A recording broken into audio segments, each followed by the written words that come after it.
You are now tuned into Then Radio. If you enjoy our videos, we ask that you consider joining our Patreon to support our channel. Don't forget to like and subscribe so that you never miss a new video. We hope you enjoyed today's episode, and as always, thank you for watching.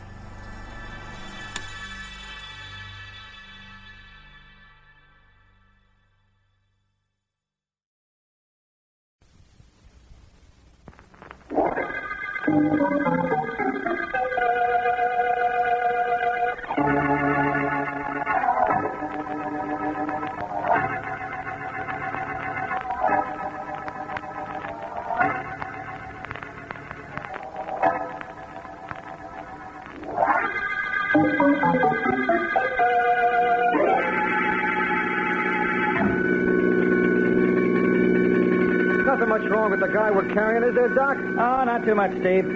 Fracture of the right arm and right ankle.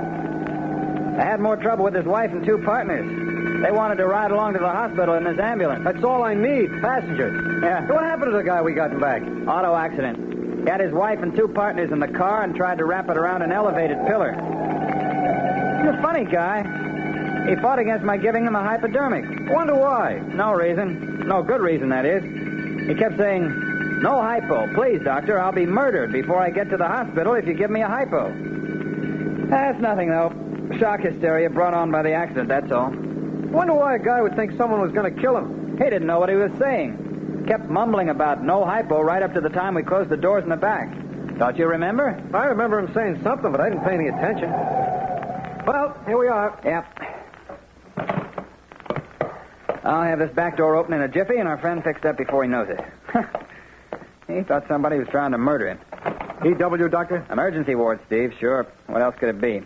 Well, I'll hop in and grab the top part of the stretcher. Now, stay right here and get ready to grab it, Steve. I'm ready. Shove it down. Oh, Steve. Steve. Yeah, Doc? What is it, Doc? We don't mark this case EW for the emergency ward. He's got a knife stuck in his right side. He's DOA. What? Yeah. Dead on arrival.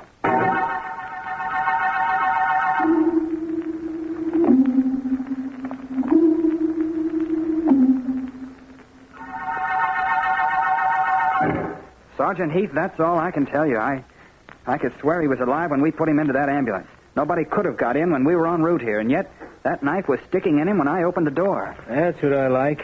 A nice, simple murder. Why did I have to be a homicide detective? Hey, Chief, the district attorney just walked in. That's all I need. Okay, Doc, you can go. Stick around in case I need you. Yes, Sergeant, I'll be here. Hello, Heath. Hi, Mr. Markham. Well, we got another one. I know. I've got the whole story. Only it's not possible that a man with nothing more serious than a couple of fractures is alive when he's put into an ambulance and dead when the ambulance reaches its destination. Don't I know it isn't possible? Sure, we got suspects. We got the guy's wife and his two partners, but how can I tell who if I don't even know how? I think maybe this might be a case for Philo Vance. Oh, now, wait a minute, D.A. We don't need Vance snooping around here. That's what you said in the Bishop murder case and the Green murder and the Canary murder cases. But he was the one who solved them. Oh, he was lucky. Look, D.A., give us 24 hours. Then maybe I won't mind Vance. You won't mind Vance? I'm going to ask him to work on this case. Maybe he won't mind you.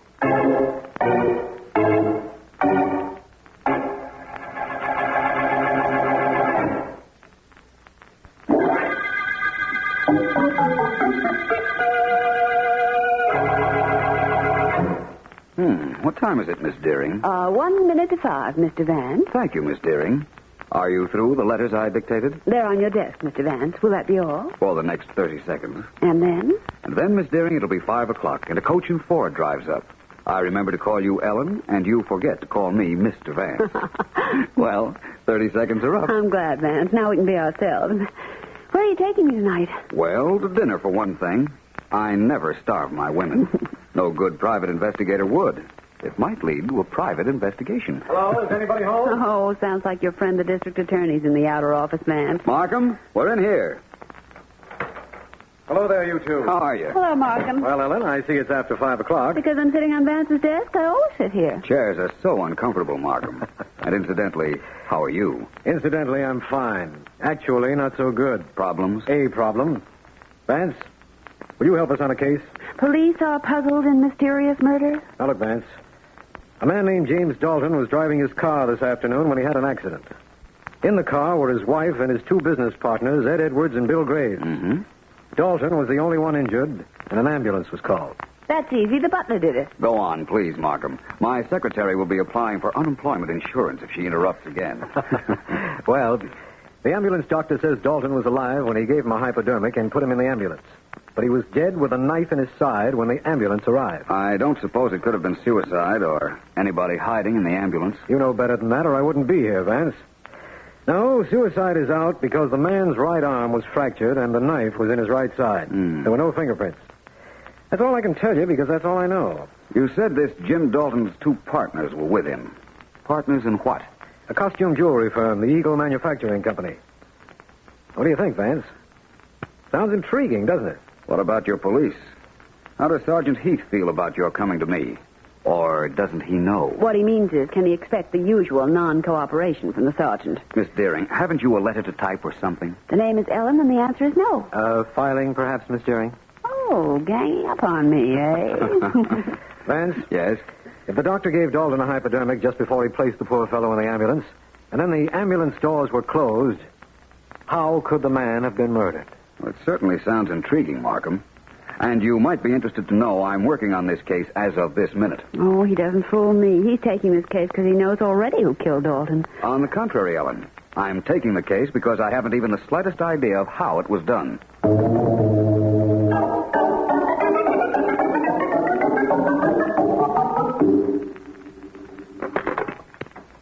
Mr. Edwards and Mr. Philo Vance would like to see you.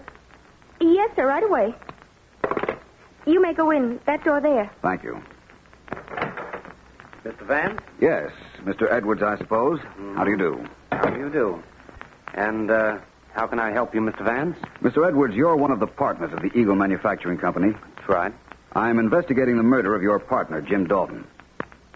Well, what do you want of me? Just some information, that's all. I'm trying to figure out how he was killed. I've told all I know to the police, and all I know is nothing. I told the cops I had no idea who could have killed him, and I don't. The police inquired about partnership insurance. Sure, we had it. A lot of it. But Jim had life insurance, too, and, Mrs. Dalton gets that. And I didn't tell this to the police, but the Daltons haven't been getting on for years. Well, it seems I'm getting somewhere. I hope you are. Do you mind telling me just where you're getting? Not at all. I'm getting myself out of your office and over to see Mrs. James Dalton.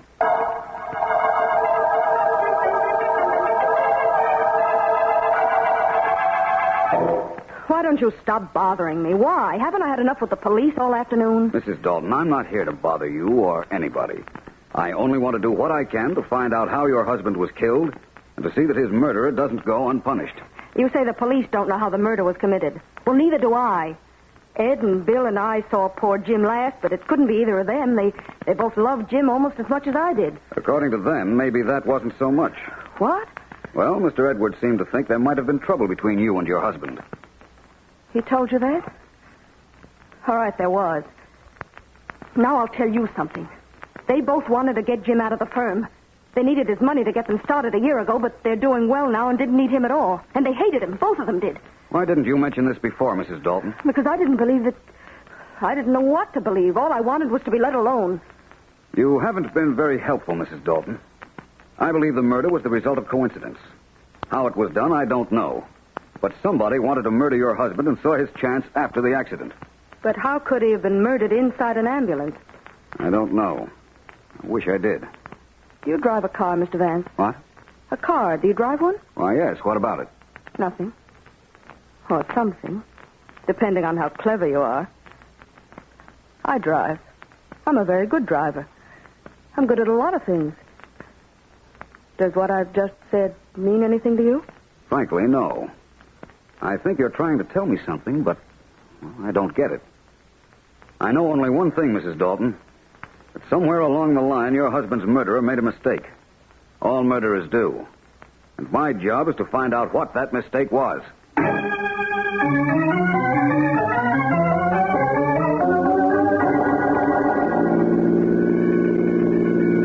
The Steve always always drive this fast, Doctor? Well, ambulances are made for speed, Mr. Vance. You're not nervous, are you? Nervous? No. Anxious. Anxious to get some information and then get out of here before we have an accident and need an ambulance. Well, you grabbed me just as we got this emergency call, Mr. Vance. It was your idea to come along, you know. I know. The least I should get out of this mercy messenger, which rides more like a roller coaster, is some information. Well, I don't know a thing, Vance. Nobody seems to know anything on this case. Doctor, you're interning at the hospital, aren't you? Yes, part of my training before I go out to practice. You don't make much money, do you? That's a pretty stupid question. Of course I don't. And look, Vance, you're wasting your time with me.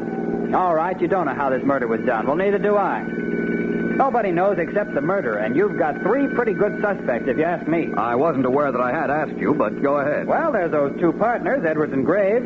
All you have to do is take a look at either one of them, and you'll know he'd think nothing of shoving a knife into somebody. And they're both smart enough to have figured out a trick way, too. Agreed. Then take Mrs. Dalton. I watched her when she came down there to the hospital.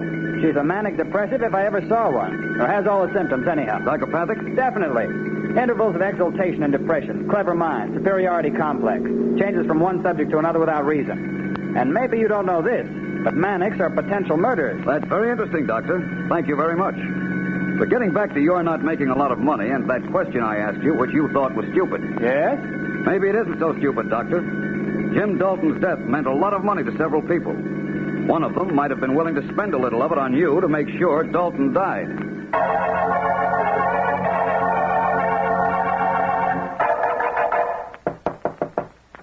Wait a minute. Hello, Bill.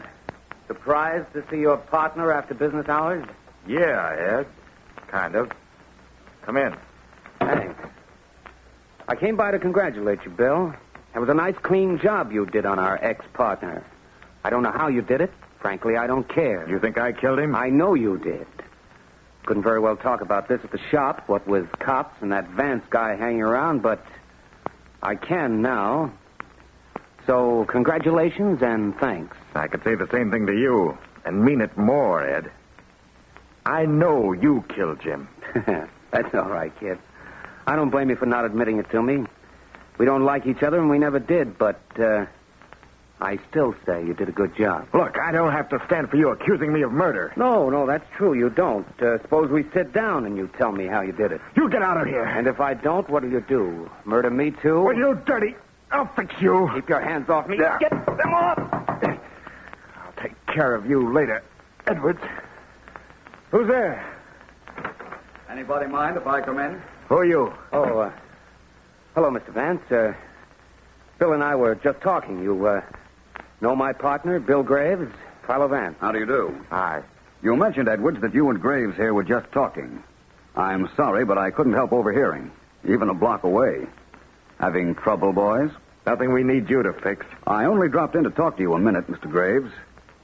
You see, gentlemen, I expect to have a solution of the Dalton murder by morning. Is it just barely possible that one of you won't sleep so well tonight?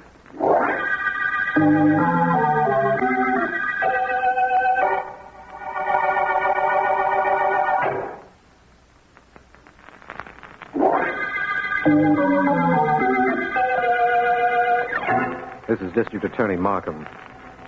The Eagle murder case is proving one of the most baffling crimes in our records. Even Philo Vance, whom I asked to take the case last evening, has been able only to corroborate what we already know. That James Dalton was injured in an auto smash-up, that his wife and 2 business partners were in the car but were unhurt, that an ambulance doctor administered a hypodermic against Dalton's wishes, that he was alive when placed in the ambulance and dead with a knife in his side when it reached the hospital. Vance told me he was going to spend last night reading up on the case, but I haven't any idea what he meant.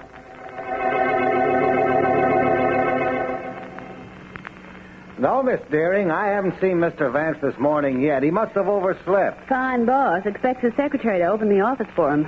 What will bosses think of next? Your floor, Miss Deering. Thanks, Johnny. When Mr. Vance arrives, kindly tell him to go home and not to come back without a note from his mother saying why he was late. I sure will.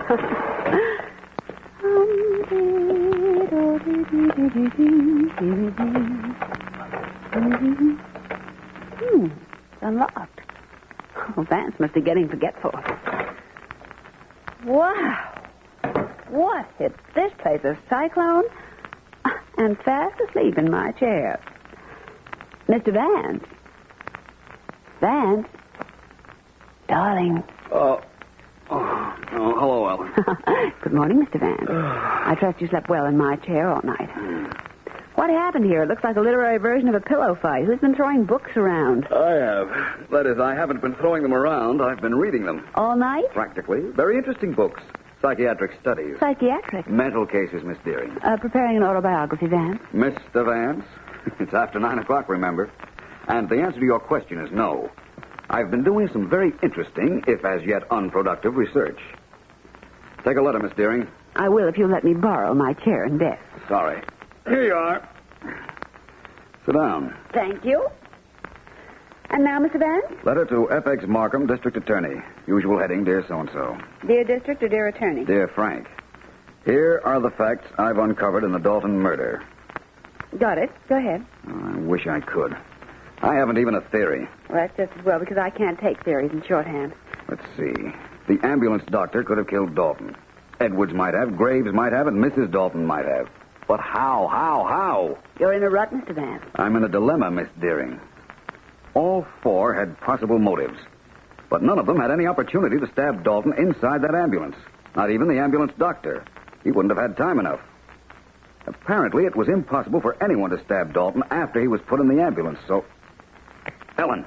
Miss Deering, please. Ellen, I've got it. What? Dalton wasn't stabbed after he was put in the ambulance. He was stabbed before. Before? Ellen, get this picture. Dalton is on a stretcher. Yes. He's just had a hypodermic. He's just about to pass out. His two partners are on one side of the stretcher, his wife on the other. Just as Dalton is lapsing into a coma, one of them sticks the knife in him. Vance, it could have happened that way. Listen, it could have been done without anyone seeing it, too. Ellen, that's it. Well, maybe, but it only eliminates the ambulance doctor, that's all. That's right. Now, let's see. Let's take the partners. Edwards and Graves have violent tempers. They were almost at each other's throats when I saw them yesterday. Mrs. Dalton, unless the ambulance doctor and I are very much mistaken, is a manic depressive. What is? Manic depressive. Oh. A form of psychopathic instability. She's got some of the symptoms, jumps from one subject to another for no reason, overdeveloped sense of superiority, morbid, depressed. That's what I was reading up on last night. And are manic, or whatever they are, murderers? They could be, according to what I've read about them. They can be switched away from murder, though, to another thought in a second. Maybe Mrs. Dalton forgot to throw the switch. Maybe. But it might not have been Mrs. Dalton at all. Dalton was stabbed in the right side. We know now he was stabbed just before he was put into the ambulance. Whoever was on the right side of the stretcher did the stabbing. Vance, you're wonderful. I'll never commit a murder while you're alive. Thanks. You may now tear up your notes, Miss Deering, and get Mr. Markham on the telephone. Ask him to please have everybody concerned in the same place on the same corner where the accident happened yesterday.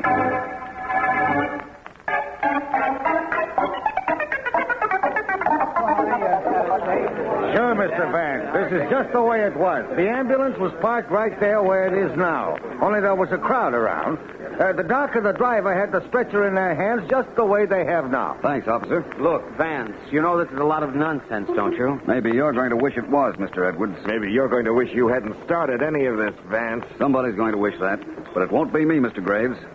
Mrs. Dalton? I'm here, Mr. Vance. Now listen, all three of you. I want you to take the positions alongside the stretcher that you were in yesterday. Now, please. Doctor. Oh, yes, Mr. Vance, I'm here. You were carrying the back end of the stretcher just as you're doing now? Exactly, sir. Okay. Now, Mrs. Dalton. Yes? And you, Graves and Edwards. Yeah? Is that the position you were in yesterday while the stretcher was being carried to the ambulance? Mrs. Dalton on the right side and the men on the left? Yeah, I believe that's right. You'll remember Mr. Dalton was stabbed in the right side. Did you get that? The right side. Wait, I wasn't on the right side at all. I was on the other side of the stretcher. I walked alongside the stretcher on the other side where Edwards and Graves are now. That dame's crazy, Vance. We were on the left side, Bill and I, weren't we, Bill? Don't listen to them. They're trying to make it look like I killed my husband. I was on his left side, I swear it. Doctor, please, you must remember. You must believe me. I swear to you, I was standing on the left side of the stretcher. What about it, Doctor? I think she's right, Vance. Yes, I'm sure of it. When we were putting Dalton into the ambulance, Steve had the head part of the stretcher, and I had the foot part, and yes, I remember Mrs. Dalton on my left. You're sure you were there on the left side, Mrs. Dalton? I'm positive. Edwards and Graves were on the right side. Then that proves they murdered my husband. On the contrary, Mrs. Dalton. It proves that you did. So you figured that out, did you, Mr. Vance? All right, nobody move. Nobody, I said. That gun of yours might go off. I'd be careful if I were you, Mrs. Dalton. I'd be more careful if I were you, Mr. Vance. Or any of you. Turn around. What? All of you, turn around, I said. She ain't kidding. That's better. I'm getting away from here, and I'll shoot the first one that turns his head. Remember, I'll shoot the first one that moves. What do we do, Mr. Vance? You can make your own plans, officer. Personally, I'm not moving.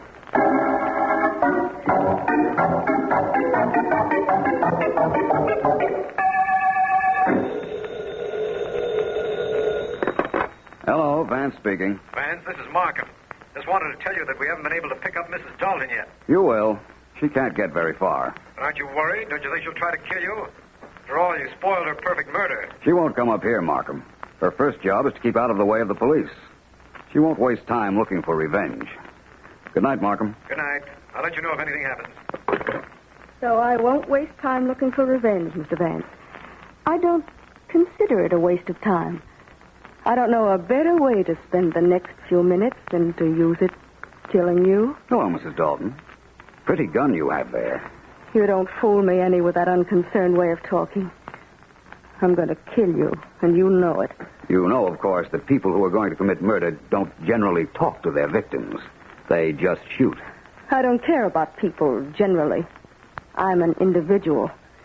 Smart enough to have committed murder and gotten away with it if it hadn't been for you. And smart enough to have slipped in here, kill you, and still get away. It wouldn't do any good for me to say I don't think so? Not a bit. I didn't think so, but it was worth a try. Your hands are shaking, Mrs. Dalton. They're as steady as a rock, and you know it. I have complete control over my nerves. Manic depressive. Exactly what I thought. Overdeveloped sense of superiority. Manic depressive? Certainly, all the symptoms. You're insane, you know. What? Oh, it's true. Manic depressive. Singleness of thought on one subject. Can't get it out of her mind. Acute concentration. You mean if I came here to kill you, I couldn't change my mind? You couldn't even talk about anything else.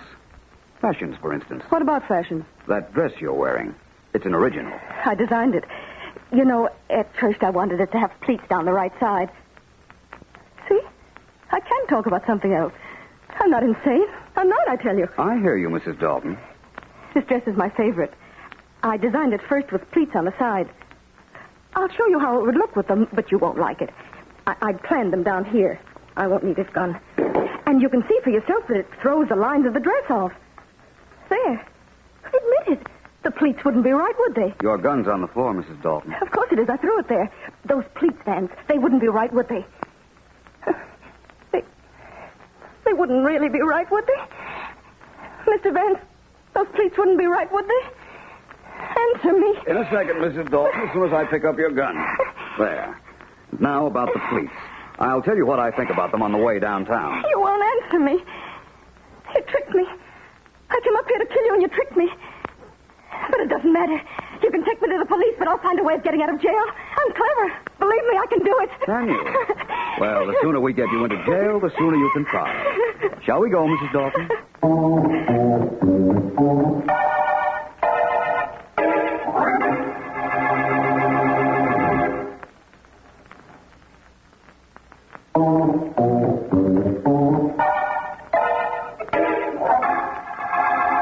It's still a few minutes to 9, Van, so before we get down to business, will you clean up a point or two for me? About the Dalton murder, Ellen? Mm-hmm. Well, if I can before 9 o'clock, I will. Well, let's hurry then. When Mrs. Dalton came up to your apartment to murder you last night, what made her change her mind? The characteristics of a manic depressive, Ellen. They can be led easily from one subject to another. I told her that she was a manic, but I lied a little. I said manics couldn't ever change their minds. Oh, so to prove to herself and you that she wasn't crazy, she did exactly what you wanted her to do. Forgot about murder to talk about something else, not knowing she was proving your point. Not to mention saving my life. Anything else, young lady? Oh, it's nearing 9, I can tell by your voice. One other question, Vance. Let's go back to the murder scene. Now, you told me that whoever stabbed Dalton had to be on his right side, yet Mrs. Dalton was on the left side of the stretcher. That's correct, Ellen. Now, look, this desk is a stretcher. Yes? I'm lying on it. Uh-huh. Now, where's my right side? On the right side of the desk. That proves that Mrs. Dalton didn't do it. On the contrary. You see, poor Jim Dalton wasn't lying on the stretcher the way I'm lying on the desk. His head was at the top of the stretcher where my feet are. I'll show you what I mean. I'll reverse my position. There. Oh, golly. When he was on the stretcher lying like you are now, his right side was on the left side of the stretcher. Certainly. Mrs. Dalton saw what I was getting at, knew I had her cornered, pulled a gun, and got away. Temporarily. Darling, you're wonderful. I don't think so, but then, what's my opinion against so many other people's? Take a letter, Ellen, darling. You mean Miss Deering? It's after 9 o'clock. So it is. Take a letter, Miss Deering. Yes, Mr. Vance. Dear Ellen, this winds up the Eagle murder case.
So, ladies and gentlemen, I have tried to show in my brief lecture just how factual are the case histories on applied psychology contained in my newest book. Are there any questions? Mr. Merry? Yes? Mr. Merry, if, as you say, the subconscious is the stronger of our two minds, why doesn't it dominate us most of the time? A very good question. In my opinion, the subconscious is held in check by a controlling band. A band that keeps it under the conscious mind. Were it possible to remove that controlling influence, I am of the opinion that the subconscious would dominate our motivations. Well, if there are no other questions, ladies and gentlemen, I have been informed I have a phone call in my office. Should any of you care to speak to me there, I assure you I shall be delighted. Thank you very much.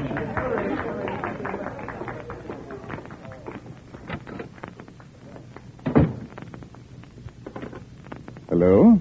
This is Mr. Merry speaking. Mr. Merry, this is George Hallworth. I represent the Justine Literary Club.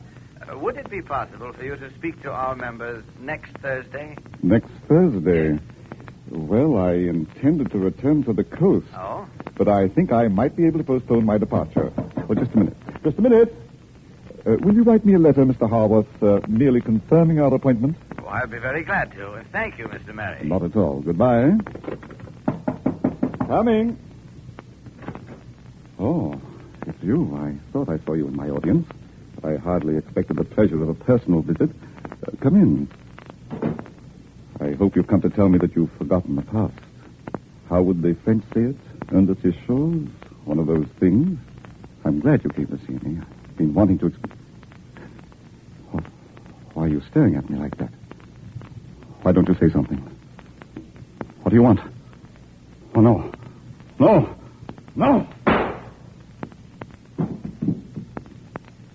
No? I think yes.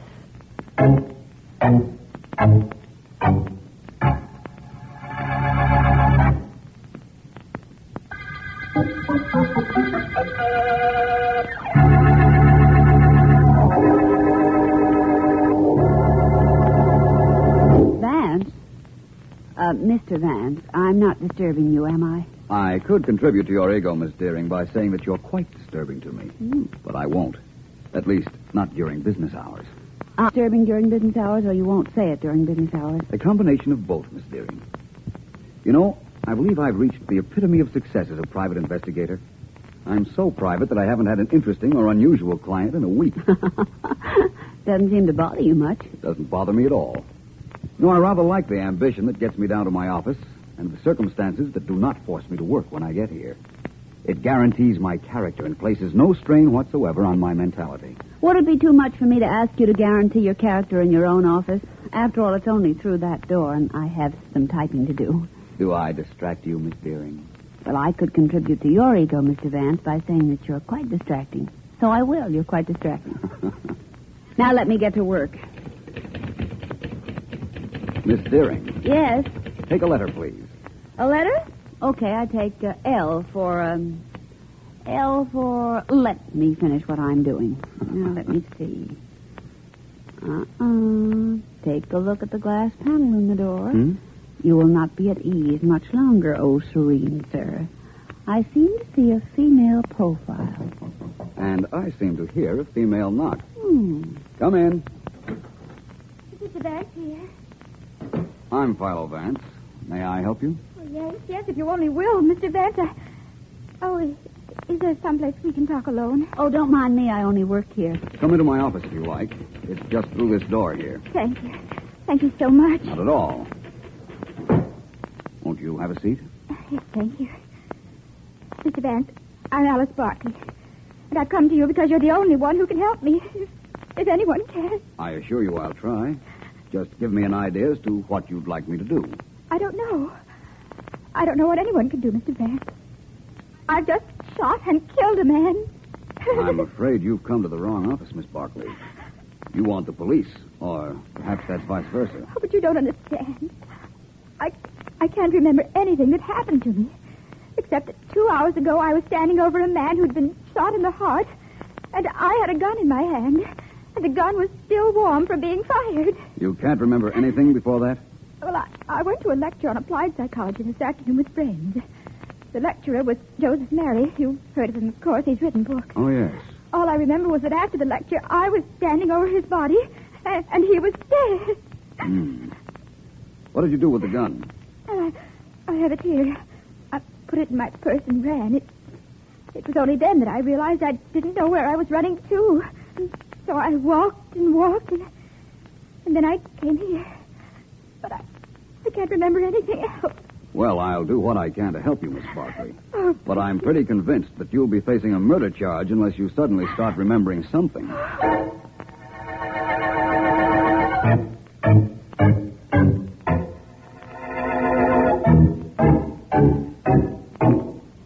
Well, Mrs. Anderson, how do you think your husband looks in his new tuxedo? Pretty nifty, eh?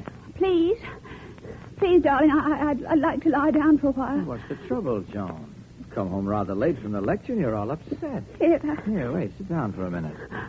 Thank you. That's it. I'll get you a glass of water. Here, let me have your hat and your handbag. I'm so sorry. I guess I don't know what's come over me. Joan, your handbag's terribly heavy. What's in it? Well, you might as well look.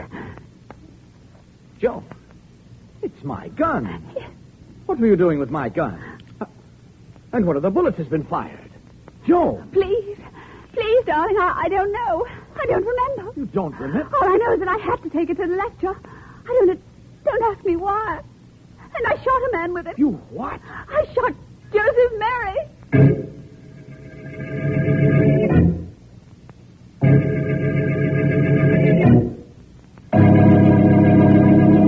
The district attorney will see you now, Sergeant Heath. Go right in. Thanks, Mary. Oh, how's his humor today? Very good, I'd say. And don't change it, will you? I'll try not to. Hi, Mr. Markham. Oh, Heath. What do I owe the honor of the homicide department's call? This, D.A. You've always been griping about the cases I hand you. There's always something missing, you always say, right? Go ahead. Now, this time I got one for you on a silver platter. Man named Joe Mary was killed in his office this afternoon. This afternoon, mind you. He was shot. There was a gun lying next to his body. We traced the gun, found its owner, and I'm holding her. Name is Frances Adams. How's that? Sounds like good work, Heath. Just a moment.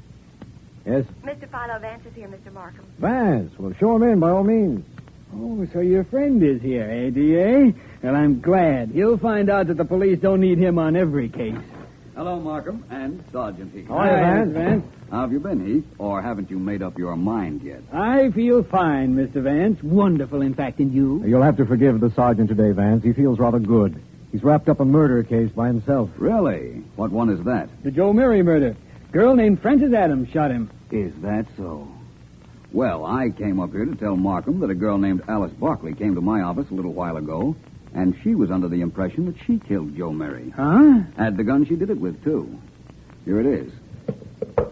Well, Sergeant Heath, this rather complicates things, doesn't it? Any time your friend Vance arrives, there's complications, DA. My advice is... We'll have to wait for your advice, Sergeant. Hello? Yes? Yes. Yes, of course. Would you bring her right down, please? Thank you. I'll be here. Goodbye.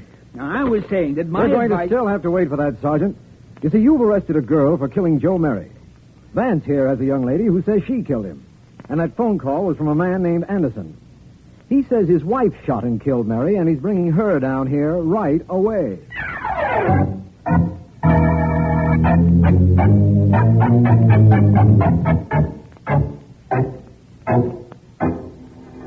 How long does it take that medical examiner to check a body, Sergeant Heath? He's been working on Joe Mary's body for an hour. Our friend the sergeant doesn't seem to be in a hurry, Markham. Sure, I'm in a hurry, Vance. Why shouldn't I be in a hurry? When the doc tells us what bullet killed Mary, I'll know which of the 3 guns I have fired that bullet. I'll know whose gun it is, and I'll know which one of the 3 girls killed him. I guess Sergeant Heath has something there, Vance. Maybe. But I don't think it'll be quite as simple as that. Well, here comes the doctor. We'll know in a second. Hey, Doc. What kind of a bullet was it that knocked off Mary? How do you do, gentlemen? How do you do, gentlemen? How do you do, gentlemen? Doc, we're in a hurry. What kind of a bullet did you find in Mary? Patience, Sergeant. Patience is a virtue. All right, so I'm not virtuous. What did you find? We want to know which one of 3 different gals to hold for this murder. I'm afraid I won't be able to tell you that, Sergeant. Here were 3 bullets. 3 bullets? Yes, 3 bullets in Mr. Mary's heart. 3 bullets from 3 different guns, I'd say. Huh? I beg your pardon? The sergeant said, huh. That means he's bewildered. Yes, and he isn't the only one who is. Bewildered? Oh, I'm supposed to be bewildered, huh? Well, I'm not. All right, so there were 3 different bullets fired into our friend, Mr. Murray. Doc, which one was fired first? Whoever fired that shot is the murderer. That's probably correct, Sergeant. Only the 3 bullets were fired within a very short time of each other. I'm afraid there's no way I or anyone else could tell which one was fired first. Oh, no. It can't be. I'm inclined to think it can. I had a feeling this wouldn't be so simple. Sergeant, may I make a suggestion? Somebody better suggest something. We have 3 suspects and 3 guns. I think the first thing we ought to do is find out if those 3 guns fired the bullets that the doctor found in Joe Mary's body. Which way to the ballistics department, Sergeant?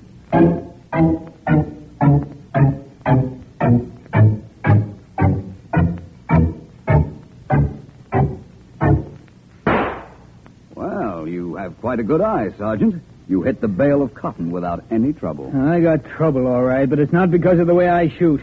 Okay, Daniels, get that bullet out and check it with the 3rd one we took out of Joe Mary's body. Right.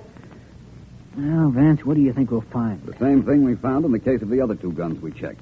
That each fired 1 bullet into Mary. You know something? I wouldn't mind that. Look, this Barclay gal who came to see you, we know her gun fired one of the bullets, right, D.A.? Yes, that's correct. All right. The Anderson gal whose husband phoned us, we know her gun fired one of them. The Adams woman that I picked up, this is her gun we just tested now. Why, this case is a snap. All 3 of them were in on it. They're all murderers. I doubt that, Heath. In fact, even if it were right, you could never put all 3 of them on trial. No, why not? Vance is right, Heath. Only one of those women is a murderer, the first one that fired the first bullet into Mary. She killed him. Supposing the other 2 did fire their guns into his body. If he were already dead, what crime did they commit? See what I meant, Heath? We don't know and can never find out which was the first bullet that killed him. Of course, we've got to hold all 3 of those women. We've got to. Vance, do me a favor. Say that you're a little confused by all of this, too. All right, Heath, if it'll give you any satisfaction. I'm confused. Okay, you solved the Canary murder case and the Green murder case, and only last week the Eagle murder case. The DA keeps reminding me that I didn't, but you did. Well, I'd like to see you solve this one. I'd be glad to wind up this case for you, Sergeant. Very glad. And I'd gladly close it for you if What's the if, Vance? If I only knew where to start.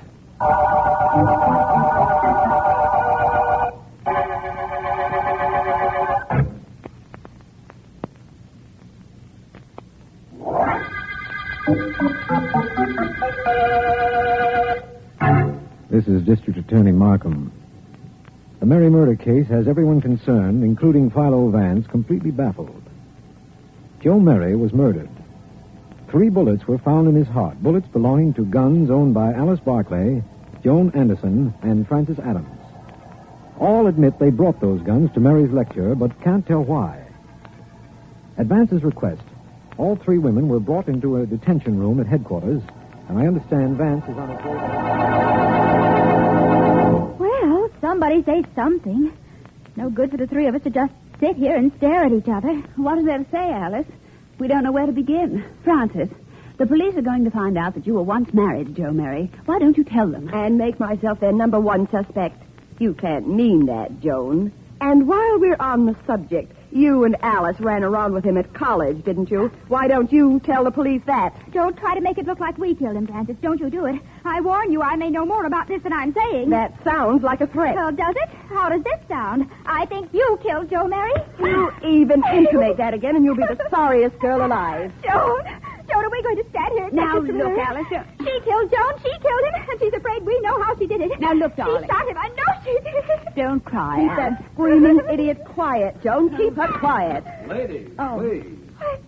What do you want here, Mr. Vance? Well, first I want to tell you that I couldn't help overhearing what the 3 of you just said. Very interesting.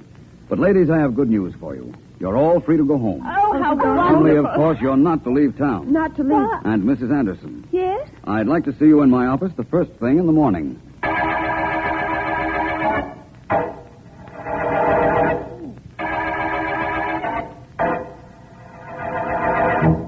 I'd prefer it, Joan, if you'd get out of here and let me finish packing. You can't leave me now, darling. You just can't. Oh, no? Just you wait and see. I'm not going to be known as the husband of the girl who murdered Joe Mary, believe me. Ex-husband, maybe, but not husband. Get out of the way, please. Oh, answer that, will you? I'm having trouble enough trying to close this bag. All right. Hello? Mrs. Anderson, Yes? this is Philo Vance. Oh, Why weren't you down at my office this morning as I asked you to be? I'm sorry. I can't talk to you now. You've got to. I just found out that the police know you ran around with Joe Mary at college and that he walked out on you. Please, Mr. Vance, let me alone. I can't explain anything to you. Goodbye, Mr. Vance. I'm going to hang up. And if you or the police think that I killed Joe Mary, well, it doesn't matter very much now anyhow.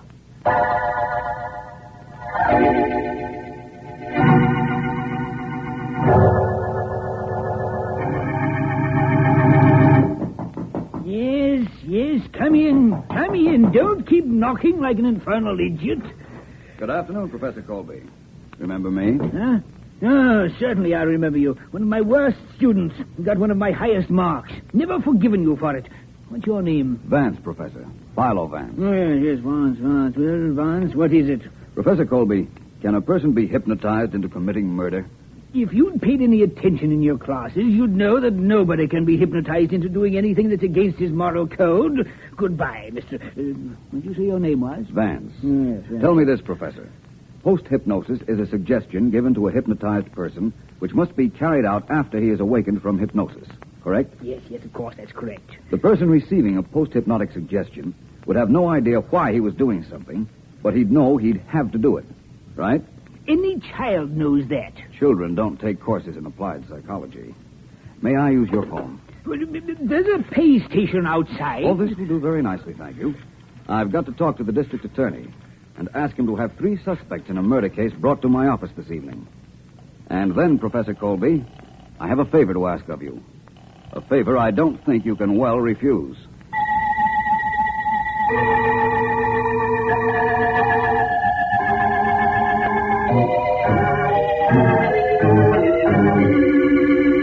Miss Barclay, Mrs. Anderson, and Miss Adams. Yes. Let me start by saying I'm glad you were willing to come to my office. Oh, no. I appreciate that. Well, Vance, I got them here. Where's this great experiment you promised? Please, Markham.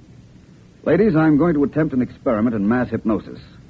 Does any of the 3 of you object to being hypnotized? Well, I don't object. No, No, I I don't don't think so. You know as well as I that if you fight against it, you couldn't possibly be hypnotized. So thanks again for your cooperation. Now I'd like to present one of our eminent authorities on hypnotism, Professor Colby. How do you do, Professor Colby? Well, turn out all the lights except this one on the desk, please, Vance. You do it, will you, Markham? You're nearer to it. Well, somebody do it. I haven't got all night, you know. Very well. Good. Now, ladies, I want you all to sit back in your chairs. Please make yourselves comfortable and think of nothing at all. And if you feel yourselves getting drowsy, close your eyes and sleep. Sleep.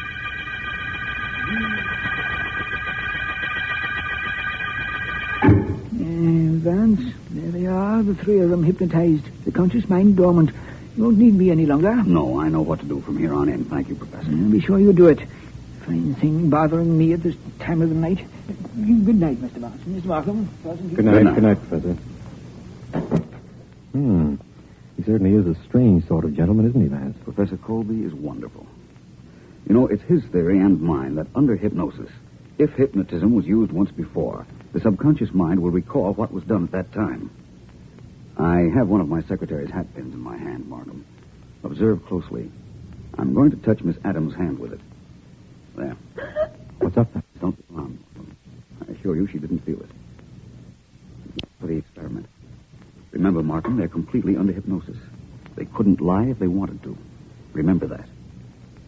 Miss Adams, I want you to take this gun and shoot it like you shot Joe Murray. She's doing nothing, Vance, just holding it. I know. I'll take back that gun, Miss Adams. Thank you. Now, Mrs. Anderson, please take this gun. Thank you. Now what, Vance? Hand me that hat pin, Markham, please. Here you are. Thanks. I'll just touch Mrs. Anderson's hand with the point. There. That's fine. No reaction, Markham. Now, Mrs. Anderson, I want you to fire that gun the way you fired it at Joe Murray. Now. Fine experiment, Vance. She hasn't moved a muscle either. One more subject, Markham. Give me back the gun, Mrs. Anderson. Thank you. Now, Miss Barkley. First, the hatpin test. No reaction, Markham. Now, take this gun, Miss Barkley, and fire it just as you did at Joe Murray. Now. Vance, this is ridiculous. She's doing absolutely nothing. I know. But believe me, that isn't all I know. I know who killed Joe Murray. Can't you tell, Markham?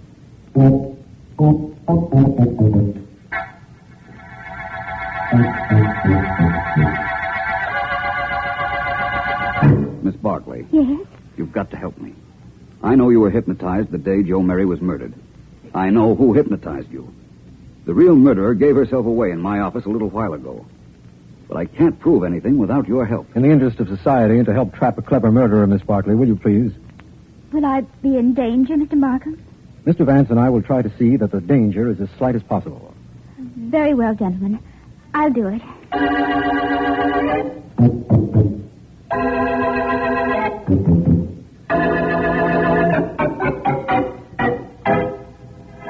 Hello, Francis. Oh, it's you, Alice.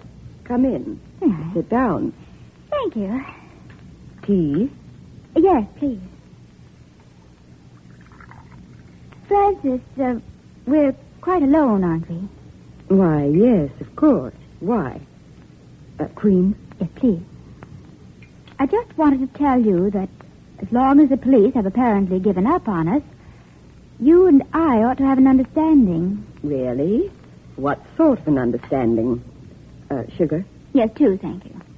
Well, for one thing, when you hypnotized Joe and me several weeks ago and gave us a post-hypnotic suggestion to bring guns to Joe Mary's lecture, I wasn't hypnotized. I don't know what you mean. Is the tea strong enough? Yes, quite. I saw you shoot Joe Mary with your own gun, then with mine, and then with Joan. You're a dreaming child. Oh, no, I'm very much awake. I let you go through with your plans because, you see, I could use some money. Oh, well, that's too bad. But you won't need money very shortly. You'll never leave here alive. You were clever enough to figure out what I had done. Very well. But if you think that you can blackmail me, you're mistaken. I'll kill you with my hands. It'll make no noise. You'll never feel anything. Just my hands on your neck like this. A little while. No pain, no knowledge, no fear. All right, Miss Adams, take your hands off Miss Barkley. Arrest her, Markham. All right, Vance. She's all yours. Yours and the state's.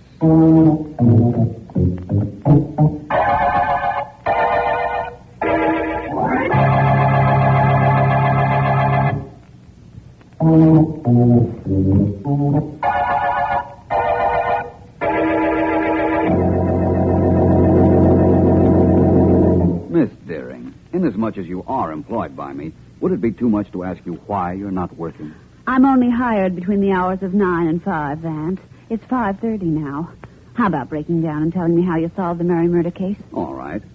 To begin with, when Professor Colby hypnotized the 3 ladies, only 2 of them were really hypnotized. Oh. The actual murderer, Frances Adams, fought against it, knowing her subconscious mind, which she could not control, might reveal something to us. Mm-hmm. That was the whole purpose of the experiment, to find which girl would be afraid to be hypnotized. But how did you know Miss Adams was faking? Your hatpin told me. Well, how do you like that? I've been using it for months, and I never knew it could open its mouth. I touched the point of it to all 3 of the ladies. One of them, Frances Adams, jumped a little. That was enough to prove she wasn't hypnotized, and indicated she was the murderer, but didn't prove it. So we framed a little scene between her and Alice Barkley, and we got our proof. Well, and why did Miss Adams become a murderer? She'd once been married to Joe Murray. When he let down with his divorce, he also stole most of her jewelry and ready cash. And there you are. Oh, really? Where am I? With me, Ellen, right at the end of the Murray murder case.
Sergeant Heath, I tell you, this is ridiculous. 2 men murdered in the same way and apparently by the same person, and you say you haven't even a single clue. What kind of a homicide department is this? It's a good one, Commissioner. Just give me a little time. These murders were only committed in the past 12 hours. But the victims were newspapermen, Heath. Do you understand? Newspapermen. The papers they worked on will need us for days if we don't get results. I want fast work on this, do you hear me? Fast work and no alibis. We're working on it, Commissioner. And the dead men weren't really newspapermen. They were critics. Dramatic critics. Same thing. Somebody's making a joke out of this department. Killing 2 dramatic critics and leaving poetry pinned to their chests with a knife. Let's see those poems. Let's see them. Here's the one we found on the first body, Commissioner, the body of Robert Carnes. But it's no clue. Believe me, it's no clue. He was the leading critic, he always would insist, and that's the reason that I placed him first on my list. It's going to be an epidemic, that's what it's going to be. Give me the second poem, the one you found on Roger Dakin's body. Yes, sir, here you are. As a first-rate critic, you did rate high, and the first-rate critic is the second to die. Oh, take it, Heath. Yes, take both of these poems and get me the man who wrote them, and get him fast before he murders every critic in the city.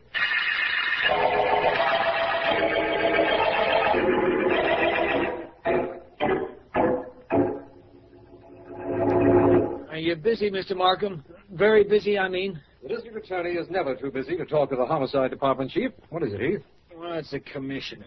He's riding me on those critic murders. I can't do miracles. I've checked every clue. There's nothing I've found that's any good to me. Try and tell him that, though. Did you ever think of this motive, Heath? What's that? There was a new play opened at the Rex Theater last night. Perhaps both of the critics were going to print bad notices. Perhaps somebody didn't want You those. can stop right there, D.A. I checked that the first thing. The notices both critics wrote were great. I'm stumped, D.A. I don't even know where to look for a killer. I see. You think that perhaps I might know someone? You mean Philo Vance? Now listen, D.A., I don't want Vance in on this case. He's all I need for me to really blow my top. Well, in that case, I won't call him.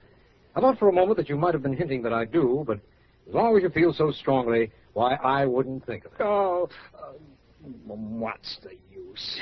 Call him, D.A. Get him to go to work. That's the reason I came up to see you in the first place. Really? Poetry and murder. What a combination. Maybe Vance can figure out what it all means.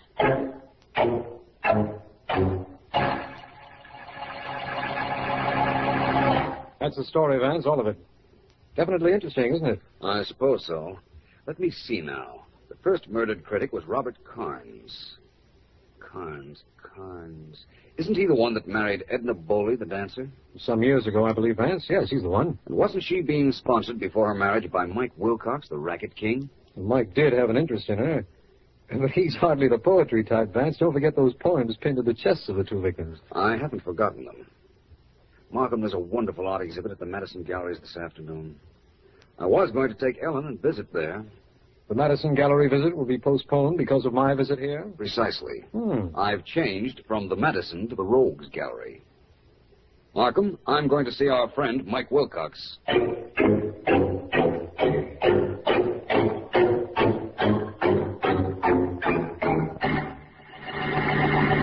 My maid said you wanted to speak to me. Yeah, lady. I'm Longfellow. I work for Mike Wilcox. He wants to see you. Mike sent you here? Why? Look, I don't ask the boss questions. I'm glad I got a job. Who else would hire a guy like me? 5 foot nothing on my tiptoes. And they call you Longfellow? Rather quaint, isn't it? Yeah, that's everybody's idea of a gag. Are we ready to go, lady? Yes, but I don't see what Mike can want with me. After all, my husband has just been killed. It wouldn't do either of us any good if I was seen with Mike. Lady, I don't know nothing about that. Mike says to bring you down, I'm going to bring you down. That's my way of keeping my job. Yeah, and my health.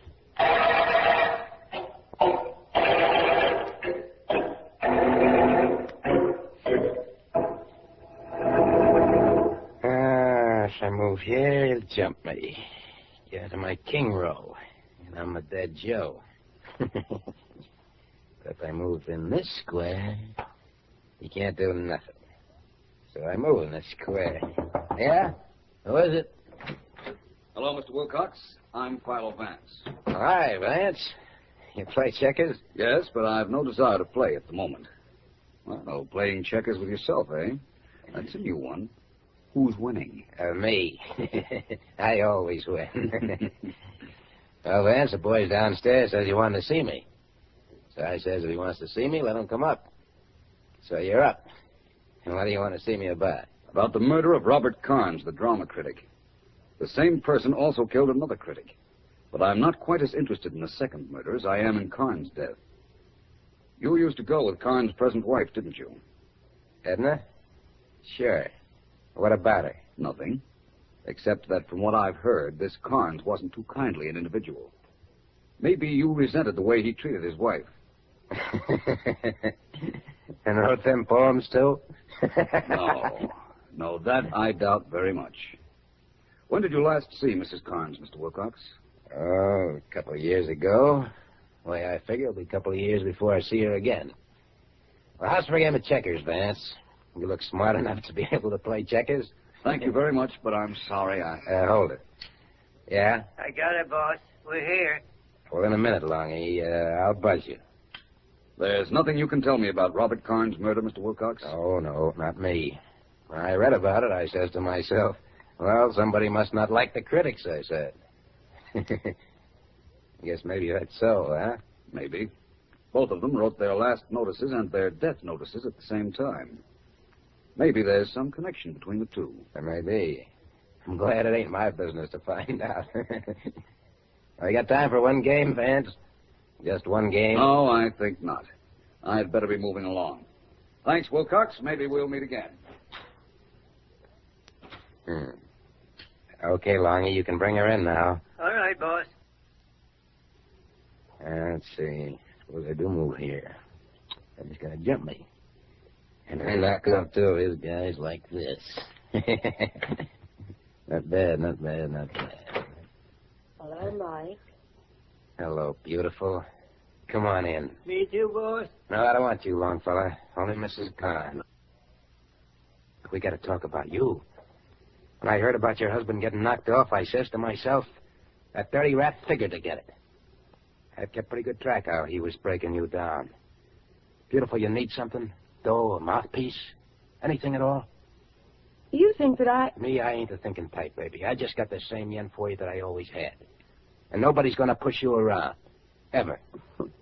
I don't need anything, Mike, but thanks. Thanks just the same. Mike, it wasn't you who had Robert. You didn't... Just, relax, baby. Relax. I'm not even interested in who knocked your husband off. So I'll make a deal with you, huh? You don't ask me any questions. I don't ask you none.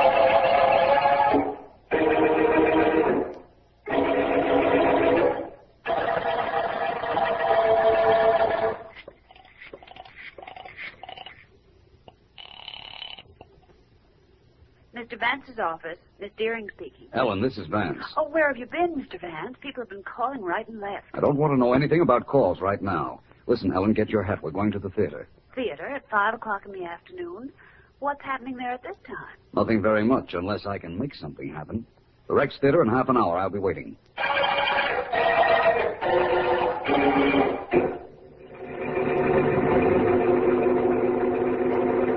I don't mind going to a theater when nothing's on the stage, Vance.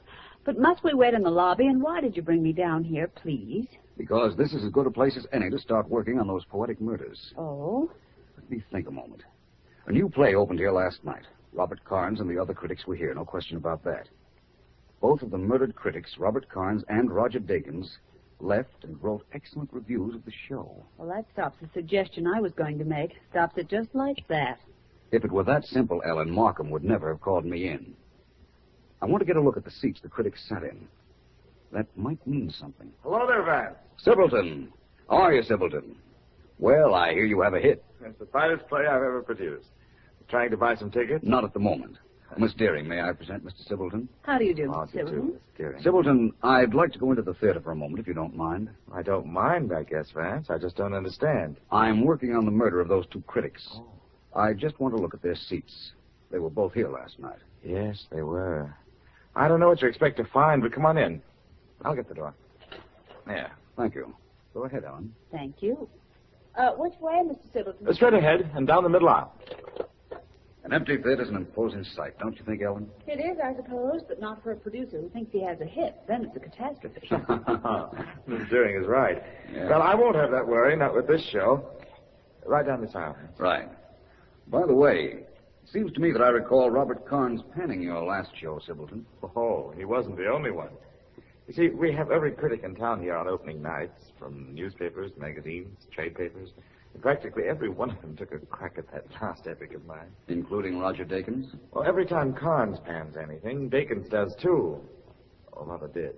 Poor fellow. In fact, the trio of Carnes, Dakins, and Moore was something every producer had nightmares about. Mm. Oh, here we are then. Oh, good seat. Who's Moore? Edward Moore. He's on the Chronicle. Oh, yes. He and Carnes and Dakins liked practically nothing this season. So this seat on the aisle was Robert Carnes, eh, Sibbleton? That's right. Dakins sat next to him, and Moore next to Dakins. Mm-hmm. Here. Are all the seats in these few rows reserved for the press on opening nights? Oh, all of them except the first 5 seats in row E. Those are mine for every performance. We call them house seats. They're for me and my personal friends. You certainly give away a lot of coal before you want it, Sibbleton. It must be worth it. Look at all the great publicity he gets. When the show is good, that is. Yes. Sibbleton, how well did you know Carnes? Oh, not very. He made sure of that. He made it a rule never to socialize with producers. Claimed it might influence his judgment. Not bad reasoning. I've just been thinking of something. I wonder if Edward Moore would be at his newspaper at about this time. Moore, the third member of the critics' trio? Yes. Think so, Sibbleton? I haven't the slightest idea. We could go back to my office and call if you like. Yes, I think I... Is that you, Vance? What, Right. Mr. Markham? I'm here, Markham, right down the center aisle. Right. Be with you in just a few seconds. Right. Do you know Mr. Markham, Sibbleton? District Attorney? Oh, I know him socially, of course. Hello, Vance. Ellen. Hello, Markham. Hello, Mr. Markham. Oh, hello, Sibbleton. Hello, Mr. Markham. Nice to see you again. What's going on, Markham? You just interrupted a pilgrimage to the telephone. I thought I'd try to get a lead on the 2 Poetic murders from Edward Moore. You can stop right here then, Vance. Moore was found dead this afternoon with a knife in his heart and one of those silly poems pinned to his chest. Oh, no. He has been dead for quite some time. I'm glad you left word that you'd be here, Vance. I knew you wanted to be kept informed, so I came down myself. Moore dead, too. Vance, what is all this? Frankly, I don't know. What was written on the 3rd note, Markham? I'll read it to you. The curtain's down, death slams the door. The play thus ends with no encore. Vance, what's happening in this city of ours? You know what's happening in the city? A murderer is going to town. This is District Attorney Markham. 3 of this city's leading dramatic critics have been murdered, and all 3 had bits of poetry pinned to their chests when found. The poems have proved no clue at all to any of us, including Philo Vance, who has discovered only that the wife of Robert Carnes, first of the critics to die, was the former girlfriend of Mike Wilcox, racketeer. Sergeant Heath, however, has picked up a character named Longfellow, diminutive stooge for Wilcox, and Vance and I are waiting for him in my office. To be very practical about these murders, Markham, we're not doing very well. We might be doing wonderfully when Heath gets here. He's picked up that hired hand of Mike Wilcox's, you know. I hope he hasn't found the killer, Markham. Huh? Oh, not that I begrudge Heath the glory of tracking down our murderer. It's just that this is the first case I've worked on this long without even venting. I'd hate for it to turn out so simple after all that. I wouldn't hate it at all, Vance. With due respect to your great admiration for the unusual in crime, it's the ordinary criminal that makes the work of a district attorney easier. I know what you mean. I guess I was being a bit self-centered. All right, go on, get in there. Hey, you don't have to push. I'm getting. And get in that chair, sit down, and don't get up until I tell you to. You sure are tough around this place. Stop or I'll yawn right in your face. Sit down and shut up. Now, here he is, D.A., the guy that knifed those 3 critics. His name is Longfellow. Really? How'd you do it, Longfellow? This guy's slightly off the beam. I think he's living in a dream. Get this, D.A. He worked for Mike Wilcox. Everybody knows what a torch Mike was carrying for Edna Boley when she married Robert Carnes. Carnes was pretty tough on the gal. Everybody knows that, too. So Mike sent Longfellow to bump Carnes. Really? Sure. Listen, D.A., they call this punk Longfellow. Everybody thinks they do that as a gag on account of he's so small. Only I find out they do it because he's spouting poetry all the time. Yes. What, don't you get it? Spouting poetry. Those notes on the dead bodies. Poetry. This mug wanted everybody in the mob to know he knocked off Carnes and the other 2, so he put poems on them. Simple. Listen to him rave. Hey, D.A., you gonna let this flatfoot pin a bum rap on me? I never killed nobody. I never used a knife in my life. That speaks well for your record, but very badly for your manners. Huh? Never mind Vance, Longfellow. I don't... Oh, leaving Vance? I'm afraid I must tear myself away. I have an appointment with a very charming young lady, Miss Edna Carnes. Maybe you have the murderer, Sergeant Heath. If so, you can keep him. But I have an appointment, and it's quite necessary that I keep it.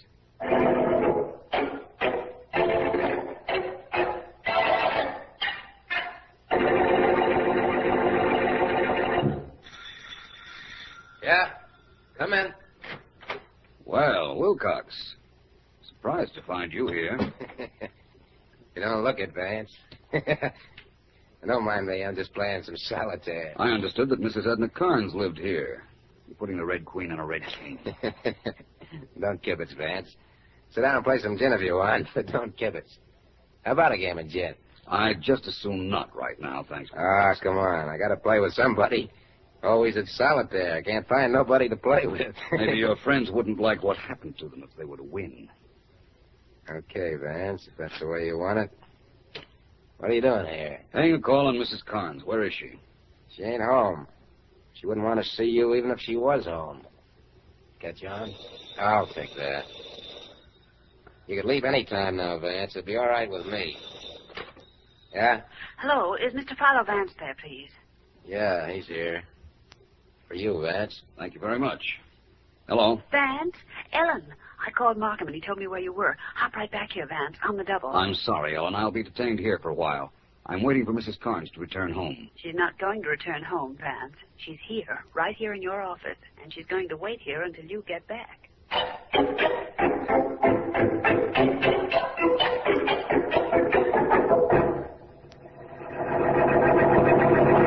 Go ahead, Mrs. Carnes. Tell me anything you think might help. Mr. Vance, has it bothered you at all that there were 2 other critics murdered right after my husband was killed? Quite a bit, Mrs. Carnes. Frankly, I haven't the slightest idea why. I have.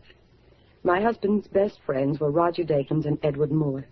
The night he was murdered, I found a note in the library reading, "If anything happens to me, Roger or Edward will know who did it." And you destroyed that note? Yes. I didn't want the police to question them. The murderer did me a favor, Mr. Vance. You don't know what a life I've led with my husband. He was impossible, completely impossible. If he hadn't threatened me, I'd have left him years ago. I see. Well, this is very interesting, Mrs. Carnes. Your husband probably told his murderer that it would do him no good to kill him because his 2 friends would go to the police. There was nothing for the killer to do then but wipe out Dakins and Moore. I know that now.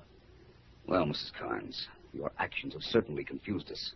I understood the pleasant front your husband put up in public was just a mask, but Everything about him was either cruel or false, from the name Robert Carnes to the brilliant words he let drop carelessly, even though he'd spent half the night thinking them up.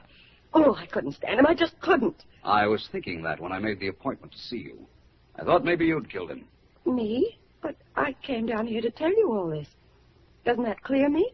I couldn't see you at the apartment. Mike was there, so I came down to your office. That must clear me. Not necessarily, Mrs. Carnes. You might have given me some information just to throw me off. However, I'm not going to detain you. You may leave if you like. Miss Deering. Yes, Mr. Vance. Mrs. Carnes is leaving. I'm sorry you think the way you do, Mr. Vance. I assure you I came down to see you with only one purpose. Thank you for coming, Mrs. Carnes. We'll meet again. Goodbye. This way, Mrs. Carnes, please. Thank you. Goodbye, Mr. Vance. Goodbye. Don't go, Miss Deering. Goodbye, Mrs. Carnes. Yes, Vance, what is it? We're finally making progress, Ellen. I know now why all 3 critics were murdered, and that there will be no more killings, at least by the same murderer. Well, that's good news to any prospective victims. What else is up? Mrs. Carnes just let drop something I didn't know. Oh? She said that Robert Carnes was not his right name. He probably had it changed legally years ago. Find out what his name used to be, Ellen. I've got a hunch it's going to lead to something very important.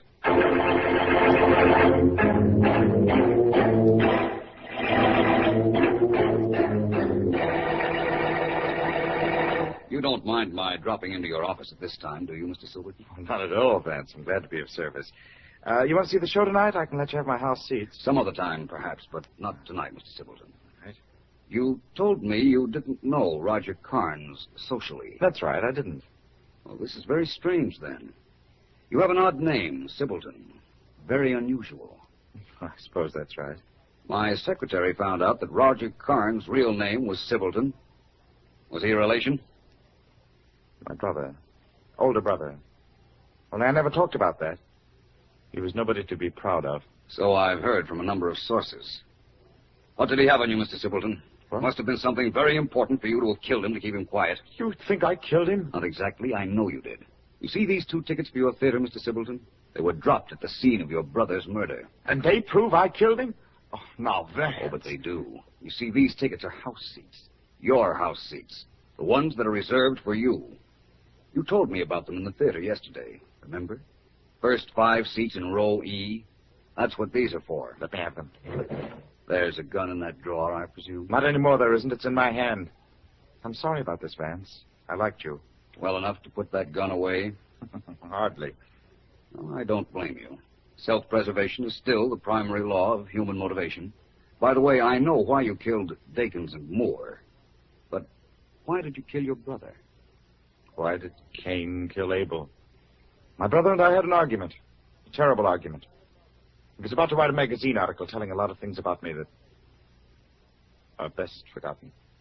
They happened years ago, before we came to this country. Robert called me up to taunt me about it, and I warned him not to write it. That's another form of self-preservation. I rather thought it was something like that. Your poetry idea was very brilliant, Sibbleton. You knew about Mike Wilcox and your brother's wife, didn't you? Of course. Everybody knew that. You also knew Wilcox had a little accomplice with a rather odd name of Longfellow, who on occasion was addicted to poetry. You thought the police would go to Wilcox and look no further than his hireling Longfellow. You know I've got to kill you, Vance. Kill you now. No poetry? No poetry. I'm sorry. I rather relished the wedding of the muse and murder. Markham, Heath, you can come in now. What? All right, drop that gun. Drop it fast. Come on in, boys. Say, Vance. You have the police outside all the time. I ought You ought to drop that gun for one thing, Simpleton. What? Sergeant Heath doesn't like to be kept waiting. All right, get him outside, boys. He got his gun. Let me go. Hello, Markham. Hello, Vance. Well, you've done your part, and very well, too. From here on in, I'll take it and make certain, as the book has it, that justice triumphs. Do that, Markham. And in this case, wouldn't you say that it was poetic justice? Well, Vance, since you wound up the Poetic murder case, don't you think we ought to close up shop for the day? Not especially, Ellen. You know, there still is the possibility that Markham might call. At this hour? It's late, you know. At last reports, murderers weren't keeping office hours. I understand. The only thing I don't understand is how a murderer as clever as this Silverton could have been careless enough to drop a pair of theater tickets at the scene of the first murder. Oh, he didn't drop any tickets. Well, you told me that's how he started talking. I told him I found the tickets, Ellen. In fact, I even waved a couple of tickets in front of his face. Only they were opera tickets that I'd gotten for us for next week. Why, Vance, you and the truth are becoming slight strangers of late. When you're trying to trap a murderer, Ellen, any means is fair, in my opinion. By the way, I've just composed a little couplet. Like to hear it? Definitely. Very well, then. The last chapter's written. The last words, my friend, are the poetic murder case is over. We've come to the end.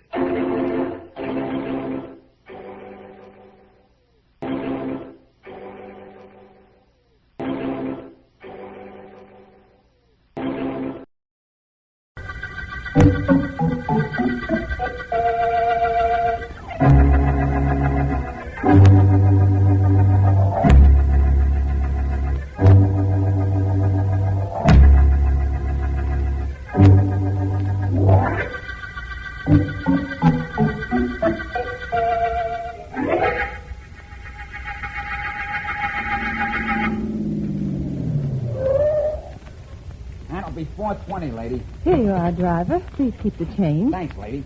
You're quite welcome, I'm sure.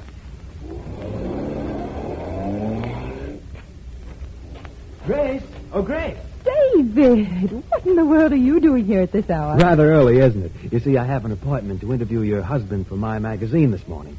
Where did you come from? Oh, I've been away for a few days. My train just got in a little while ago, and I took a cab from the station. Really, darling? The fare from the station is about $2. Didn't the driver say $4.20? Did he, David? He must have come the long way. Come on to the house. Oh, I'm supposed to meet your husband out by the pool. He's going to demonstrate some tricks on trout fishing, which our readers will positively drool over. Oh, that magazine of yours gives you a good living, David. I wouldn't belittle it if I were you. Come on, I'll walk to the pool with you.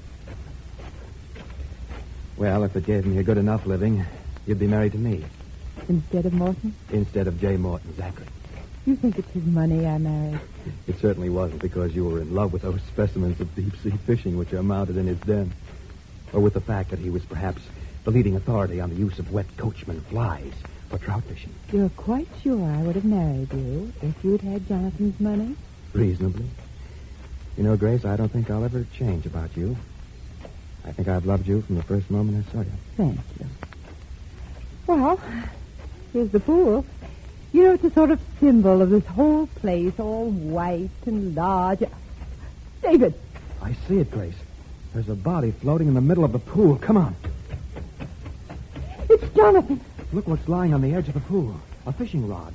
A trout fishing rod. And the hook is attached to Jonathan. David, do something. I can't very well, Grace. There's nothing anybody can do for him now.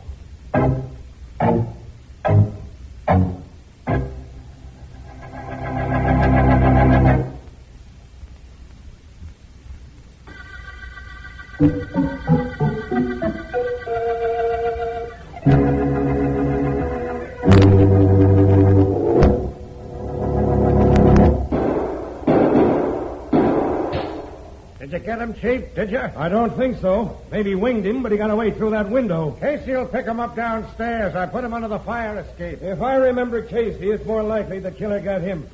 Well, Morrison, we almost had our hands on him. Almost caught the phantom killer. Let's go downstairs and either grab our killer or revive Casey. Pretty corny, isn't it, Vance? I don't know, Ellen. Plays like this are relaxing. That they are. They practically put me to sleep. Oh, Vance, look, that usher seems to be looking for somebody, and you left word at the box office where you'd be sitting. Boy, are you looking for Philo Vance? Yes, sir. There's an important phone call in the office. It's District Attorney Markham. Markham? Ellen, will you excuse me a moment, please? A moment? You might as well say goodnight right now. If it's Markham, it's a murder.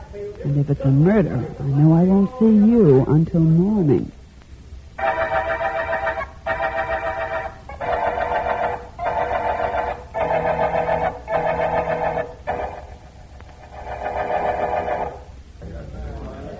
All right now.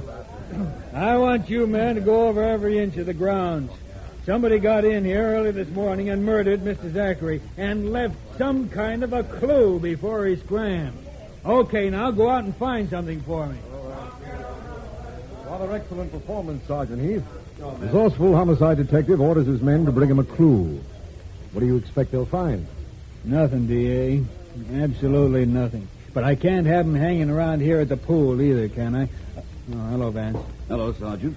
District Attorney Markham and I just had a look at the late J. Morton Zachary. Pretty ugly knife he had in his chest. Any knife in any chest ain't pretty, Vance.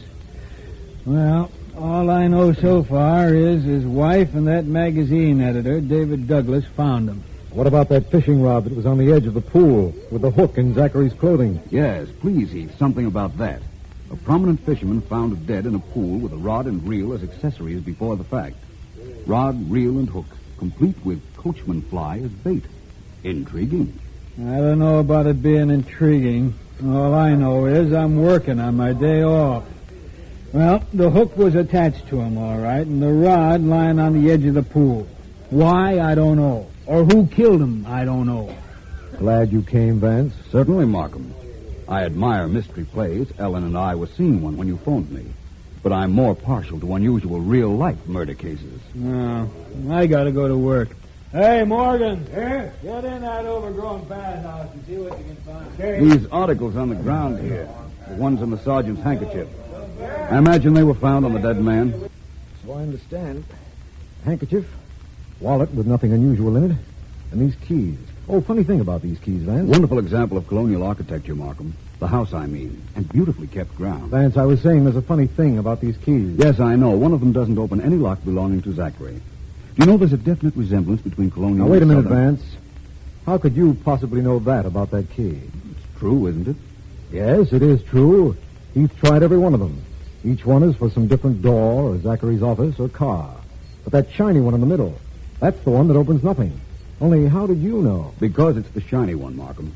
Either it's a new key to an old lock, or it fits some door that was just constructed.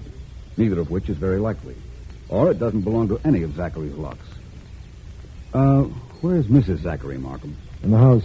Sergeant Heath asked you to hold herself available for questioning. He wasn't thinking of my questioning, I don't suppose, but I'm grateful just the same. If you don't mind, Markham, I think I'll join the lady.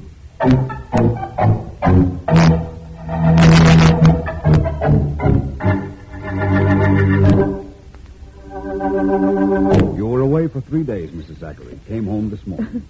Took a cab from the station, found Mr. Douglas here on your arrival, and the two of you discovered your husband's body? Yes. Yes, Mr. Vance. How long had Mr. Douglas been here? I don't know. He said he'd just arrived. Then it's possible that he might have killed your husband. Oh, no. Not David. He couldn't do anything so brutal. Oh, it's David, is it? Know him pretty well, Mrs. Zachary? Yes. Yes, I know him quite well. I was engaged to him once. Well, that's quite interesting. What time did you arrive here this morning? About 9 o'clock. 9:15, maybe. What time did your train get in? At 8:50. It's about a 20-minute cab run from the station. That would bring you here at about 9:15, as you said. Mrs. Zachary, you inherit all your husband's estate? Yes, I suppose so. It will be considerable, judging from this house. Was he retired? No. He was the head of a number of corporations, something to do with the manufacture of rayon. You can find out all about that at his office. I'm not particularly interested at the moment, Mrs. Zachary. Where can I find David Douglas?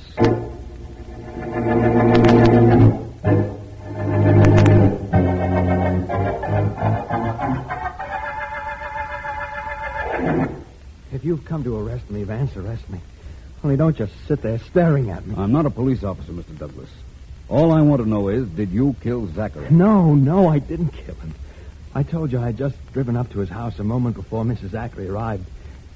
I was there, standing there, when she got out of the cab. I paid the driver. How much did you pay the driver? She gave him a bill, a $5 bill. Told him to keep the change. That's quite a sizable tip. I rode out to the house from the station. The meter only read $2. What's the difference how big a tip it was? Besides, the fare wasn't $2. It was $4 something. I heard that. Get through with me, Mr. Vance. Please get through with me. You're awfully nervous, Mr. Douglas. I won't be too long now. Coincidentally, I know that you were once engaged to Mrs. Zachary. Yes, I was. Vance, listen, I know the police let me go, but that they're watching me, waiting for me to make a false move and daring me to make one. I can't stand this anymore. I can't, I tell you. I'm going to... If you kill yourself, Douglas, it's practically confession that you murdered Zachary. You want that? Oh, no, I don't want that. I don't know what I do want, but it's not that. Here. Take the gun, Vance. Take it and go away. Please go away. Please leave me alone.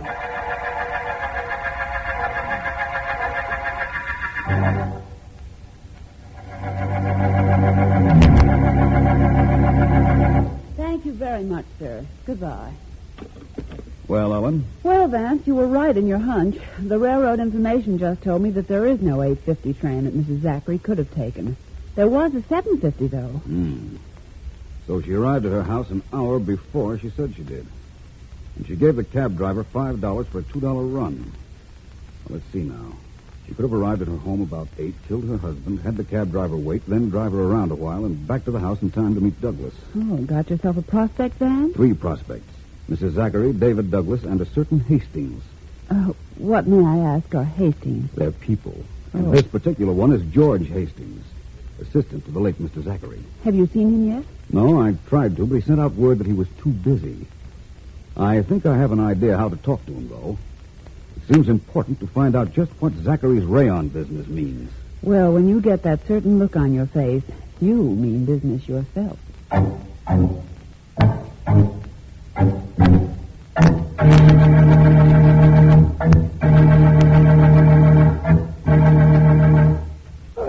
little bit higher, Frankie. Up around the shoulders. That's better. Nothing like a massage to keep you fit, is there? There certainly isn't. Oh, waiting for Frankie to get finished with me? Yes, but there's no hurry. Always said I would know what I'd do if I couldn't run over to the gym a couple of times a week to get a workout and a rub down. I haven't seen you in here before. It's my first visit. Well, you'll like it here. Okay, Frankie. Hold it up.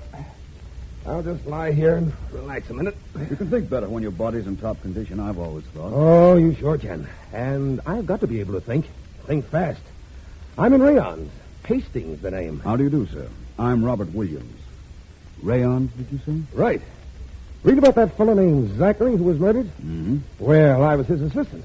I'm taking over the firm now. Oh, is that so? Oh, yes. That murder ruined the biggest merger ever attempted. Secret merger. Zachary representing the East and a fellow named William Bartlett, the West. Wow. What that would have done to the industry. We'd have monopolized it. Had to keep it secret. Didn't want anyone to know. It doesn't matter now anymore, I gather. Nope. The deal was dead when Mr. Zachary got killed. Really? Mr. Hastings, I'm not Robert Williams, as I said. My name is Philo Vance. Oh, I see. I tried to make an appointment with you, but you wouldn't see me. So I followed you here to the gymnasium. You did? What for? To find out what you might know about Mr. Zachary's death. It seems to me that you know a great deal about Mr. Zachary's business. Why shouldn't I know about it? Mr. Zachary never did anything without my help. No, Mr. Hastings? Not even die?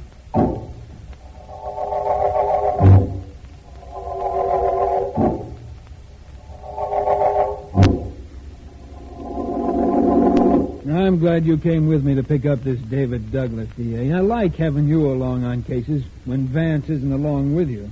I don't know why that is, Heath. Vance never objected to you. Why should he object? I never outsmarted him, did I? This is the Douglas apartment right here. Wait a minute. I'm pretty sure he did it, D.A. Just found out he was engaged to Mrs. Zachary before she married her husband in that rod and reel business. That'd be right up his alley. Come on, open up in there. Open up. Oh, that shot came from Douglas' apartment. Break down the door, Heath. Here, I'll help you. All right. Once more, and I think we've got it, Heath. All right. They're in, D.A. Oh, they're a little late. Look at him. Still holding the gun, too. Look around the apartment, Heath. And while you're at it, you might look around for another suspect who had as good a motive and opportunity to kill Mr. Zachary as the late David Douglas.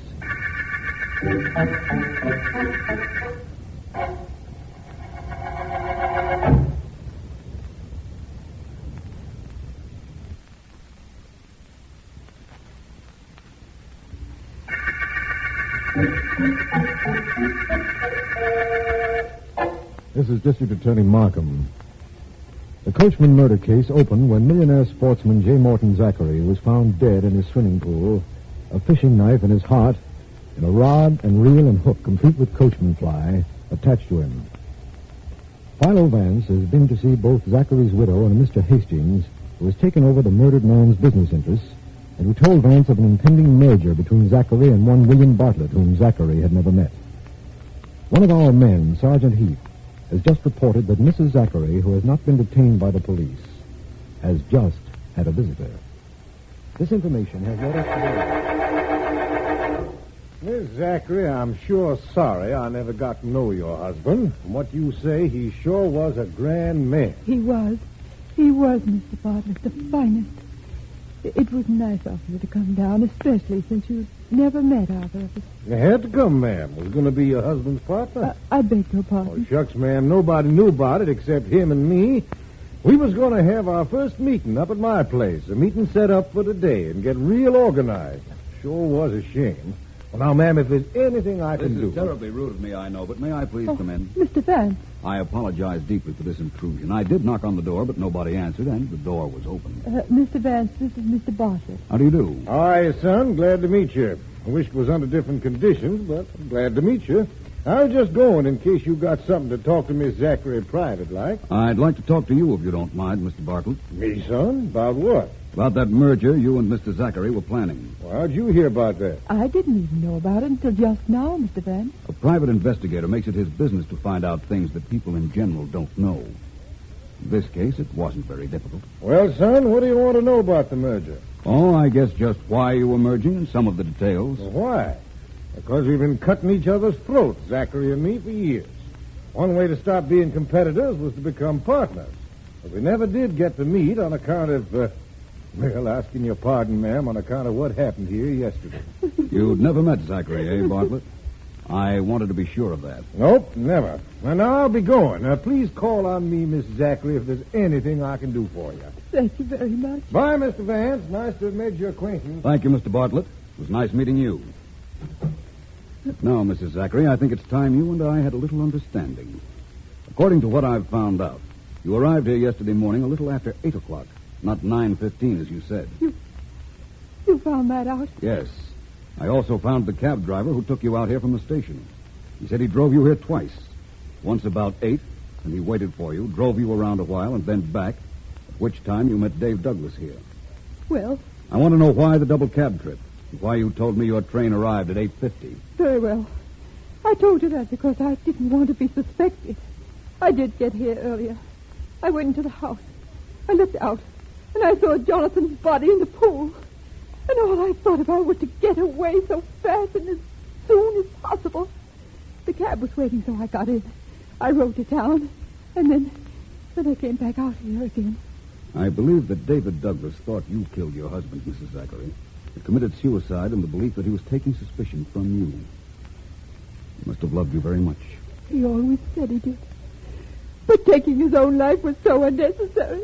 I didn't kill Jonathan. I didn't. Perhaps you didn't. Perhaps the explanation of who did lies in that shiny key, the fishing rod, the reel, and the hook we found attached to your husband's clothes. We'll see, Mrs. Zachary. We'll see. Now, if you don't mind, I'd like to call Mr. Markham. and have him invite some people to a meeting at your swimming pool.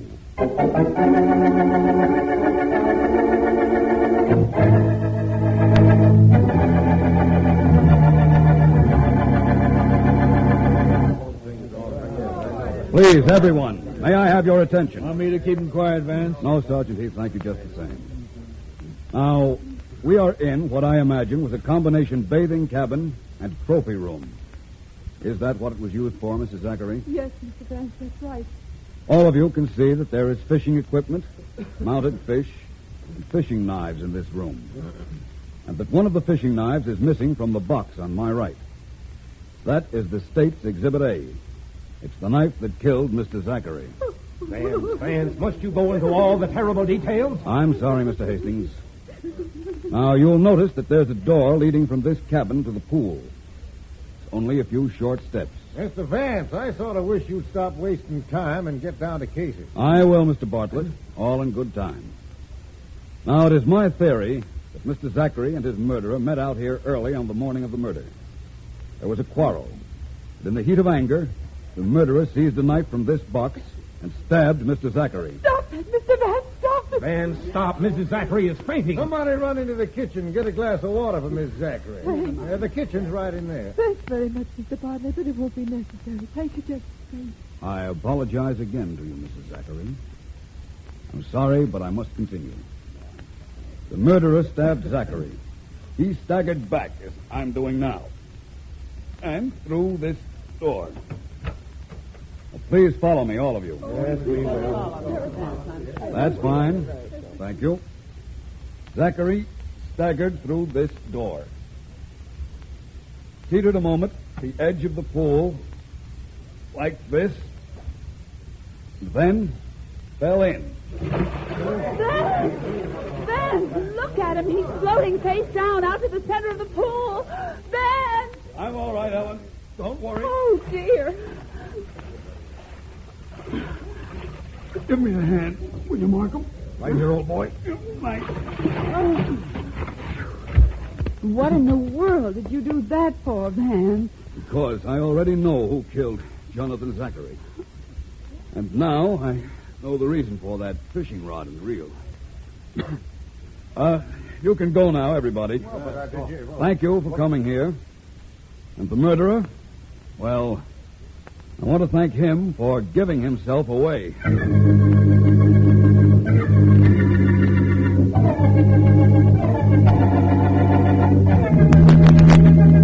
Well, Vance, we're here. You said to drive you here, and I did. Now tell me what this place is. It's the place, Sergeant Heath, that's going to give me the proof of who murdered Mr. Zachary. It's a hunting lodge. Look, you said after you fell in the pool that you knew who did it. I still know, but I need proof. You brought the key, Sergeant? The shiny one we found in Zachary's pocket? Sure.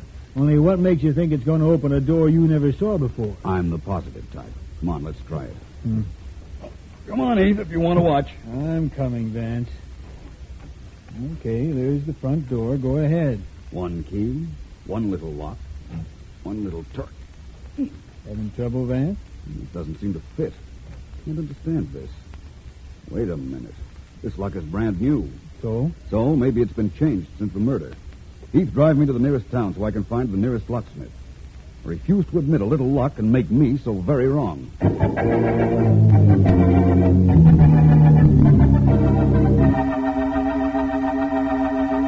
Yes, sir. He did put a new lock on that front door. Did it yesterday. Why'd you want to know? Why? Well, I can't tell you, but I can tell you this, that I am completely indebted to you. Please accept this $5. Sure, I'll take it. Tell you what, I'll give you the lock I took off that door. Got it right here someplace. That'll be very nice. Thank you very much. I assure you, I'll never forget you for this. And I'm equally certain a certain Mr. William Bartlett will never forgive you for it.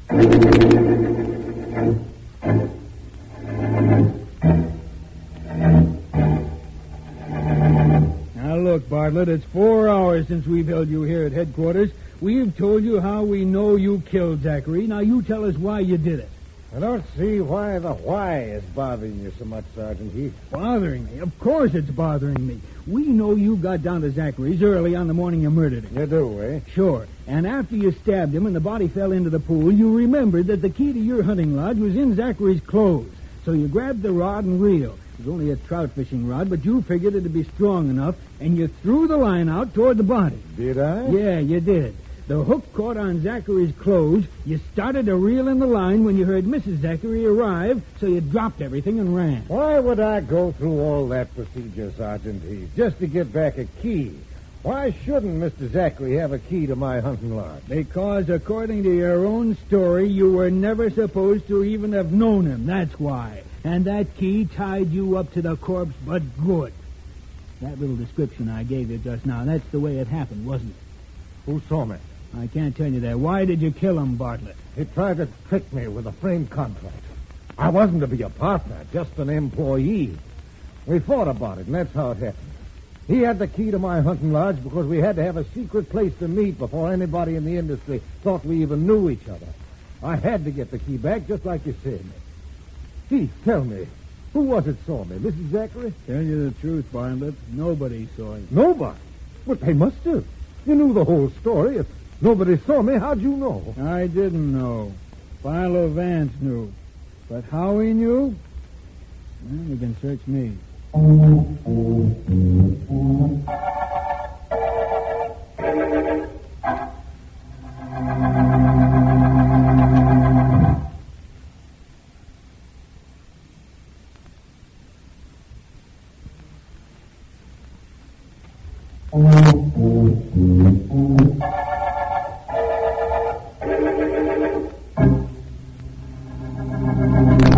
Vance, please, can we play 20 questions? You need 20, Ellen? I'm not sure yet. Let me start with 1.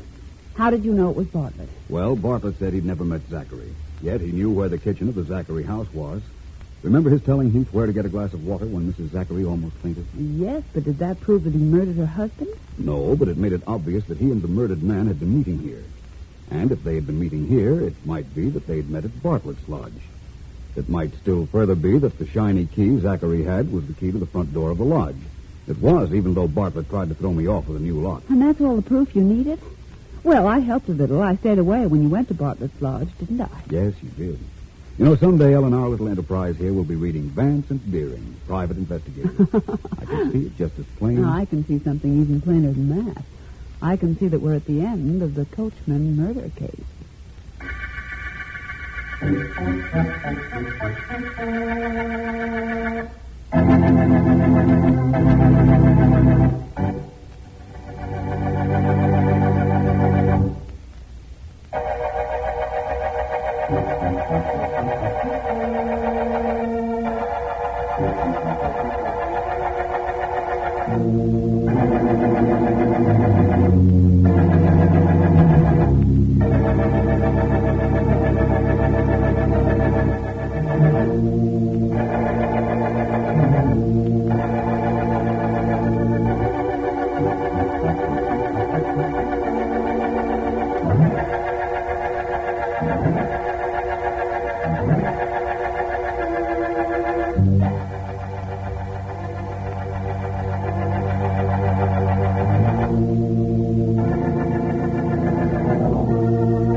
You know, I was just thinking, Colonel Tim. Yeah? If I get a few more little people to work with you in the act, it might be better entertainment. Whatever you say, Mr. Edwards.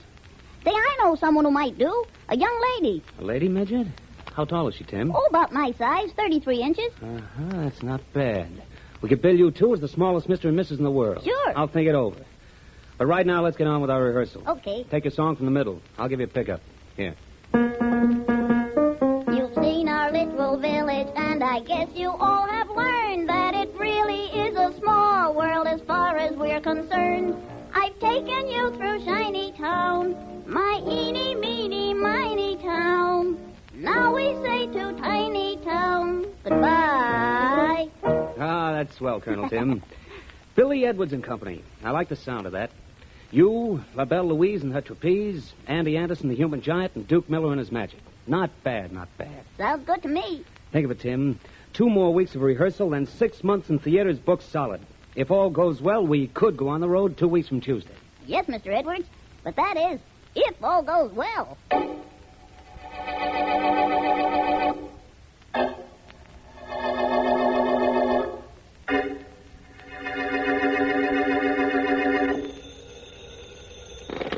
Homicide Department, Sergeant Heath speaking. Sergeant Heath, this is Jennings. I'm the janitor of the rehearsal building on Kearney Street. Hurry over, please, Sergeant. Please come right away. Okay, Jennings, take it easy. Tell me what happened. A man's been shot, and he's lying on the floor of one of the rooms. Hurry, Sergeant, hurry. Be right there. You know the man's name? Edwards, Billy Edwards. Hurry, please hurry. Don't touch anything and don't leave till I get there. Be up in 5 minutes.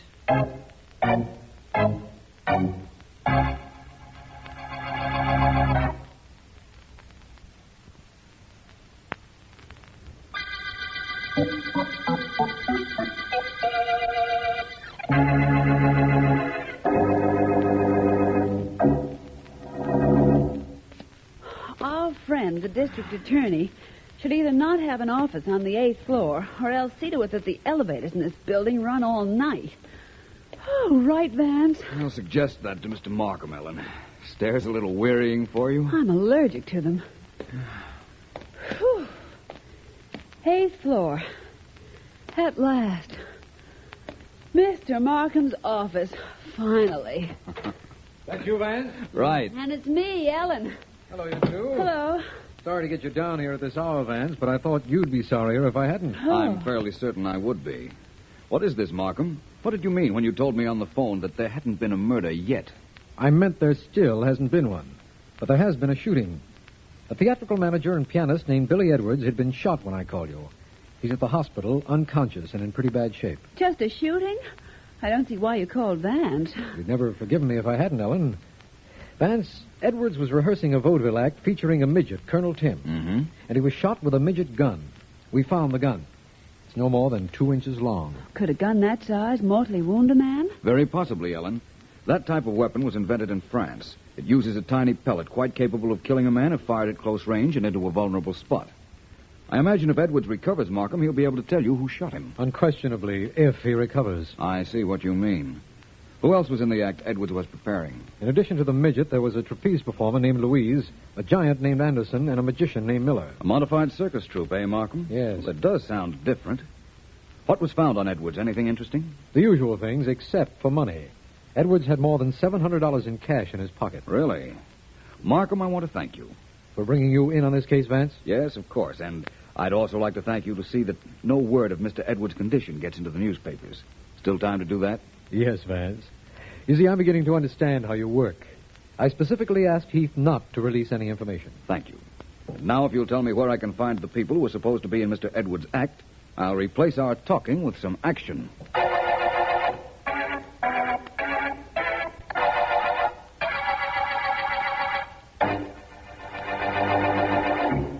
Look, Louise, why not team up with me? Even if Edwards gets better, it'll be months before he puts our act on the road now. No, Duke. I don't think it's right. I just don't. And I don't either. The least we can do is wait for Mr. Edwards to get better. Maybe he ain't gonna get better. And what happens? We lay off for months. The way I see it, Louise, you and me and the midget here, we got the same act. I'm sorry, Duke, but Don't give me no buts, pretty one. I've been nice and quiet, and I've been trying to show you it'd be smart to send the act out without Edwards. But if you're gonna make me get tough, where you going, runt? Out. Just out. Hey, wait a minute. You know, I think he worshipped you, Louise. He didn't like the way I was talking to you. Now, let's get back to what you were saying. You were going to get tough. How tough? Not the way you think, baby doll. This way. Suppose the cops were to know Bill Edwards was in love with you and they found out there was a Mrs. Edwards. You're pretty low, Duke. You'd tell them, wouldn't you? I don't know. I don't know anything, except all of us ought to team up and take over those booking Edwards got. Now, I ain't a bad guy, baby, if I'm treated right. Try me out and see. I always had a yen for you. Get away from me, Duke. Keep away from me. Oh, so that's the way you want it. All right, maybe I can... Oh, that midget brought the giant with him. That's why I went for you. Don't let him do anything to Louise. Mix you up. What is this here? He bother you, Louise? Well, look, Andy, I was just kind of talking. He bother you, Louise? He bother you, Louise? I break him in half. No, Andy, please. Please, it's all right. She told you, Andy. I didn't do nothing. She told you that. You heard her. Now, keep away from me. Don't, Andy. Don't, Andy. You open Andy, door. let go of me. Now I throw skunk outdoor. Now, get your hands off me, you Well, this is a very pretty picture. Do you mind if I interrupt it a moment? Who are you? My name is Vance, Philo Vance. I want to see all of you about the shooting of Bill Edwards. I throw him out, Louise. No, Andy, no. Don't throw anybody out. Mr. Vance, we've already answered all the questions the police asked us. I know, but I wanted to meet all of you socially before I uncovered evidence that will send one of you to prison for a long, long time.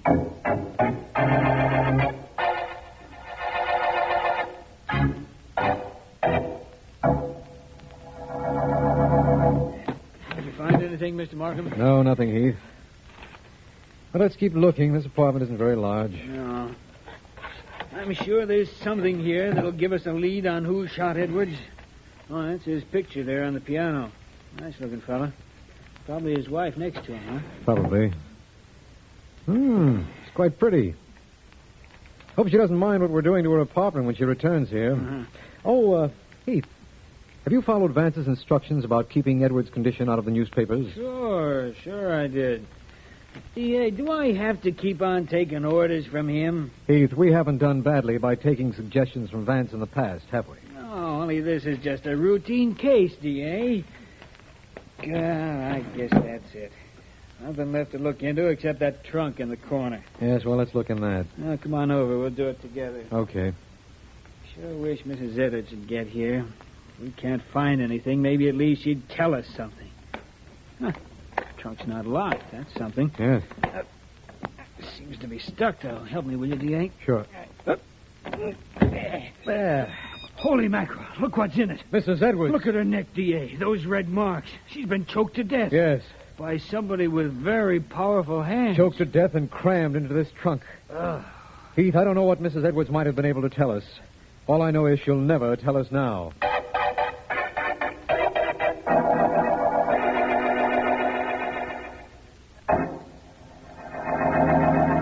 No, I'm sorry. I can't connect you with Mr. Vance's private office. He gave me instructions that he wasn't to be disturbed. Well, I'll have him call you just as soon as he's free. Goodbye. Now, let's see.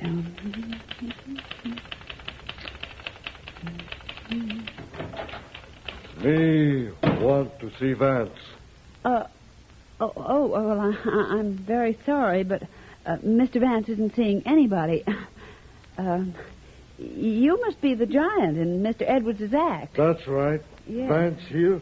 Yes, as a matter of fact, he is. He's in that office there. He's talking to Colonel Tim, the midget.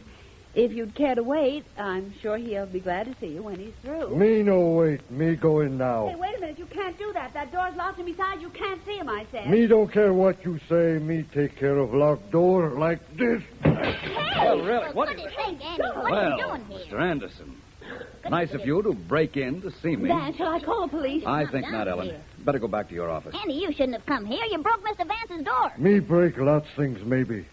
He bother you, Tim? No, Andy, not at all. He's our friend. Our friend, Andy. You see, Ellen, I'm their friend. Now, please go on back while I find out what other reason Mr. Anderson had for breaking in on me. Okay, Vance. Only there are an awful lot of funny things happening around here. Well, Colonel Tim, would you like to continue? Well, I think not, Mr. Vance. Not now. Andy, I'm trying to help Mr. Vance find out who shot Mr. Edwards. I just told him that he used to lend money to people in show business. You tell him that? Yep. Why? Well, because it might help Mr. Vance find out who shot Mr. Edwards. What it did, actually, was account for the large amount of cash in Mr. Edwards' pockets, Mr. Anderson. Merely that and nothing else. Yet. Duke Miller, he tell me Mr. Vance wants you in his office, Tim. I think maybe he do something to you I do not like. I come here. No. Well, Mr. Vance, there's nothing more I have to tell you. But maybe you'll tell me something. How's Mr. Edwards feeling? I'd say he's doing as well as can be expected. He still not talk?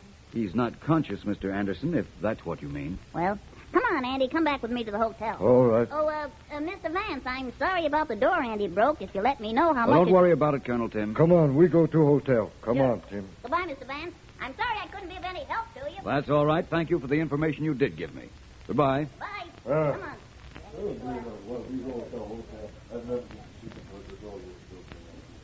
Ellen. Oh, coming, Vance. Well, that was quite a little party you had here. Oh, it was nothing, really. Quite an informal gathering, I assure you. They've gone? Very much so.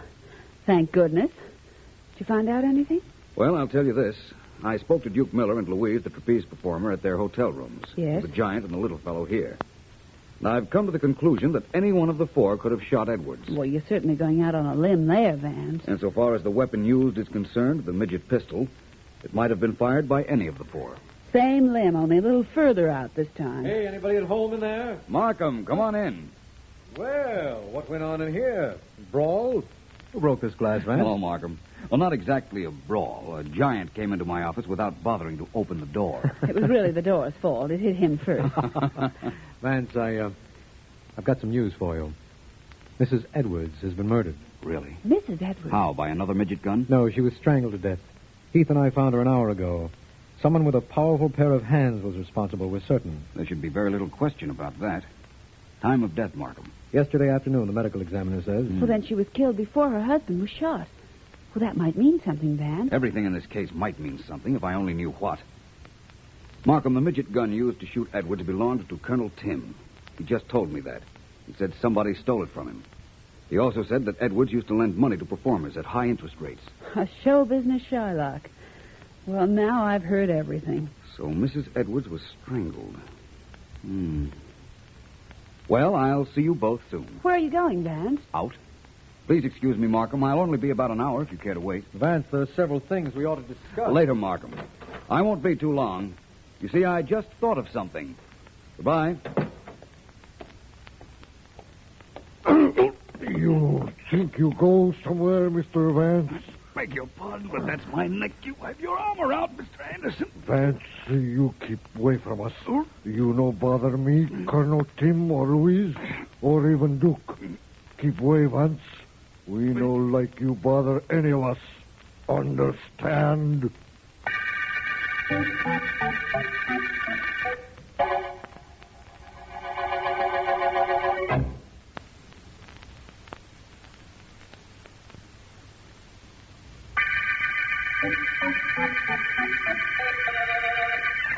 This is District Attorney Markham.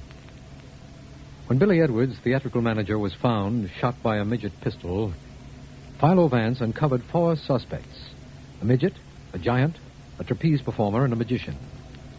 Then Edwards' wife was found dead, strangled. None of the suspects knows what condition Billy Edwards is in because at Vance's request, all information other than the fact that he has as yet not talked has been withheld. I have been informed that Sergeant Heath has picked up Andy Anderson, the giant, and is questioning him at this moment. They are having a bit of... Now, look, how many of you guys does it take to hold him down? Yeah, that's better. Okay, Anderson, you're a big guy, a giant. But you could also be a murderer. Me no murderer. Now, this is the way I figure it.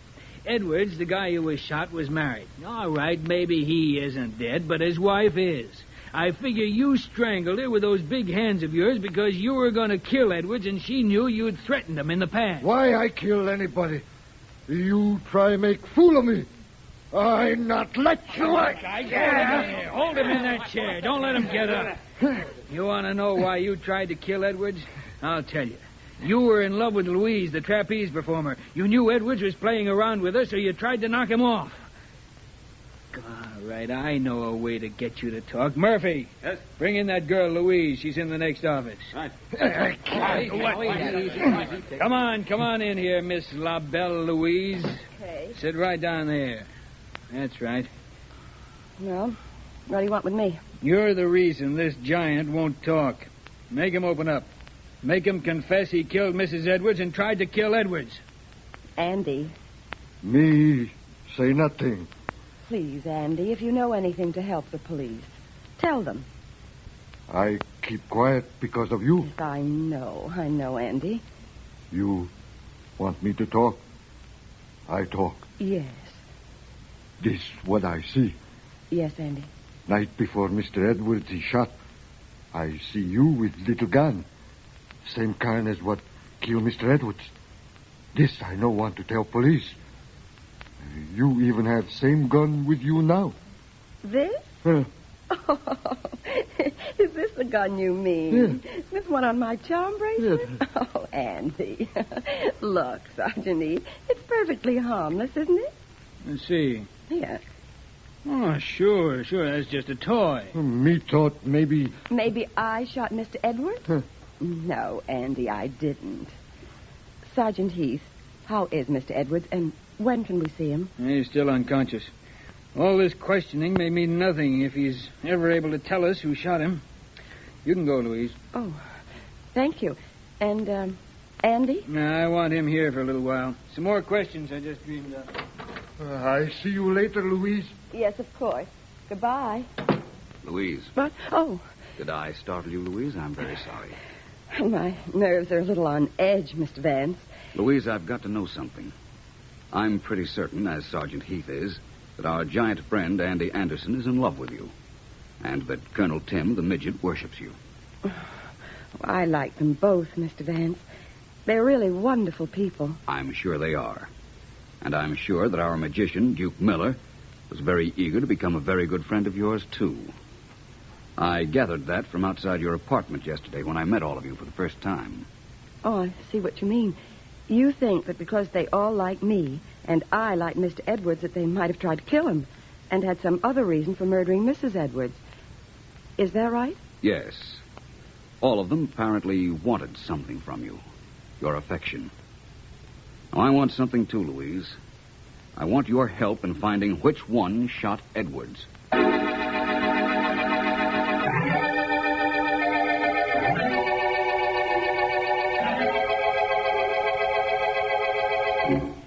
Take it from the middle, Tim, once more. You've seen our little village, and I guess you all have learned that this really is a small world as far as we're concerned. I've taken you to Shiny Town, my eeny, meeny, miny town. Now we say to Tiny Town goodbye. That's got nothing. You know that. Look, I play the same notes Edwards plays. Why don't you sell that song the way you did for him? I don't know. I just can't. Maybe I know a way. Tim, how much money did you borrow from Edwards? I didn't borrow from him. Don't give me that. I got to look at his notebook the last time I paid him some of the dough I owed. He kept track of all the dough he loaned guys. Your name was right above mine. I just don't remember the amount. How much was it? A few $100. I was going to pay him back when we started to work. You don't have to pay him back if he kicks off, do you? I don't want him to die. Then why did you shoot him? Me? I didn't. I never did. You can't go around saying things like that. Why, I'll... You'll what, Midge? Shoot me, too? You owed him money, and you wanted Louise. You shot him. Yeah, you stole my little gun, and you killed him. Who is it? Hello? Oh, Mr. Vance. What do you want here, Vance? Well, I just want to tell both of you that we just got rather good news from the Essex Hospital. Billy Edwards is doing rather well. He's expected to regain consciousness sometime tonight. I've already told Andy Anderson and Louise, so you don't have to bother. And you won't have to worry about any more questioning. Because when Edwards comes to, he'll tell us who shot him.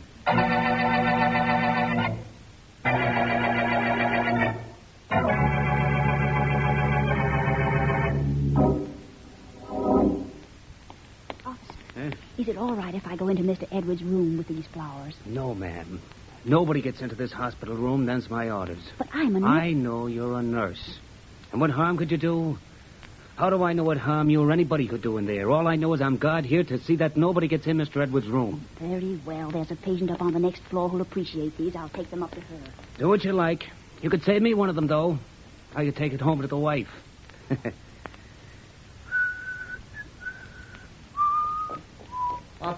Officer, I'm a doctor here. Please come downstairs. Next floor, there's a patient of mine getting violent. I can't restrain him. Please come help me. I can't, Doc. I'm on duty here outside this door. I gotta stay here. But this man's violent, officer. I got him tied to the bed with the sheets. He's gonna break loose at any moment. Please come down with me. Nothing can be more important than stopping a potential maniac from getting loose. Oh? Well, I guess this is an emergency. And in an emergency, I'm supposed to forget orders and use my head. Nobody will be coming in here, not in this room anyhow. Lead the way, Doc. Right this way, officer. Down these stairs. If we hurry, we can get there in time.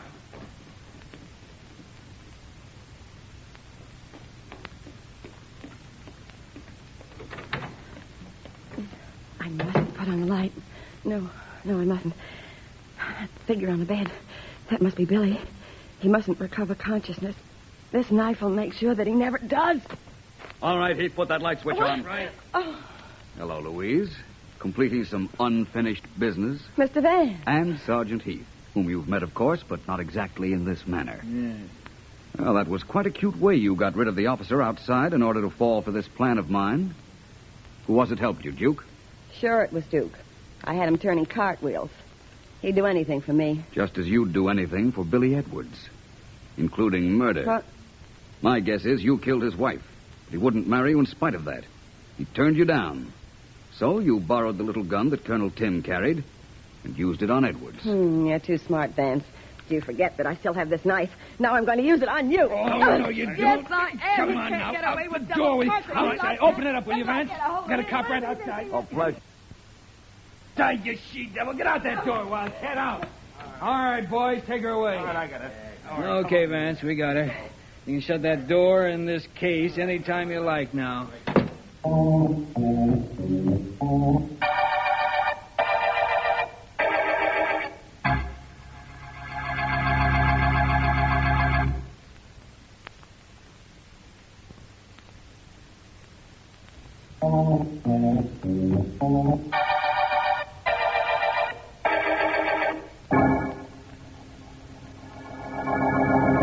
No, I'm sorry, Mr. Vance is not in. Goodbye. See what I'm doing for you now, Vance? Becoming a prevaricator. Is that good? Well, it isn't bad when I tell people you're not in so that you can have a little relaxation. Vance, what gave you the idea that La Belle Louise was the murderer in the Midget murder case? She did. My investigations proved that each of the 4 suspects involved had motive and opportunity. And the girl actually made no mistakes that pointed the finger at her. Oh, so you had to let her convict herself. Something like that. I had an idea we might run into a stalemate on this case. That's why I asked Markham at the beginning not to make any announcement of Billy Edwards' physical condition. How is he, by the way? And incidentally, you took quite a chance on Edward's life, letting Louise loose in his room with a knife just to prove she tried to kill him once before, didn't you? There was nobody in that room, Ellen. Edwards has been dead for 2 days. Huh? He died soon after he was brought to the hospital. But that was something I didn't want the murderer to know. Or me either, apparently. Mm-hmm. You know something, Vance? You know what threw me off? The strangling of Mrs. Edwards. I knew it had to be somebody with a powerful pair of hands, and I thought of the giant right away. Louise was an aerial performer, Ellen, remember? She hung by her hands, did tricks with her hands and arms. They were very well developed. Too bad her imagination wasn't. Of course, I know why she went to the hospital with that knife. She thought Edwards was still alive and that she had to kill him before he recovered consciousness and told the police that it was she who'd shot him. I hoped that's what she would think. I didn't know she'd get Duke to help her, but I imagined she'd need and could get some assistance. Well, the Midget murder case was simply another example of the fury that lies within a woman scorned. That's something you might remember, oh brilliant one. Any time you begin some other romance, I mean. At the moment, I'm not concerned with beginning anything. Right now, Ellen, I'm serene, content, and quite pleased with the end of the Midget murder case.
That you, Vance? Yes, Markham. Well, the district attorney is behind a locked door. Most interesting, Markham. How do I get in? This way, Vance. I'm unlocking the door. Good evening, Vance. Hello, Markham. All this secrecy indicates an occasion I should enjoy. Am I correct? It's quite possible, Vance. Please sit down. Thank you. Well, you sent for me, Markham. I'm here. Shall we ask your other visitor to come in here from the next room so we can get started? You knew I had someone waiting next door? Certainly. You wouldn't lock yourself in, Markham. As long as I've known you, I've never seen you display a single evidence of fear. You locked your door, therefore you are trying to protect someone. Whom? My only surprise is that you didn't know that, too. It's an informer, Vance, a stool pigeon. Come in, Ricker. Yeah, D.A. Here I am. Ricker, this is Philo Vance. I want you to tell him what you told me a while ago. Oh, gee, D.A., what I told you was personal, just between friends. Please include me among your friends, then, Ricker. Do I have to tell this guy what I told you, D.A.? I wish you would. Okay, then. Okay. Listen, Vance, the D.A. and I has got a deal. When I hear something he ought to know, only nobody will tell him, I tell him. Nobody will tell him, so you tell him. Sure. Listen, Vance, there's a dame due to hit this town this week, and she's going to start running things here the same as she ran them in the Midwest. And where she goes, trouble goes, too. Big trouble. Killings, bank holdups, kidnappings, the works. Yeah, that's what I was telling the DA. A woman is coming to town, and that means trouble, eh? Well, that's not too strange an association. Well, I don't know about that. All I know is this town's going to break wide open when she shows up. And that's going to be soon. Really? Ricker, tell me, who is this woman? You mean, what's her name? Well, search me. I don't know. All I know is she's tall and dark and terrific looking. And she always wears dresses of one color only. Nobody knows her name. Everybody calls her the Lady in Blue.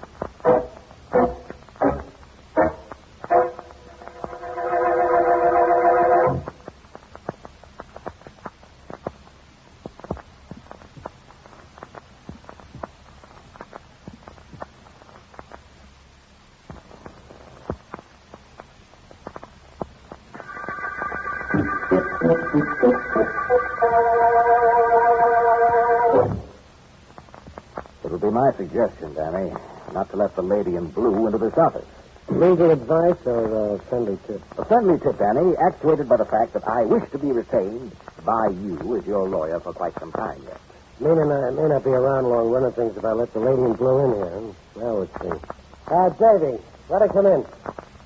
Out, mouthpiece. That door there. Call me later. I hope you'll be able to answer the phone when I do.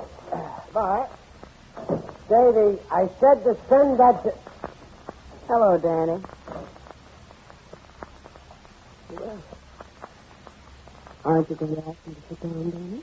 As soon as I can breathe normal again. You're the Lady in Blue? That's what I've been called. You knew I was coming to town? Everybody knew it. What do you want with me? I'd like to do business with you, Danny. Things are a little slow where I came from. I need activity. I can find things to do here. Things you're already doing. All right. I get that. But the way you look, the way you're dressed, the way you talk, what do you want with rackets? Rackets? I'm not associated with any racket. I do things more legitimately. My methods may be a little illegal, but my enterprise is on. For instance, you're in a racket. I've suddenly decided to be your partner. Nice deciding. What if I don't like it? I know you brought a couple of your boys along, so don't think I'm being tough. No, you're too smart to play that way, Dan. You have a bodyguard in the next room. I have one of my boys watching him. I don't know about yours, but mine shoots straight. And often. Will you talk to him? Take that hood of yours out of here, lady, and you go with him. We don't have nothing to talk about. No. Tony, don't let him come in, Davy. You call me, lady? Davy here is giving me some trouble. Davy. He shot Davy. Only in his arm. I don't like guys that pull guns. You call me, lady? Yes, Tony. Just as a protective measure. Danny, we'll drop our business discussion for the day, but we'll meet again. We'll meet again, lady. I promise you that. I'll find out what your game is. I'm sure you will. Only, as a glance in the next room will tell you, we're both playing the same game. But the score is 1-0 in my favor.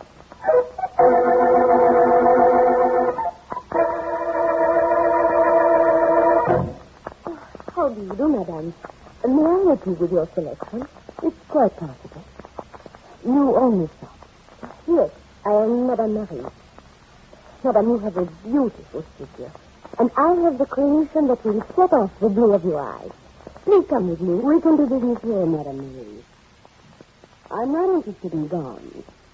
I'm interested in working for you. Working? A woman like you is looking for a position? Not exactly.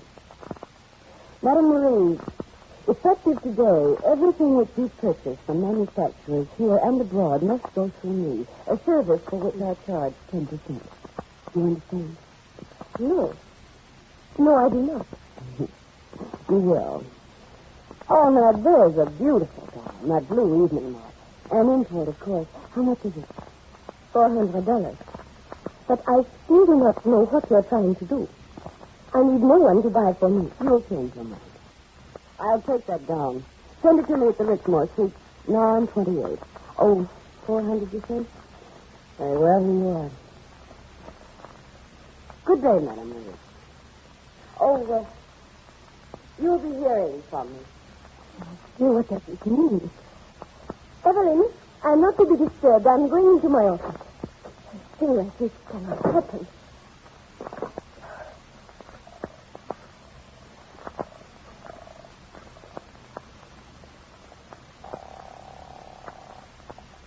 Yeah. Monsieur Danny? Never mind the mature business. I got trouble enough. Danny, this is Marie from the dress shop. 6 months ago, I joined your association. You promised me I'd never be disturbed by anyone. Just now, I was disturbed. By a tall, good-looking doll dressed in blue? Yes. She didn't know I was already a member of your association, did she? I mean, that must be it. She just didn't know. She knew all right. Only she told me she's moving in and she's doing it. I'm going to see her. Something tells me she's going to be moving right out again.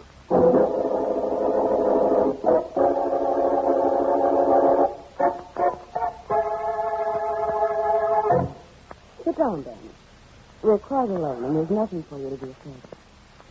You like my new gown? I bought it today. I like the gown, lady. It's your ideas on doing business I don't like. You're cutting in on Madame Marie, I understand. Well, as long as you understand, I see no need to discuss it further. You like the gown really, Dan? Listen, lady, I don't like what's going on here. I was doing all right. I was doing fine, and you cut yourself in. I'm not taking it, lady. I'm telling you now, I'm not taking it. But, Dan, there isn't really anything you can do. Look, Would you care to take me to the theater tonight? I'll wear this new blue gown. I've some wonderful blue eyeshadow that matches and luminous stardust for my hair. You'll be very proud of me, dear. You want me to take you to the theater? Hey, lady, you go for me a little. Why? Why?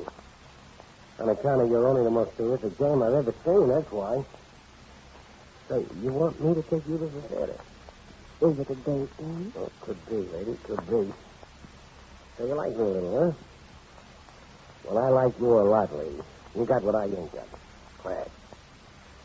Thank you. You're welcome. Lady, come here a minute. I always wanted to know what it would feel like to have a swell dame like you on my arm. Come here, lady. Come on. You want me closer? Real close? Like this? Oh, lady. Oh, lady, this is living. Hey. What did you clip me for? I step on ants when they start to crawl down there. You affect me the same way. Oh, I do, huh? You don't want to play then, do you? Step rough. Okay, if that's the way you want it, that's the way you're going to get it. Lady, you're going to be sorry you slapped me in a kisser. Take my word for it. Really? What are you going to do? Plenty. I'll fix you for this, lady, beginning now. You know that date we had for the theater? Well, it's off. Fool around with that.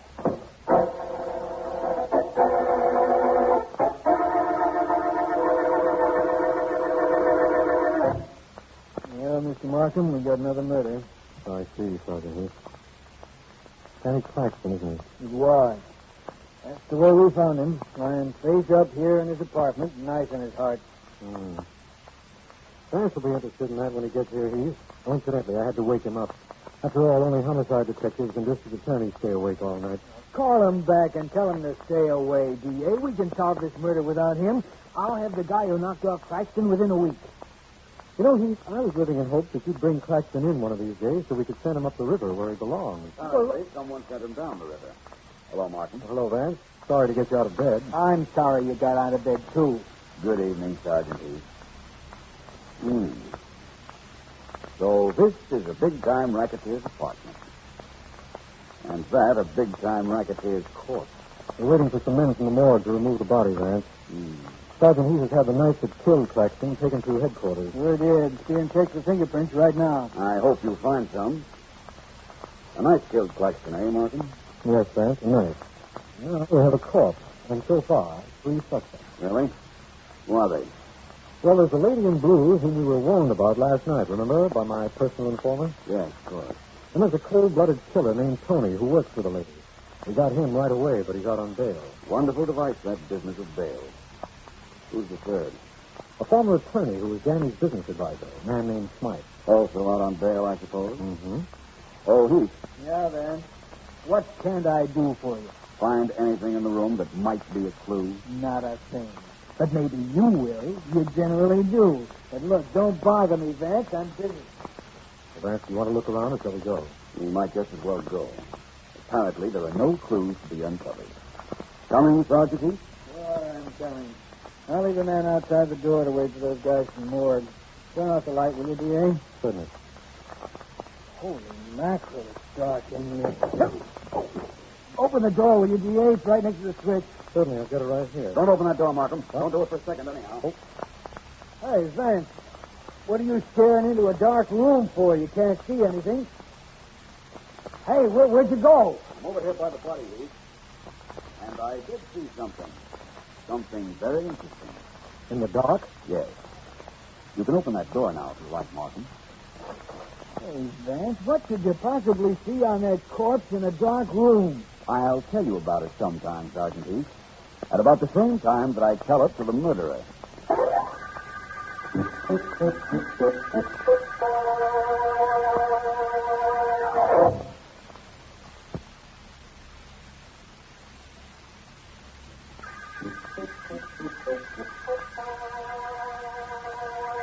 This is District Attorney Markham. The Blue Lady murder case developed as a result of the knifing of Danny Claxton, whose reign as racket king has been challenged by a glamorous woman known as the Lady in Blue. As Vance had anticipated, there were no fingerprints on the knife. Suspects include the lady her favorite gunman, Tony, and a disbarred lawyer named Smythe, who might well inherit Claxton's racket empire with him dead. Vance found some sort of clue in Claxton's darkened apartment after I'd asked him there. And, since all suspects are out on bail, he phoned to tell me he was going to the Richmore Hotel to see the lady in blue. He could be there about... Please sit down, Mr. Vance. I've been waiting to meet you. And, it's been your saving for us. Thank you. You know, if there should be a mental contest between us, one of us must lose. In view of that and my self-confidence, I appreciate your hospitality. You mean if there is a contest, I won't win? If you knew as much about me as I about you, you might not be so certain. We're very much alike. I'd hate to believe that. You and Danny Claxton didn't like each other, did you?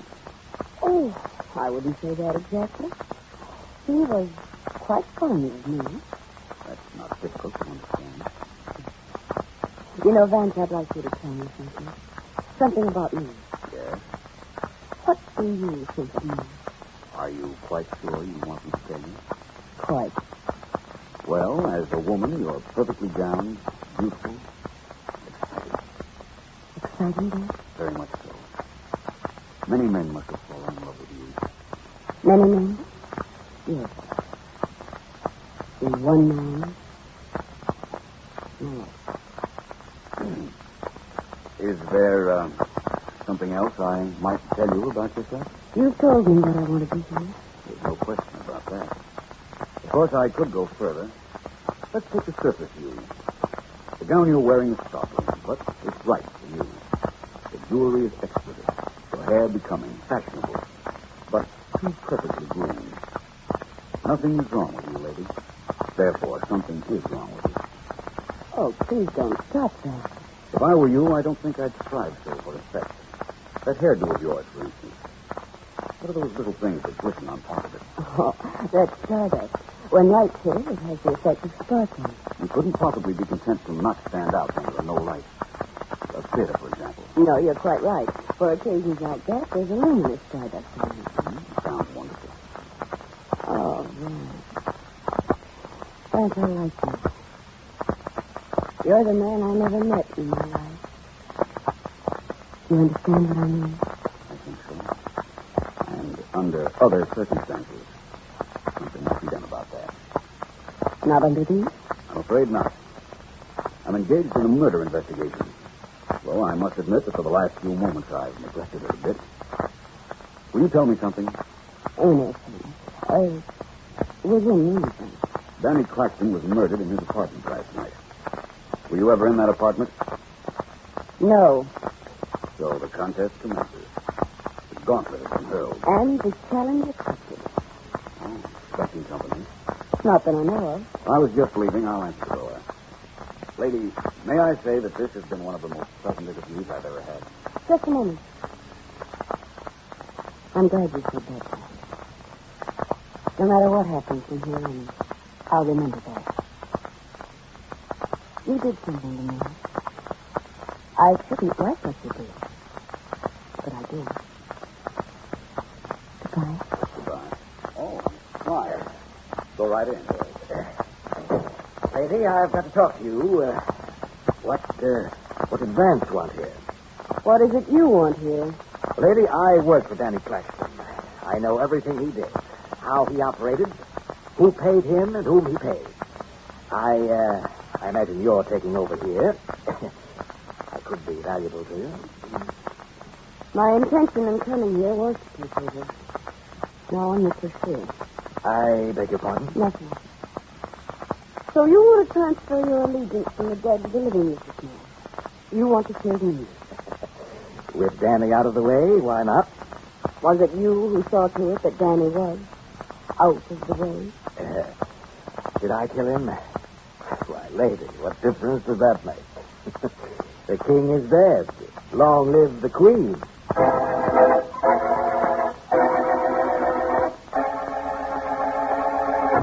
Wait a minute, Mr. Markham. Let me go to work on this Tony here. I talk a language you can understand. Tony, sit up in that chair. Don't bother me. He's all yours, Sergeant Heath. I hope you get something out of him. You have my best wishes, but also my gravest doubts. You talk to me.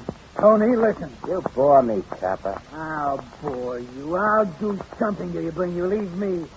Look, you work for the lady in blue. She told you to knock off Danny Claxton, so you knocked him off. With a knife? Sure, with a knife. Oh, I know all about how you're a gun toter. I know your reputation, but you pulled a switch to toss us off. You hoped. You killed Claxton, didn't you? Oh, did you or didn't you? Didn't I?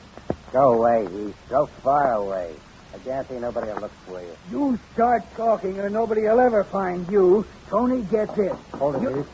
Who is it? Sorry, Markham. Vance. Wait a second, Vance. I'll be right out.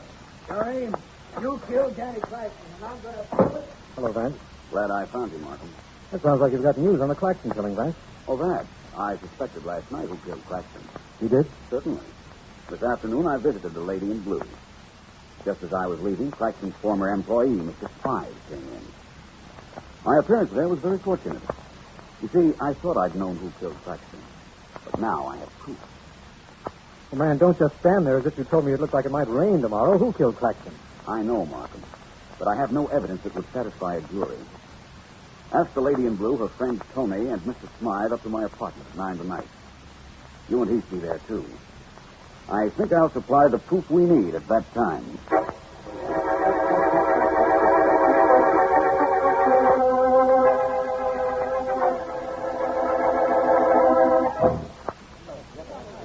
May I take the liberty of using a moment or two to describe this knife I'm holding? Come on, Vance. I've wasted enough time getting these three people up to your apartment. A moment more won't hurt you. Now, please, everyone, look at this knife. It's Arabian. The handle is of ivory, and the blade solid steel. I've selected this knife because it closely resembles the one used to kill Danny Claxton. Now, for the purpose of this experiment, I need an assistant. Someone to pose as the murderer. May I ask the lady in blue? Why, certainly, then. What is it you'd like me to do? For one thing, I'd like you to look slightly less glamorous. It's completely demoralizing, distracting, and downright inconsiderate. Really? I was hoping you'd like this gown. That's why I wear it. Will you take this knife, please, lady, and hold it in your right hand? Like this? That's fine. Thank you. Markham. Yes? Please stand over by the door, next to the light switch, will you? Of course, I'll be right over here. Now, Tony, please don't fall asleep. This might be interesting to you. Yeah, I know. And Mr. Smythe. I'd like you in particular to watch and see how close I come to showing exactly how Danny Claxton was killed. First, let me ask all three of you. Were any of you ever in Mr. Claxton's apartment? I never was. Not me. Well, I've been there, but not in the past week. Very well. Now, my very intriguing lady in blue, you have the knife. I'm going to show everyone what happened the other night. You, lady, will pretend to be the murderer. I'll be Claxton. Now, you slip up behind me. Please get behind me. Throw your left arm around my neck. As you do that, I try to reach back with my hand to seize the knife, like this. Vance, be careful. You're ruining my hairdo with your hand. I'm sorry. Markham, will you turn out the lights, please, all of them? Turn out the lights. I don't know why either of these, but maybe I'd better turn them off. Okay. I don't see a thing. Neither does anybody. I think you will now. Everybody, please look at my right hand. The hand that just touched the hair of the lady in blue. Vance, the hand is glowing. Hey, what have you got on your hand, Vance? Radium? Not exactly. It's just proof that the lady in blue stabbed Claxton. You were too clever, Vance. If you'll never live to prove what you think, I'll see to it. Vance, he's got that knife. Look out. Heath, the lights. Turn on those lights. Right, D.A. He stabbed Vance. Heath, do something. Do something. I'll do something, all right, D.A. I'll open that door and let my cops in. We'll drag her downtown. That isn't necessary. If you want me at headquarters, I'll go. Mr. Markham. Yes? You saw me stab Vance. I killed Claxton the same way. I don't know how Vance figured it, and you'll never know now. But he was right. I'm ready, Mr. Markham. Nothing's very important anymore. I've just killed the only man that's ever interested me.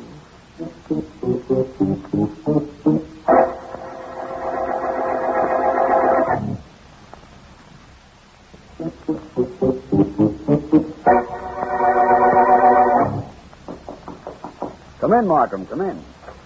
Hi, Vance. Sleep well? Wonderfully. Sorry I had to put on that act last night. Did it scare you? Definitely. Let's see that trick knife of yours, Vance. Nothing much to it, Markham. Here it is. The blade disappears into the handle when you touch the point. See? Why, yes, of course. Had me worried for a while last night, though. Well, Vance, I know now that you killed Claxton, but you knew before. Was it whatever you found when we turned out the lights in Claxton's apartment that told you the lady in blue had killed him? Yes, it was. It was Claxton's right hand, Markham. It glowed in the dark. Because it had touched the hair of the lady in blue, and on her hair was a glamour accessory, a phosphorescent preparation known as stardust. I see. As soon as I found the lady in blue wore stardust, I knew it was she who'd been at Claxton's apartment. Ah, the lady in blue was a lovely woman, Vance. Lovely to look at. But hardly delightful to know. So for a moment at her apartment yesterday afternoon, I was beginning to find it hard to believe that. Well, Vance, you did it again. Yes, Markham, I guess this is the end of the Blue Lady murder case. But I wish the lady in blue had had a different beginning.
Do you think you might stop typing for a moment and listen to me? I could try. Thank you. You see, Vance, you never know the things you can do until you try. What am I to listen to? At the moment, a bit of thinking aloud. Markham phoned and asked me to wait for him in my office. Right. Why? I don't know. It can't be a murder case, or the eminent district attorney would have asked you to meet him at the scene of the crime. Say, who's doing this thinking aloud, you or me? Both of us. Markham said he was going to bring someone with him. Now, who could that be, and why? Well, it could be anyone, and for almost any reason. Ellen. I know. Go back to my typing. I'd like to make a wager with you. I'll bet I come closer to guessing the purpose of the district attorney's visit than you will. Vance, if I bet against your guessing or your reasoning, you'd have the only full-time secretary with no pay on record. Oh, there you two. Oh, hello, Mr. Markham. Come in, Doris. Welcome, Markham. And an extra special welcome to your lovely companion. Miss Jane L., may I present Philo Vance and Ellen Deary. How do you do? How do you Morris do? Jane L. How do you do? Come into my private office, Markham. Thanks, we will. Come along, Miss Jane L. Mm-hmm. Go right in, Miss Donnell. Thank you. Markham. Thanks. Oh, Miss Deering. Yes, Mr. Vance. You should have made that wager. I've never been further off base in my life. Now he tells me. Well, I'm delighted to see you, Markham. And I hope I know why you're here. Well, I'm not sure myself whether I should have come, Vance. This isn't exactly in your line. I'm a private investigator. What's the trouble? Isn't this private? Yes, it most certainly is. Vance, Doris Jane Nell is the star of the play at the King's Theater. Let me tell him, Mr. Markham, please. By all means. Mr. Vance, I received this note this afternoon. It worried me. I brought it to the district attorney's office because I thought that was the thing to do. Here it is. Will you read it, please? You read it to me, Miss Donnell. What does it say besides threatening you with death? But you haven't seen it yet. How did you know? You're upset, Miss Donnell. Nothing else would account for it. What else does it say? It says, if you play your role in the theater tomorrow night, you will be dead before morning. And that's all, Mr. Vance. That's enough, I'd say. So the note threatens you if you go on tomorrow night, not tonight. Might be the work of a crank, but I don't think we can afford to take that chance. I can't, I'll tell you that. Do something for me, Miss Donnell. If you receive any further communication, please mention it to no one. Now, that's important. I imagine you're not going on tomorrow night. Mighty good imagining, Mr. Vance. I definitely am not. I don't mind taking chances, but when I do, I just as soon it costs me money if I lose. Not my life.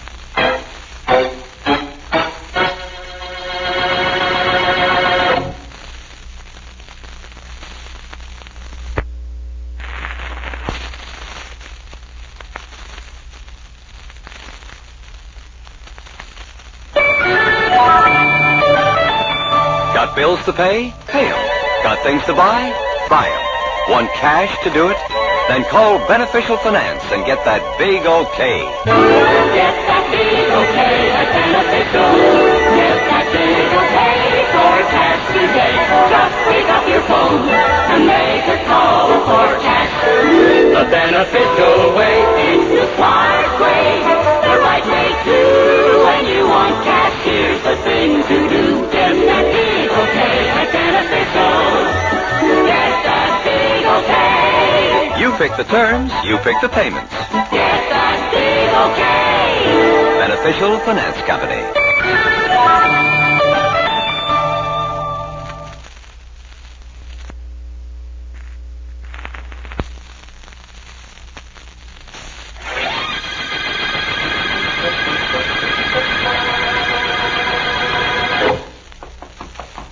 Yes, who is it?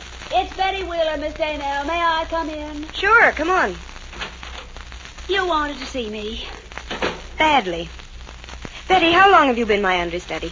About 3 months, I'd say. And you've never had a chance to go on? No. Well, you've got one now. Here, throw this towel in the laundry bag, the one hanging on the door. Catch. Is this your laundry bag? It isn't anything Santa Claus is waiting to pick up. Just the laundry man, and he won't be here for 2 days. Well, what about tomorrow night? You want to go on for me? Do I? Playing the lead on Broadway opposite Jack Aldridge. Oh, I can hardly believe it. But may I ask one favor? Sure, kid. What? May I use your room? Why not? I've never used a star's dressing room. The joint's yours for tomorrow night. Take it with all the trimmings. Yes? Decent, Doris? Sure. Come on in, Peters. As if there was a way of keeping a company manager out of the dressing room. Hi, Doris. Hello, Betty. What's going on here? Hello, Convention? Mr. Peters. Have you heard I'm going on for Miss Daynell tomorrow night? Huh? What's the matter, Doris? Don't you feel good? I feel fine, but I'd like to stay that way. I got a note threatening my life if I work tomorrow night. What? Maybe it's a gag, but I'm not taking any chances. Just one performance? That's all the note said.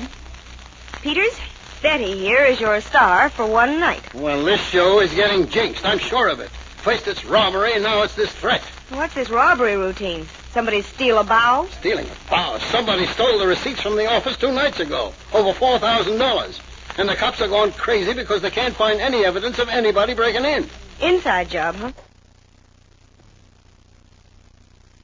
That's the way it looks. But that doesn't help this threat business any. Doris, you wouldn't... No, I wouldn't. That's what I thought. Mr. Peters, are you in there? That sounds like our director. Yeah, come on in, Hartley. Good evening, Mr. Mayo. Miss Wheeler. Good evening, Mr. Hartley. Peters, they told me you were in here.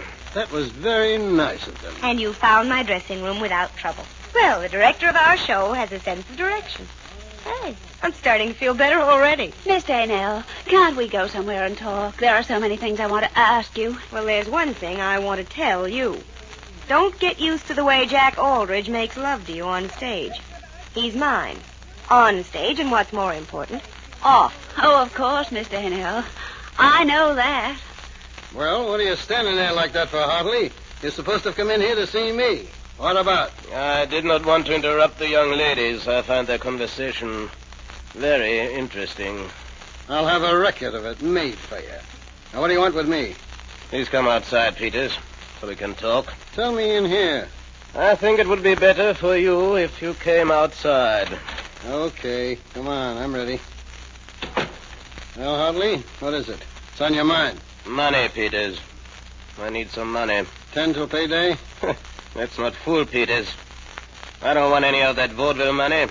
I need dough. 1,000, maybe 1,500. Who doesn't? You are going to give it to me. Am I?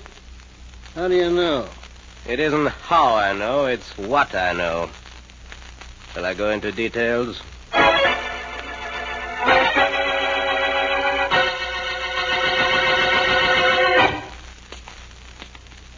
Jack, you know, I think I'm being a sap for believing that threatening note I got was on the level. Maybe you're right, Doris. I just don't know. Nothing happened at tonight's performance. It wasn't supposed to be tonight that anything happened. I worked a little with Betty Wheeler, and tomorrow night, maybe the understudy gets her big chance. Told her she could, but Now I'm not so sure. I'll miss you, honey, if you don't make it. You might miss me permanently if I work tomorrow night. But I'm not sure yet that I won't go on. Something tells me maybe I ought to. Well, here's my apartment. And you've got to make the long walk to the next one all by yourself. Think you can make it? I can make it this once. You're not nervous? No, not a bit. If anybody bites me, I'll scream for you, and you can come and bite them back, okay? Sure is. 2 more weeks and no more good nights, right? Right. Just 2 weeks till the wedding. Night, darling. Oh, you want an extra good morning kiss for the one we missed tonight. Well, I'm kind of going to want you to pay that little debt, honey. Good night.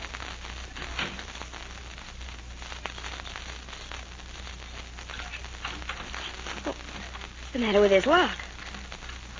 Oh, it's not the lock, it's me. There. I'm so tired. Who can that be at this hour? Hello?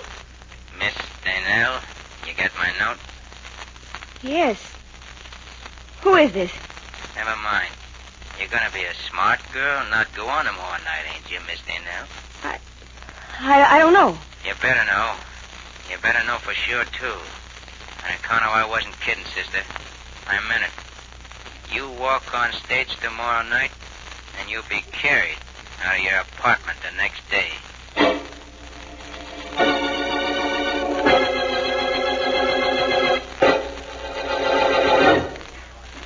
Hey, everybody. 20 minutes to rehearsal time. 20 minutes. On stage in 20 minutes. That's what we did for your understudy, Doris, called a special rehearsal. Where is Betty, Peters? In your dressing room. Oh. She said she had an okay from you to use it. That she did. Is Jack around? I don't know. I haven't seen him. Well, here's my room. I saw Betty come in about a half hour ago. Wait, I'll knock.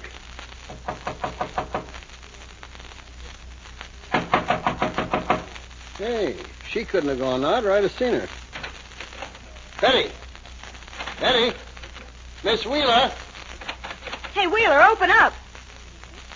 Peters, I never locked that door in my life. Something's wrong here, Doris. Hey, somebody! Miller, Hartley, come on over here. Something's the matter in Doris's dressing room. Doris. Well, it isn't me, Jack. It's Betty Wheeler. She was using my room. Oh, thank goodness. What's going on, Peters? I don't know. Wait a minute. I got a key to this dressing room. Betty took mine yesterday. Miss Wheeler is in there. I saw her go in. Thanks, Hartley. You're a big help. Yeah, here's the key. Jack, darling, stay close to me. I think I'm getting scared. Come on. Betty.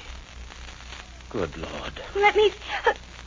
Honey, Get back, everybody! Everybody keep away from this room until the police get here. Betty Wheeler has been murdered.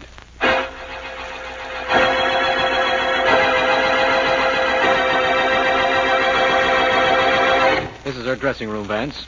Nothing has been touched, but the body has been removed. So this is it, eh, Markham? No possible lead on the killer? Nothing Sergeant Heath could find, Vance. You know about the robbery here a few nights ago? When the night's receipts were taken? Yes. I know about it. Heath believes that was an inside job, doesn't he? From what I understand, it had to be. No one broke in, and the receipts were missing, over $4,000. That kind of money will be hard to trace. All small denomination bills. It would also make a pretty sizable package. But I don't suppose that matters. What does matter most now is this murder. Vance, do you think there's a connection between the murder and the robbery? Possibly. Let me see. Doris Dennell received a note threatening her if she went on stage for tonight's performance. And then her understudy, Betty Wheeler, was murdered in Miss Dennell's dressing room. What's that? Sounds like a fire warning. Fire! Everybody get out! There's a fire in the theater! Everybody, Markham, includes us, I suppose. Doesn't anything ever upset you or your routine, Vance? Certainly. I was about to leave, wasn't I? Neither of you gentlemen need leave. There is no fire. I beg your pardon. I'm Oscar Hartley, Mr. Vance. There is no fire. Well, that's an absurd complication. Fire alarm, but no fire. Thank you very much, Mr. Hartley. Oh, apparently you know Mr. Vance. I'm Markham, district attorney. Oh, how do you do? Somebody set off the fire alarm, but there's no fire. Vance, what's going on here? I haven't the slightest idea. Let's lock this dressing room, Markham. No one's been in here since the murder. No, it's under guard until the police are able to go through it properly. But are we leaving, Vance? Yes. We're of the theater now, Markham. And tradition, it seems, insists that the show must go on. Well, so must we.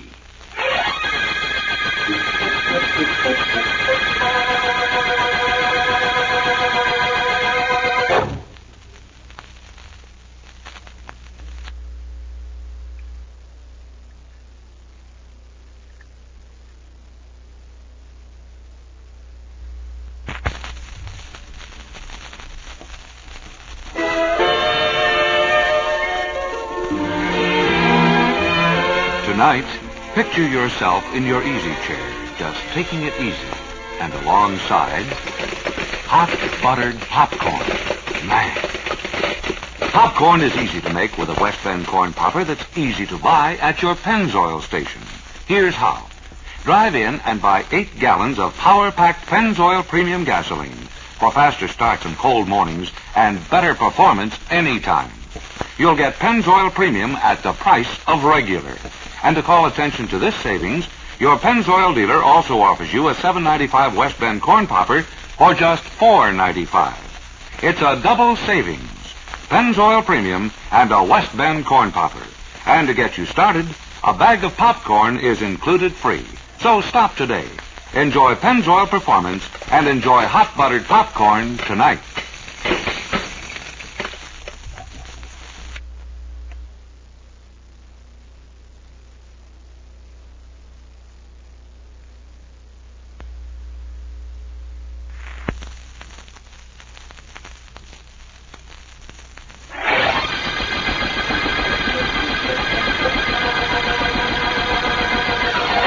This is District Attorney Markham. The Backstage murder case began when Doris Day Nell, stage star, received a note threatening her life if she played her role the following night. The threat came after the theater office had been robbed of $4,000 in small bills. Vance appeared at the theater after Betty Wheeler, Miss Day Nell's understudy, had been murdered, and met Peters, company manager, and Oscar Hartley, director of the show. He has yet to meet Jack Aldridge, Miss Janelle's fiancé and leading man. I have just had a report that Peters, the company manager, is in his office with Doris Day Nell. It's just about the time for the curtain. Look, I don't want to hear any more about it, Doris. You're going on tonight. You've got to. I can't, Peters. I just can't. Can't? Why? Because of what happened to Betty? Not only that. I can't tell you why. Mr. Vance told me not to. What is all this? What's going on here? Oh, all right, I'll tell you. I got a phone call last night. It warned me not to go on. Mr. Vance told me if I received another threat, I was to mention it to no one, and I haven't till now. You told nobody? Nobody but you, Peters, not even Jack. Doris, you've got to go on. I'll fill Backstage with policemen if necessary, but you've got to go on. Oh. I can't refund the money for tonight's performance, and I'll have to if you don't work. We're in a financial jam as it is. What with that money being stolen? I know, and I'm sorry, but I Doris, simply... I know how you feel, and I'm sorry, too. But please, do this for me, for yourself, for the rest of the company. You've got to do it.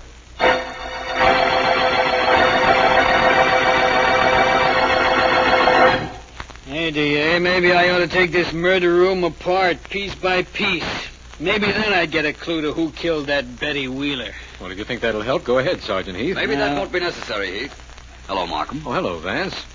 Heath and I were just sitting here in the dressing room trying to reason out this Wheeler murder. That's not a bad way of solving a murder, Markham. Heath, what's the status of this room? What's been done to it since the murder? Nothing yet. Fingerprint man went over it, found nothing. I'm thinking of taking it apart. Not a bad idea. What's this on the back of the door? You mean the laundry bag? No, I mean this tacked-up notice. Don't forget to turn out lights. Laundry will be picked up every Friday. That's tomorrow. Please leave key with doorman. Well, there's certainly nothing unusual about that. It's on every theater door in the country. You know, Vance, I was thinking the murder of this Wheeler girl had something to do with a robbery in this theater. I think it's the other way around, but I agree. You know something, Vance? If I could just find out who stole those receipts or where the money is, I'd be on the right track. I'm sure of that. Oh, I know where the money is. What? You do, Vance? And who stole it? I don't know who stole it or who murdered Miss Wheeler. But I repeat, I do know where the money is. Well, where is the dough, Vance? Right there in that laundry bag. But you can't know that, Vance. You were only in this room once before, and then only for a few minutes, and I was with you all the time. I didn't see you look in that bag. I haven't looked yet, but I see the sergeant is about to. Go ahead, Heath. Dump all that stuff on the floor. That's just what I'm doing. Holy mackerel. This package. Is that the money, Vance? Probably. Hey, it is money. Lots of it. Over $4,000, if I'm not mistaken. Vance, anytime you say anything from now on, I'll bet you're not mistaken. How did you know it was there? Reasoning, Markham. The theater robbery we suspected was an inside job. In view of what followed, it seemed reasonable to me that the thief hid the money in this dressing room. Why would he do that? My guess is that he was almost caught. There's a night watchman at this theater. Maybe the thief saw him and knew he couldn't explain the package. Miss Danell told me her dressing room was never locked. Everybody in the show must have known that. So the thief, to avoid being seen, ducked into this dressing room. That's right. He dropped the money in the laundry bag here, thinking he could pick it up the next day. But he couldn't get in here because Miss Danell was using her dressing room. Yeah, when she wasn't, there was somebody around. Her maid, her fiancé, actors, or somebody. So he couldn't get in here to take out the money. He knew the laundry was to be removed tomorrow, and tonight was the last chance he had to get into this dressing room and get back the money he'd stolen. Go ahead, Markham. You're doing fine. Thank you. First, he threatened Miss Danell, but he found that didn't work because Miss Wheeler was using this room. That's right, Markham. And when he learned Miss Wheeler intended to use this dressing room tonight, he tried to get in here this afternoon. Only Miss Wheeler caught him. He had to kill her. But he still had no chance to get the money out. Later, he tried to get us out of the room with that fake fire. But that didn't work either. Yes, that certainly sounds reasonable, Vance. It's what happened, Markham, I'm sure. Let's not say anything about finding this money as a first step. Toward finding the killer? That's right. And, Markham, what a big step that's liable to be.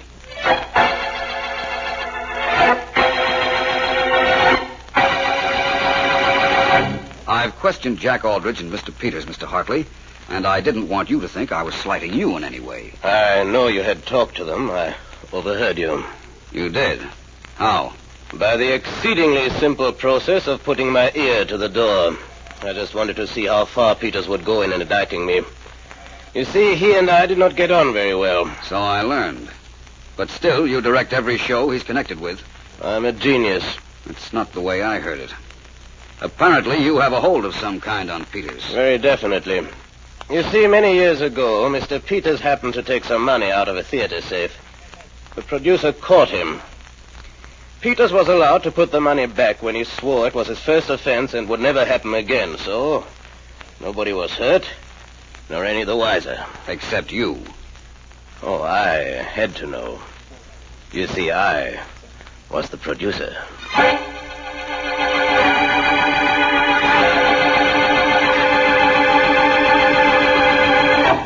It's an hour before curtain time, Vance. Aren't you going to the theater to watch Doris Danell if you decide she is to go on? Probably.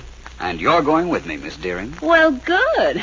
You think I might have time to hop off home and don some gay raiment? Yes, if you like. I thought I'd... Vance, you've got to come to the theater now. Sit down, Aldrich. Relax.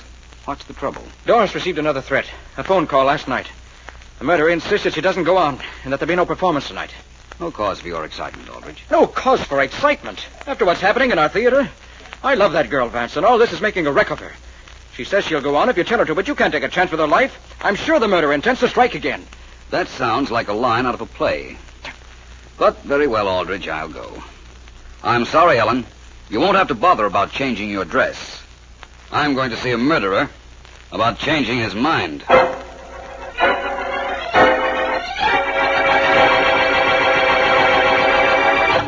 I'm so glad you're here, Vance.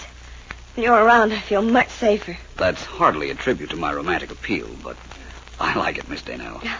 I'm just taking a little inventory. How many phone calls did you receive? Just one. The one in my room. Oh, Vance, I told Mr. Peters about the call. I had to. I was trying to tell him why I couldn't go on tonight. You're going on, Doris, and you're going to be great.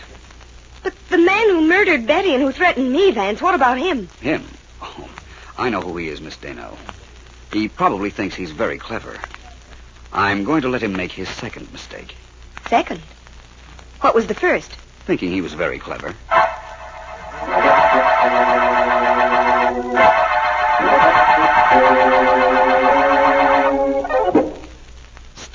Sergeant Heath.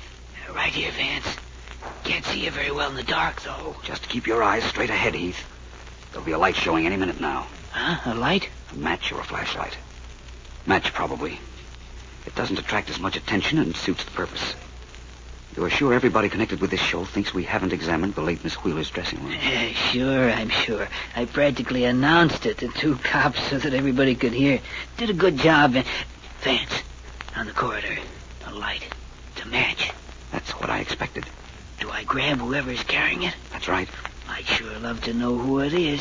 There goes the match in the dressing room, plus the man that's carrying it. Go get him, Heath. And get a look at him yourself.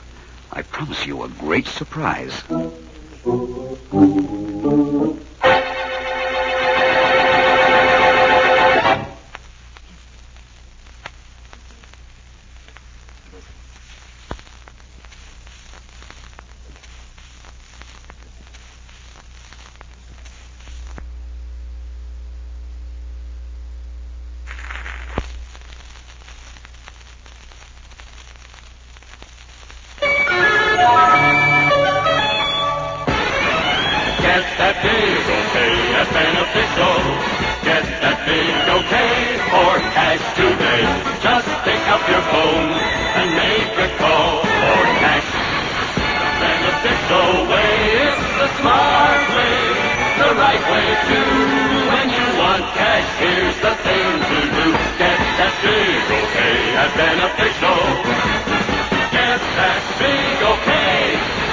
When you want cash to clean out bills, buy things, make home improvements, you name it, just call Beneficial Finance.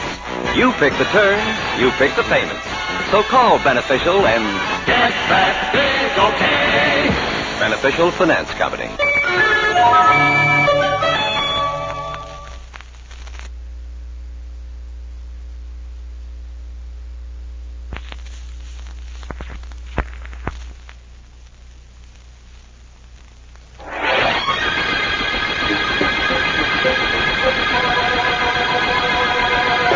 Ellen, how long will you be getting dressed? Not long.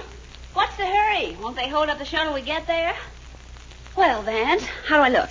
As interesting as an unsolved murder. As soon as I find out if I like that, I'll thank you. And speaking of unsolved murders, let's talk about one you solved. The Backstage murder case. I understand from Mr. Markham that you had everything in the case all figured as you went along. How'd you know? Trade secret. Let's trade secrets. I'll tell you why I like going out with you, and you tell me how you knew the murderer. Deal. You know all about the robbery of the theater safe and its association with the murder of Betty Wheeler? Yes, of course. Your turn. Well, I like going out with you because I never know what you're going to do or say next. Your turn. Oh, just a second. Seems to me that I understood Doris Daynell got a phone call from the murderer several nights ago, just a few seconds after she'd said goodnight to a fiancé. Now, how could the murderer have been Jack Aldrich? Very easily. He needed only a few seconds to go into his apartment and call Doris to threaten her. Well, I'm waiting, Ellen. Oh, let's see. I like going out with you because you're so different. Now, another question. How did you know it was Aldrich? Good question. When he came breaking into our office last evening, he seemed terribly distressed about the phone call his fiancée had received. Mm-hmm. He wasn't supposed to know anything about that phone call. Doris didn't tell him. Peters, whom she told, didn't tell him. So? So the only way he could have known about it is if he made the call. So he made it. Now it's my turn to say something nice to you, isn't it? Mm-hmm. Well, let's see now. Well, is it that difficult? No, I've got it. I like going out with you on account of most of all, I like going out with you. A little repetitious, but very flattering repetition. Well, that's about all there was. Of course, while I knew his identity, I couldn't prove it. So I set the stage for Aldrich to steal back the money he had hidden in Doris Daynell's laundry bag. He tried to, and Sergeant Heath took care of him. I'm glad. That Sergeant Heath took care of Aldrich? That and the fact that you were right again, and that we're going out, and that you're you, and that I'm me, and most of all, I'm... What? Glad. Yes? That this is the end of the Backstage murder case.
Well, Markham, it certainly seems strange being with you in the middle of the night when we haven't been working on a murder. Well, even district attorneys take some time off, Vance. And here's your apartment house. That it is. Well, thanks for taking Ellen home and for dropping me. No trouble at all, Vance. I'll phone you tomorrow if anything interesting happens. I'll be waiting. Good night, Markham. Meet you at a murder.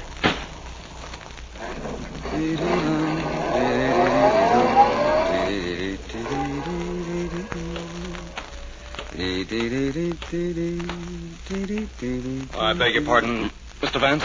Yes, I'm Vance. I've been waiting here in front of your house for hours. Mr. Vance, I'm Edgar Walters. I must talk to you. It's about my wife. She's missing. There's nothing I can do about that tonight. Not at this hour. But you've got to do something, Mr. Vance. I'm desperate. You know that gambling ship that's anchored offshore? Yes, I know about it. Why? Well, my wife went out there this evening to gamble with Lucky Saunders. He owns the ship. She can't help gambling. She has to. Cards, roulette, horses. It doesn't make any difference. There are people like that. But as long as you know where she is, Mr. Walters... I know where she was, Vance. But all gambling stops on board at 2 a.m. And it's almost 4 now. She should have been home an hour ago. I know something has happened to her. And you want me to find out what, if anything? You're a private investigator, Vance. And I'll pay you well. I'll go upstairs and change my clothes. Be on my way in half an hour. Here's my card, Vance. Call me as soon as you find out anything, will you? And thank you. Thank you very much. You're quite welcome, Mr. Walters. I only hope I give you a real reason for thanking me before long.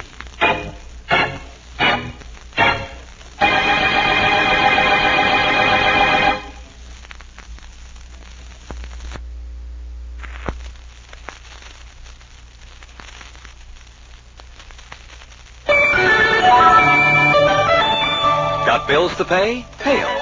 Got things to buy? Buy 'em. Want cash to do it? Then call Beneficial Finance and get that big okay. Get that big okay at Beneficial.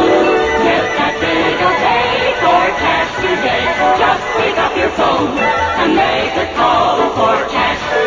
The Beneficial way, it's the smart way. The right way too. When you want cash, here's the thing to do. Get that big okay at Beneficial. Get that big okay. You pick the terms, you pick the payments. Get that big okay. Beneficial Finance Company.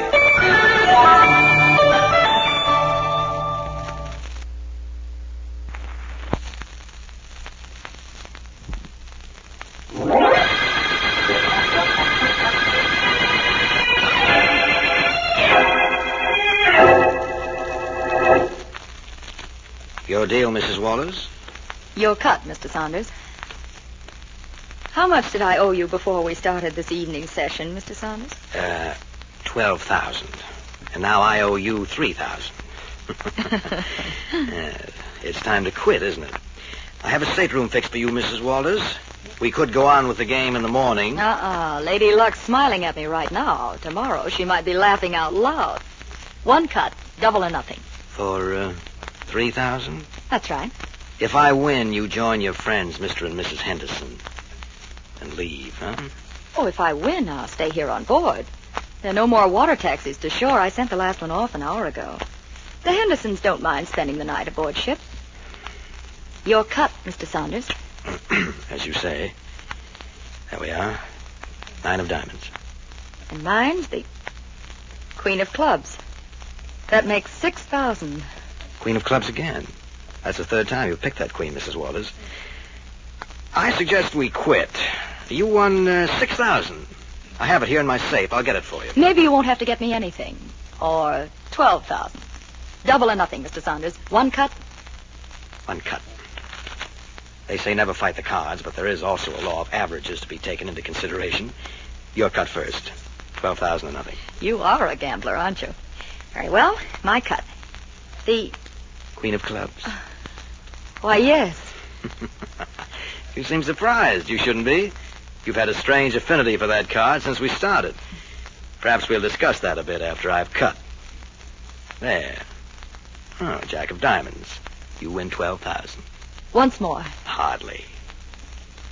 You want the cash now? I think so. Then in the morning, with my friends, Mr. and Mrs. Henderson, as bodyguards, I'll leave the ship. Really, Mrs. Walters? Would you like to cut double or nothing on that, too?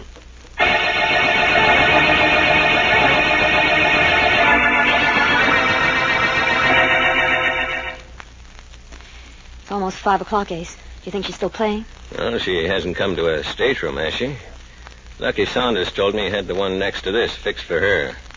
She'll be here as soon as she wins enough. Edith Walters mustn't win. She mustn't. When she plays with Lucky Saunders, the weather's clear and the track fast.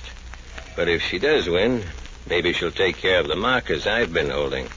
She's in my book for 10,000 she dropped on the horses. You don't generally let anyone get into you for that much, Ace. You know, I think that... honey. You're the one I married to, and I like it that way. There's nothing between her and me. Now, suppose we just forget all this and go to bed. I've got to know whether she won or not. I've got to. In the morning. Comes the morning, we'll both find out. Go ahead to sleep if you want to. I'm waiting up until I hear her come in. And if she won tonight, I'm going to get that money she owes you. If she lost... Yes, honey. What if she finished out of the money? Then I'm going to fall asleep laughing.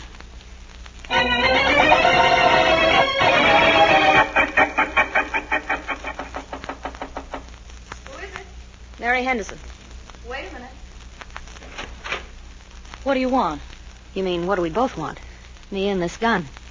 Same answer, though. We both want you. You're being a little dramatic, aren't you, Mary? Maybe. How much did you lose to Saunders? I don't know that it's any of your business, but I didn't lose. That's what I was afraid of. You know, I don't like you, Edith. I gathered that quite some time ago. I liked you more when I first met you. I despised you then. I was praying you'd lose to Lucky Saunders tonight. Sorry to disappoint you. I still don't know any reason for that gun. I'll explain. It's very simple. There are no boats leaving for shore, and certainly none coming out from shore for the next couple of hours. We're practically alone on this ship. You and I, my husband, and Lucky Saunders. So? So you've got no means of either getting off or getting help. And I wanted to announce to you personally that you'll never leave this ship alive.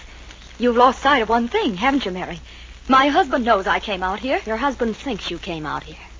Nobody knows except my husband, Lucky Saunders, and I. And I'm sure none of us will ever remember seeing you on board. You're going to kill me? Maybe. You're going to be dead, I can tell you that. You're afraid, aren't you? I was afraid, too. I've been afraid for months. Afraid I'd lose my husband to you. But I won't now. There'll be no you around to lose him to. You forget there's a radio room on board, right next door. I can send a message for help, and I'm going to right now. Stop. Edith, stop!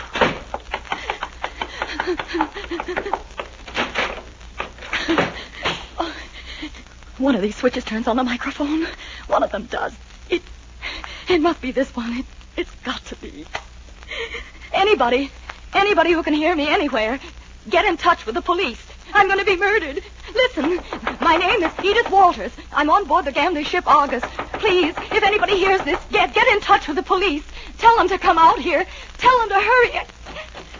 They're coming in for me now. Tell them to hurry. Hurry before... It's too late. This is Edith Walters. Call about...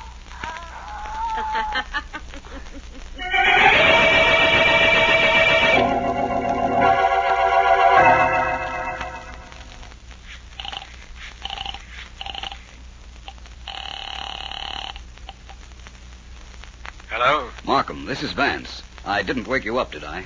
No, you didn't. As a matter I've of been fact... trying to reach you on the telephone for 10 minutes. Your line's been busy. I've been trying to get you, Vance. But it's 6 o'clock in the morning. What do you want me for? I've tried for 2 hours to get some sort of transportation so I could get out to the gambling ship Argus. I can't find a thing at this hour. I'm going to need a police launch. What you want to get out to the Argus for? To look for a woman named Edith Walters. Her husband... Edith Walters? She's the reason I've been trying to reach you, Vance. A half hour ago, an amateur radio operator picked up a call for help from Edith Walters. She was screaming she was about to be murdered, and the call was cut off in the middle of a sentence. We've got to do something, Markham. How soon can you meet me? I'm down at the docks now. Well, Sergeant Heath is picking me up. I'll be there in 10 minutes. The police launch has already been ordered. Pick up Edgar Walters on the way. He's at the Buckingham Apartments. I'll be waiting for you, Markham, at the foot of the docks to get to the bottom of this mystery.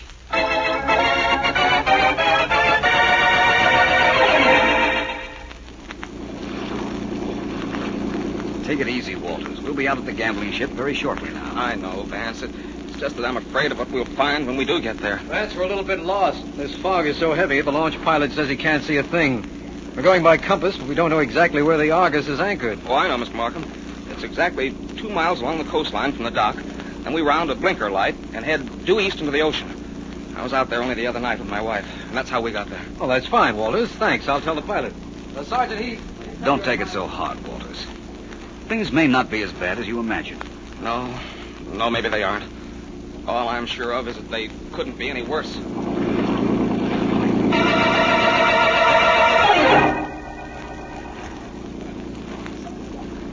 There's the Argus, Vance. Thanks again for those directions, Mr. Walters. Don't forget it, Mr. Markham. Let's worry about my wife. I'll try to find her for you, Mr. Walters, believe me. Let Heath and his men search the ship and give me a half hour to question anybody on board. And I promise you, if Mrs. Walters ever arrived on the Argus, I'll have news for you.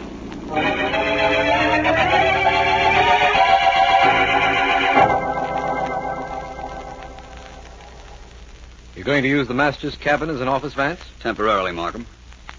What luck has Sergeant Heath had? None at all. He's had men searching this ship for a half hour. They can't find Mrs. Walters' body, and they can't even find any evidence that she ever was aboard. This is really a case, Vance. Yes, I know. I'd like to see the owner of this ship, Markham. He's waiting outside. In fact, I'll see him and Mr. and Mrs. Henderson together. All right, I'll tell them right now, Vance. Mr. and Mrs. Henderson and Mr. Saunders, will you come in here, please? Yes, of Yes, course. certainly. Glad to come in. Please sit down and make yourselves comfortable. What do you want with us, Vance? I'm not quite sure. You say you haven't seen Mrs. Walters in 2 days, that she was not aboard this ship last night? That's right. Mr. Saunders, how do you account for the radio message that was picked up and relayed to the police? I've got no idea how, why, or from where it was sent. The message did say it came from the Argus. And we do have a radio sending set aboard. But there's no way in the world to prove it came from here. No, there isn't. Mrs. Henderson, your story, I take it, is the same as Mr. Saunders? Not at all. I beg your pardon. He said he hadn't seen Edith Walters in 2 days. I haven't seen her in a week. I see. And you, Mr. Henderson? I was supposed to meet her at the track yesterday afternoon, but she never got there. That proves nothing one way or another. Mr. Saunders, how long have you been operating this gambling ship in these waters? About a month. It's all very legal, Vance. That's a matter of opinion. It's legal. Well, let's say it's within the law. It's outside the state's jurisdiction, so state laws do not apply to it. Has the ship always been anchored in just this spot? No, we move it around every night. A few miles up or down the coastline, just to prevent any possible hijacking. We move it every night, but we keep it outside state limits every time we do. I understand. They call you Lucky, don't they, Mr. Saunders? Well, most gamblers are called Lucky, Mr. Vance. I've got an idea, though, that your name isn't complete. Offhand, despite the fact that we can find no evidence that Mrs. Walters was here, and certainly none that points to your having murdered her, I'd say your name should be Lucky up to now.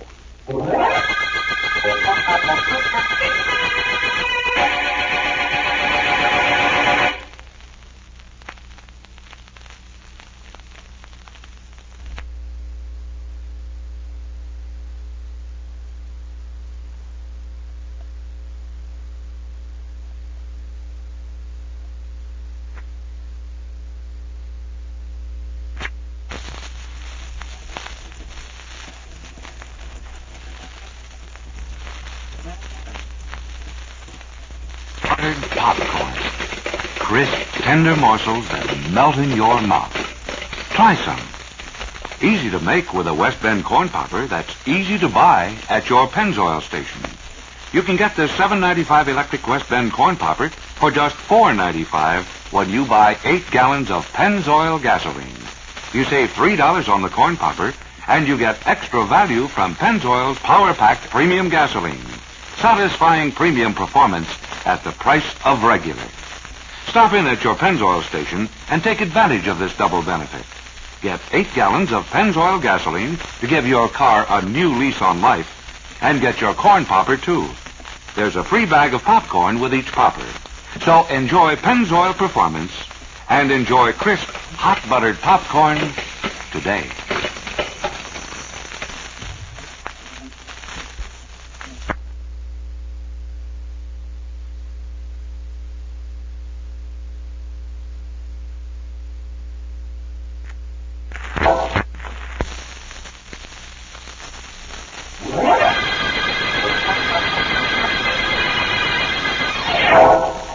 This is District Attorney Markham. The Argus murder case started when Edgar Walters came to Philo Vance, asking him to help find Walters' wife. She had gone out to a gambling ship, the Argus, but nothing had been heard from her for several hours. Then, an amateur radio operator relayed a frantic message from Mrs. Walters to the police, and it sent Vance, Sergeant Heath, and me, along with Mr. Walters, out to the Argus.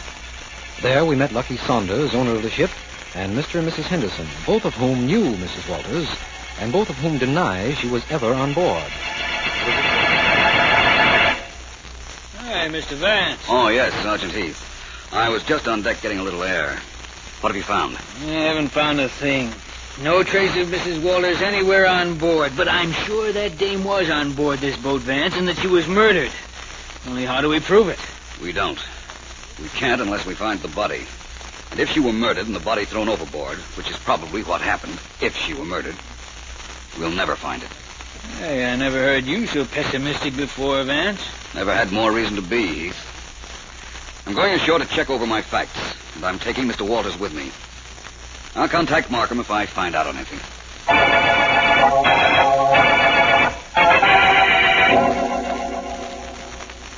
Well, that's it. Up to date, Ellen. You've got all the facts? Yes, Vance, all of them. Can you think of anything to add to what I've dictated to Miss Deering, Mr. Walters? No. No, I can't.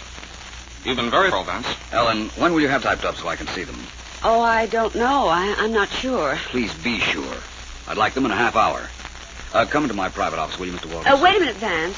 I beg your pardon. I'm not going to transcribe these notes today. I'm taking the rest of the day off. I'm sorry, Ellen. Some other day, if you like. Come along, Mr. Walters. Vance, I said I was taking the rest of the day off. I'll be back in the morning. You may take all day tomorrow if you like, but, Ellen, those notes must be transcribed now. Sorry. There is something I've got to do, but that's not it. Goodbye. Ellen, if you leave now, I'd just as soon you didn't come back to work for me. Okay. If that's the way you want it. Mr. Vance, I'm sorry. You had nothing to do with it. I've felt this coming for quite a while.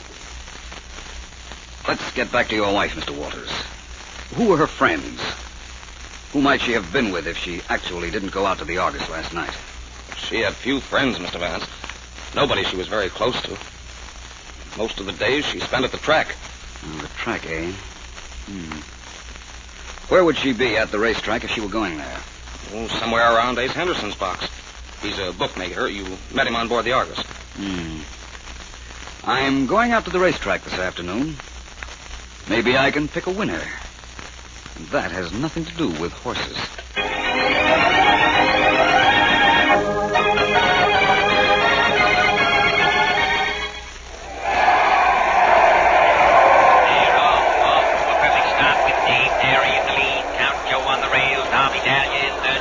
Hello, Mr. Anderson. Oh, hi, Vance. Didn't know you followed the ponies. I don't, generally. I got something good going in the next race, if you're interested. I'm interested, but not in races. Mrs. Walters? Come on, Joy. Come on, Joy. Yes, Mrs. Walters. I'd like to talk to you about her. Right after the race. Picking up the distance, Joy. The second is dropping back. Rasputin's closing in on Dave Derry. At the three-quarters, it's still Dave Derry and Rasputin. Dave Derry by 3 lengths, but Rasputin's closing in. Dave Derry by 2 lengths. 1 length. Rasputin is alongside as they approach the finish line. It's neck and neck, nose and nose. There goes Rasputin out in front. Sparker goes for the whip. It's Rasputin by half length. Rasputin, the winner!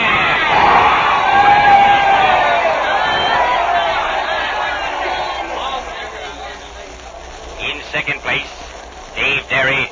Third place, Count Joe. Winner's time, 1:37. Next race, 20 minutes.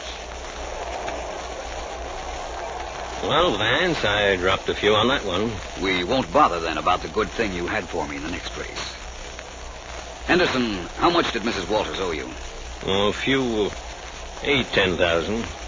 How did she intend to pay you? That's never my problem, Vance. Isn't there some way bookmakers have of making sure that their clients do pay them? Yes, there is. What is it? What happened to Mrs. Walters?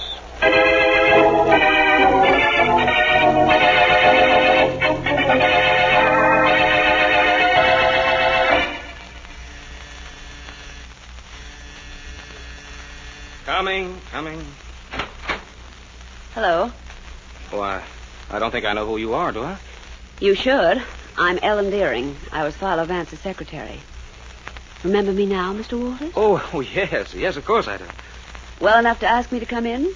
Don't bother. I don't need an invitation. I don't understand what you want with me. Don't you? Okay, then I'll tell you. I'm the only one that knows that you murdered your wife. Do you want to know how I know you murdered her? I didn't kill her. I haven't even seen her since she left here yesterday morning. Oh, no?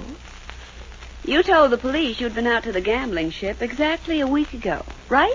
Well, of course that's right. They changed the position of that ship a couple of miles every night. Yet the time when you and Vance and Markham went out there, you gave exact directions on how to reach the Argus. Now, the only way you'd have known that is if you'd been there earlier. Well, that's now, right. Don't get excited. Nobody realizes that little fact except me. And what do you want? Money. 10,000 will do. I don't have that kind of money. Well, then go get it. Here's my apartment address. Shall we say 9 o'clock tonight and $10,000 in cash?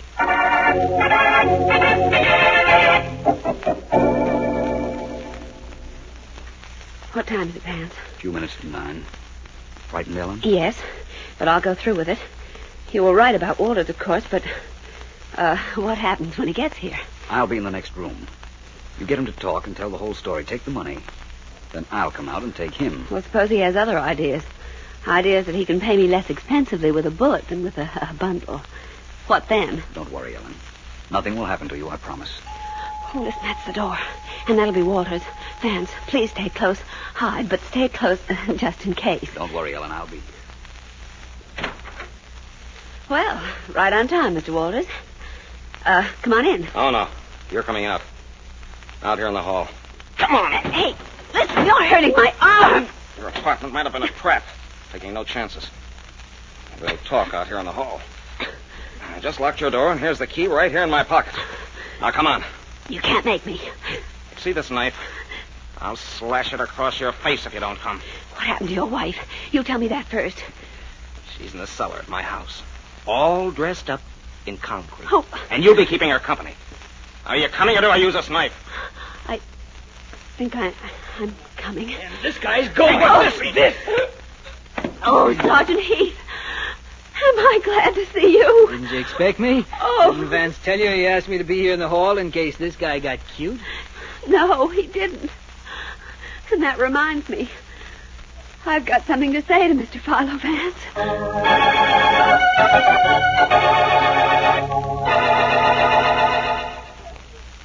You won't be able to see a thing for a moment, Vance, now that Heath has turned the lights out. I figured that out for myself, Markham. The FBI have done this, Vance, taken movies of an actual confession, but it's not done too often in police work.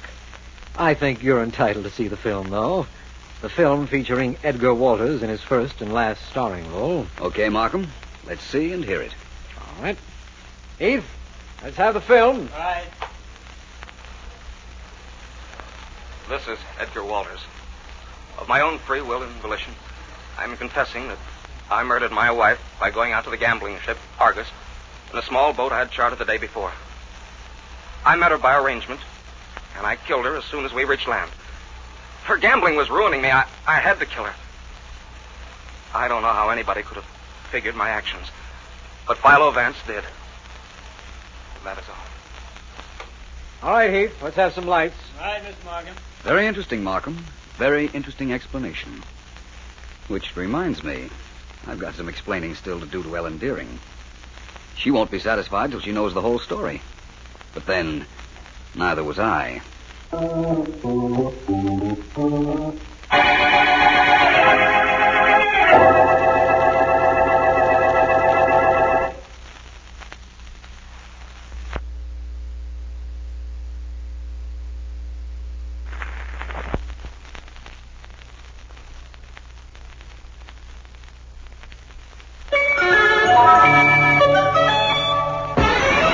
Get that big okay at Beneficial. Get that big okay for cash today. Just pick up your phone and make a call for cash. The Beneficial way, it's the smart way. The right way too. When you want cash, here's the thing to do.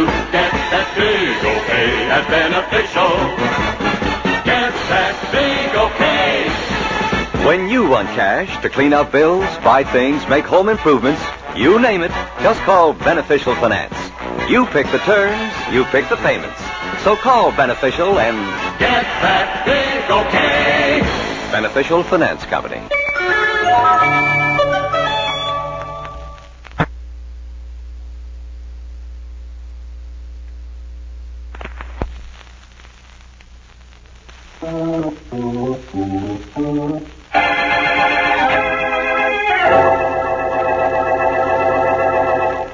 Well, Ellen, I know you've waited very patiently.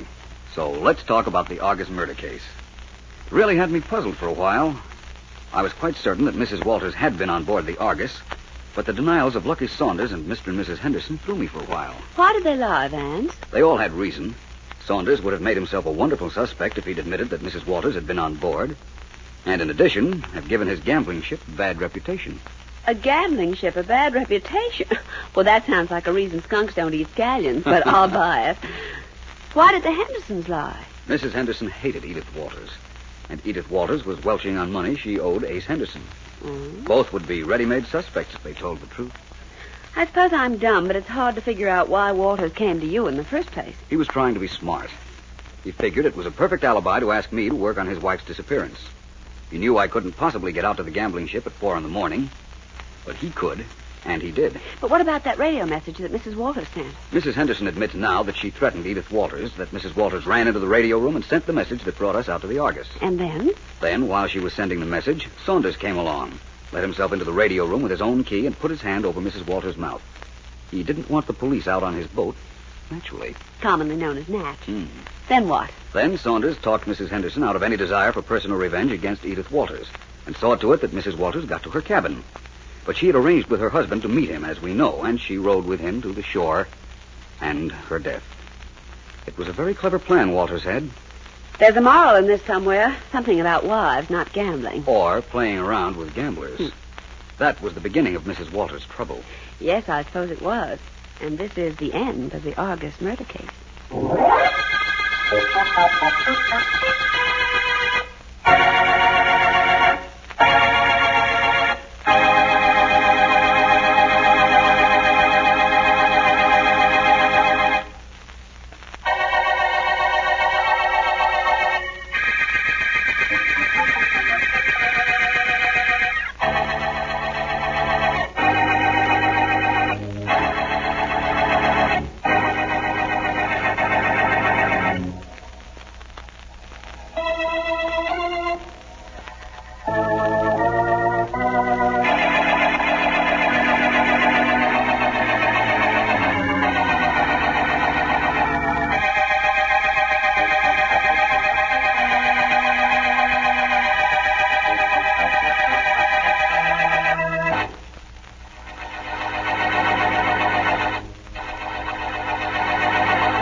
In his office. Oh, thanks, Eddie. Probably wants to give me a bonus on that last yarn I turned in for the sheep. Who knows what he wants, including him. Walk you to the door? Yeah, do that. Some young cub reporter might be waiting to take a bite out of me in transit. What are you working on for the old man, Harkins? Something hot? Big secret stuff. No can talk. Not even to me. I'm working here, you know. You never know it. See you later, Ed. Hi, boss. Come in, Harkins. I got an assignment for you. Good. Let's have it. Ever hear of Philo Vance? Private investigator par excellence? Sure, I've heard of him. Get an interview on him. Something about the cases he's worked on. Want to make a good feature. Maybe we'll run it as a series on Sundays. That's all. Just like that, I'm to get a story out of Vance, Mike, you know he never talks to reporters. So don't be a reporter. Be a society gal. Be somebody in trouble. Be anybody. Nobody said you had to be a reporter. No, that's right. Nobody did. A lot of people have told me I'm not a reporter. But you wouldn't be one of them, would you, Mike? I might one of these days. Call me and let me know how you make out. Okay, Mike. By the way, that yarn I was on this morning, nothing doing on it. NGNS. No story. What one's that? That thing about the concert pianist, Lillian White, inheriting $500,000. She denies it. She denies it, so there's no story? Maybe I should have sent Henderson. Wait a minute, Mike. Keep your top down. Did dig up something on the white gal. Found out she was once married to a man named Joe McGuff. Mean anything? Not to me. Did you knock out what you have? Yeah, here it is on this paper. Only it isn't much, and you can't use it. But here it is, such as it is. Only I'm telling you now, it's no yarn, it's no nothing. Well, if you got nothing except that she was married to a guy named Joe McGuff, it sure is no story. Okay, leave it and I'll look it over. Go on now. See what you can find out from Philo Vance. I'm on my way. Only from what I've heard of him, I've got an idea he'll find out more about me than I will about him.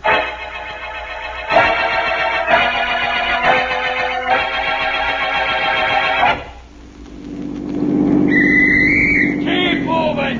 Keep moving there! Keep moving! Hey, you, what's the idea of parking in the middle of a busy street? Move that cab out of there before I give you a ticket. Hey, officer, I gotta talk to you. Come here, please. Hurry. Okay, what's with you in that taxi? Officer, look in the back of the cab. There's a girl there. I picked her up in front of the Bulletin office 10 minutes ago. What about it? She's dead. She's been murdered. There's a knife in her heart.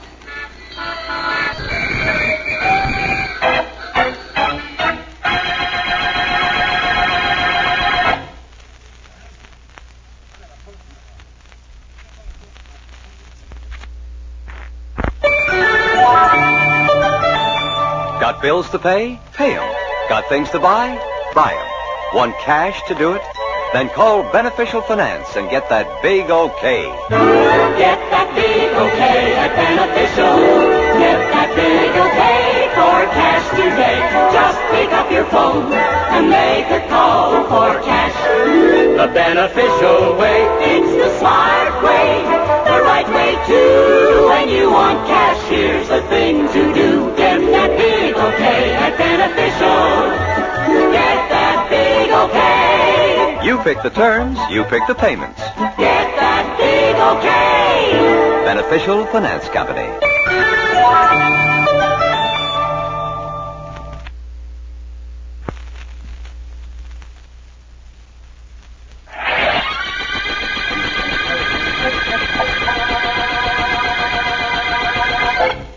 That's the story, Vance, all of it. The girl was a reporter on the Bulletin, and she was on her way to interview you when she was murdered. Interview me? Well, that sounds like a very interesting case, Markham. Not to me, it doesn't. If anybody was murdered because they were on their way to interview you, Vance, murder's getting a little too close to home. Perhaps we'll move our home then, Ellen. What does the district attorney think about that? I'm not thinking about anything, Vance, except this girl's murder and the fact that she was on her way here when she was killed. Generally, you're not concerned with the murder until after it happens. That's true, of course. But before I do anything on the girl's murder, I think it might be an idea to quiet my secretary's fear for my safety. Ellen, up until now, I've done a pretty good job of taking care of myself, haven't I? Yes, Vance, you have. But it only takes one mistake to bring your average all the way down to 0. Well, I'll try not to make that mistake. Come on, Markham, let's get going. We'll make the newspaper office our first stop. I don't know a better place to pick up some news.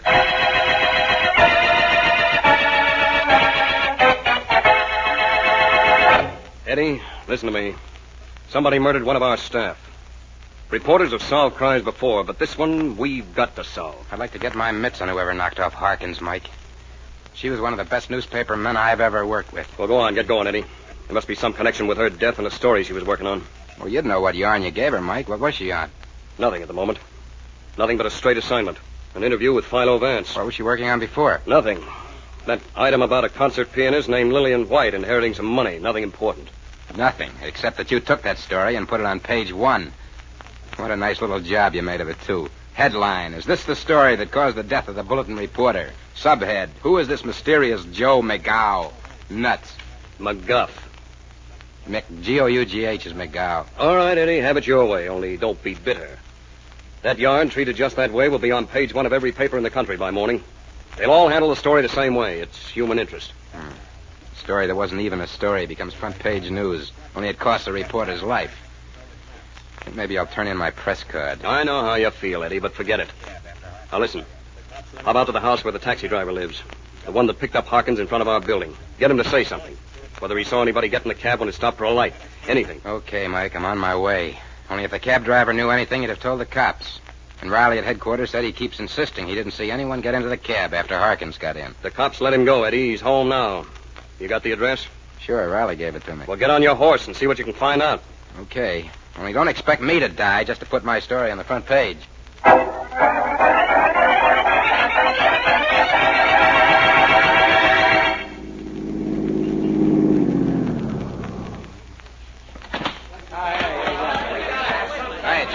Hey, what is this? Every newspaper man in town waiting to see that taxi driver? Looks like it, don't it?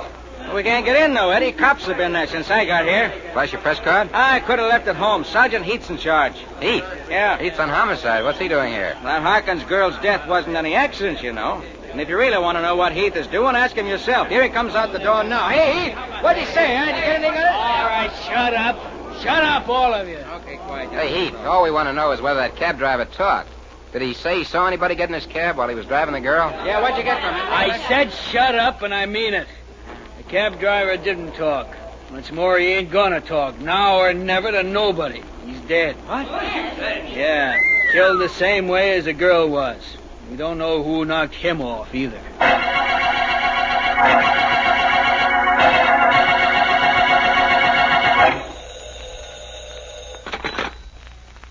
Hello? Miss Lillian White? Yes? Long distance is calling. I have your party, sir. Go ahead, please. Hello, Lil. Yes, who is this? This is Joe, Lil. Your darling husband. Remember me? Joe, where are you? What do you want? It don't make hardly any difference where I am. And what I want? Well, that don't make hardly any difference either.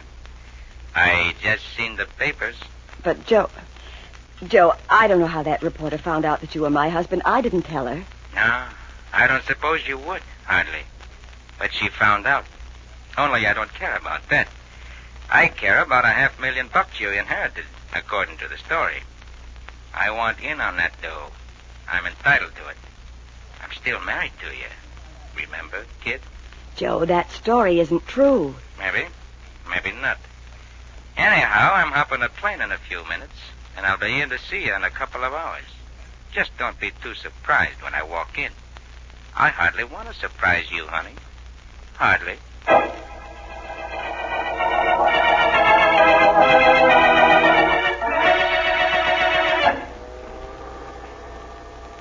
City room's on the 8th floor, gentlemen. Thank you. Well, we're finally on the way to the Bulletin office, Vance. Sorry we were held up. That taxi driver's death didn't help us any, Markham. Apparently, the same person killed Miss Harkins. Find the one murderer, and you solve 2 murders. Sounds like bargain day. You know why the taxi driver was killed? I think so. And I think I know why Miss Harkins was killed, too. Well, I'd say she was killed because of a story she was working on. Someone didn't want that story in print, and if that's true, when we see her editor, we'll find out what she was working on, and we'll have our suspects. The general idea is a possibility. The cab driver's death is pretty easily explained. He probably did see someone in his cab with Miss Harkins, didn't tell the police, but instead figured he'd try a little blackmail. Oh, when will people learn, I wonder? He won't learn anything anymore, I'm afraid. Well, here's the 8th floor. City room straight ahead. Right.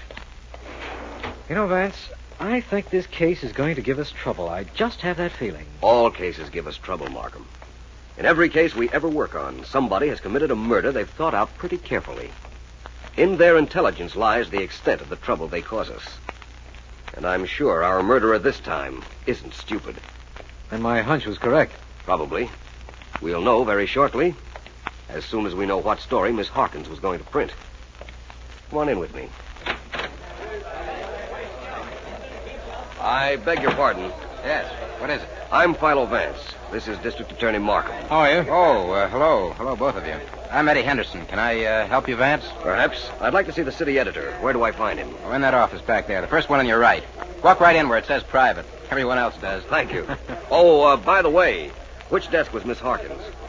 That one there. First one you see. Why? I don't imagine we have to explain why, do we, Mr. Henderson? Oh, no, of course not. I'm sorry. Well, I gotta get this copy to the boy. Excuse me.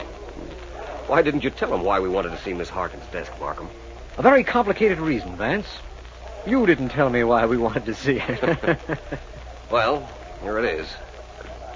Now, let me see. Every newspaper writer I ever knew kept a carbon of every piece he wrote. Generally in the top drawer. Miss Harkins was no exception, apparently. There are her carbons. I'm going to take a look at the last few, just for luck. Nothing on the first one except a note to interview me. We knew about that. Yes, of course. This one? Lillian White denied today that she had inherited $500,000. Although the Bulletin learned from authoritative sources that she had. Miss White, famous concert pianist, was the wife of Joe McGuff. Ever hear of him, Markham? McGuff. How do you spell it, Vance? McGuff. Know him? I'm not sure. Well, Markham, that's the unfinished story every paper in America carried as the last item Miss Harkins wrote. That's the story her killer didn't want finished, I imagine, eh? Perhaps. And then again, perhaps not. I'll just borrow this carbon. Now let's see our friend, the city editor. Oh, his name is Abbott. Mike Abbott, though that doesn't tell us anything, of course. It isn't his name, I expect, will tell us anything. I'm hoping that he will.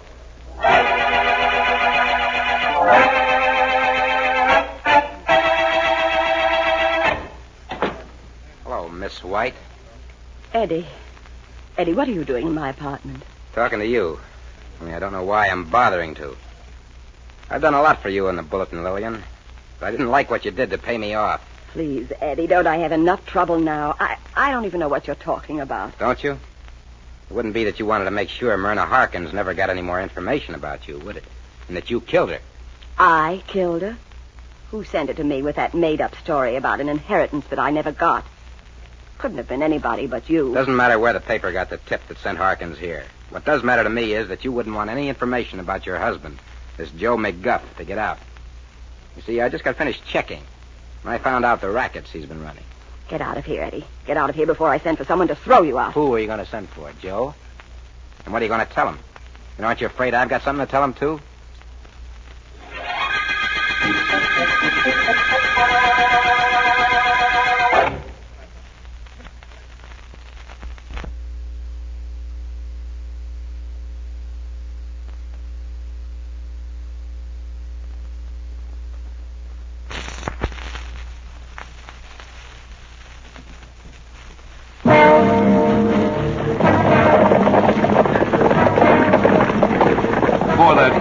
Snack when you're watching TV. Enjoy crisp, hot, buttered popcorn. It's great. You can get the popper and the popcorn at your Pennzoil station. Get a $7.95 electric West Bend corn popper and a free bag of popcorn for only $4.95 when you buy 8 gallons of Pennzoil gasoline. It's an eye-popping double savings. You save $3 on the corn popper, and you get Pennzoil Premium at the price of regular. Power-packed Pennzoil to help you start faster on cold mornings and to give you better performance anytime. And a West Bend corn popper to make TV time popcorn time. So drive into your neighborhood Pennzoil station.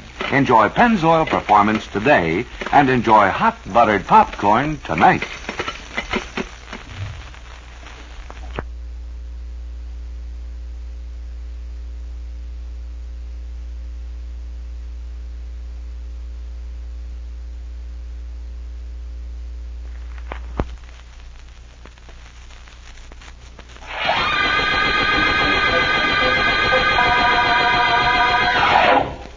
This is District Attorney Markham.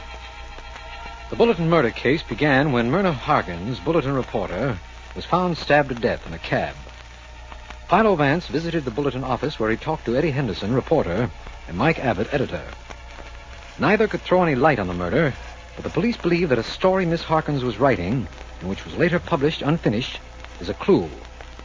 It concerns a concert pianist named Lillian White and her secret and up till now missing husband, Joe McGuff. Vance was on his way to Miss White's apartment when I last saw him. He should be there in a few minutes.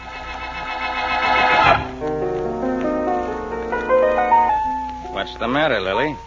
You don't seem hardly glad to see me at all. Hardly. Go away, Joe.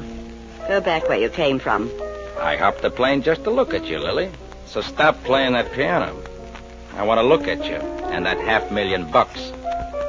There is no $500,000, Joe. I don't know where the newspaper ever thought I inherited anything. I didn't. Believe me, I didn't. Maybe not. Anyhow, I'm going to stick around town here to make sure. Hey, that newspaper dame that wrote that story. She's the one got herself killed. That wouldn't hardly be anything you did, Lily. Joe, you don't know what you're saying. No? Well, maybe not. Hey, Lil, I've been away a couple of years. I was coming back about this time anyhow to take care of a guy. You wouldn't hardly know nobody named Gregory, would you? Bill Gregory? No. No, I never heard of him, and I wish I'd never heard of you. I like you too, Lily lady. Only I don't hardly like the way you talk to me. Somebody calling on you, Lily? I don't know. I'm not expecting anyone. Might be the police. They've been here almost all the time since that story appeared. Okay, Lily. If it's the cops, I'll get out the back way. I gotta take care of you. And that Gregory guy. Only it's two different ways of taking care. Be seeing you, Lily. I'm coming. Just a moment. Yes? Miss White, I'm Philo Vance. May I come in? Yes. Yes, of course. Your company left in a hurry, I presume. I didn't scare him off, did I? How did you know there'd been somebody here? Oh, please, Miss White. Don't expect any Sherlock Holmes explanation such as a rubber heel mark on your rug or a burning cigar left carelessly behind. I merely heard voices from outside. Oh, magnificent piano, this. What do you want, Mr. Vance? Well, under any other circumstances, I'd want to hear you play. But right at the moment, I'd like to know about a man named Joe McGuff. What the papers printed about him was true. He's my husband. McGuff, eh? M-C-G-O-U-G-H? Yes. Then the papers had the spelling right. I wondered. By the way, it wasn't he who was here a little while back, was it? Yes, it was. He left the back way. He thought you might be the police. Oh? What's his allergy to police, Miss White? I don't know what he's been doing. He's been away for 5 years. All I do know is that right now he's looking for a man named Gregory. He's been away 5 years, and Miss Harkins found out about you and him? She came to interview me when I was out. My maid let her in, and she was alone here in the apartment. She might have come across my marriage license, correspondence, anything. They did say she was a good reporter. Miss White, have you any idea where I can see Joe McGuff? No. No, I don't. I haven't either. But I'll find him. You may be unhappy to learn.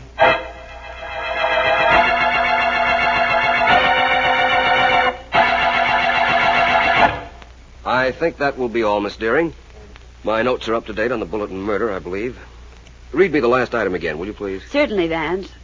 With the knowledge of the above facts, detailed in chronological order, it is very evident to me who murdered Myrna Harkins, and as a consequence, Arthur Allen, the taxi driver. Oh, that's it, Vance. Now tell me, who was it? Who it was, Ellen, is secondary in this case to why it was. Wait until Markham gets here, which should be momentarily, and I'll tell you both at the same time. You could dictate it, and then I'll promise not to even look at it until the district attorney gets here. Oh, Ellen. I'll wait for Markham. Hello, you two. Here I am, right on schedule. Practically on cue, and I'm glad you're here. Really? Well, that's very complimentary. Vance, I've got some information. Joe McGuff is at the Rex Hotel. Heath tracked him down, only McGuff doesn't know that. Good, Markham. That's really good news. It will postpone my announcement, however. I'm going to see Mr. McGuff. Vance, you promised. Yes, I did, Ellen, but I told you the fascinating part of this case was why Miss Harkins was killed. That's the part I don't know either. But it's the part I'm going to find out now.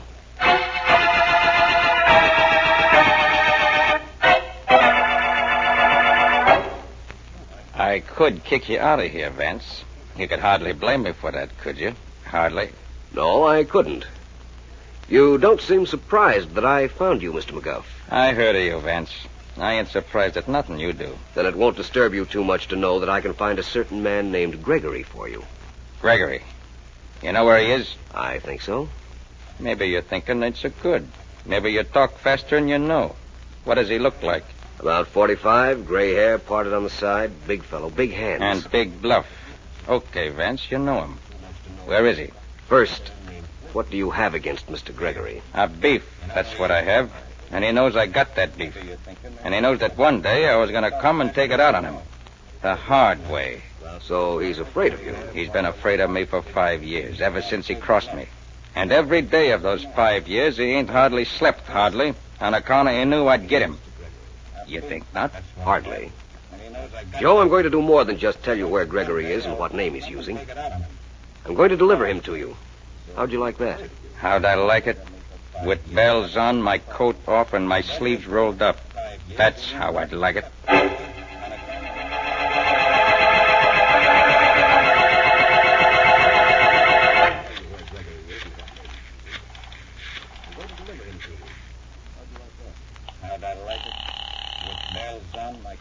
Hello? Ellen, this is Vance. Is Markham still at the office? Yes, he's sitting right here, Vance, and so am I, only I'm on pins and needles. Rather uncomfortable, I imagine. Vance, I've got to know who killed Myrna Harkins and why.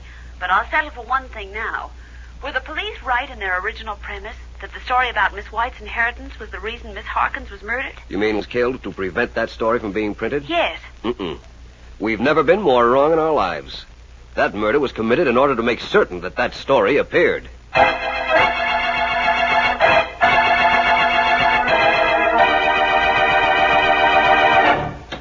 Good evening, Mr. Abbott. What? Oh, hello, Vance. Where's your star reporter, Mr. Abbott? Mr. Eddie Henderson, I believe his name is? He's out in the city room. You want him? Yes, as soon as I check some facts with you. Yeah? Check away. Mr. Abbott, Myrna Harkins' last story would never have been printed if she hadn't been murdered. Isn't that so? You mean it was no story the way she wrote it? That's right. Suppose it was important to somebody that that story appear not only in your paper, but nationally. It would be impossible unless the person who wrote it suddenly became important. You know, Abbott, I think... Hey, Chief, Oh, come in, Henderson. We were talking about you a while ago. Sergeant Heath. Yeah, Vance? Please come in with Mr. Henderson and stay close to him, will you? Sure, Vance. Anything you say. Come on, Henderson. Vance wants you. What do you want with me, Vance? Eddie, Mr. Vance thinks you had something to do with Myrna Harkins' death. He does? Well, isn't that nice? Now, don't get tough with Vance, or I'll rap you one. Thank you, Sergeant. Don't mention it. Henderson, you knew nobody would print the Lillian White inheritance story the way she wrote it. So you killed her to make sure it would appear. Take him downtown, Heath. Sure, Vance. Come along, you. Get your hands off me, you big head. I never killed anybody. Come Nobody's on, gonna come on, kill out me. with you. I'll take care of this character, Vance. Don't worry. Thank you. Don't mention it. Well, so Henderson's a murderer.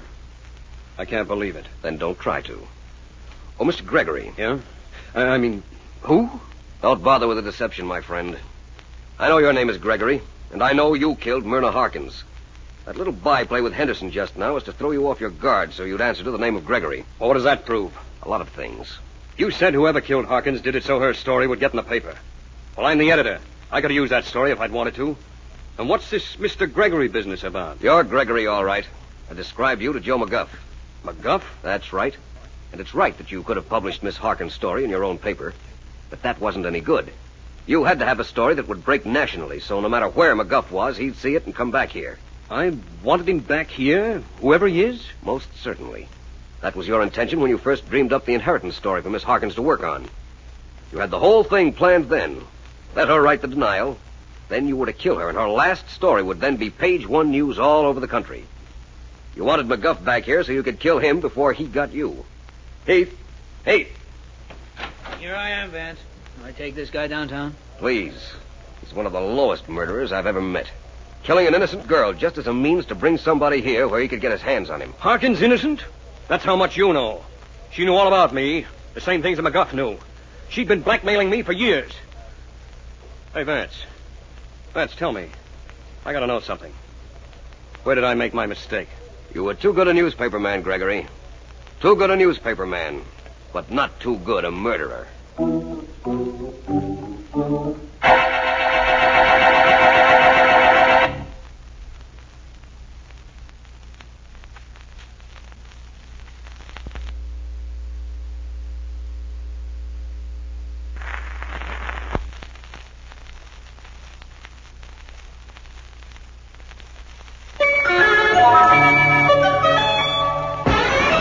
Get that big beneficial. Get that big okay for cash today. Just pick up your phone and make a call for cash. The beneficial way, it's the smart way, the right way too. When you want cash, here's the thing to do. Get that big okay at Beneficial. Get that big okay. When you want cash to clean out bills, buy things, make home improvements, you name it, just call Beneficial Finance. You pick the terms, you pick the payments. So call Beneficial and get that big okay. Beneficial Finance Company.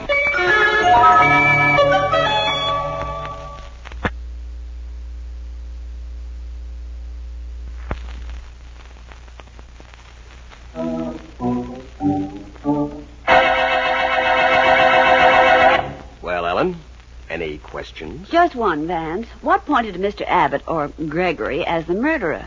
I'll tell you. When Myrna Harkins wrote the story of Lillian White's alleged inheritance, she spelled McGuff M-C-G-U-F-F. Yes? Her editor, who'd sent her on the story in the first place, knew the correct spelling was M-C-G-O-U-G-H. So he changed her copy accordingly. Oh, I get it. And actually, he'd have no way of knowing the right spelling unless he knew McGuff. Correct. He had to change the story to be sure it came to the attention of the right McGuff. Quite simple, isn't it? It always is after you explain it. Vance, you're so wonderful. You solved this one, and it was a pretty tough package. Well, let's not discuss packages, Ellen. Let's understand only that this is the end of the Bulletin murder case.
Yes, Mr. Douglas, I understand.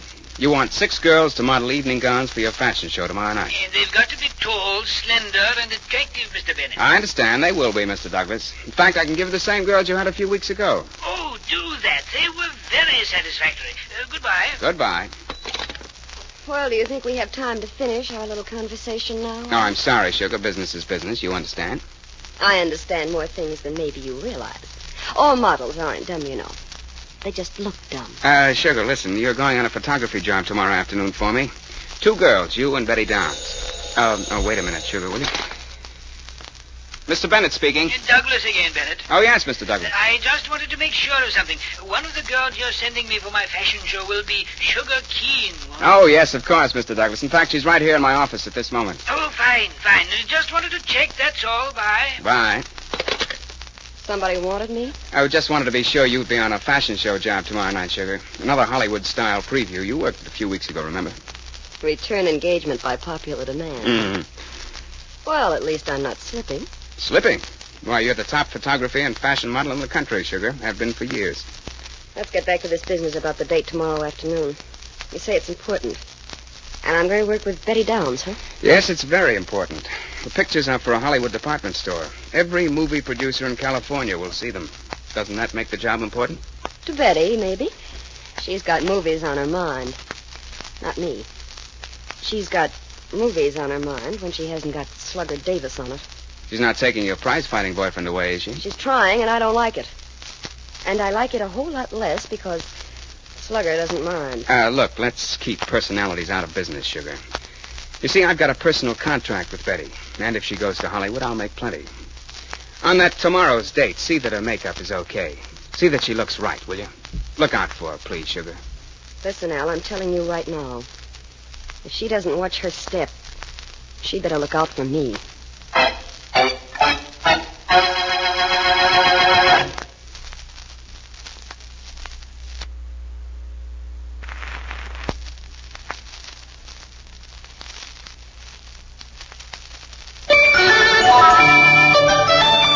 Got bills to pay? Pay 'em. Got things to buy? Buy 'em. Want cash to do it? Then call Beneficial Finance and get that big okay. Get that big okay at Beneficial. Get that big okay for cash today. Just pick up your phone and make a call for cash. The Beneficial way, it's the smart way. The right way too. When you want cash, here's the thing to do. Get that big okay at Beneficial.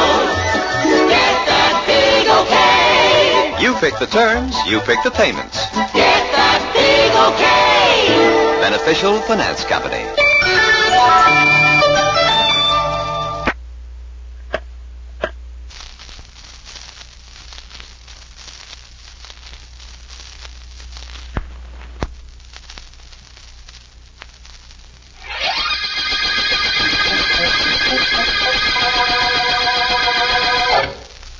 No, Miss Downs, not like that. Like this. Who should do blue? Who should do blue? The lips round. Project the words. Now, once more, please. Who should do blue? Who should do blue? No, Miss Downs. For 20 minutes now I try to teach you how to speak. How to speak. Like this. We, thee, he, she. How now, brown cow. Who should do blue? And what comes out? We, the he, she, how now, brown cow. Who should do blue? You learn nothing. I'm sorry, Pierre. I'm trying. Trying? Trying is not enough. Doing. You must do. Alors, once more, please. The ooh sounds.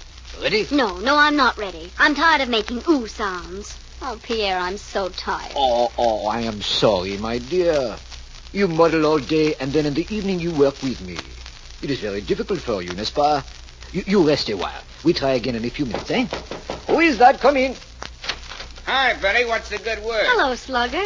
Sugar Keen isn't here. She isn't even expected, I don't think. I'm not calling for Sugar, Betty. Not tonight. I came to pick you up. Hiya, Frenchie. I'm Slugger Davis, next middleweight champion of the world. You're Pierre, ain't you? I am Pierre, ain't I? Well, ain't you? Such talk, sacre, non. Maybe it is you who ought to come take lessons from me. Well, I talk plenty good with my hands, Frenchie. That's all I got to worry about. You might worry about Sugar Keen. She isn't going to like your calling for me, Slugger. No, I guess she ain't. But ain't that too bad, Betty? Ain't that just too bad?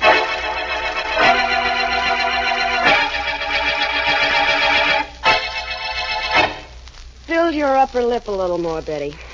Oh, here, give me the lipstick. I'll show you what I mean. Thanks, Sugar. It's awfully swell of you. I understand these pictures we're taking are going to Hollywood. They sure are. And don't you wish you were? Sugar, Hold your mouth still so I can take care of that upper lip. Why I do these things, I'll never know. Now, there. Take a look. Better? Oh, it looks fine. Have you plenty of pancake on? Those lights are going to be hot. I think I've got enough. Sugar, I want to talk to you about Slugger. I want to talk to you about him, too. Only not now. Business is business, and this is a job. Use a little more pencil on your eyebrows. And put a dot on the outside of each eye. Makes your eyes photograph bigger. Thank you. Right here? Yeah, that's the spot. Okay, let's get inside. I'm ready. Thanks again, Sugar. I'll never forget this. Yeah, I know. Okay, Mr. Stevens, we're ready. Where do you want us? I want you for the first shot. You alone, Miss Keene. Miss Downs, you can wait in the anteroom if you like. I'll call you when I want you. You'll find magazines if you can't read. Thank you, Mr. Stevens. I'll be ready when you call me. What now, Stevens? Just walk up those steps, Sugar. At the third step, turn around and face the camera. This shot shouldn't take long. Ready? Yes, I'm ready. Walk up about here. Turn, face the camera. Hold it just like that, Sugar. Want to take a look through the camera. Hold it now. While you're looking, see if you can find the $100 I'm supposed to get today. Turn a little bit more this way. That's good. Now back so I can get a shadow across the bottom half of your gown. I still haven't seen the 100. Yes, that's about it. Let me take another look through the camera.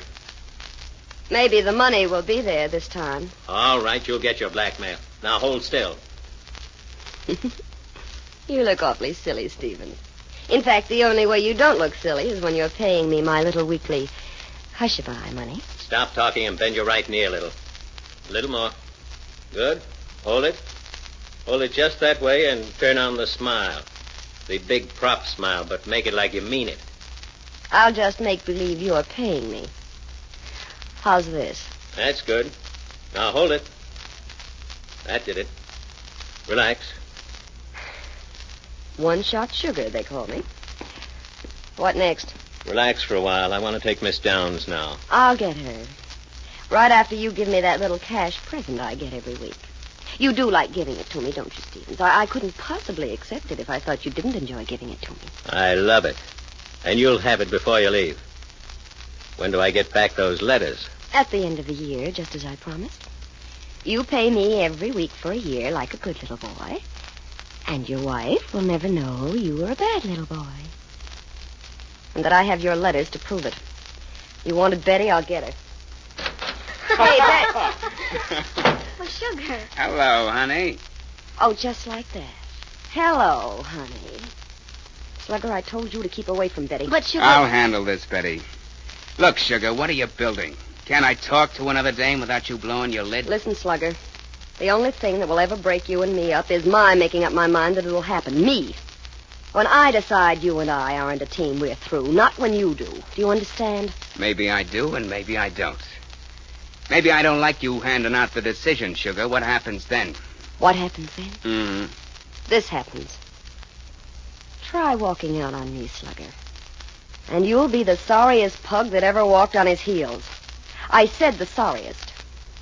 I meant the deadest. Come on inside, Betty.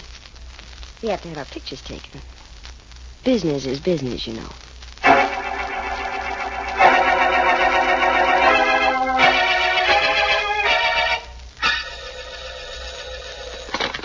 Office of Philo Vance, private investigator. Miss Deering speaking. What a speech it is, too. Hello, Ellen. Vance there. Hi, Mr. Markham. You're not taking him out of the office, are you? I'd say it was more a matter of his wanting to go than my taking him. May I talk to him? Why, of course. Just a moment. The district attorney, Vance. Markham? Splendid. Would you hand me the phone, please? Here you are. Thanks. Hello, Markham. Vance, this is one of those calls. There's been a murder. How soon can you come up? I'm practically there now. Who was killed? A photographer's model named Sugar Keene, Vance. She was throttled. A wire wound tightly around her neck. Sugar Keene, eh? Do you have the wire? No, I don't. It's missing. Sergeant Heath is Miss Keene's employer, Al Bennett, up here, and I'm phoning you from her apartment in the Belmont Towers. I'm on my way, Markham. I did want to meet Miss Keene, but I would have preferred to have her answer when I said, how do you do? Bye. I heard that, Vance. So Sugar Keene has been murdered. That's what the man said. You sound as if you knew her. Only by sight. I've seen her pictures in the magazines. Everybody has. In fact, I think there's a picture of her in this magazine here. Now, wait till I find it for you. Yes, look. Here's a picture. Girl on the right. Oh, she was lovely, wasn't she? Vital statistics. Her name, Sugar Keene. Height, 5'10". Weight, 120. Single. Brown eyes, blonde hair. Is seen very often with Thugger Davis, middleweight challenger. Very interesting, Ellen. You know, you're an ideal secretary. There isn't anything that you don't know or can't find out, is there? Oh, I wouldn't say that exactly, Vance. I wouldn't mind knowing or finding out something about you. You mean there are things about me you don't know, Ellen? Surprising after all these years. Shows how resourceful I am. Or evasive. Well, aren't you off to investigate the Sugar Keene murder? I most certainly am. Ellen, who's the girl shown posed with Miss Keene? Looks a little younger than the murdered girl. Oh, she works for Al Bennett's model agency, too, Vance. Name's Betty Downs. She's new. Just thought I'd ask. Well, maybe she's new, but I'd better be off to meet Markham at the apartment of the late Sugar Keene before any clues left around are old. I'll be back, Ellen. Okay, Vance. I'll be here.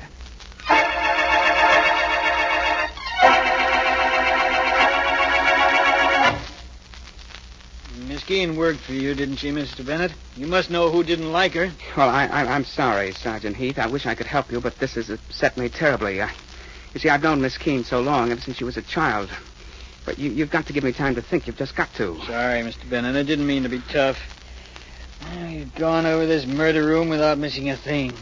Can't find any clue to work on. I thought maybe you could help us. Well, maybe I can, but not right now. I can't do anything right now. Look, can't I leave? Please, you know where to find me if you want me again. I'll ask the district attorney.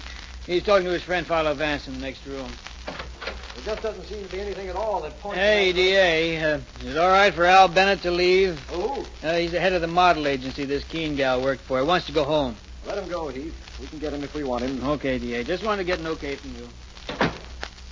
Well, Vance, you know all the facts. What do you think? Markham, it's hard to form an opinion at the moment. You say she was strangled with a wire of some sort. That's right. The police are tearing the murder room next door apart, trying to find it. I wish we could lay our hands on it. Is that the only wish you can make, Markham? Because if it is, I can fill it for you. This is the murder weapon, I think? Where did you get that, Vance? It was lying here in a corner of this room. I saw it glisten while you were talking to Heath just now. The police haven't gotten around to this room, apparently. But, Markham, it isn't a piece of wire. No, I can see that. Just what is it? I'm not positive, but I believe it's a piece of costume jewelry. A coiled bracelet that's been unwound. It would make a very effective weapon. Here, take it, and my handkerchief with it. There may be fingerprints on it. Segments of fingerprints, anyhow. It isn't very wide. My guess is the murderer threw it into this room as he ran out of the apartment. Do you agree, Vance? With the fact that the murderer threw it here? Certainly I agree with that, Markham. What I don't agree with, however, is that you referred to the murderer as he.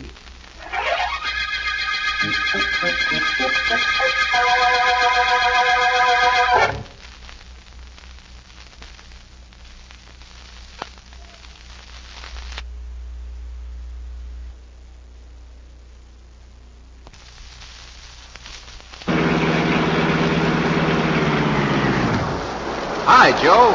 Fill her up with Pennzoil Premium Gasoline. Right. Hey, what's this? A popcorn popper in a gas station? You bet. And that West Bend popper is a real bargain because you save $3 when you buy it here. Conversations like this are going on all the time at Pennzoil stations. Because right now, you can get a West Bend electric corn popper at any Pennzoil station. Here's how. Drive in and get 8 gallons of Pennzoil gasoline. Then, for just $4.95, you can own a handsome West Bend electric corn popper. It's regularly priced at $7.95, so you save $3. It's your Pennzoil dealer's way of saying thanks and inviting you to try Pennzoil Premium at the price of regular. So stop today. Save $3 on the corn popper and get a bag of popcorn that's included free. Enjoy Pennzoil Performance and enjoy hot buttered popcorn tonight.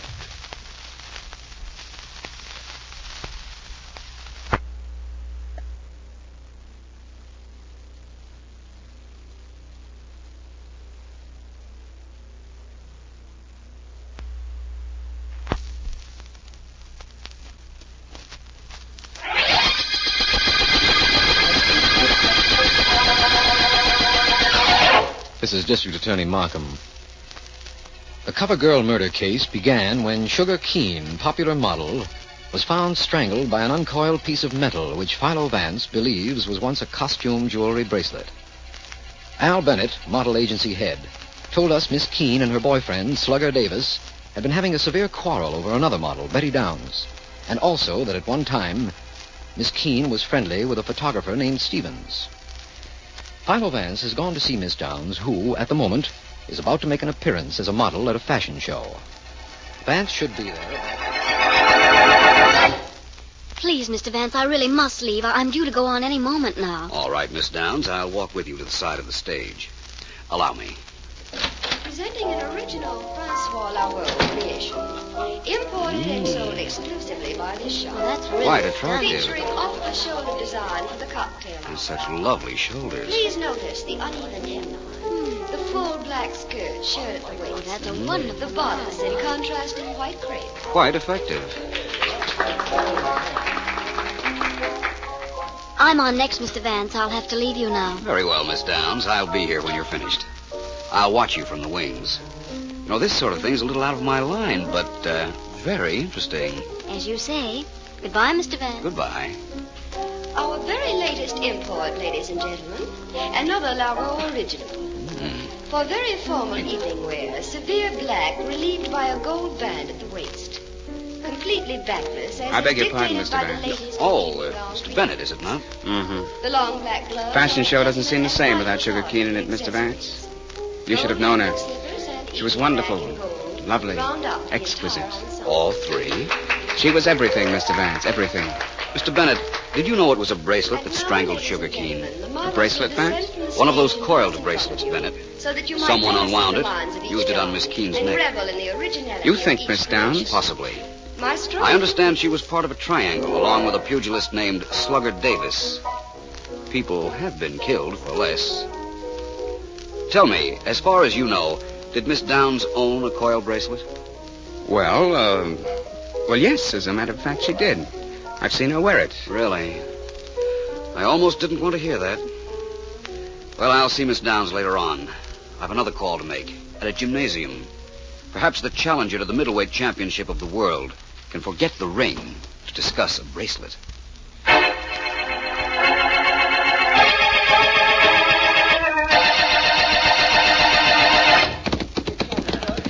Just keep on your work, Mr. Davis. I didn't mean to interrupt your bag punching. You ain't, Vance, you ain't. No, I don't suppose I am. Davis, I understand you and your former sweetheart, Sugar Keen, had quite a quarrel just before her death. Yeah, so? You might have killed her, Mr. Davis. Yeah? Well, all I've got to say to you, Vance, is this.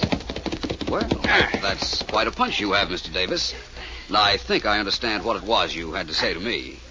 I'm very happy, though, that you said it to me through the medium of that punching bag. Hey, Slugger.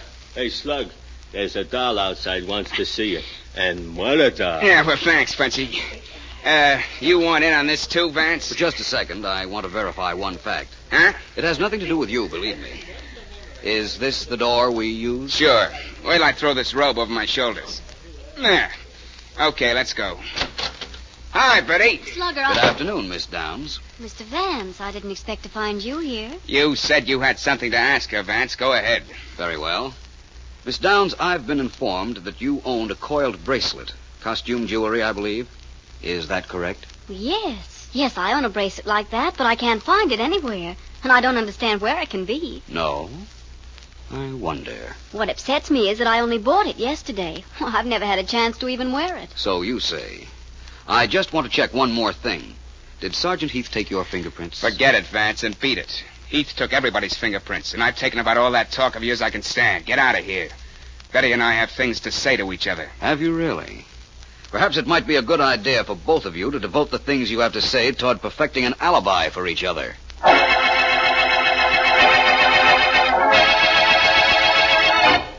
I tell you, Markham, I needed that guy Vance on this case like I needed a hole in the head. I got it all wrapped up. Really, Heath? How? How? We know what the murder weapon is, don't we? It's that bracelet, right? Yes, and if memory serves me, it was Vance who found it. Sure, because he was in the room next to the murder room, and that's where it was. But who checked the fingerprints on it, and who found whose they were? Me, that's who. Whose prints are on the bracelet? Whose prints? Betty Downs, that's whose. She had to get her prints on the thing when she unwound it to strangle the Keen gal. Hello, Markham. Heath. Hello, Vance. Hiya, Vance. Vance, you're just in time to help with a hosanna or two to be hurled in Sergeant Heath's direction. He has fairly conclusive proof that Betty Downs murdered Sugar Keen. You bet I have. Congratulations, Heath. I hate to say this, but I know who killed Miss Keen. I've known for some time now. You have? Sure. As soon as the DA mentions her name, you say you knew it all the while. Oh, but I did, Heath. Congratulations just the same. Even though Miss Downs is definitely not the murderer.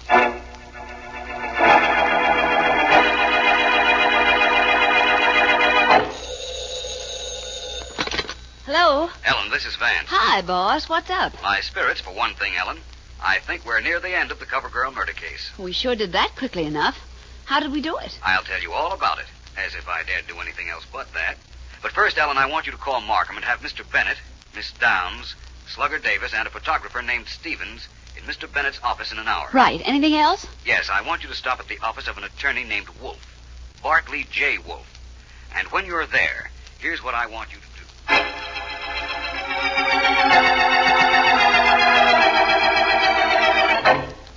Forgive me, Mr. Bennett, for using your office as a meeting place, but it's centrally located and completely convenient. Perfectly all right, Mr. Vance. Thank you. All right.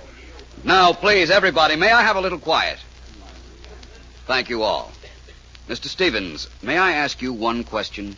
Vance, I've got 2 appointments for photographs in my studio waiting for me. I want to get out of here. I may not keep you long. I know a photographer with your reputation must be busy. Mr. Stevens, was Sugar Keene blackmailing you? Well, was she? Yes. Thank you for being so very truthful. Actually, I imagined that was true. I found some letters you had written to her, and her bank account was larger than it should have been according to the money she earned from Mr. Bennett, to whom I am indebted for that information. You think because you know that, you can prove that I killed her? Well, you can't, and I'm not sitting here waiting for you to try. I'm getting out. Heath. He ain't getting anywhere, Vance. Let go, man. You can't free me. Right, get back to your seat now, Stevens. Go ahead and sit down. Sit down. Please sit down, Mr. Stevens. I know you're not our murderer. But I won't keep anyone in suspense any longer. We were a little late in getting started because I was waiting for a telephone call from my secretary, Miss Deering. I had to find a motive for my murderer. I know it now. Mr. Bennett, would you prefer to confess? What? Me? Confess? Shall I prove how I know you killed Sugar Keene? I killed her.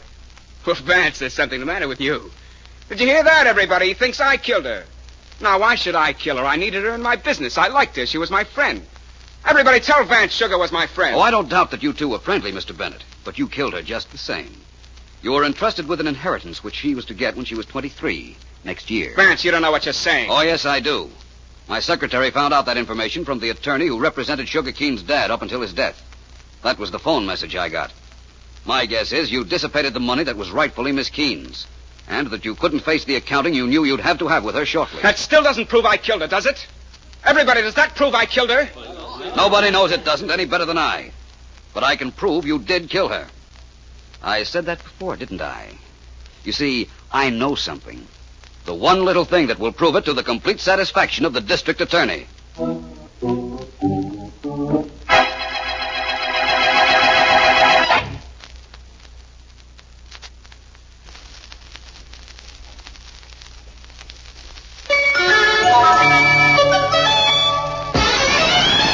That big okay, that beneficial.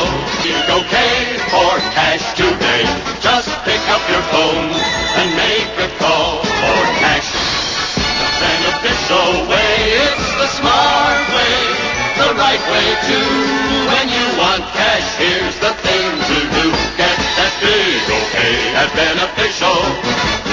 Get that big okay.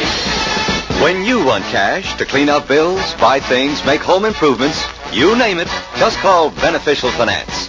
You pick the terms, you pick the payments. So call Beneficial and get that big okay. Beneficial Finance Company.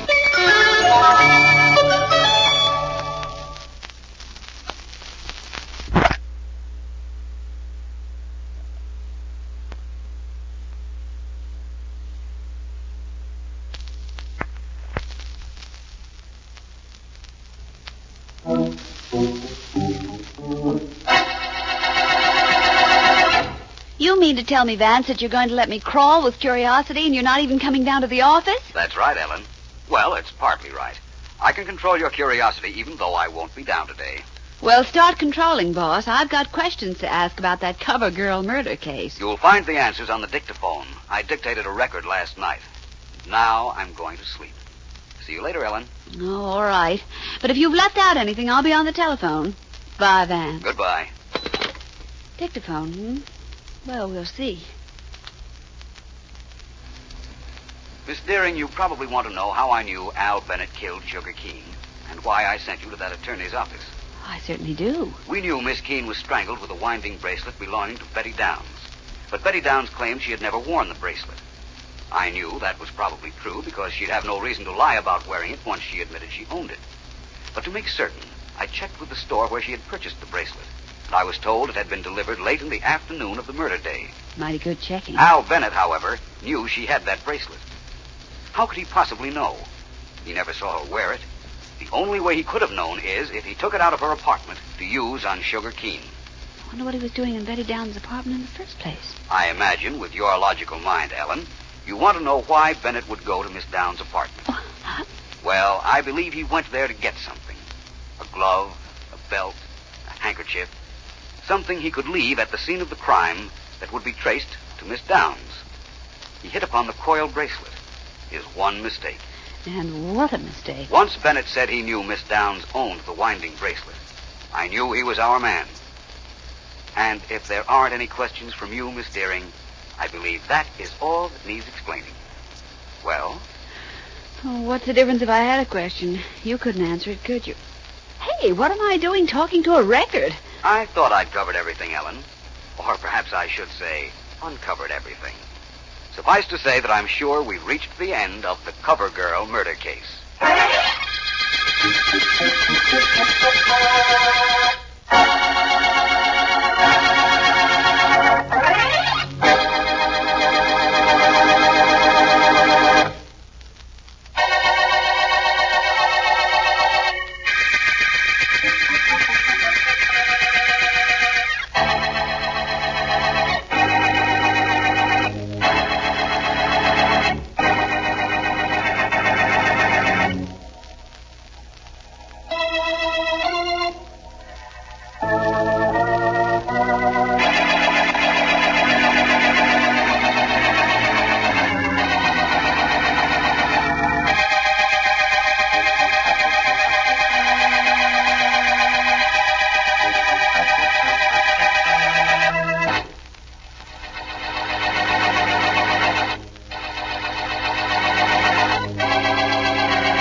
Keep your chin in your left shoulder, Mike.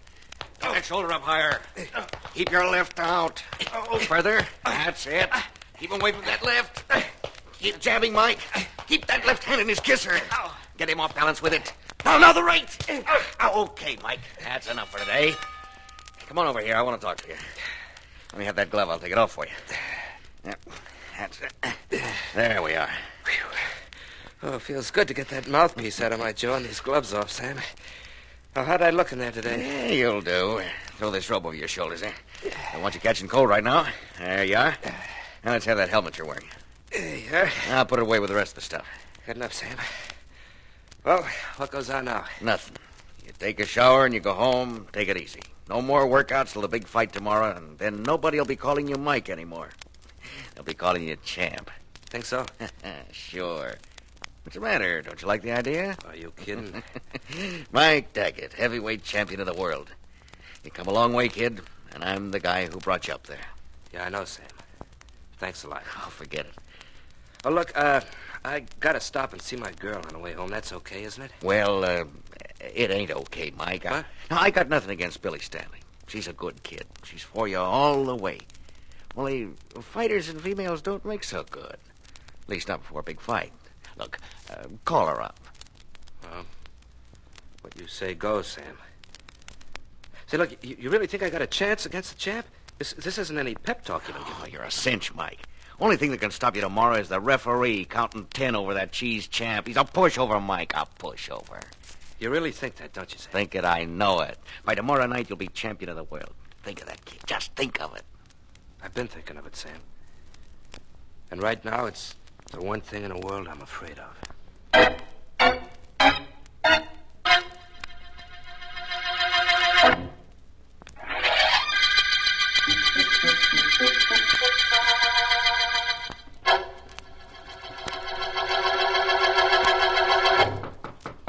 Yeah, who was it?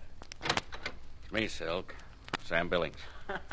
Come in and sit down, Sam. I want to talk to you. Okay. Yeah, I sent for you so I could make you a present of some easy cabbage. Sit down, kid. Sit down. I come over because it was near the gym and I just got finished watching Mike Daggett work out. Uh-huh. Not because you sent for me, Silk. Well, you won't be sorry. Sam, I've been managing the champ for 8 years now. I know. We got a couple of more years of easy dough ahead of us if your boy don't cop the Duke tomorrow night. I ain't doubting that, Silk. Only my boy's a breeze to win. I know it, he knows it, and you know it, or you wouldn't be sending for me. Maybe. But, Sam, look. We ain't in this business for love, are we, huh? No. No, none of us are. Now, suppose I fix it so you and your boy make more dough by losing. You, interested? You want Mike to lay down? That's right. On a golden pillow with an awful lot of cash for a blanket. Hey, where you going? Out. No dice on your deal, Silk. Mike fights clean. He fights honest. That's it. Not yet, it ain't. You stand between me and a fortune, Sam. If I am, ain't moving out of the way. No? Okay. Want to play rough, huh? Yeah, I'll toss you out of here out in your ear. Hey, Sam. let go of me, you. Yeah, sure, but this is just a sample of what you get if you let your lip get loose. Out! Chum. See, I wouldn't say anything about our conversation if I were you, Sam. Because I wouldn't throw a fight, you throw me out of your office. That's right. Only that ain't all I'm going to do. Your boy's going to lay down tomorrow night, Sam. One way or another.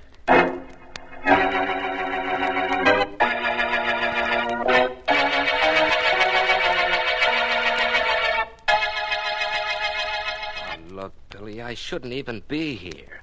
Sam told me to call you up, made me promise I'd go right home so I'd be in shape to fight tomorrow Well, night. I'm sorry, Mike. I don't mean to quarrel, only I can't help it. Why can't you see things my way? I can, baby. And maybe you aren't wrong, Billy, but give me a break. Look at what I put into this fighting business. Years of boxing at small clubs for peanuts, weeks of training, all to get a shot at the title. Well, look what you'll take out of fighting, Mike. Cauliflower ears, your nose all twisted, maybe your brain, too, if you take one punch too many. It's all got to happen if you win tomorrow night. Hey, now, look. Nobody's been talking to you and trying to get you to make me quit tomorrow, have they? Oh, Mike. No, baby. I'm sorry. I didn't mean that. It's just that I'm all tight inside. I know how you feel. I know you haven't had any picnic while I was scrapping in those penny ante clubs. But don't pack me in now. Not when I'm going to grab the brass ring. You take the brass ring, Mike, and it's the only ring there'll ever be for you and me. But I need the dough the title's going to give me. I need it so we can get married, Billy, baby. That's what I've been planning on. Well, it's no go, Mike.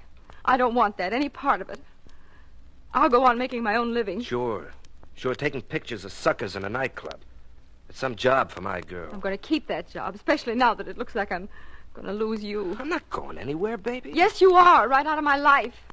I won't have the guy I love walking around on his heels. There's got to be some way out of this, Billy. There's got to be.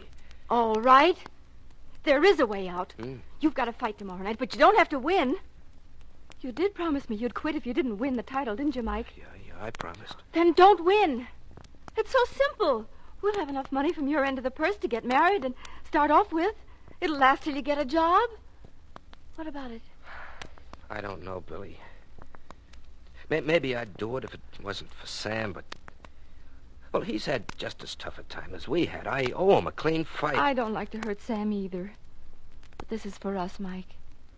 For you and me. Okay, Billy, baby, you win. I'll take one tomorrow. Mike, I'm glad you're here. Tried to get you at your place, but you weren't there. Sam, we got something to tell you. First, I've got something to tell Mike. Now, listen, kid. I just came from Silk Morgan's office. Threw me out. This leg of mine still hurts from where I landed on it. He threw you out? Why, That don't do nothing to Silk. He just got sore because I told him he wouldn't lay down for the champ tomorrow night.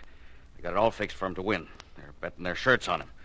When I wouldn't go along, Silk tossed me out the door. Oh, he did, did he? Well, I'll get him for Not that. him, Mike. Get the champ. That'll fix the whole crowd. Leave him to me, Mike. Leave him to me. Tomorrow night, I knock the champ right into Silk Morgan's lap. Mike!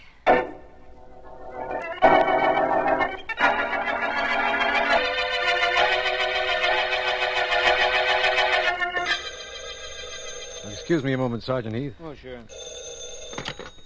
District Attorney Markham speaking. Hello, Mr. Markham. Never mind who this is, but you've got to listen to me. All right, if I must, what is it? There's a big fight on tonight. Mike Daggett against K.O. Connolly, the champ. Yes, I know. Well, Mr. Markham, I've been up all night trying to figure out what to do. I just decided the best thing was to call your office. Well, having decided that and having done that, suppose you tell me what this is all about. There's a mob in back of the champ, Mr. Markham, a tough mob, and they're trying to see that Mike Daggett doesn't win the title tonight. They'll do anything to see that Connolly keeps it. You've got to protect Mike. You've got to. Promise me you will. Well, I'll promise you will try. Oh, thanks, Mr. Markham. I'll never forget this. Goodbye. Goodbye. Well, Heath, I could hear that, D.A. You're not going to let that call bother you, are you? That business of knocking off the challenger has been in 100 movies and in 1,000 stories, but it just doesn't happen. Not in real life, it doesn't. It hasn't yet, you mean? I promised the young lady that this Mike Daggett would have police protection, Heath. See that he gets it. Sure, D.A., but the club will be loaded with cops tonight anyhow. We always have them on hand at a fight. Now, don't worry about anything. We'll handle anything that happens tonight. Who are you calling? Philo Vance. Why? Because some crackpot dame thinks the challenger is going to get knocked off tonight? Hardly. I merely want to invite him to the fight, that's all. Oh. Hello, Office of Philo Vance, private investigator Miss Wood speaking. Oh, Miss Woods, this is District Attorney Markham. Is Miss Deering still away? Yes, she is. Her mother's still sick. So Mr. Vance keeps me on as his contemporary secretary.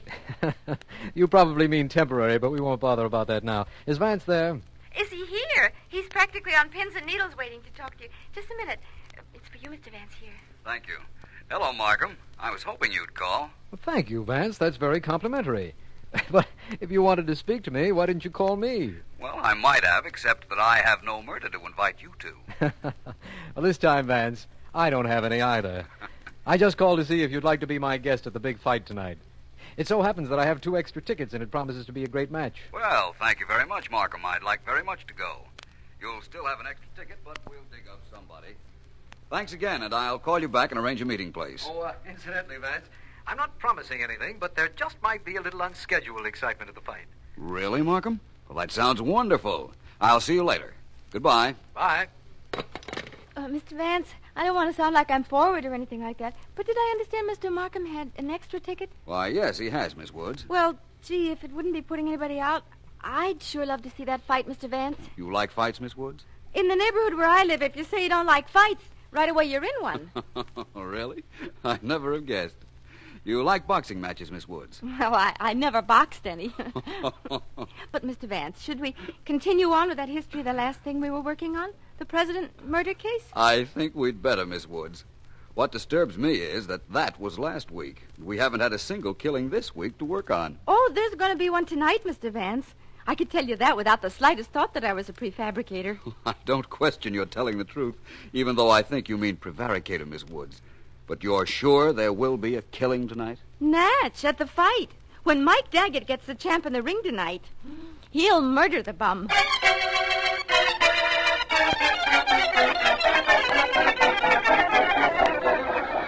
And now it is my pleasure to present that star of stage, screen, and radio, your friend and mine, sitting 3rd row ringside, that popular comedian, Eddie Harris! He's cute, isn't he, Mr. Vance? I can't tell. His face is in the way. Time for the big match, isn't it, Markham? Just about, Vance. They've introduced everybody from the promoter to the janitor. Yep, there they go, clearing the ring. And now for the heavyweight championship of the world, 15 rounds to a decision, our feature attraction. At 189 and a half, wearing purple trunks, the young slugging sensation from this city, the challenger, Mike Daggett!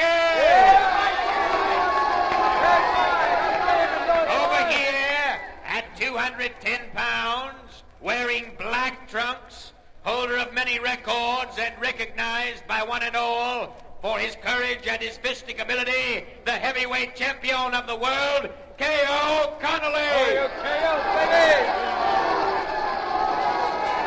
This is it, Vance. And so far, no trouble. How can there be trouble? The fight hasn't started yet. Mr. Markham means that there has been no evidence of the veiled hint of extracurricular activity he made to me on the phone. Now, everybody, the title match is about to begin. May the contender and the champion put forth their best efforts. May the superior skill and stamina of one or the other be the difference between victory and defeat. Now, come out, fighting men.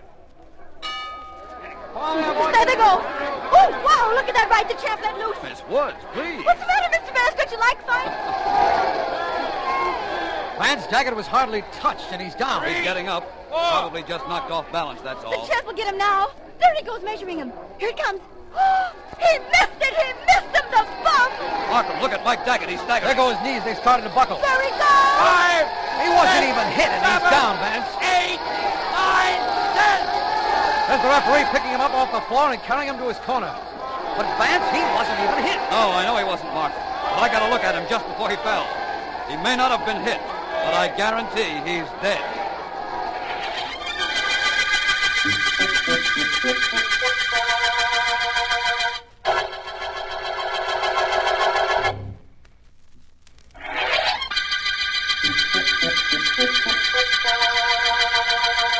This is District Attorney Markham. The heavyweight murder case began when prizefighter Mike Daggett keeled over in the ring. Investigation showed that the challenger had been doped and poisoned, and revealed that Billy Stanley, Daggett's girlfriend and nightclub photographer, did not want Mike to win, nor did K.O. Connolly, the champion, or his manager, Silk Morgan. Vance, Sergeant Heath, and I have found out that Billy Stanley is at her apartment with Sam Billings, Mike's manager. And we are on our way up there.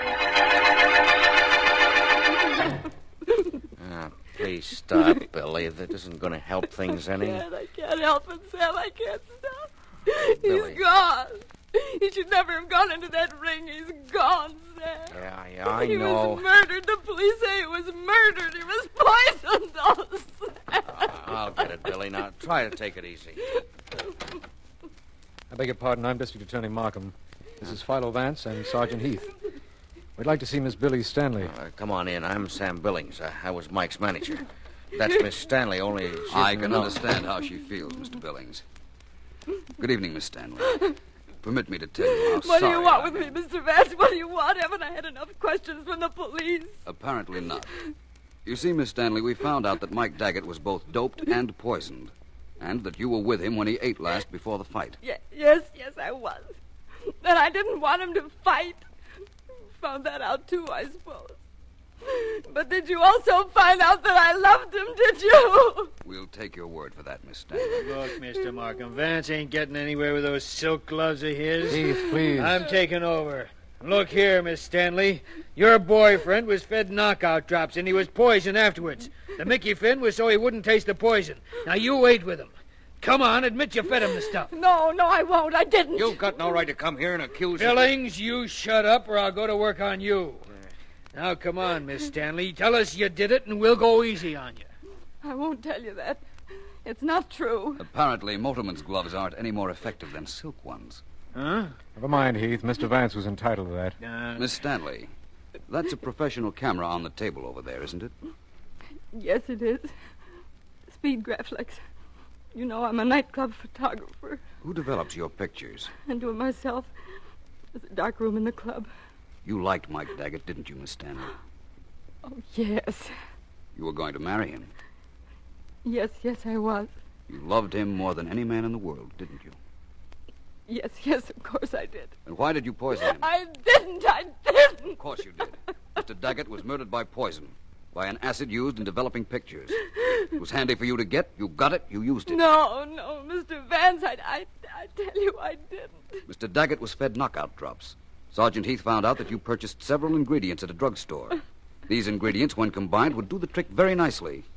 You were the last person to eat with Mr. Daggett. Why don't you admit you fed him the drops and the poison? All right, I fed him the knockout drops. I did it because I wanted him to lose the fight so he'd give up the ring. I did that, but I didn't poison him. I didn't. Do you hear me? Mr. Vance, you must believe I didn't poison him. I don't think I must, but I think I do believe it. That's why I'm going to ask Sergeant Heath to let you go. Let her go? Vance, are you nuts? She admitted the knockout drops. I'll get her to admit she used the poison on Daggett, too. I'd rather you didn't try, Sergeant Heath. I'd rather you let Miss Stanley free for a while. What's the big idea, Vance? Well, frankly, Heath, there's a chance she didn't poison her sweetheart. But finding out who did might be quite a problem. I have an idea that in some way Miss Stanley will simplify that problem for us.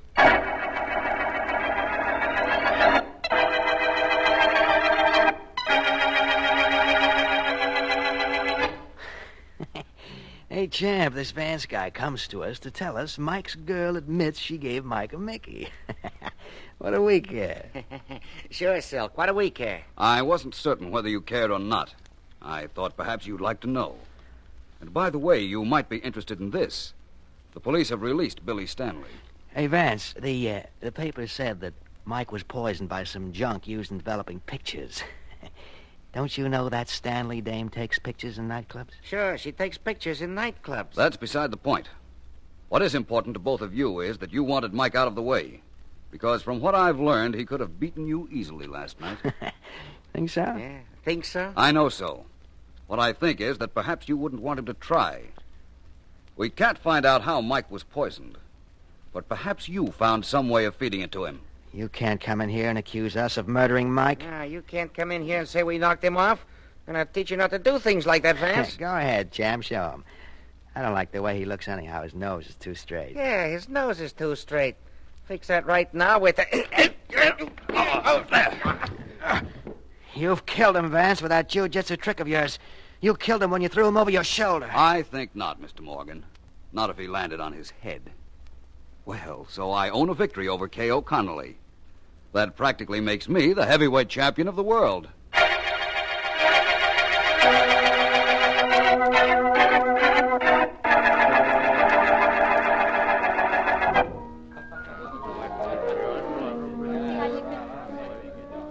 Would you like your picture taken, sir? What? Your picture, sir? You and the lady would make an attractive picture.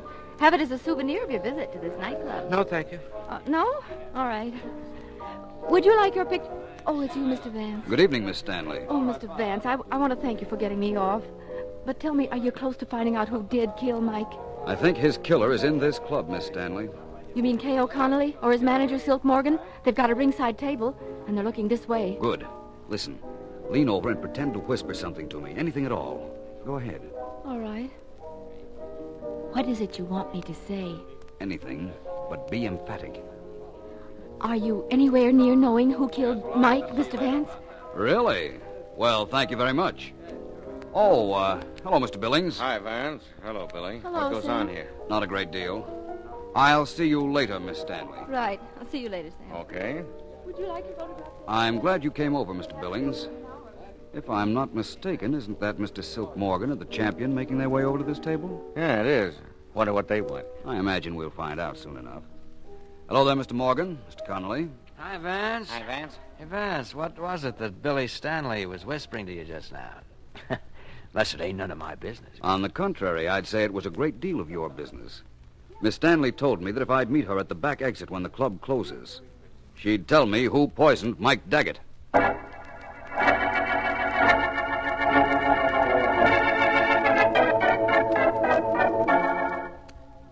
night, Al. Hello, Bill. Me at my age, a stage door Johnny. Vance, why do I do things like this? Because you're a good cop, Heath. Because I asked you to, and because Markham told you to. Yeah. Well, I can see the stage door from here. All the musicians are out and most of the dames, but where's that Billy Stanley? I'm sure I don't know. Heath, how far would you say it was from here to the stage door? It's about half a block. Good. That's just right for us not to be seen and yet near enough to help in case of trouble. Hey, Vance, here comes that Stanley girl. She's walking this way, too. There's no trouble. No, There's look no... in back of her. That dark figure. He's going to grab her. Come on, Heath. We've no time to waste now. Come on, Heath. We've got to get there in time. Vance, that guy's got a knife. I can see it. Wait. We can't catch him, but a bullet will. Mr. Vance, he was going to kill me. Yes, I know, Miss Stanley. But Sergeant Heath shoots very well. Yeah, I sure do. Got 3 marksman's medals. Got this guy right in the right spot, too. You won't try to use a knife on nobody again. That isn't why you shot him. Not the only reason, I mean, Sergeant. He's the man who poisoned Mike Daggett. Oh. Now let's have a look at him. Though I know who he is, of course. Sam Billings. What? He killed Mike? Mr. Vance, are you sure? Positive. So you know that, do you, Vance? So what good will it do you? I'm through. I know it. Sure, I killed Mike, but what are you going to do about it? Nothing. Anything I might have been able to do has already been done by Sergeant Heath's gun, Mr. Billings.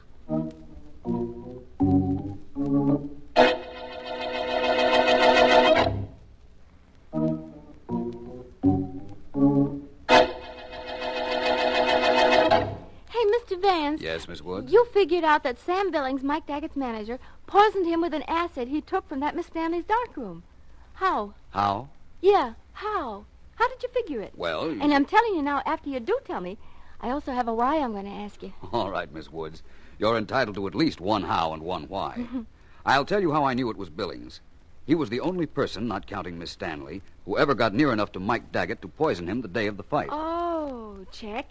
Well, now comes that why. Why should a guy's own manager knock him off? Well, Billings thought Mike was going to throw the fight, either because of the threats of the champion and his manager, or because his girlfriend had pleaded with him not to win. Oh. As a consequence, Billings bet heavily on Daggett to lose. You mean he bet against his own fighter? That's right. Then, the afternoon of the fight, Mike told Billings he didn't care what happened. He was going out to win. Yeah? So Billings had to find some way to stop that. And he did. By stealing some acid from Billy Stanley. Hey, but how did he get Mike to take the poison? He wasn't near Daggett when he was eating. That's true. But just before the fight, Billings slipped a rubber mouthpiece into Mike's mouth. Oh. All fighters use them to protect their teeth. And the mouthpiece had been dipped in the acid. Oh, now I get it.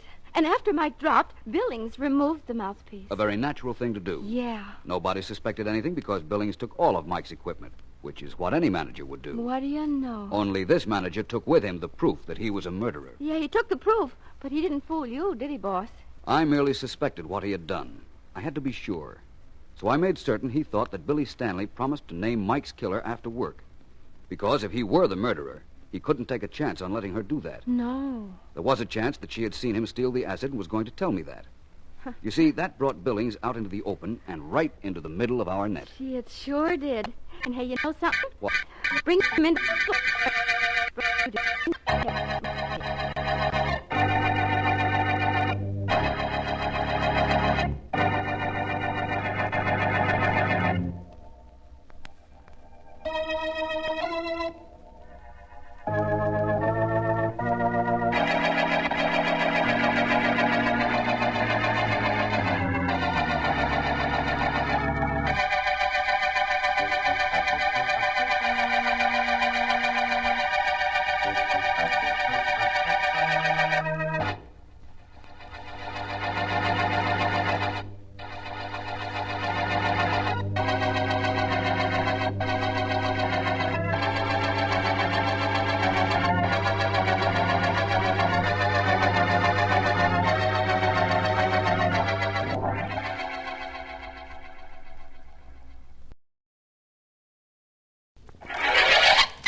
Can't you go any faster, driver? We've got a train to catch. You'll make it, Mac. Don't worry.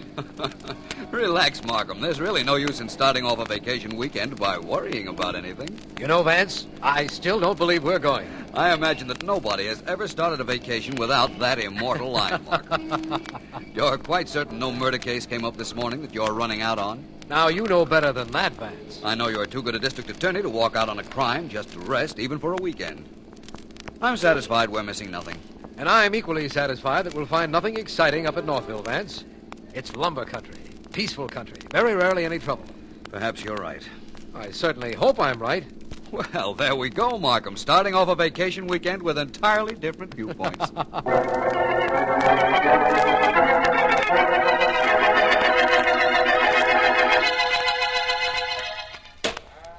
Couple more ought to do it, Johnny. Right, Frank.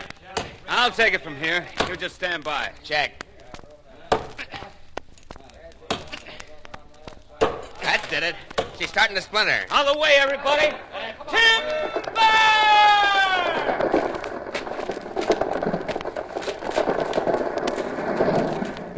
Yeah, that's that. In an hour, she'll be hauled down to the stream and be on her way to the mill. I'll get down there this afternoon and look things over. Haven't been down there this week. Don't let the boss find that out. Like as not, he won't like it. Bill Avery? I don't think I care whether he likes it or not. Hey there, you two. Speak of the devil, you can talk to Bill if you like. He makes me sick. Got some checking to do, Bill. I'll get to you later. I'm just as glad Johnny left, Frank. Don't think he likes me. Like as not, he don't. Well, I'm not very worried. Want to talk to you anyhow. Not right now, Bill. I got lumber to look at. Do it later. Anybody wants to know why you're not working, tell him boss wanted to talk to you. I am the boss, remember, Frankie. You never were one to let anyone forget it.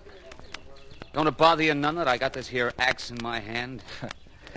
You wouldn't do anything about me, Frankie. If you were going to do something, you'd have done it a couple years ago when I took over this mill. Like as not, you're right. Only don't get no ideas that I forget things. Like the fact that this mill was your dad's, till I produced a deed to it after he died? I bought the mill and all this ground in Northville from him just for his death. And you know it. Do I? I'm glad you told me.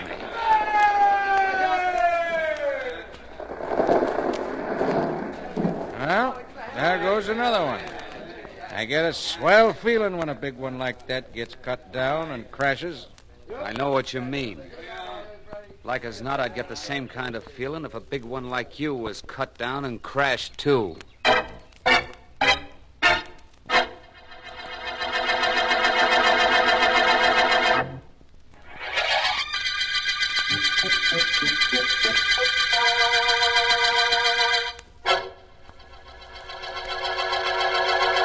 Everything all right at the mill today, son? Yeah, Mom.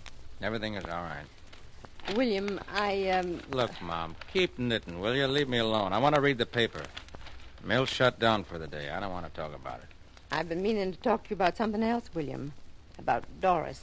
Well, what about her? She called a little while ago to say she was on the way over.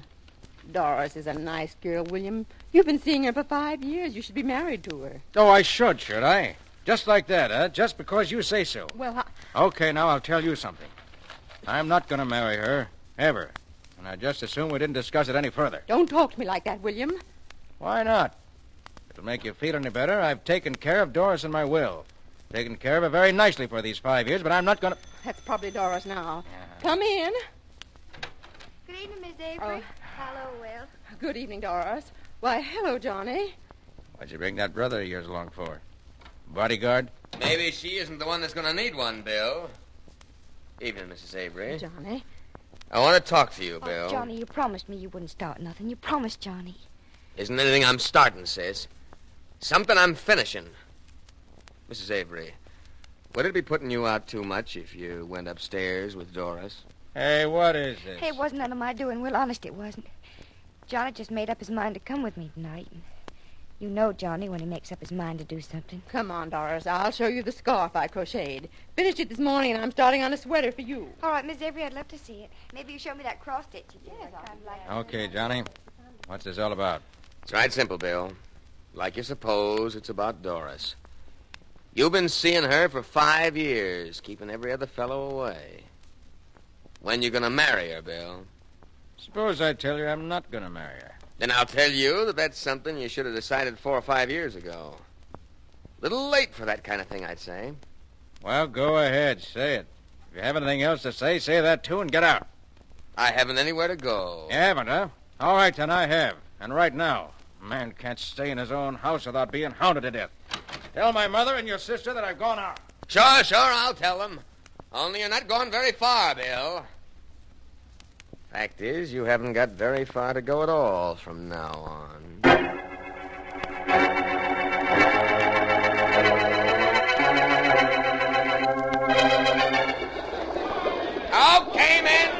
those logs from jamming. Roll them and keep them straight.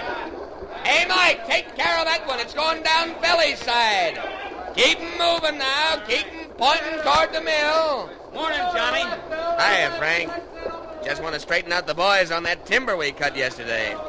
Keep those logs rolling now. Keep 'em going downstream.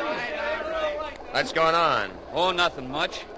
I thought maybe you'd like to knock over a couple of big ones with me this morning. Brought your axe here in case you did. Okay with me. Come on. There's a big baby just waiting for us yonder. Uh-huh. Glad you brought that axe of mine. I know what I'd really like to do with it. I was over to Bill Avery's house last night. Well, like as not, I know what you mean. Johnny, look. I'm looking. That's Bill Avery. Looks like he got caught under this tree just as he was falling. He's dead, Johnny. That tree did it, all right. Yeah. Landed right on top of him. Hey, this thing here wasn't no accident, Johnny. No, I reckon it wasn't. Only as far as anybody else is concerned, it was an accident, wasn't it, Frankie? Yeah, that's what I thought.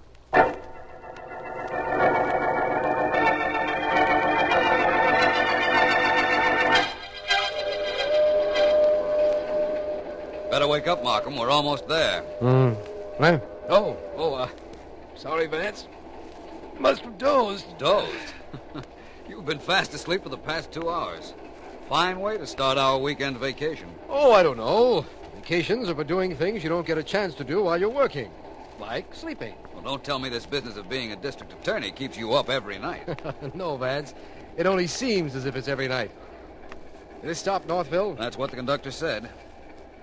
Well, let's go, Markham. Our bags are at the front door already. I'm ready.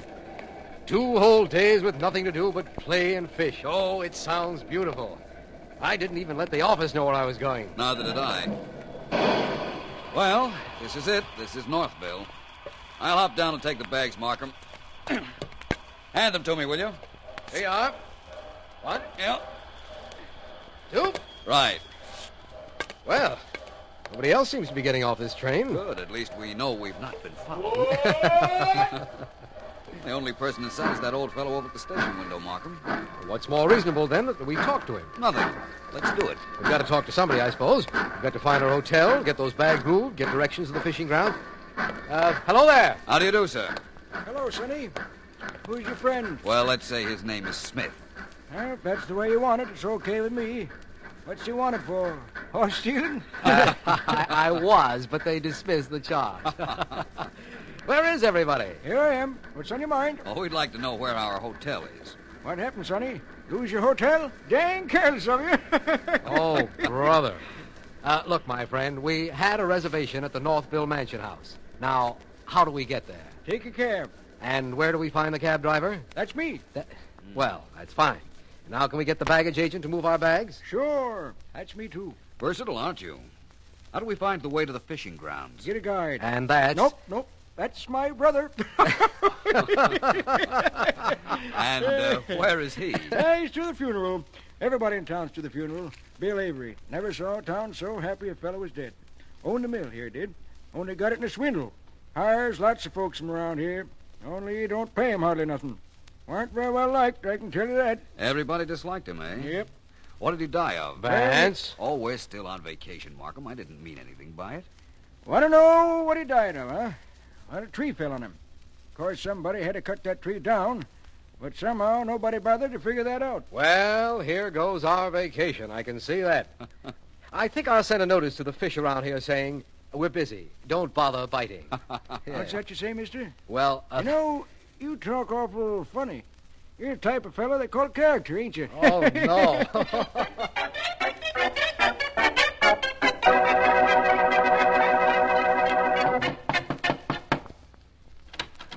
I beg your pardon. Is Mrs. A... Well, hello there. Hi. Your baggage agent, cab driver, and also butler for Mrs. Avery? Nope.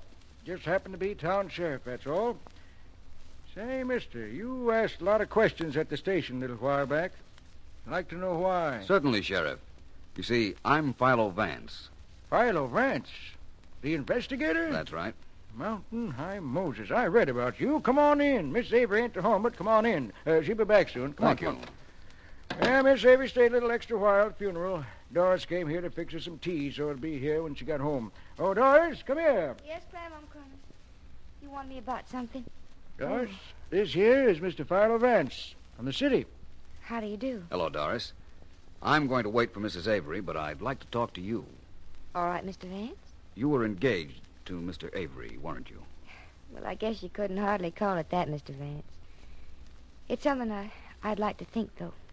You must feel very badly about the accident. No, now you come to say that, and I come to think of it, I don't feel bad at all. Oh? Can't understand why either, Mr. Vance.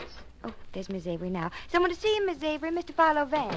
Oh, good evening, Mr. Vance. How do you do? Hello, Clem. Hello, Miss Avery. Won't you please sit down, Mr. Vance? Thank you. I'll take your hat and coat, Mrs. Avery. Oh. Your bag and gloves, too, if you like. No, just my coat, please, Doris. I'll keep my hat and gloves on. I'm going out again soon. Yes, ma'am. I'll take it in the next room with me. Thank you, dear. And now, Mr. Vance, how can I help you? Miss Avery, this Vance here is a private investigator. Oh? I know this isn't any of my business, but I thought that if there were any doubt about your son's death being an accident, perhaps I could be of assistance. Well, excuse me. I'll go get Doris, fix a cup of tea for me. All right, Clem. You're a stranger in Northville, Mr. Vance, yet you've already heard that my son's death might not have been an accident. Yes, I have. Do you feel that it was? No, but I haven't any idea who might have killed him. I've heard the names Frank Joyce and Johnny Stanley mentioned in that connection. Yes, and I can understand why. Maybe you also heard Doris's name mentioned, Mr. Vance. My son wasn't very good to her while he was alive, even though she is taken care of in his will. Really? But cutting down a tree, could a girl? Do that? I wouldn't know, really. But women in this part of the country are very strong, Mr. Vance, and very active.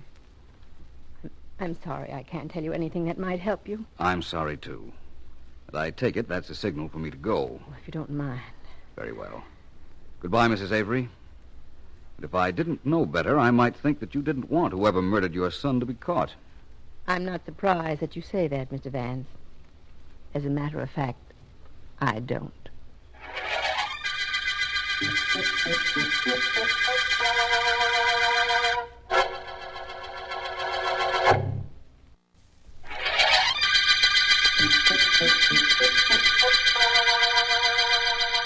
This is District Attorney Markham. The tree trunk murder case opened with the finding of the body of mill owner Bill Avery underneath the trunk of a freshly hewn tree. Vance and I, on vacation in the town of Northville, found, after talking to Avery's mother, that suspects are Frank Joyce, from whose dad Avery is suspected of swindling the mill, Doris Stanley, Avery's girlfriend, and Johnny Stanley, her brother. Vance has decided to interview Johnny Stanley and finds him at work cutting down a tree. It seems the young I got work to do here, Vance. Talking and working don't go too good together. You're very adept with that axe, Mr. Stanley. Why not? Been handling one since I was 14. It strikes me as being singularly appropriate that a lumberjack with a grievance, such as you had against Bill Avery, would find some sort of poetic justice in making sure he died the way he did, pinned under a fallen tree. That the way it strikes you? Well, what do you know? Oh, I haven't any proof, Mr. Stanley. But I think I'm going to postpone the end of my vacation until I do find some. Sorry. The axe slipped. My foot isn't sorry. Another inch or two, and that axe of yours would have done quite a job on it. Yeah, I know. Too bad. Now I gotta take time to clean the dirt off before I go to work on this tree again. Well, take a good look at that axe, if you like. And at my back, Vance. Want to see how the logs are moving downstream. Interesting young man. Vance, I've been looking for you. Oh, hello, Markham. Well, this is quite a vacation we're having, isn't it? Personally, I prefer our original intention, fishing. Well, this is relatively the same thing. We have a murderer to catch. That's the principal difference. If our bait is right and our technique correct, we'll land him. Hey,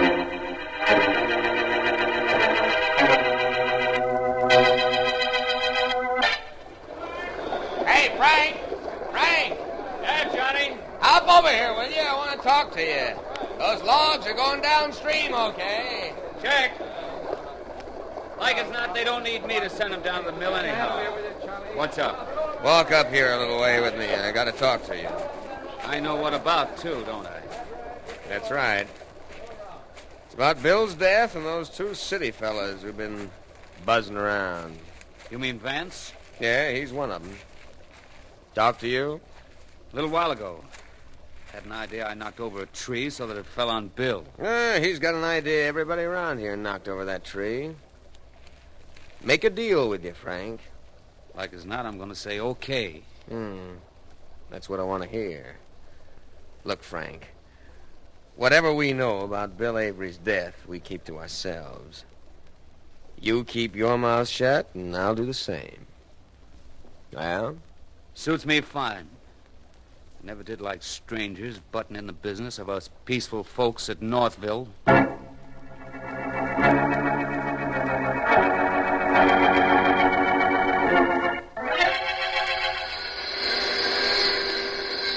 Hello, Johnny. Afternoon, Mrs. Avery. Looking over the mill? Yes, I am. Awful hot for you down here, ma'am. Ought to take off that coat. I don't mind. Suit yourself. Only you couldn't get me to wear a coat nor gloves on this job. Roast to death. At least take your gloves off. I really don't mind, Johnny, honestly. And, Johnny, I've got to talk to you. It's about Doris. Wait till I turn off this saw. There. Now, what about Doris, Mrs. Avery? She been carrying on over Bill's death? She's been crying all morning. Keep saying it's her fault. Johnny, what does that mean? You know as well as I do. Only we're the only ones that are going to know. Well, somebody's over by the door, Johnny. Yeah, I know, Mrs. Avery. Whoever it is, come on in. Is that Mr. Vance again? Good afternoon, Mrs. Avery. Oh. Hello, Johnny. Good afternoon, Mr. Vance. Vance, what do you want here at the mill? More of your stupid questions, because if you do, I got no time to listen. I got work to do with this saw. Excuse me, Mrs. Avery. Johnny, it isn't stupid questions that I want. I want some intelligent answers. Would you mind turning off that saw? All right. Thank you. Well, let's get this over with. I got work to do. You want me here, Mr. Vance? Very definitely, Mrs. Avery. You can help me a great deal.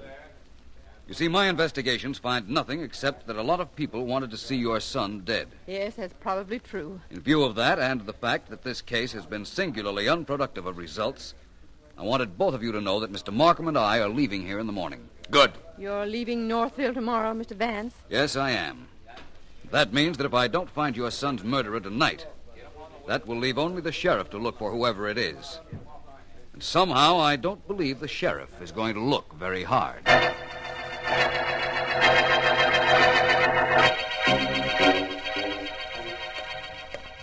I'm playing a long shot, Markham. When we get to the Avery house, I'll know if it worked. As long as I'm in this race somewhere, Vance, perhaps you'll tell me what it is you're betting on. Certainly. I had Doris Stanley call her brother and Frank Joyce over to Mrs. Avery's. I wanted the four of them and the sheriff there when we arrive. And what's the long shot you spoke about? If they're there and things work out the way I plan, I think I can prove to you who murdered Bill Avery. That's what I like about you, Vance.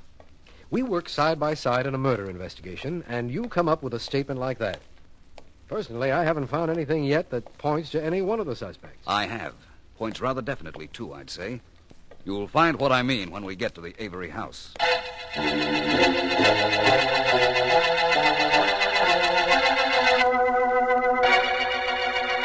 Can I get you something, Mrs. Avery? No, thank you, Doris. I'm glad you're starting to feel better. Oh, yes, ma'am. I feel better now. I'm glad you do, Doris. Glad you do. Hey, sis, what's this mystery all about?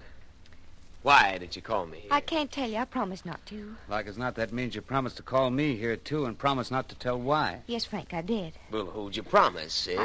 I can't tell you that. I promised that nice Mr. Vance. Vance? So that's what it is. I thought this was something I could do for Mrs. Avery. Well, that settles it. Come on, Frank. I'm with you, boss. Wait a minute, boys. Have either of you anything to hide from Mr. Vance? That's a mighty sharp question, Miss Avery. Should have thought of that one myself. We got nothing to hide, nothing. That is, not that we know of. Well, then why not wait? Doris, I believe I will have a glass of water, please. Oh, sure, Miss Avery. And then while we're waiting, would you show me how to make that crochet stitch? You promised. I know I did. I'll show it to you in a few days, Doris. Oh, thank you, ma'am. I'll go get you that water. Look, Johnny, like as not, you're going to stick around here and wait for that Vance, but I'm not. Okay, Frank. If he wants us, let him come get us. Mrs. Avery? Yes. Tell Vance when he comes that we've got no... Good evening, everyone. Oh, Come in, Markham. good evening, Mr. Vance. I see that Doris did as I asked her to. I owe her a debt of You gratitude. don't owe me nothing, Mr. Vance. And here's your water, Mrs. Avery. Thank you, dear. Well, those are very fine lace gloves you're wearing, Mrs. Avery.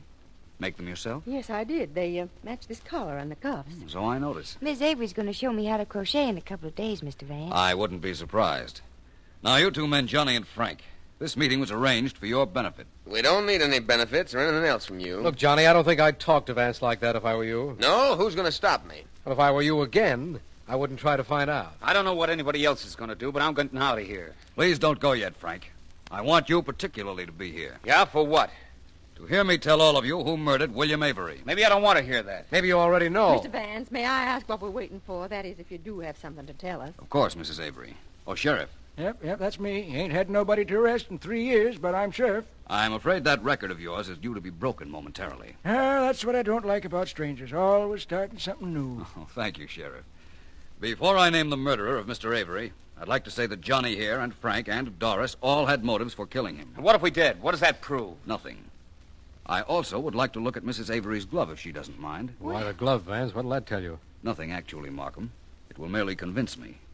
Please, Mrs. Avery? You want to see my glove? Which one? Either of them will do. Well, I have a pair just like these in this drawer. Please, Mrs. Avery, I want to see the glove that you're wearing. Very well. Here you are. Thank you. Markham, would you look at Mrs. Avery's hand? The back of the hand is very interesting, isn't it? Yes. Yes, strong hand, Vance. Yes, it is. Now I want you to see the palm of Mrs. Avery's hand. Look at it, Markham. Look at it, everybody. Blisters? Oh, no. Yes, What's blisters. And the blisters got there when Mrs. Avery wielded the axe to fell a tree on top of her son so his death would look accidental. You killed him, didn't you, Mrs. Avery? Yes. Yes, I did. But I had good reason. He was hurting everyone he knew. He was mean. He was dishonest. But I still wouldn't have done it if I hadn't found that he wanted to have me put away in a mental institution. I would have died there. I'm not crazy. I'm not crazy. No, Mrs. Avery, I'm sure you're not. Now I know all of you have resented Mr. Markham's and my presence in Northville. You felt that you can best run your own lives without interference. That's right, Vance. We did feel that way. Very well. I leave you with an officer of the law, your own sheriff, and a confessed murderer, Mrs. Avery. I'm sure you'll see to it that justice, whatever it may be, is served. Come on, Markham. We're due back in the city in the morning.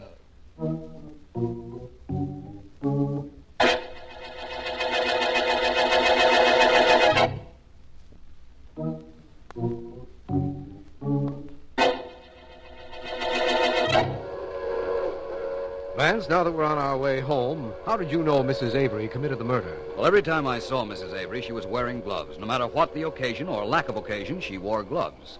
She had also promised to show Doris how to crochet, but she postponed the instructions. Why? Well, because her hands were blistered from the axe, just as you said.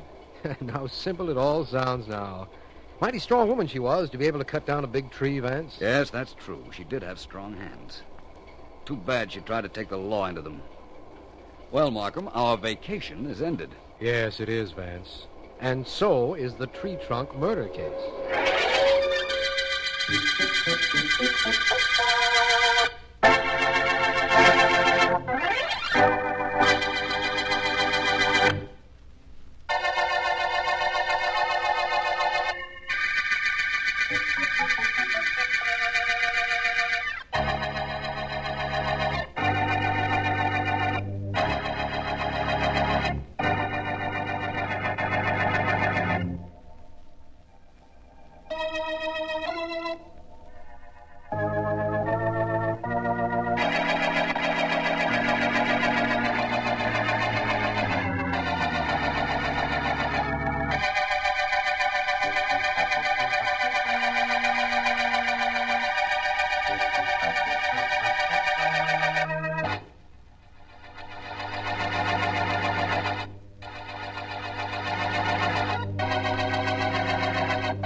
I'm sorry, Miss Westcott. What you ask is impossible. I cannot release your aunt. But there's nothing wrong with her. There's no reason for her to be locked up in your... whatever you call this place. It's a rest home, Miss Westcott. The finest in the East.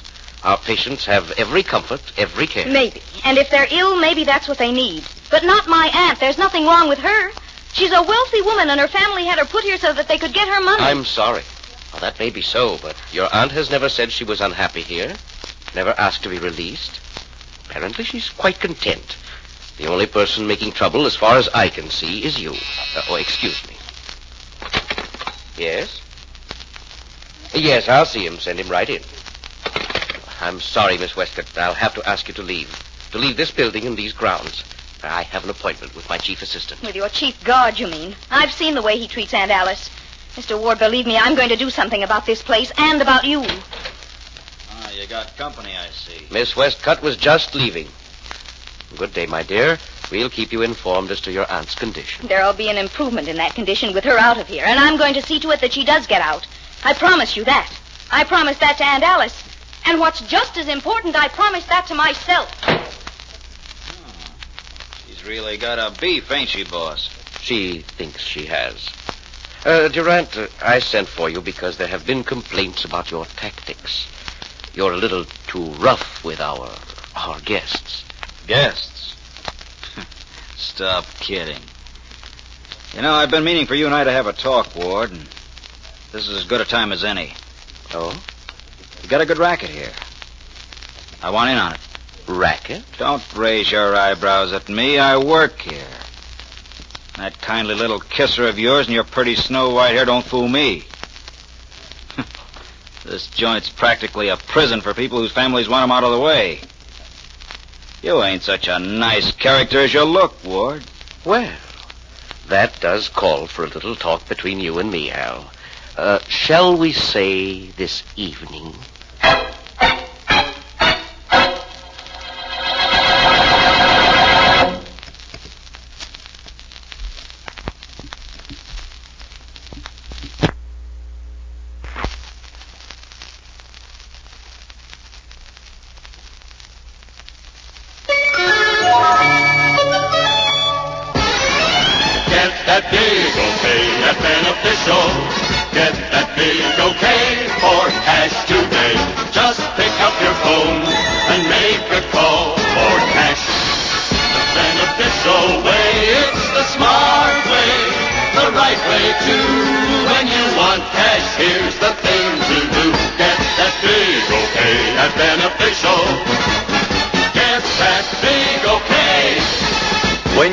Cash to clean out bills, buy things, make home improvements, you name it, just call Beneficial Finance.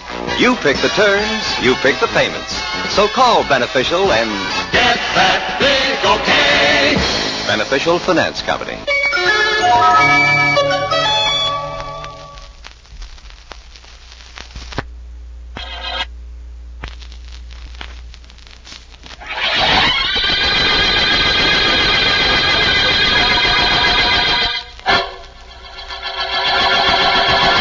Look, Mrs. Westcott, I didn't bring your dinner up to your room just to have you sit and look at it. Eat it and hurry up.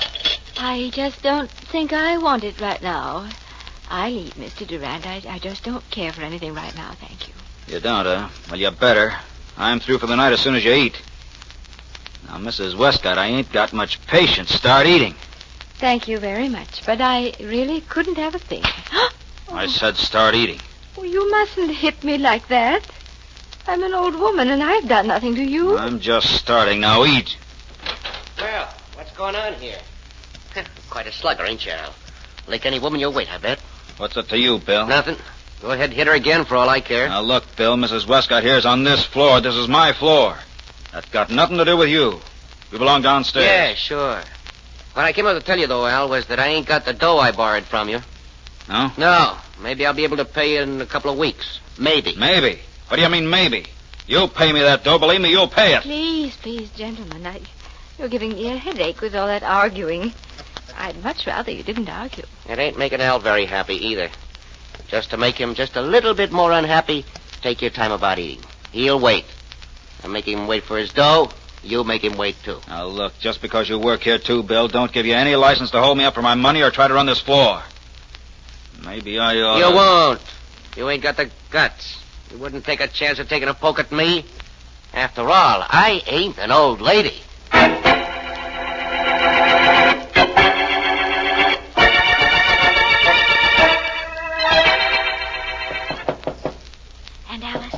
Aunt Alice, please wake up. Aunt Alice. Joan, dear, what are you doing here at this time of night? Let me in quickly. Of course. Aunt Alice, get your clothes together. I'm going to get you out of here. But why, dear? I have no place to go. My family doesn't want me at home. You always have a place to go as long as I have an apartment. Now hurry, please. I've been hiding here in this building till everyone went to sleep, and then I came right here. Did you, dear? I wasn't sleeping, you know. I was just lying on the bed and thinking. Just thinking. Aunt Alice, please hurry. Something terrible has happened.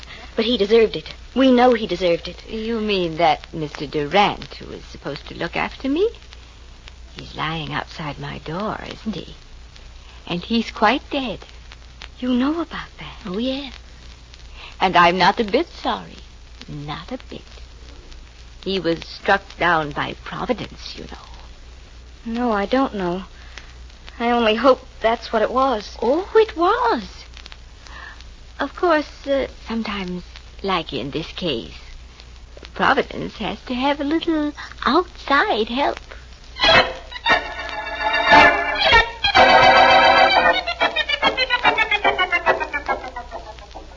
The solution of murders lies not so much in the mistake made by a murderer, but in the ability of the investigator to find that mistake.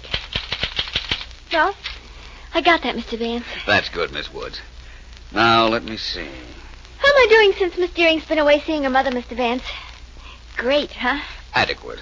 Adequate, but refreshing, Miss Woods. Mr. Vance, you seem a little unoccupied. Something on your mind? No, nothing. That's the reason for my being preoccupied, I imagine. I heard over the radio a little while ago of an unusual murder. It disturbs me that my friend, the district attorney, hasn't called me. Well, who got killed? The guard at a private sanitarium. I don't understand why Mark... Well, I'll get that myself, Miss Woods. It's probably Mr. Markham. Hello? Mr. Vance? Yes? This is Joan Westcott. Mr. Vance, there's something you must do for me. Is there? Yes, I'm calling from the ward sanitarium where that guard was murdered. I'm being held here because I tried to get my aunt out last night. Mr. Markham is here and Sergeant Heath. I heard Mr. Markham say that he was going to call you. And you're calling for him? No, I want to beg you not to work on this case, Mr. Vance. Please don't. The man who was murdered deserved to die. I'm afraid that isn't within your province to judge, Miss Westcott. I'm glad you called and told me Markham was there, though. It gives me every reason to go up. Goodbye, Miss Westcott.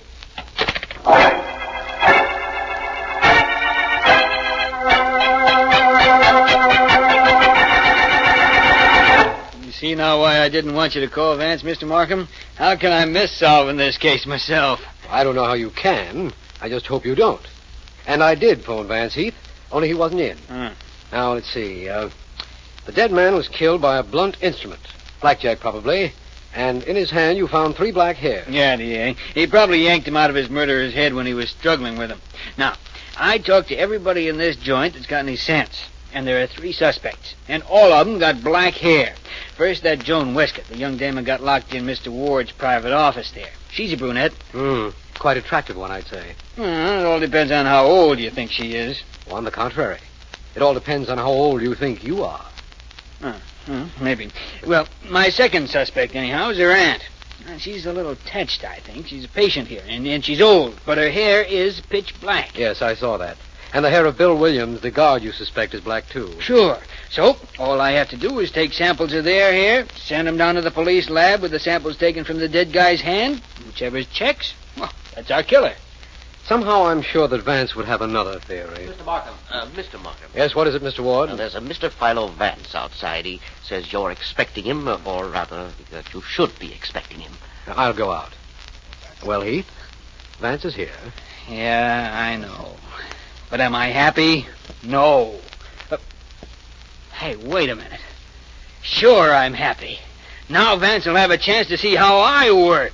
Hey, Mr. Markham, you tell Vance I'm glad he's here. I'm very glad. I'm overjoyed. Please, Heath, don't overdo it.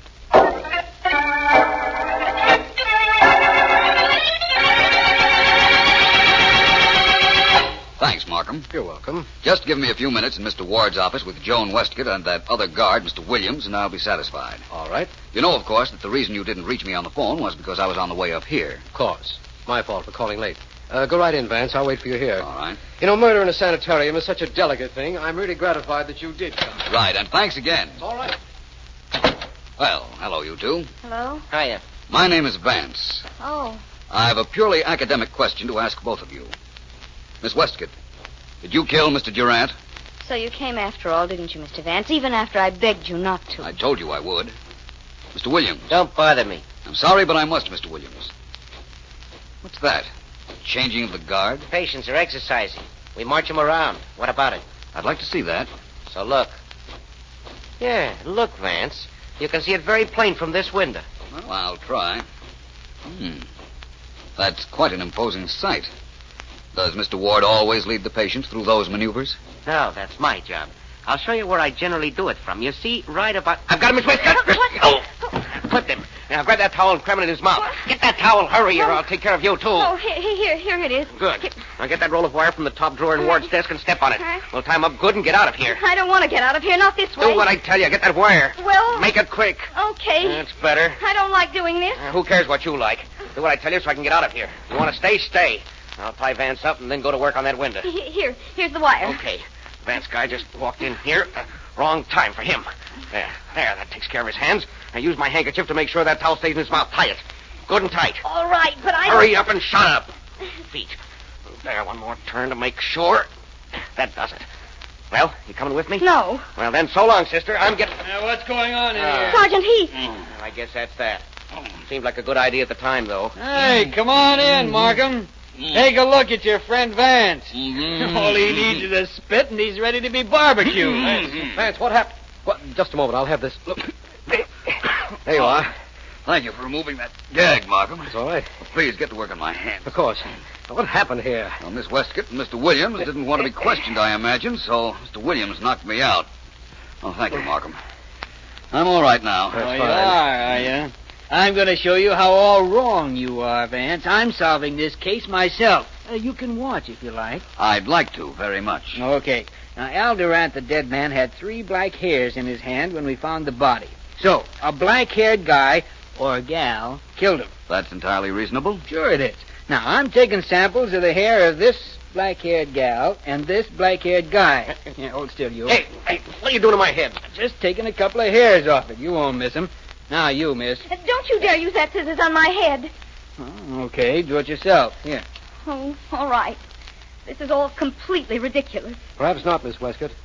Sergeant Heath is going to have your hair compared down at the police laboratory with the hair found in Al Durant's hand. And if it checks, I'm afraid you're in rather a serious spot. I'm not afraid. Heath, let me ask you something. Yeah? Just suppose, mind you, that you find that neither of those hair samples match the ones you took from Durant. Then what? Well, then that old Mrs. Westcott's hair will match. It's got to be one of these 3. Just supposing it isn't, though, Heath. Well, then I'll take samples of every black-haired person in this place. Even you agreed it had to be somebody here who killed Durant. Yes, we're reasonably certain of that. Well, okay, then. One of them killed that guard, and that one's hair will match the sample we got. Then we got our killer. As simple as that, eh, Heath? Sure. How much longer are you going to keep me here, Sergeant Heath? I don't know. Miss Westcott, you're a rather contrary person. As I understand it, you wouldn't leave this place before Mr. Durant's death. Now you're quite anxious to go. Yes, I am. I want to get out of here and take my aunt with me. I never want to see this awful place again. Well, Miss Westcott, I wouldn't be so anxious to leave here if I were you. In the event that Sergeant Heath's hair test points to you, you'll be going to a much more uncomfortable place, I assure you.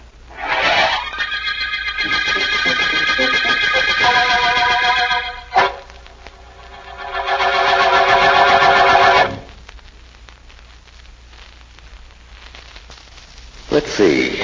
Doll, book, gloves, bike, compact. The Christmas shopping list. If you're having trouble making up your Christmas list, here's one suggestion. See your Pennzoil dealer. He may not be able to help you with everything, but he has one item that may be ideal. It's an electric West Bend corn popper. You can get this $7.95 corn popper for just $4.95 when you buy 8 gallons of Pennzoil gasoline. You save $3 on this electric famous name corn popper, and you get extra value from Pennzoil's power-packed gasoline. Stop at any Pennzoil station and take advantage of this double benefit. You'll enjoy Pennzoil performance, and you'll be giving someone else the fun and enjoyment of making hot buttered popcorn for Christmas. So add a West Bend corn popper to your Christmas shopping list. Stop at your Pennzoil station today.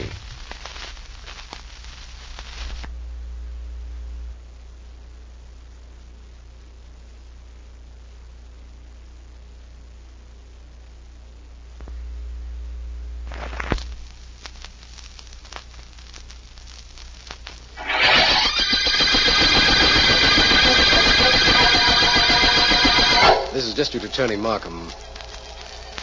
The Blackjack murder case began when Al Durant, a guard in the private sanitarium run by a Mr. Ward, was found dead. Suspects include Bill Williams, another guard, a patient, Alice Westcott, and her niece, Joan Westcott.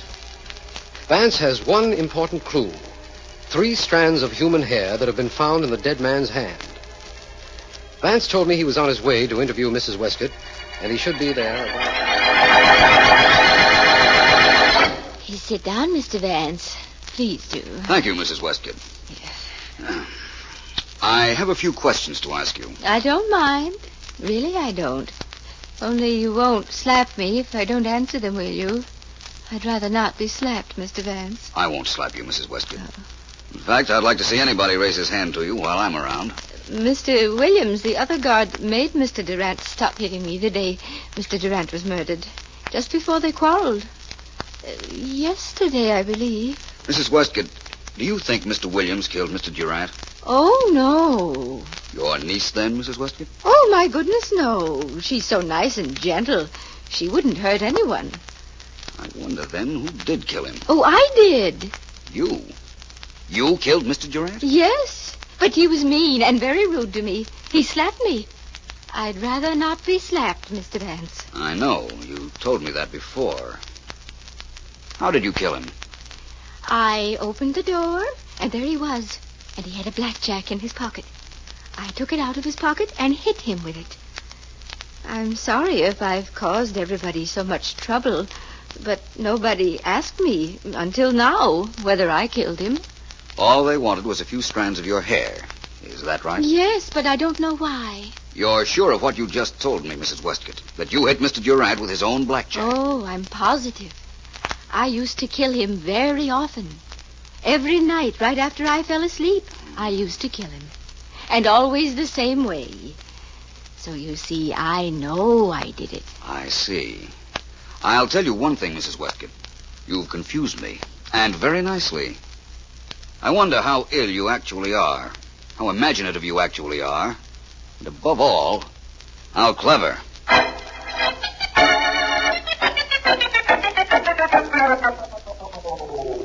What a case this is, Mr. Markham. Who is a couple of hairs, and listen to this report the police laboratory sent me. You can listen too, Mr. Ward. Well, thank you, Sergeant Heath. Go ahead, Heath. I sent him the hairs we found in Al Durant's hand, and the hairs from our 3 suspects. Now, listen.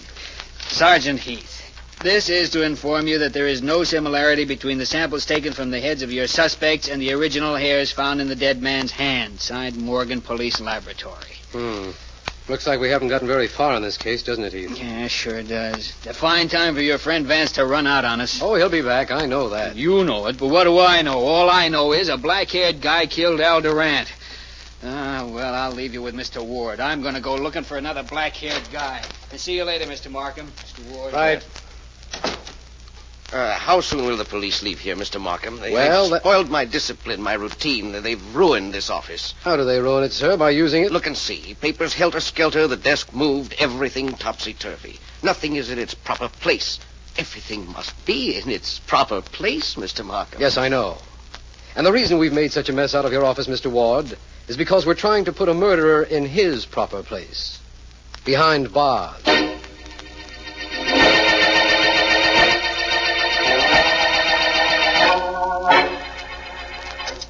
Very well now, Mr. Vance. You may look through the microscope now, if you like. Thank you, Doctor. It's very nice of you to allow me here in the police laboratory. It is nothing. Mr. Markham phoned me and asked for me to let you come in. I was glad to have you. Sometimes even scientists like a little audience. Here, now look through the microscope, Mr. Vance. All right. Tell me first, though, Doctor. Your tests showed that none of the hair samples from the 3 suspects matched the hair found in the hand of Mr. Durant, the murdered man. None of them match, Mr. Vance. You are looking through the microscope now. Good. The single hair on the right, that is the one which was found in the murder man's hand. The one on the left is one of the samples. Vast difference, isn't there, Doctor, under a microscope? Definitely. Notice, Mr. Vance, at the very tip of the hair on the right, a little unusual substance. Yes. That is gum arabic, generally used as a glue. As a glue? Well, Doctor, perhaps the hair samples found in Mr. Durant's hand came from a wig. No, I'm sorry, Mr. Vance. They came from no wig. They came from a human head, and they were pulled from that head when the head was alive. Now, Mr. Vance, that hair came from no wig. It came from a living head. But the gum arabic, that must mean something. Yes, I imagine it does, but what? What, Doctor? Well, unless I'm very much mistaken, it means I know who murdered Al Durant.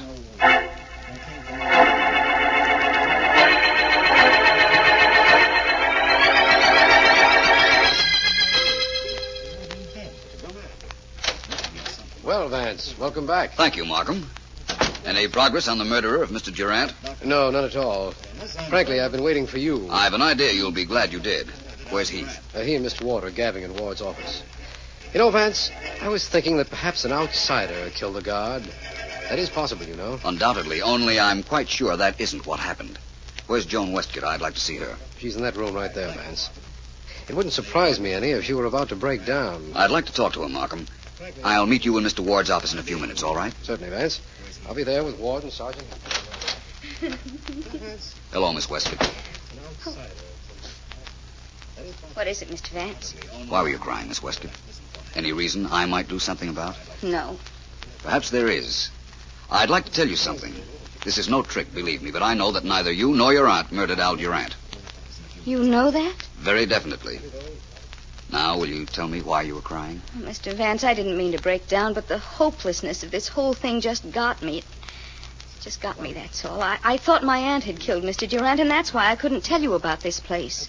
I'm afraid I don't know what you mean. Well, if she had killed your aunt, I wanted you to think that she was insane, that she belonged in a place like this. Only this isn't a rest home or a private hospital, Mr. Vance. It's a prison. None of the patients here have anything wrong with them. I'm beginning to understand a lot of things now, Miss Westcott. The one thing missing from this case so far was a motive. I believe I have that now.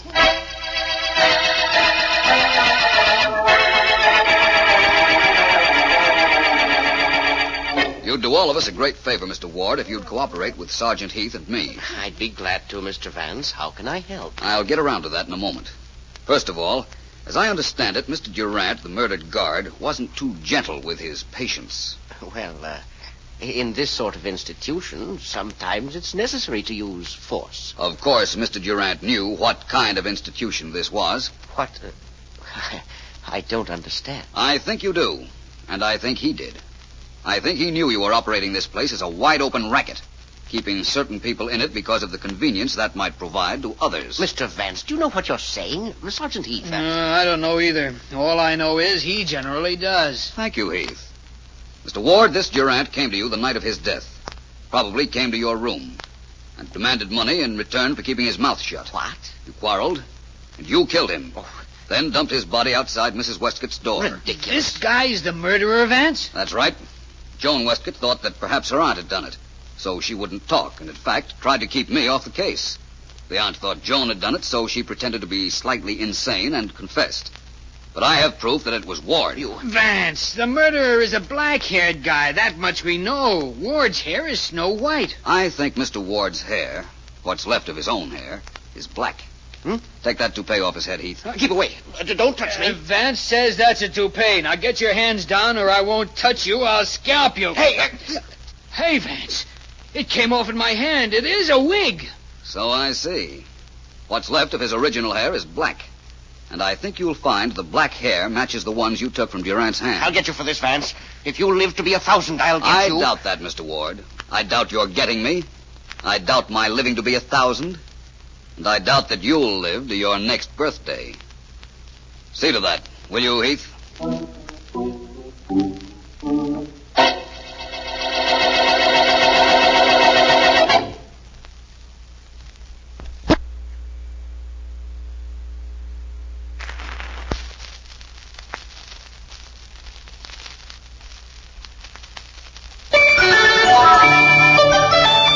Got bills to pay? Pay 'em. Got things to buy? Buy 'em. Want cash to do it? Then call Beneficial Finance and get that big okay. Get that big okay at Beneficial. Get that big okay for cash today. Just pick up your phone and make a call for cash. The Beneficial way, it's the smart way. The right way too. When you want cash, here's the thing to do. Get that big okay at Beneficial. Get that big okay. You pick the terms, you pick the payments. Get that big okay. Beneficial Finance Company.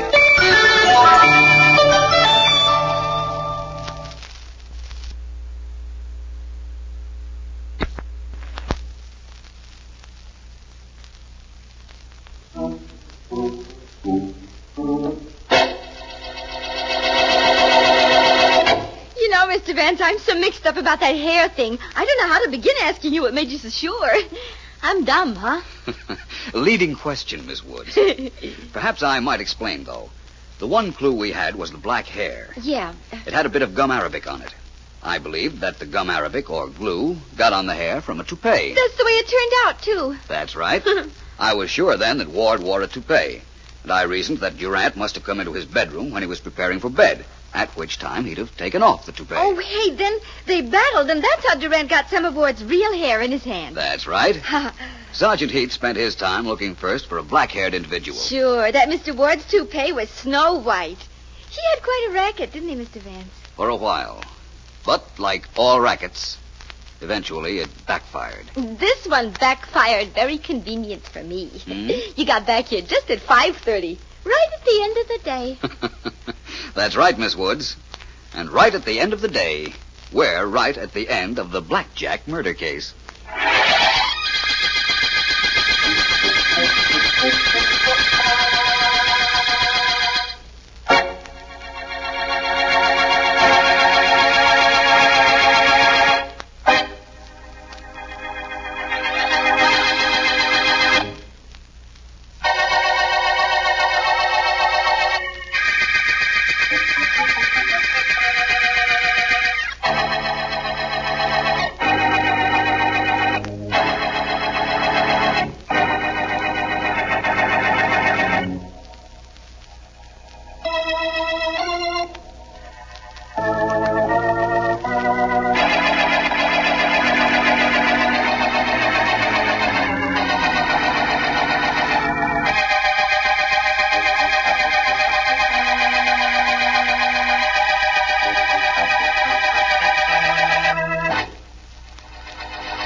Kent, here's where you get your medal. Yes, Lloyd, I know. You mean you know that I'm the one who should be getting it, and that you stole my note? Lloyd, be quiet. They'll hear you. That would be terrible, wouldn't it? For you. Lloyd. Ladies and gentlemen, as president of the International Astronomical Society, it is my privilege to introduce our guest of honor at this banquet, the eminent astronomer, Dr. Humphrey J. Kent. Dr. Kent. Thank you, Dr. Hall. Ladies and gentlemen, permit me to thank you for this testimonial dinner and for the honor you have paid me in tendering it. It is an occasion for which I am deeply grateful and which I will long remember. I thank you. Before Dr. Kent returns to his seat, I should like, on behalf of the Society, to present him with this medal for his long and successful search for the first new planet to be discovered since Dr. Lowell brought to light the planet Pluto. Allow me, Dr. Kent. Thank you. Congratulations. Thank you very much on behalf of my two colleagues and myself. This has been a very great honor. This medal is not very heavy, but it carries a weighty responsibility. I think that perhaps I had better sit down.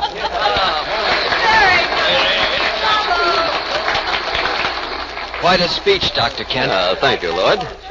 For 2 years, you and Diane and I worked together. For 5 years before that, ever since I got out of college, I worked on finding that planet. Lloyd, we'll talk about this some other time. Why? Because you're afraid of what I might say? Well, don't worry, I won't expose you. Not here and not now. I'll wait. I waited 7 years to find that planet. Maybe I'll wait just as long to find a way of making you pay for stealing it. Now, maybe I'll do it in 1 second. With a bullet.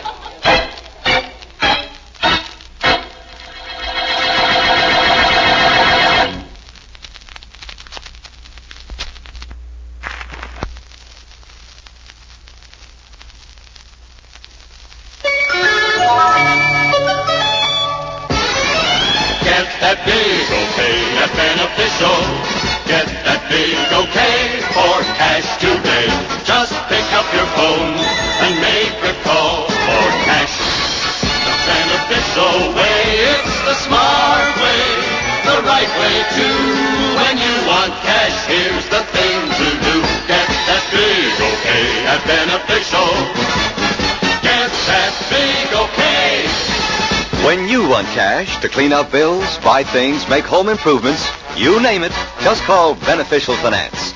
You pick the terms, you pick the payments.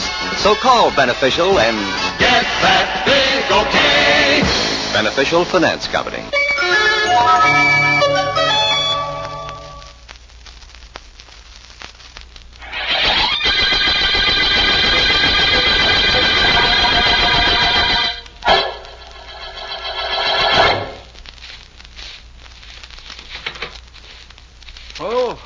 Good morning, Dr. Kent. Good morning, Oscar. You do not mind if I finish sweeping, Dr. Kent? I will not be too long. No, go ahead. Doesn't matter. Oh, something is wrong. Yes, Oscar. Too many things. This morning, I read. Last night they give you a medal because you find a new planet. Yes, they gave me a medal. For a new planet, the medal. For me, a broom, a dustpan, a mop. Dr. Kent, I too know the heavens. Maybe I do not use a big telescope like that one there, but I know the heavens. I know them very well. Yes, I'm sure you do, Oscar. Now, please, there's something on my mind. That I know, too. The heavens tell me things. They told me that. It is because the astrological sign. You are a Pisces, born in February. For the next few days, you are to be careful, Dr. Kent. Very careful. Oscar, I've told you this before. I tell you again now. Astrology is nothing but hokum. It's sheer hokum bunkum. Completely false and with no foundation in fact. To you. But to me, it is a science. The only true science. Wait, you will see. Remember, you are a Pisces. So for the next few days, you are to be careful, Dr. Kent. Very careful. The signs could mean death.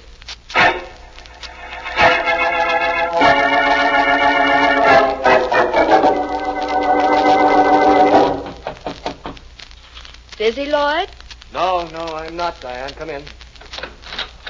Well, better not let the indoors of this observatory see the learned Dr. Devons with his head on the desk.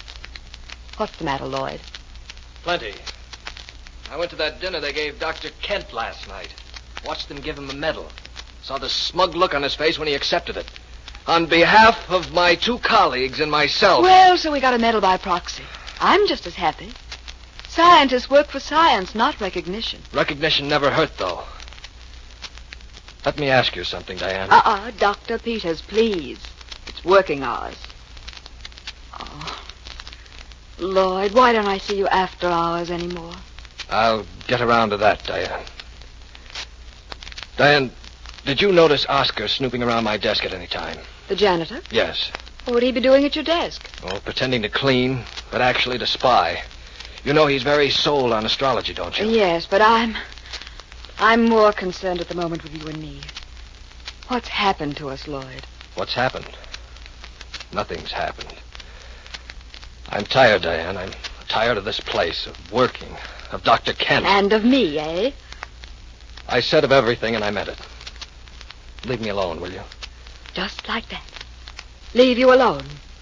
And I'm supposed to pack my things and walk out. Well, I'm not built that way, Lloyd. You're not walking out on me, oh, no. Try it, and you'll be the sorriest man that ever... Oh, I'm sorry, Dr. Evans, Dr. Peters. I just came in to clean. I come back. Oh, come on in, Oscar. I'm leaving. But, Lloyd, you and I have to talk a little bit more about the subject we were just discussing. There's nothing to talk about. No? Maybe I can induce you to change your mind.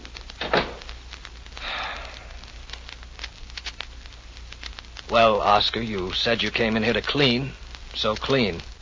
I only say that because Dr. Peters was here. Actually, I come to talk to you. About what? About $300. I need $300, and you are going to give it to me. I'm going to give it to you. What makes you think that? Many things. I must have an operation, they tell me. Operations cost money. You will give me the money. I'll give you the money. Are you crazy? Get out, Oscar. Get out now. I have to clean. Not now. You don't have to. Get out. I want to be by myself to think. Think if you want to. Think about many things. But also think about the signs. You too are a Pisces. And for the next few days, the stars say there is trouble. There is more than trouble, they say. There is death.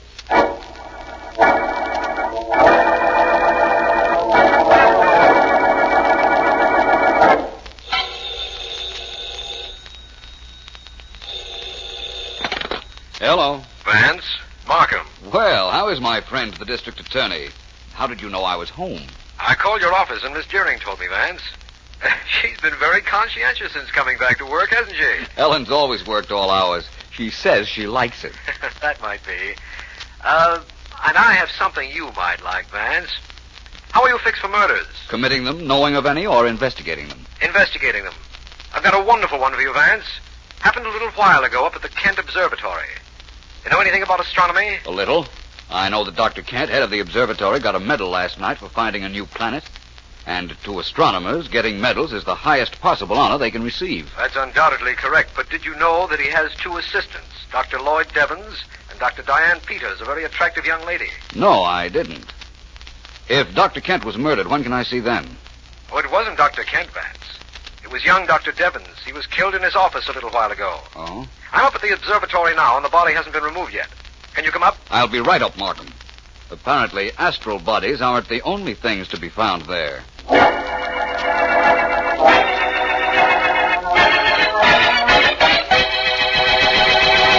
Vance, this is Dr. Kent. Dr. Kent, Philo Vance. How do you do? How do you do, Mr. Vance? Dr. Kent, how long was Dr. Devons your assistant? For several years, Mr. Vance. He was a brilliant scientist.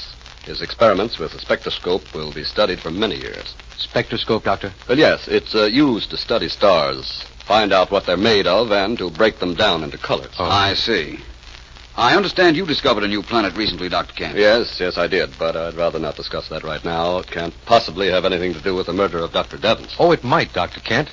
In fact, you have no idea how many times it is the apparently irrelevant factors that lead us to crime solutions. Right, Vance? Yes, of course, Markham. Tell me, Doctor, how are new planets found? I understand there hasn't been one discovered in 10 or 15 years. Yeah, that's quite true, Mr. Vance. The last one prior to my discovery was predicted and located by Dr. Percival Lowell of the Lowell Observatory in Flagstaff, Arizona. Really? You say predicted and then discovered? Yes. You see, planets are not always seen through telescopes such as that huge one over there. They're found after years of mathematical calculations, noting the formation and motions of the other planets, trying to rationalize their movements. If I understand correctly, when extra gravitation of other planets becomes apparent, there must be something to cause that. And sometimes the something is an undiscovered planet. That's precisely right, Mr. Vance. But it has no bearing on Dr. Devon's death, as you can see. Perhaps after I see Dr. Peters, I might agree to that. Anyone else you might suggest my talking to, Dr. Kent? No, I don't think so. Yes, there is, Vance. You might see Oscar, the handyman here. He predicted there might be a death in this observatory, although, frankly, I thought it was my death he was talking about.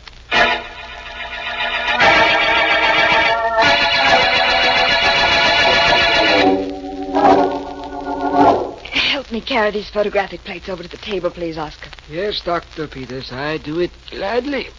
Oh, I've got to keep working. I've got to stop thinking about Lloyd. Yes, Doctor, I know. You want the plates right here? Please. Yes? How do you do? I'm Philo Vance. May I come in? Oh, yes, please come in. I've been expecting you. Mr. Markham said you might want to question me. I do, very definitely. And this is Oscar?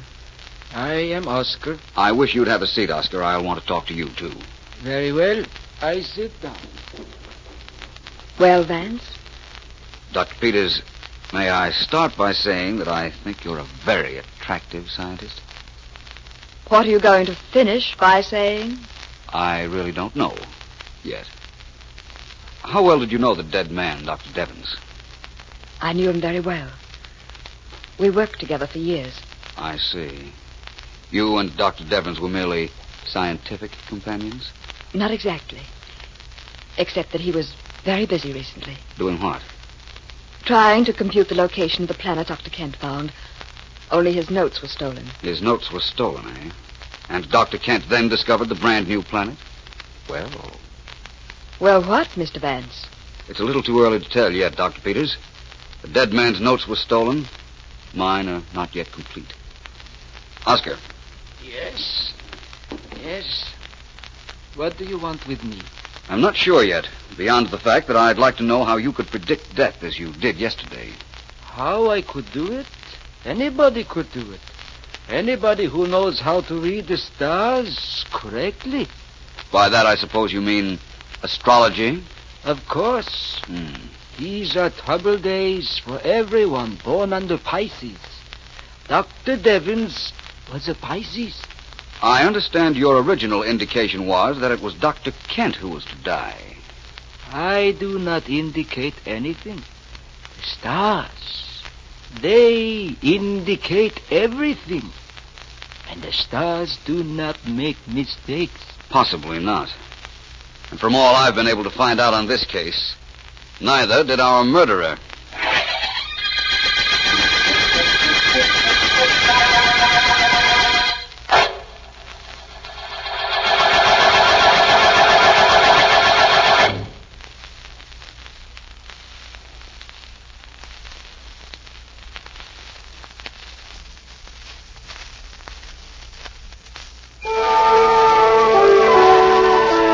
Season's greetings from your Pennzoil dealer. During this holiday season, you'll hear Merry Christmas said many times in many ways. By gifts and family gatherings, by love and laughter, by carol singing and worship in church. It's the time of year for cold weather and warm hearts. The exciting time for our children, whose dreams come alive with ice skates, games, toys, and dolls. And parents everywhere share that excitement and happiness in gathering their families around them. This holiday season is a time for renewing associations and for expressing gratitude and good wishes. As your Pennzoil dealer, I would like to convey to you, my customers, neighbors, and friends, my sincere thanks and appreciation for giving me the opportunity to serve you. and to wish you a very Merry Christmas and a happy, prosperous New Year.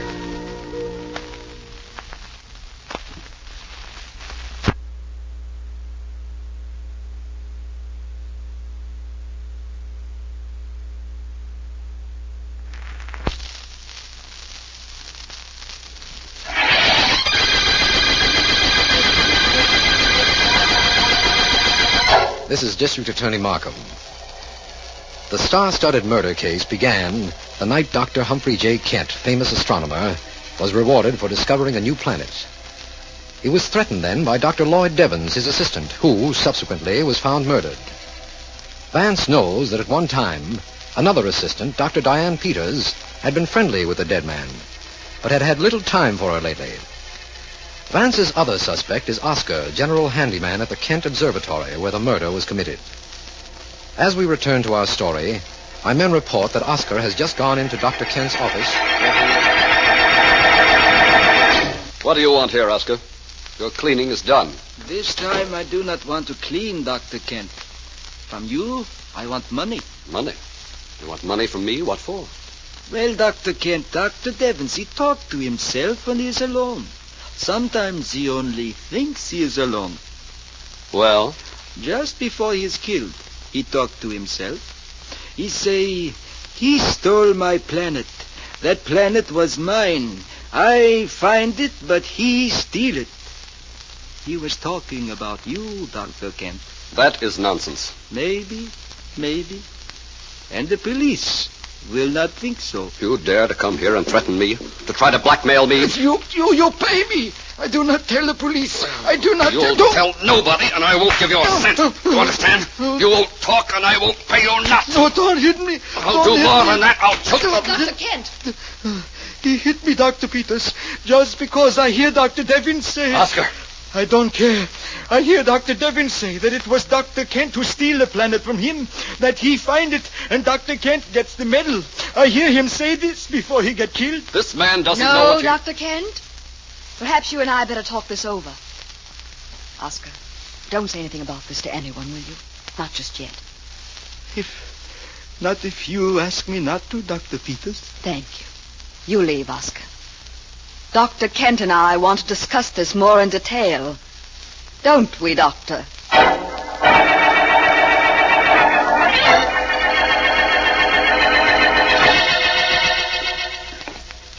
This place looks like a tomb, Vance, doesn't it? Scientific libraries aren't built for splendor, my friend. Markham, listen. After I was through questioning the suspects at the Kent Observatory yesterday afternoon, I came here. I found the scholastic records of Dr. Kent, Dr. Devens, and Dr. Peters. Did they indicate anything interesting?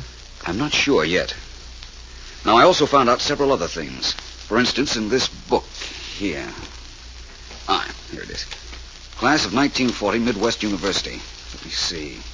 It's page 131, I believe. Yeah, here we are. Here's the dead man's record. L.R. Devens, graduated with honors, received fellowship, later appointment to endowed Kent Observatory, school award for astronomy, born Dantown, Ohio, mother E.B. Devens, father O.R. Devens. I want to make a note of those names, Markham. I remember them, Vance. Now let's look up the scholastic careers of Dr. Kent and his pretty assistant, Dr. Peters. There are some notes I want to take on them, too. Well, that's what we're here for. Where do we begin? That, at the moment, is secondary in importance to a much more vital factor. Where do we end on this case?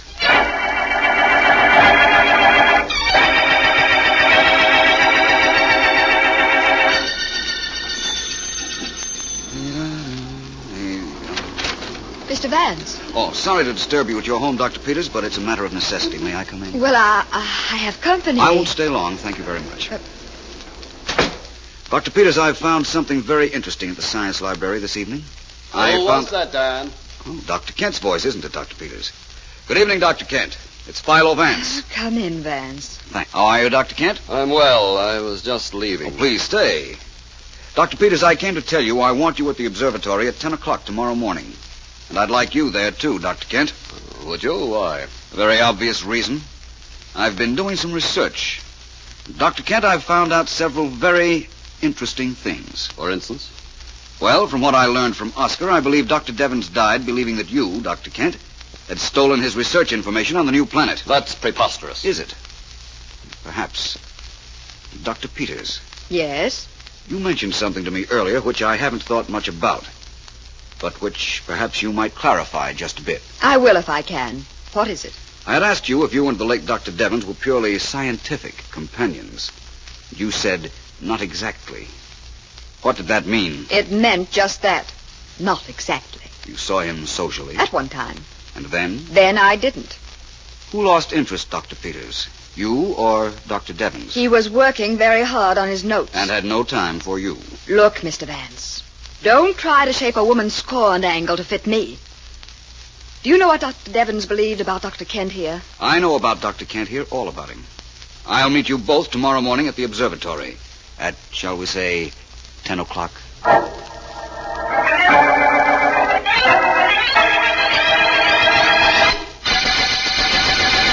Dr. Kent, why must I be here, too? I have my cleaning to do. Mr. Vance wanted you here, Oscar. He'll be off the phone in a minute to tell you why. This is a little ridiculous, you know. From what I've seen of him, nothing Vance does is ever ridiculous, Dr. Peters. Any word yet, Vance? Not yet, Dr. Peters.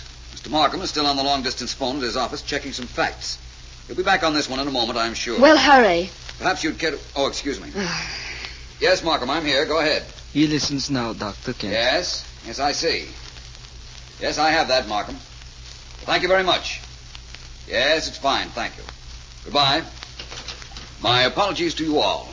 There was some information lacking, and I've just gotten it. Now, before I make any definite statements, I wonder if there's anything any of you would like to say. I would, Mr. Vance. I've been thinking over what you said last night, and I'm going to tell you the truth. When Lloyd Devens broke our engagement, I was angry enough to have killed him. Dr. Peters. I'm sorry, it's true. Only, Mr. Vance, I got over that feeling. Very possibly. Dr. Kent, it is true that you stole Dr. Devens' notes, that he threatened to expose you. You couldn't let that happen, could you? So you think I killed him? I didn't say that. Dr. Peters here could have killed him for doing what he did to her. Then it's me you suspect. I didn't say that either. Now listen, all of you. Oscar, come here. You want me? I most certainly do. Your last name is Devens, isn't it, Oscar? Well, isn't it? That is my name. Lloyd Devens was your son. You don't have to admit that. Mr. Markham got a description of Lloyd Devens' father from your hometown, and it fits you perfectly. Yeah, it is true. I was his father.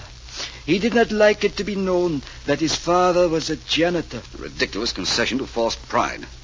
When your son's college record showed his father's initials were O.R., I thought the O might stand for Oscar, and Markham's telephone call corroborated that. My boy did not want it known that I was his father. But he was a good boy, Mr. Vance. Boys born under Pisces are brilliant, alert, resourceful, a little selfish. Was Lloyd really selfish, or is that astrology stuff all bunk? Bunk? Of course it isn't bunk. My boy, he was selfish. He refused me money. All I wanted was a few $100, but he refused me. You see, he was selfish. That proves it, doesn't it? You told me your son was a Pisces, and that these are troubled days for people born under that sign. Yes, that I told you, because that is true. Trouble, and sometimes death. The stars say that. Rubbish. Stars can't predict anything. That's ridiculous. Ridiculous? You say that is ridiculous. My boys say that, too.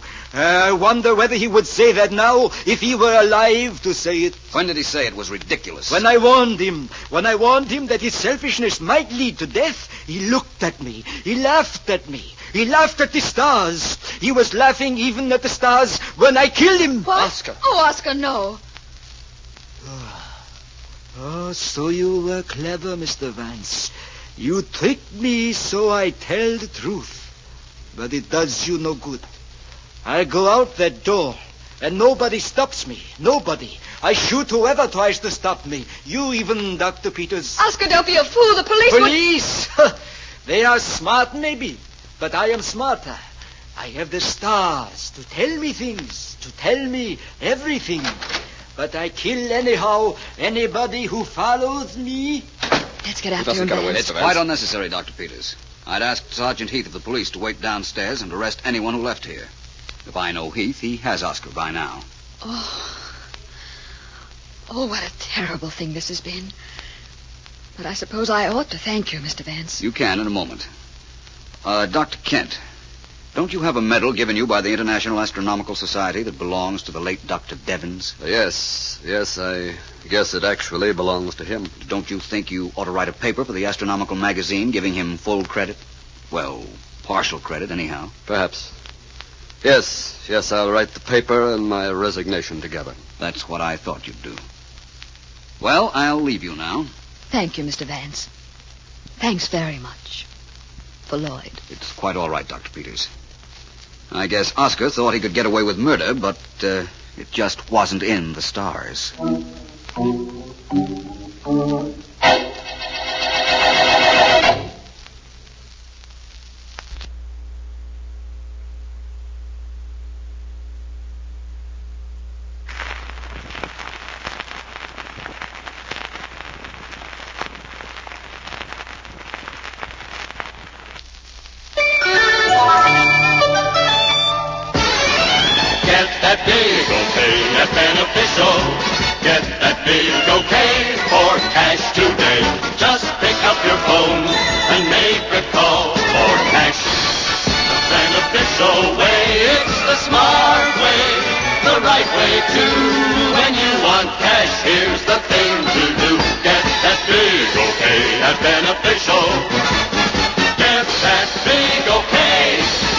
When you want cash to clean out bills, buy things, make home improvements, you name it, just call Beneficial Finance.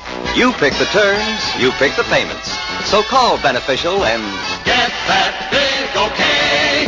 Beneficial Finance Company.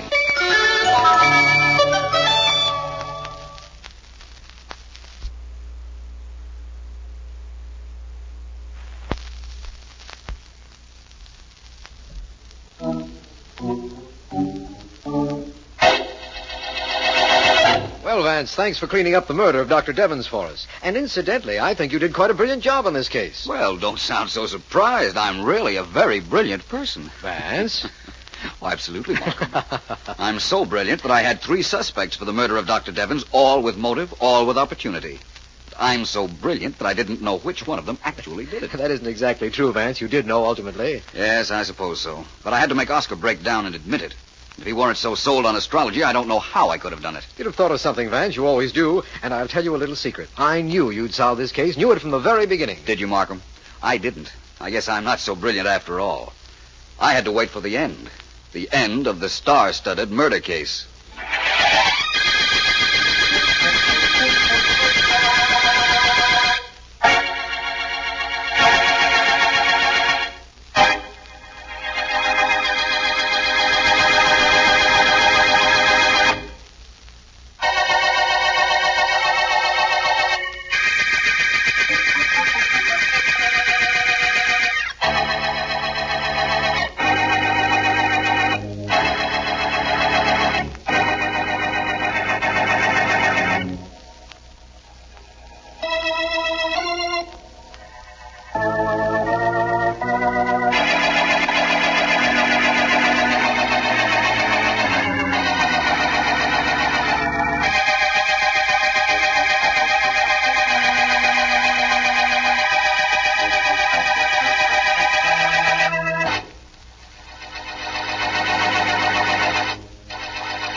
Okay, Pinky, climb down off her back and throw a blanket over her.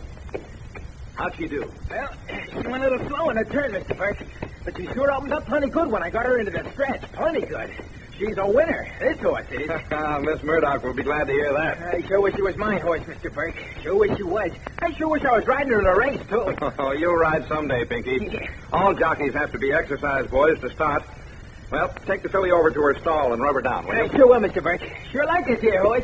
Come on, Pinky. Come on, atta girl. Gotta get you over to your stall and fix up some nice clean starters to sleep on. At least you can get some sleep. What's so funny, Burke? Oh, hello, Billy. Didn't hear you come into the stable. Yeah, I don't make much noise. I'm so small you can hardly hear me. Fact is, when I was in school, I had to keep yelling or I'd be marked absent. Nobody could see me.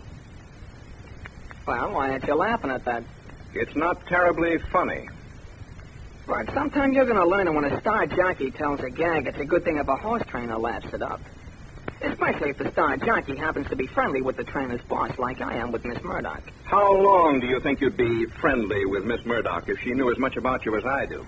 Oh, not long. Only there's a couple of ifs you want to remember. One of them is if she believed you, and the other one is if you had nerve enough to rat on me. Don't be the talking type, Burke. Open that mouth of yours out of turn sometime, pal, and I'm telling you now, I'll close it for you. Permanently.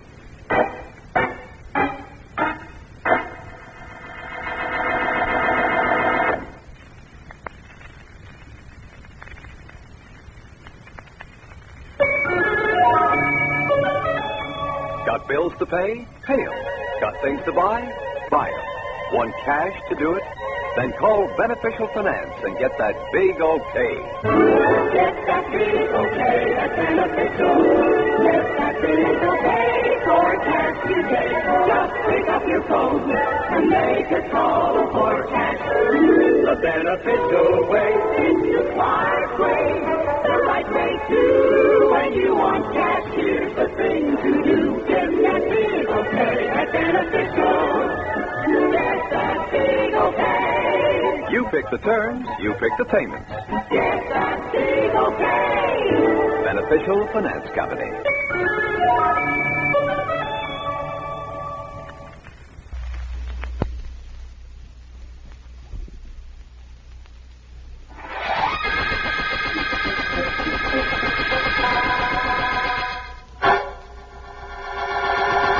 Miss Murdock will see you now, Mr. Burke. This way, please. Thanks, Andrew. She's in the library.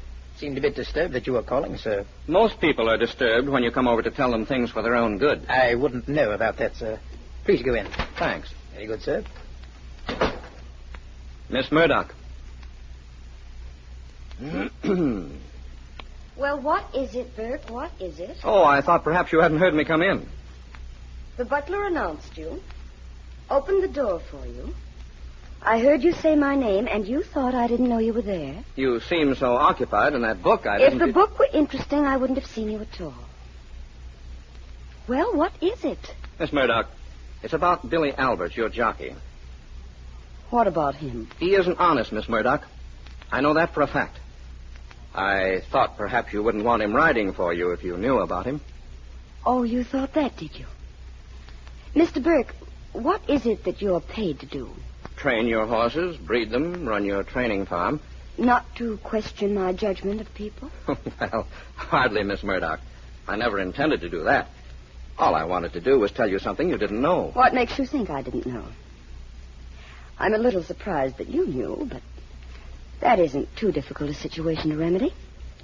After all, you do work for me. Yes, Miss Murdock. So you won't talk. Not as long as you're in my employ, you won't. And if you ever leave my employ, well, perhaps it might be arranged that you won't talk anyhow.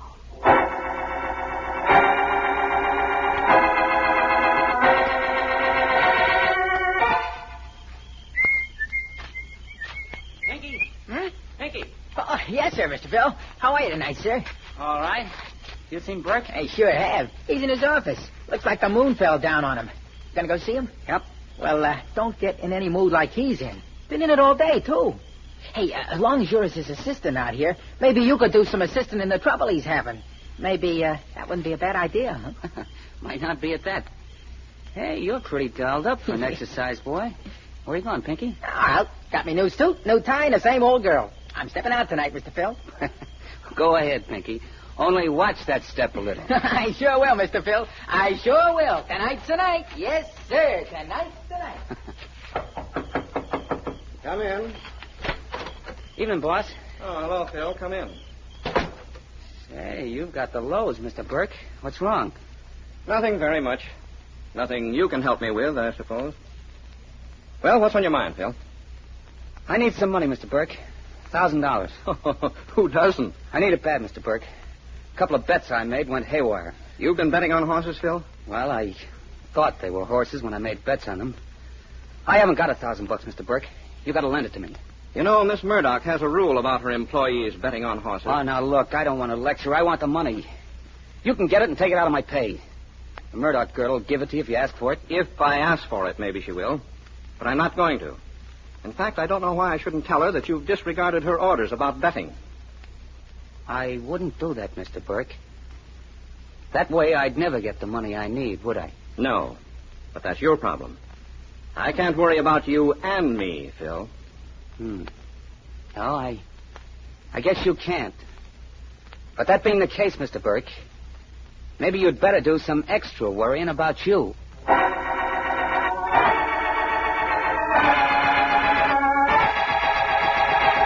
Sit down, Markham, sit down. Nice to have you drop in on me this evening. Thank you, Vance. I got through at the office and thought I'd come in here after dinner. You know, this business of being a district attorney has many complications, Vance, and only a few compensations. One of them is you. Well, very pretty compliment, Markham. Thank you very much. May I add to that speech that my profession of private investigating could very easily become a chore without the incentive of the cases you called me in on? Okay. We're even. And now to the purpose of my call. Yes? Could you take the evening off to go over to the club for a game of billiards? I'd like to, Markham. I'd like to very much. Just give me a second to slip out of this robe and into a coat. Turn the radio on if you like. I will. Oh, I've got a new 3-cushion shot to show you that's terrific, Vance. Not fair. You've been practicing. Very good, very good. And now for your last question, sir.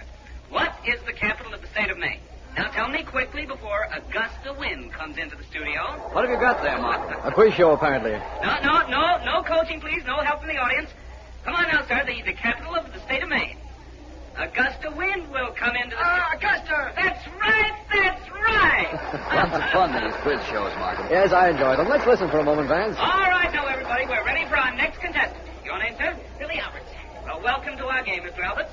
What do you do for a living, may I ask? I'm a jockey for the Murdock stables. Well, you're a good man to know. I once knew a fellow came to a betting window and he said, I want to bet $5 on this horse. And the man said, on his nose. The fellow said, on his nose, on his back, on his tail, everywhere. So even if he comes in sideways, I win. Well, Mr. Alberts, you've selected a topic to talk about. Now let's have your slip. Popular songs, huh? Well, okay. Here's your first question. Name 5 songs that Irving Berlin composed. Always, Because I Love You. That's 2. Alexander's Ragtime Band, remember, and Blue Skies. That's 5. That's correct. In fact, that's wonderful. Well, turn that off, will you please, Markham? I'll get the phone. Sure, Vance. Hello? Mr. Vance, this is Sally Henderson, Mr. Markham's secretary. Is he there? Why, yes, Miss Henderson, just a moment. For you, Markham, your secretary. Uh-oh, bye-bye billiards. Here. Thanks, Vance. Hello. Mr. Markham, I'm glad you left word where you could be reached. Sergeant Heath of the homicide just called you. There's been a murder, and he thought you'd want to get there right away. I most certainly do. Who was killed, Miss Henderson? A man named Edward Burke. He was a horse trainer. Shot with a .45 automatic about 15 minutes ago at the Murdock stable. Thank you very much. I'm on the way. Goodbye, Miss Henderson. Goodbye, sir. Well, Vance, we're on the way to a murder. Horse trainer named Edward Burke was killed. Burke? He trains for the Murdock stables, doesn't he? That's right. Say, that jockey we just heard on the air was from the Murdock stables, too. Quite a coincidence. Yes, it is. Well, you were talking a while ago about a very difficult billiard shot. Apparently a murderer has called his shot, Markham. Perhaps we can call his hand.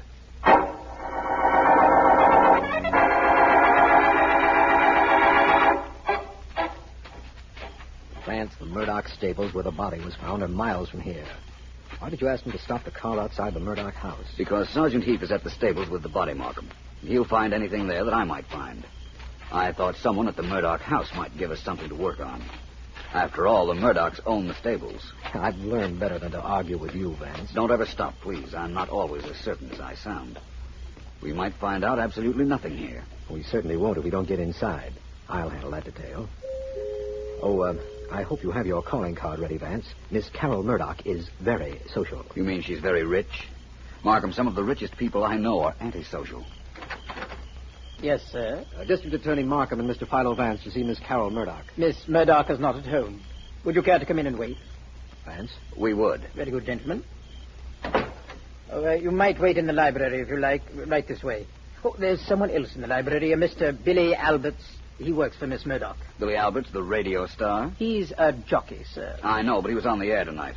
How does it happen he's here? And he telephoned after the program, and I informed him of Mr. Burke's death. We came in only a few moments ago to wait for Miss Murdock. I see. And where is she? I'm sorry, sir. That I do not know. She'll return presently, I imagine. She always has. Make yourselves at home right through that door there. Thank you. Oh, good evening, young man. You're Billy Alberts? Yes, I'm Alberts. I'm District Attorney Markham. This is Philo Vance. Vance, the private dick? I suppose you could call me that. I'm glad to have an opportunity of speaking to you, Mr. Alberts. You undoubtedly knew Mr. Burke. Sure, he trained horses for Miss Murdock. Any idea who might have killed him? Well, search me. He had an assistant who had ambitions. A guy named Phil Dexter. Phil Dexter, eh? Yeah. I must remember to talk to him. Anybody else? Well, nobody I know of. I could have a lot of guys sort him that I wouldn't know, though. That's entirely reasonable, I'd say. Mr. Alberts, we understand that Edward Burke was killed at about 9:10 tonight. We know you were on the radio shortly after that time. In fact, we heard you. Hey, was I good? Very. Tell me, how long had you been in the radio studio? Well, let's see now. The show went on the air at 9. They picked us contestants out of the studio audience at about 8:30. I must have got there about 8:15, I guess. And Burke was killed an hour later while you were still in the studio, eh? Mr. Alberts, I'd like to... off me. I can walk. Take them off. Hey, that's Carol's voice. Some guy's with her. Maybe the murderer. Come on, Vance. I'm with you, Markham. There's no use arguing, miss. I'm staying That's right a cop with with you. Miss Murdock. Listen, you... Wait a minute. I'll handle this, Alberts. Good evening, officer. I'm Markham, District Attorney. Oh, hello, Mr. Markham. And how are you this evening? Well, how are you this evening? You in a minute. Mr. Markham, this officer of yours has been pushing me around, and I won't stand for it. I'm Carol Murdock. No, take it easy, Miss Murdock. What's wrong, officer? Well, I picked this young lady up about an hour and a half ago, Mr. Markham. She was speeding, going like a bat, headed for this place. For a half hour, she wouldn't tell me who she was. Then, when we finally get to headquarters, she tells me her name is Carol Murdock. Well, that's who she is. She is Carol Murdock. Shut up, Sonny. I'm talking to Mr. Markham. Yep. So, Mr. Markham, I asked to see her license, and she says she hasn't got any. Then, when I want to take her in again, she said she left it at home. So, here we are. I see. What time did you pick her up, officer? Oh, I should say about 9:20. And the murder was committed at about 9:10, eh, Markham? So we've been informed. Look, I know all about the murder. I heard it firsthand over the police radio. I know one of my men was killed, but that doesn't give this cop any license to treat me like a criminal. Driving without a license is against the law, Miss Murdock. Officer, where did you pick her up? Just a short distance from her own stable, sir. And you heard about this murder from the police radio, Miss Murdock? Yes, of course I did. Ask this big lug here. He heard it with me. That's right, sir. Oh, I don't doubt that you heard about it over the police radio, Miss Murdock. I was just wondering if it was news to you when you did hear it.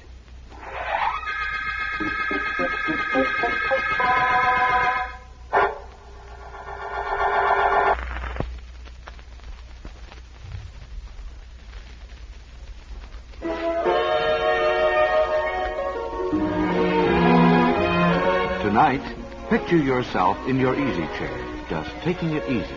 And alongside, hot buttered popcorn. Man. Popcorn is easy to make with a West Bend corn popper that's easy to buy at your Pennzoil station. Here's how. Drive in and buy 8 gallons of power-packed Pennzoil premium gasoline for faster starts on cold mornings and better performance anytime. You'll get Pennzoil premium at the price of regular. And to call attention to this savings, your Pennzoil dealer also offers you a $7.95 West Bend corn popper for just $4.95. It's a double savings. Pennzoil Premium and a West Bend corn popper. And to get you started, a bag of popcorn is included free. So stop today. Enjoy Pennzoil performance and enjoy hot buttered popcorn tonight.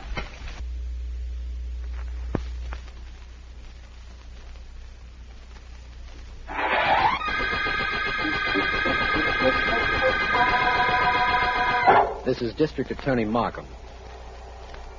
The Murdock murder case began when Edward Burke, trainer for the Murdock stables, owned by Carol Murdock, was found dead.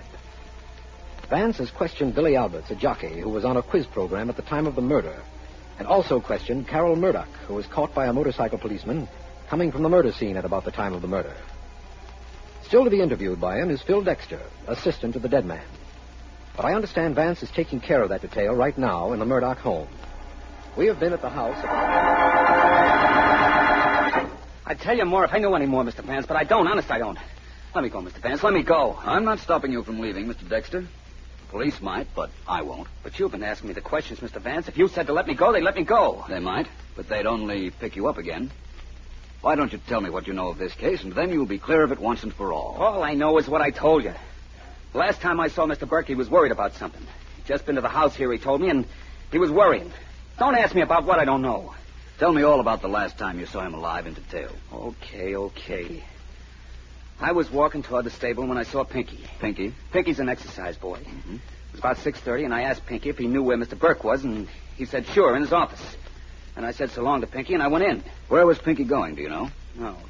Yes, I do know. He was all dolled up in a new suit, and he said he had a big date in town. He was pretty happy about something. I see. Then you spoke to Burke and found out that he was worried. Well, that's what he told me, anyhow, but he didn't say about what. Excuse me, Vance. Oh, come on in, Markham. Thank you.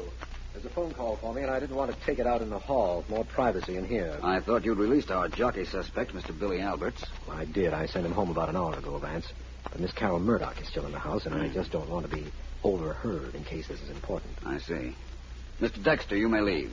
Only be somewhere that I can reach you in case I have to, will you please? Yes, sir, I will, Mr. Vance. I'll be at home. Well, Markham, go right ahead. The coast is clear and the phone is yours. Thank you, Vance. I can take that call now. Markham speaking. Mr. Markham, this is Miss Henderson. Yes, Miss Henderson. The homicide department called with some information I thought you'd like to have. Hope I didn't disturb you. Go right ahead, Sally. Oh, just a minute. Can you hear this, Vance? Yeah, I can. Go ahead, Sally. A body has just been found about 10 miles from where you are now. Yes? It was shot in the head by a .45 automatic and tossed out of a car, the police believe. I see. Any identification? Positive identification, Mr. Markham. It was an exercise jockey employed by the Murdock stables. His name was Pinky Rice. Uh-huh. That's all the information that was given me. Fine. Thank you, Miss Henderson. You're welcome, sir. Goodbye. Well, a second murder, eh, Markham? Yes, and connected with the Murdock family and its stables. Well, this certainly complicates things, doesn't it? On the contrary, Markham, I'd say it simplifies things quite a bit. In fact, I'd say it points pretty directly to the murderer.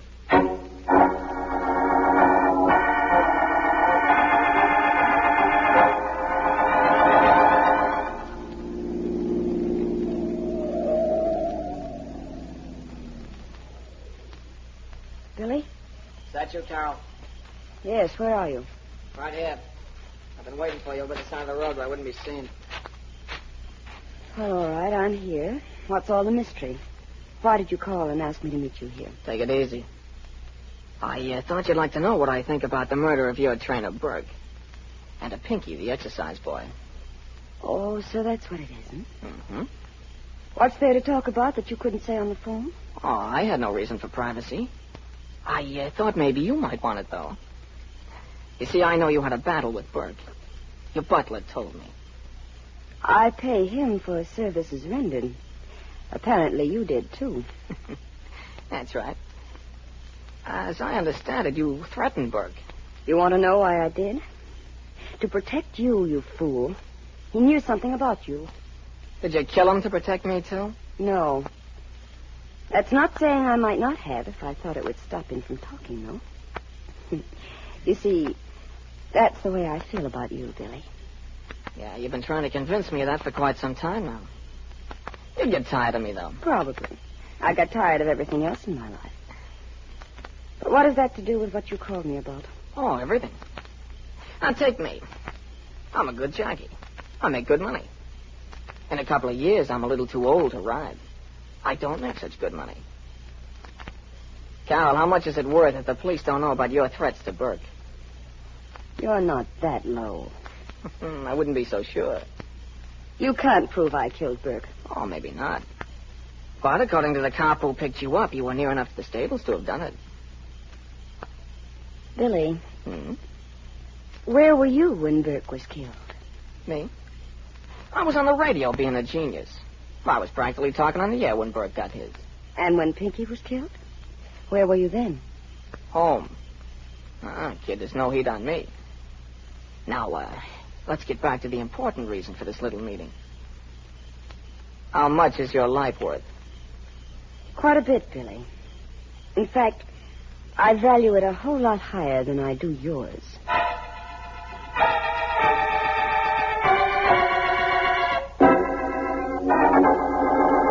Is everybody in the next room, Markham? Everybody you asked for, Vance. Billy Alberts, the jockey, Carol Murdock, and the young man who found Burke's body, Phil Dexter. Good. We'll go in a moment. I'm pretty sure one of those three is our murderer, Markham. Well, if you are, I am too. I think, of course, that Pinky, the exercise boy, was killed by the same person that murdered Burke. The connection may not be terribly apparent to you at the moment, but I imagine it will be shortly. All I can say is I hope you're right, Vance. All I can say is I hope your hope comes true. Well, come on, let's go in. There you are. I'm sorry to have kept the three of you here so long, but it couldn't be helped. And I promise that two of you will be able to leave this room very shortly. Mr. Vance, I found somebody who saw me away from the Murdock stables at the time Mr. Burke was shot. You see, that's why I wanted you to let me out, so I could find somebody. That's very convenient, Mr. Dexter. Did you find someone to alibi for you, Miss Murdock? I don't need any alibi, Mr. Vance. I didn't do anything, and you can't prove that I did. That's right, I can't, as yet. Mr. Alberts? You don't want anything to do with me, Vance. I was on the radio when Burke was killed, and I was home when Pinky got knocked off. That's quite according to what I've been led to understand. Well, I don't want to appear overly dramatic, but one of you three killed two men. I have some questions I want to ask each of you. Answer, I don't know, if you don't know. That will be all right. Mr. Dexter? Yes? 2 questions for you. 1, how many shots in a .45 automatic? I don't know. Who wrote the song, Memory Lane? What are you trying to do, Vance? Trick me into saying something? I don't know how that can mean anything. All I know is I don't know. Singularly devoid of information, isn't he, Vance? Perhaps he told us more than he realizes, Markham. Miss Murdock, your questions. Where on an automatic pistol is the safety catch? Near the thumb. It can be released by the thumb. Thank you. Your other question. Victor Herbert was a great composer. Who wrote most of the lyrics of his operettas?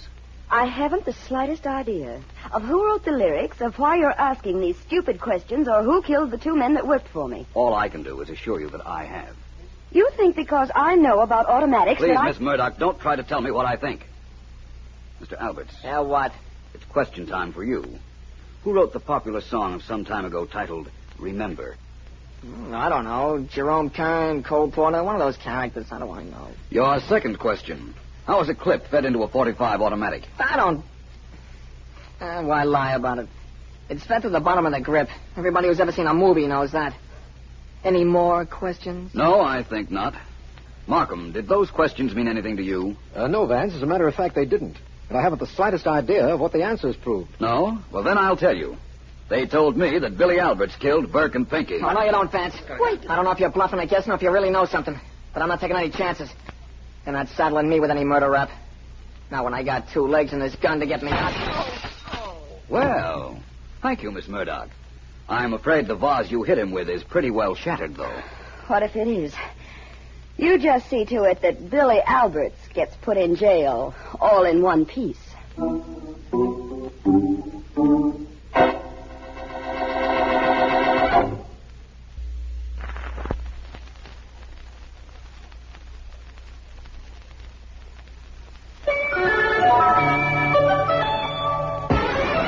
Get that big okay at Beneficial.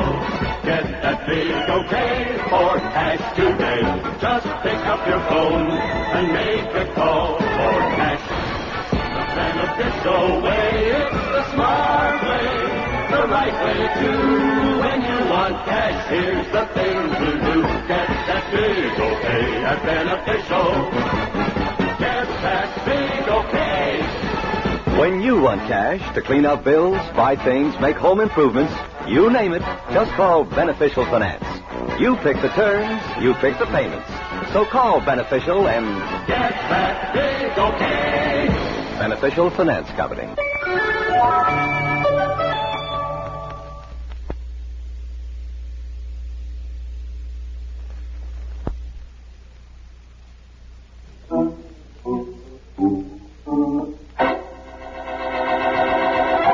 doing, Vance? I'm not playing games, Markham. I just wanted to finish these notes.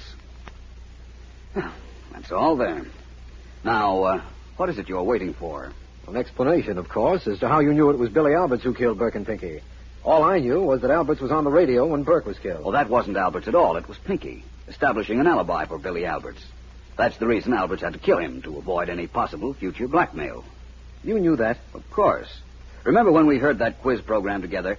The master of ceremonies asked the contestant, who was supposed to be Billy Alberts, to name 5 songs by Irving Berlin. Yes, and he named them. One of the songs was titled Remember. Remember? Yes, and the contestant included it. Right. But when I asked Billy Alberts who wrote the song Remember, he didn't know. He couldn't very well know one night and not the next, could he? No. Therefore, it wasn't he we heard on the quiz show. It was Pinky. Yes, I know that's right, but how did Billy Alberts know that Pinky would be sure to get on the radio and give him an alibi? After all, contestants at radio shows are selected at random. All Pinky had to do was bribe somebody who was supposed to be on the program, or in other words, buy that person's ticket. No problem there. No, I can't argue against that either. You know, Vance, Miss Murdock was very helpful to us. She told us why Alberts killed Burke, and she really hit the lad with that vase when he tried to break away, didn't she? That she did. That little smack on the head was the end of Billy Alberts' escape plan. And also, Vance, the end of the Murdock murder case.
Sit down, Vance. Sit down.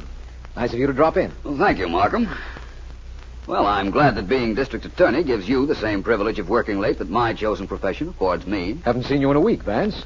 Don't tell me that the public has taken over my favorite private investigator. Oh, I've been busy, but mostly routine cases.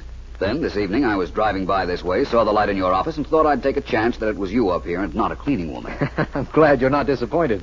Or are you? If the cleaning woman had a murder case for me to work on, or if you don't, I will be.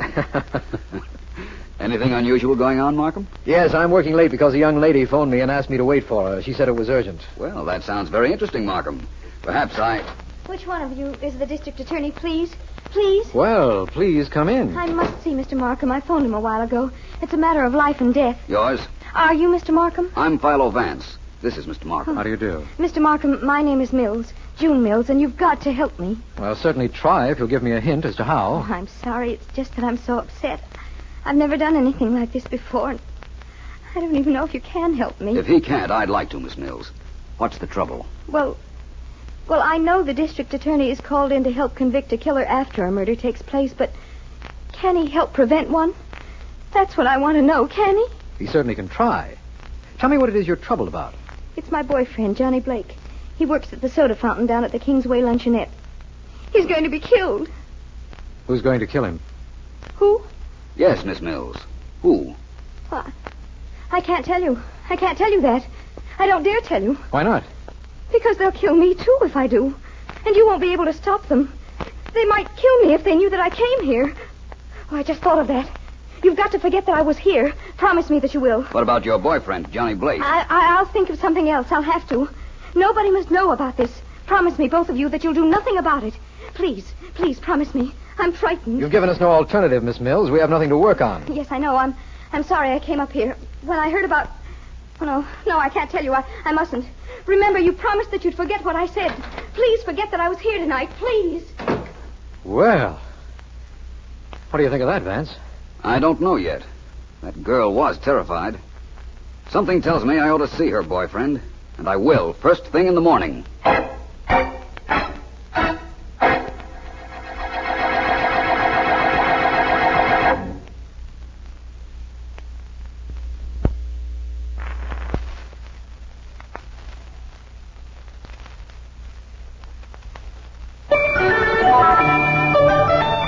Got bills to pay? Pay 'em. Got things to buy? Buy 'em. Want cash to do it? Then call Beneficial Finance and get that big okay. Get that big okay at Beneficial. Get that big okay for cash today. Just pick up your phone and make a call for cash. The Beneficial way, it's the smart way, the right way too. When you want cash, here's the thing to do. Get that big okay at Beneficial. Get that big okay. You pick the terms, you pick the payments. Get that big okay. Beneficial Finance Company.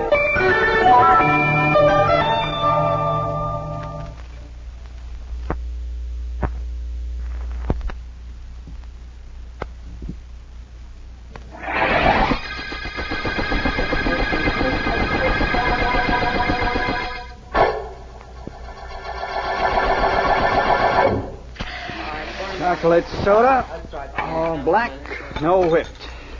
There you are, sir. Thank you. What's yours, miss? Strawberry soda, no ice cream, please. And a bacon and tomato on toast. Right. BT down. Echo. BT down. Right, BT down. Strawberry, right, miss? Yeah, and a bacon and tomato on toast. Well, that's coming up. I'm only vice president in charge of sodas. There you are. Your sandwich will be right up. Thank you very much, I'm sure. Yes, sir. What'll you... Oh, finish it, Johnny. You want to know what I wanted? How do you know, kid? I know. Tony, I've got to talk to you. Nothing says I got to listen. Only one thing talks with me, kid. Dough. Wait a minute. Hey, Dick, take the counter for me for a minute, will you? Yeah, sure, Johnny.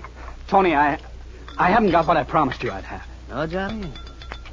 Not too bad. Burn another one. I'll take a plate of vanilla. Oh, sure, Tony. Coming up.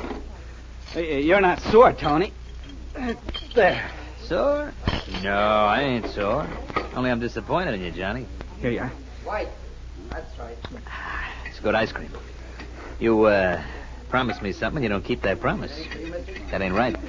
Next Saturday, I'll have it for you, Tony. The whole $50. Johnny, let me show you how I work. You borrowed $50 from me a month ago. It's supposed to be for 1 week. Next week, you were supposed to pay me $55. I know, but I couldn't that week. Okay, so you paid me the interest, $5. But the next week, and the week after, and the week after that, nothing. Now you say next week you'll pay me the $50. Nothing doing, Johnny. But I haven't got it, and I can't get it, Tony. Don't you understand that? I don't understand anything, except if you don't pay me, I gotta take it out on you.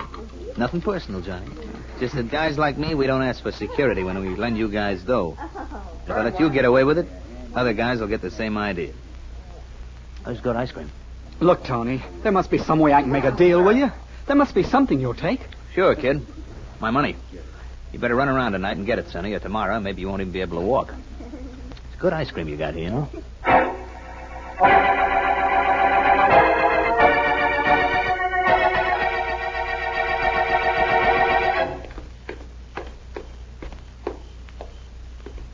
Sit down on the porch for a minute, Johnny, please. I don't want to sit down, June. I brought you home. I've got to leave now. All I need is for your old man to catch me here. Good night. Johnny, wait. What is it? He did come to the store tonight, didn't he? Tony? Yeah, he came in. June, I got to get out of here. Your father... Johnny, the rate of interest Tony charges isn't legal. You could go to the police. forget that, and quick. That'll only mean more trouble. Hey, where did you disappear to before? Where'd you go, the cops? I went to the district attorney's office. Oh, Junie, you little fool. If you told anything to the DA, I'm cooked. Don't you realize that? You didn't go to the police, you didn't. Johnny, it was for your own good. I know you don't have the money. I knew what Tony would do. Oh. I had to go. But I didn't tell him anything. Honest, I didn't. You little dope. Why I told you anything, I don't know.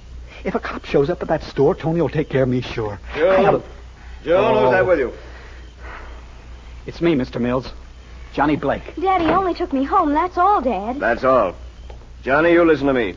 I've told you to keep away from June. If she hasn't enough sense to know what kind of a guy you are, I have. Mr. Mills, you don't understand about us. Understand? Why, Dad, What are you please. trying to... So I don't understand, eh? Flip me. I understand this. That you're no good for my daughter, Johnny. You're no good to anybody. And I'm telling you now, as quietly as I can, that if I ever catch you with her again, I'll kill you. Do you understand?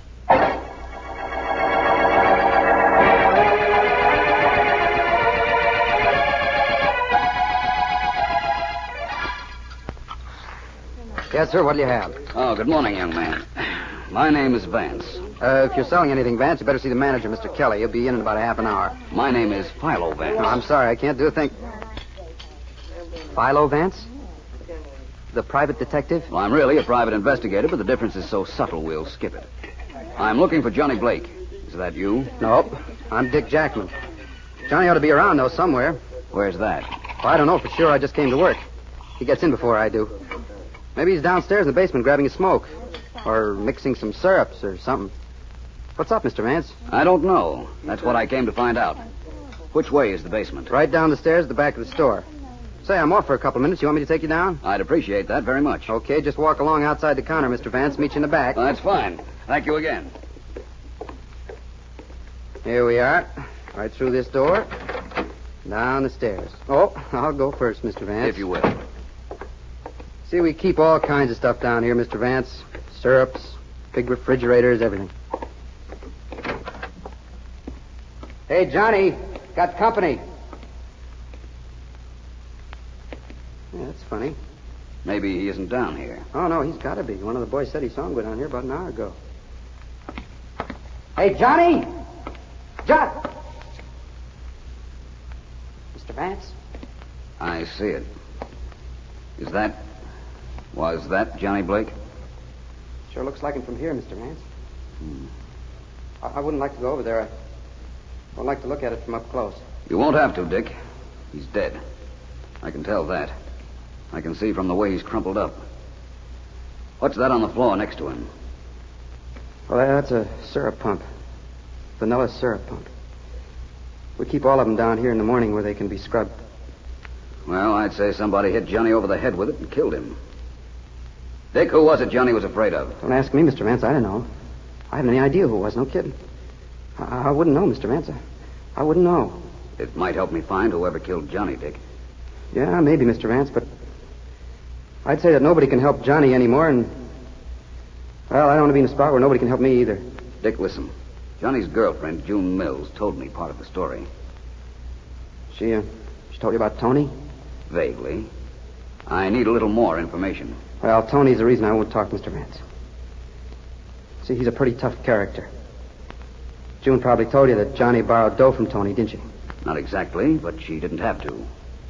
As a matter of fact, Dick, you don't have to do any more talking either.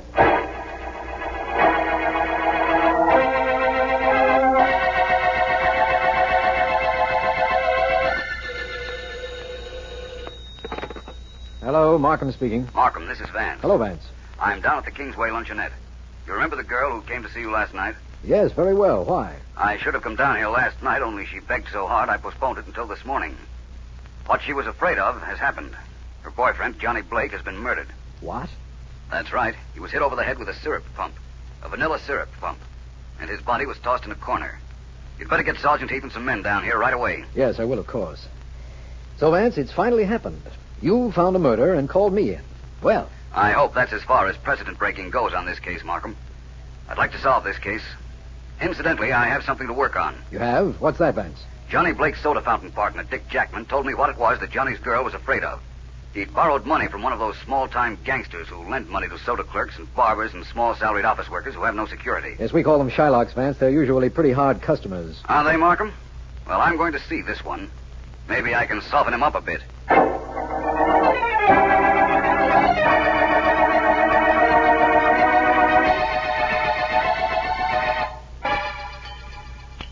Good ice cream, Vance. Sure you don't want any? Quite sure, Tony. You seem to be enjoying that quite a bit. Why not? I like it. I get ice cream sent up here to my office every day. If I like something, I enjoy it. It's very hard for me to find fault with that logic. Let's talk about Johnny Blake, though. Nothing to talk about. You told me he got murdered. It's too bad. He owed me dough. But I can write it off. Listen, Tony. I found Johnny in the basement, killed with a syrup pump. The basement window had been smashed, and the murderer got in that way. Where have you been all morning? Me? I'm right here. I got 6 people who'll swear I was here all morning. I have no doubt about that. You admit that Johnny owed you money and couldn't pay it, don't you, Tony? That's right, only I wouldn't knock him off for that. You see, now I'll never get my dough. That ain't good business, Vance. It might be in your line of work, Tony. You might credit it to advertising. That's pretty cute, Vance. You mean other guys will remember that maybe they should pay me what they owe me or they wind up like Johnny. Hey, that's pretty cute, Vance. I should have thought of that myself. Are you quite sure you didn't? I'm positive, but I'll remember about that, Vance. I wouldn't if I were you, Tony. Vance, haven't you got any curiosity? Or haven't you got any nerves? I assure you I have both. Why? You know those sounds you're hearing as shots. How come you don't ask about them? You'll tell me, Tony. You were just dying to tell me the minute I heard the first one. No wonder you don't eat ice cream, Vance. You don't need any. You're the coolest thing I ever ran up against. You want to know about those shots? Well, let's say you want to tell me about them. Yeah, I do. You see, Vance, those are my boys shooting off those guns. They're practicing. It's my idea. You like it? Not well enough to shout bravo. They have permits. Sure. That's my idea, too. I see. What are they shooting at? Well, right now it's targets. Targets I set up downstairs. They practice so that if they ever get in a jam, they'll be able to shoot straight. I got the idea from the FBI. How do you like it? I like it all right, Tony. Only I have an idea that anybody that commits a crime ought to be caught. That's something I got from the FBI.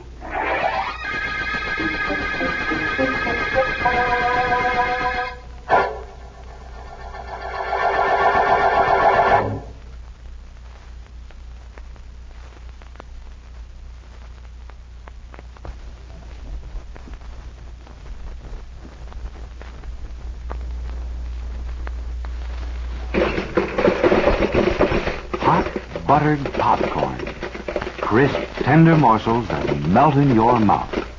Try some.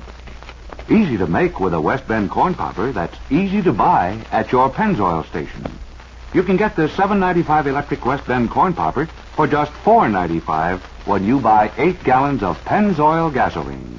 You save $3 on the corn popper, and you get extra value from Pennzoil's power-packed premium gasoline. Satisfying premium performance at the price of regular. Stop in at your Pennzoil station and take advantage of this double benefit. Get 8 gallons of Pennzoil gasoline to give your car a new lease on life, and get your corn popper, too. There's a free bag of popcorn with each popper. So enjoy Pennzoil performance and enjoy crisp, hot buttered popcorn today.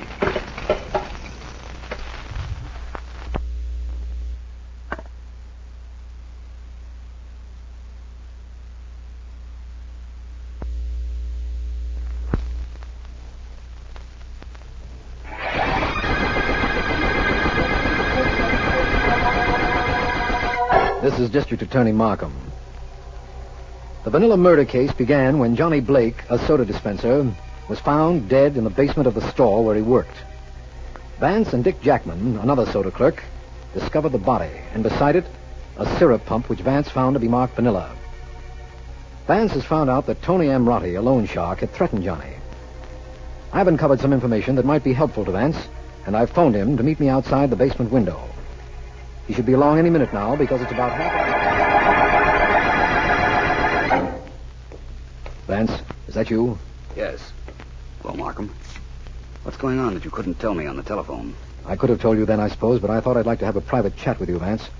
First, though, here's the news. You sound like a radio commentator, Markham. No analysis, Vance. That's your department.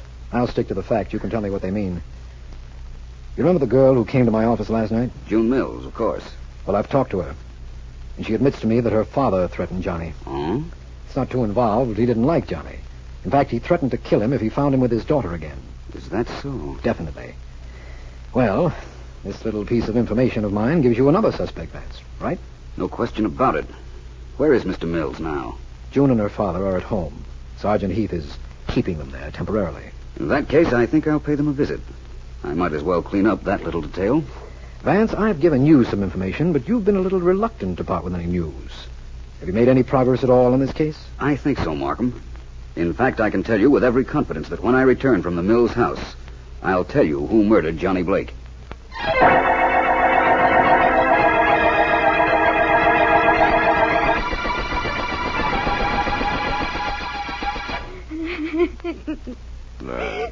No, stop crying, baby. There's nothing that crying will do that'll help. Let her cry if she likes, Mr. Mills. No. Surprising as it may seem to you, an expression of grief does offer a measure of consolation. Thank you, Mr. Vance. Not at all. Mr. Mills, I'm not going to do any routine questioning about your threatening Johnny Blake. That isn't important at the moment. The only thing that is important is who killed him. Well, it wasn't me. I hardly expected you to sign a full confession just because I decided not to question you, Mr. Mills. But on the other hand, saying it wasn't you doesn't absolve you either. Mr. Vance, I want to tell you now what Johnny was worried about. What I couldn't tell you last night. I don't care what happens to me now. I want you to know the truth. I think I know the truth, Miss Mills.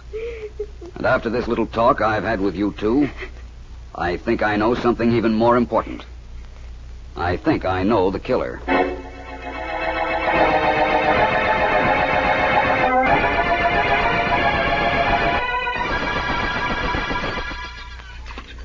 I'll have a large strawberry soda, no ice cream, and a bacon and tomato on toast, please. Right. Stretch a strawberry. Beef tea down. Thank you. Why, hello there, Mr. Vance. Something I can serve you? No, thank you, Dick. Not right now. Listen, you've been very helpful to me. Would you do one more thing, please? Well, if it'll help, count me in, Vance. It will help. I want you to borrow $50 from Tony Amrotti. Mr. Vance. No can do. But you said you'd help. Tony wouldn't lend me a dime. Don't believe me, ask him yourself. He's sitting right over there at the corner of the counter eating ice cream. Vanilla, of course. Natch. So Tony won't lend you any money, Dick? Nope. Don't ask me why. It isn't as if he was afraid he wouldn't get it back. Tony's got his own way of collecting, you know. Yes, so I've learned. Well, thanks just the same, Dick. I think I'll have another talk with him. Good enough. See you around, Mr. Vance. Hello, Tony. Hi, Mr. Vance. Run over and have some ice cream. I'm coming over, but not for that reason. Come on, there's a stool right here, just waiting for you. Sit down. Thank you. Tony, I understand you lend money to anybody with or without security. That's right. That's a little illegal, isn't it? I mean, at the rate of interest you charge. Maybe.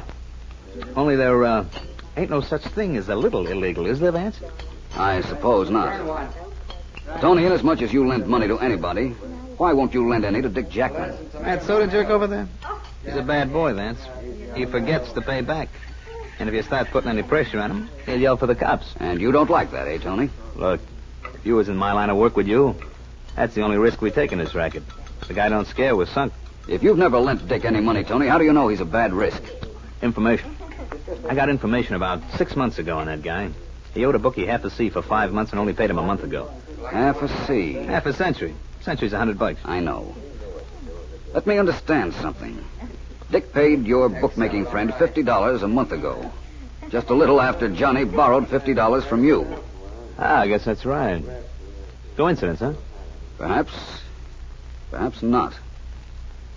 Well, thanks, Tony. I hope you enjoyed your ice cream as much as I've enjoyed this little chat. I'm only starting on my ice cream. Only one portion so far. Hey, Dick, another plate of vanilla, huh? Right. Coming up, Tony. Tony, you know where the district attorney's office is. Sure. Somebody once pointed it out to me. Why? Be there at 6 o'clock tonight. Unless you'd rather I had an escort sent to invite you down. I see what you mean. What do you want me there for, Vance? Oh, a lot of reasons. And you won't be alone. I'm going to ask Dick Jackman and June Mills and her father to be there, too.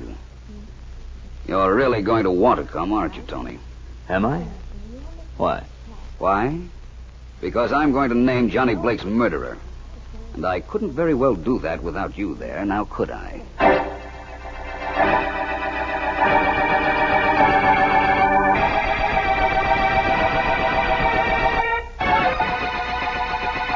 I'm sorry you all are being kept waiting, but Mr. Vance is due here in a moment. He stopped by to see Sergeant Heath at police headquarters to get the results of some fingerprints we were checking. Is that why our prints were taken when we came in here, Mr. Markham? That's right, Mr. Mills. Yours, your daughter's, and Dick Jackman's. We already had Tony's, didn't we? Don't be so proud. Cops in 6 cities have got my prints. Maybe 7. Let me see now. Yeah, it's 7. Hey, Mr. Markham, can I send down for some ice cream? No, not at the moment, Tony. Ice cream. All I hear all day is ice cream. I'd like to forget that for a while if it's all right with everybody. Listen to him. The kid's getting nerves. Right, Miss Mills? I don't know. I don't know anything anymore.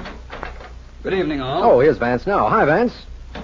Well, I see that all our invited guests are present, Markham. Yes, they are. Thank you all for being here. In a few minutes, I promise you, 3 of you may leave. Now let me bring you all up to date on some details, please. Any way we could stop you? No, Tony, I think not. To begin with, when Dick Jackman and I found Johnny's body, it was lying in the corner of the basement, quite a distance from the stairs. So far, in fact, that Dick wasn't quite sure it was Johnny at first. That's right, Mr. Vance.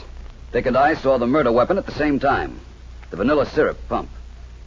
I didn't know what it was at first, but Dick identified it for me. That's right, too. What he didn't know, and what I didn't know then, was that there were fingerprints on that pump.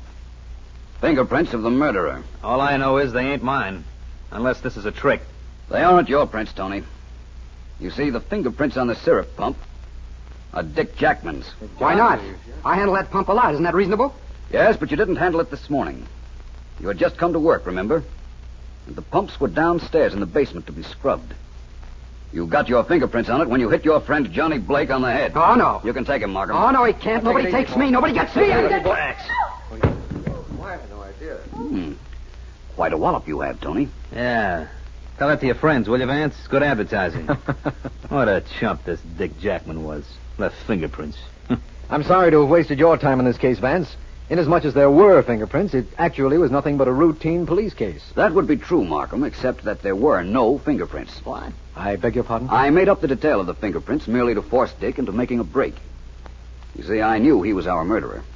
You knew Dick was the murderer and there were no fingerprints. How? Just think over the facts for a moment, Markham, and you'll know how I knew, too.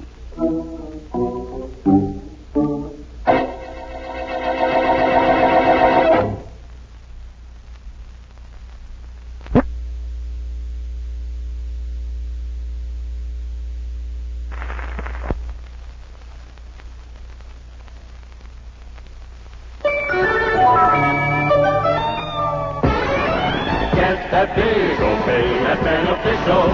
Get that big okay for cash today. Just pick up your phone and make a call for cash. The beneficial way, it's the smart way, the right way too. When you want cash, here's the thing to do. Get that big okay, that beneficial. Get that big okay. When you want cash to clean up bills, buy things, make home improvements, you name it, just call Beneficial Finance. You pick the terms, you pick the payments. So call Beneficial and get that big okay. Beneficial Finance Company.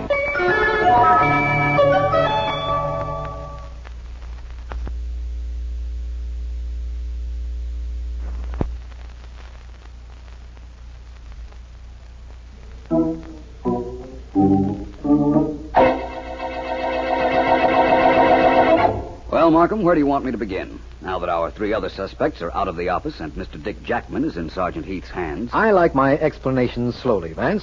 Start with the motive, please. Motive? Money.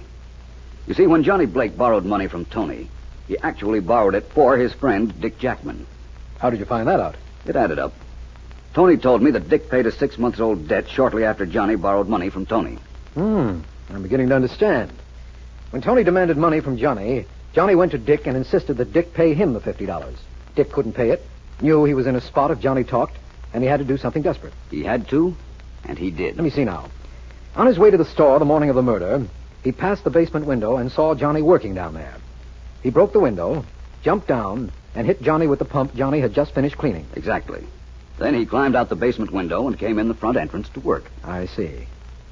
Well, I'm satisfied about the motive.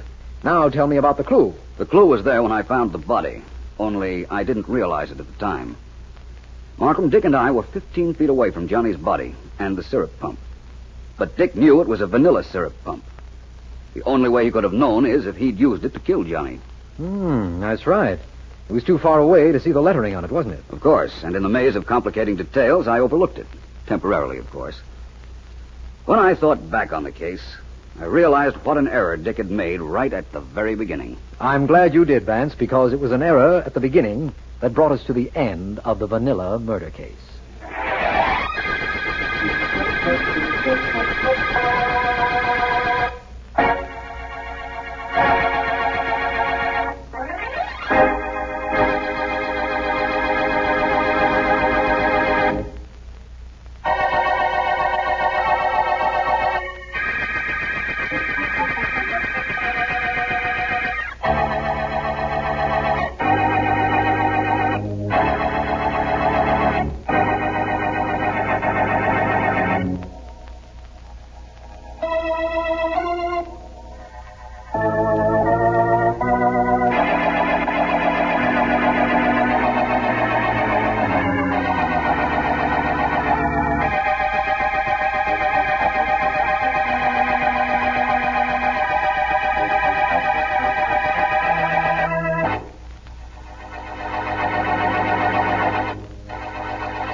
Senorita, we guarantee to teach you the latest South American dances in 10 lessons, or we refund your money. I'll buy that, Miss Ortega.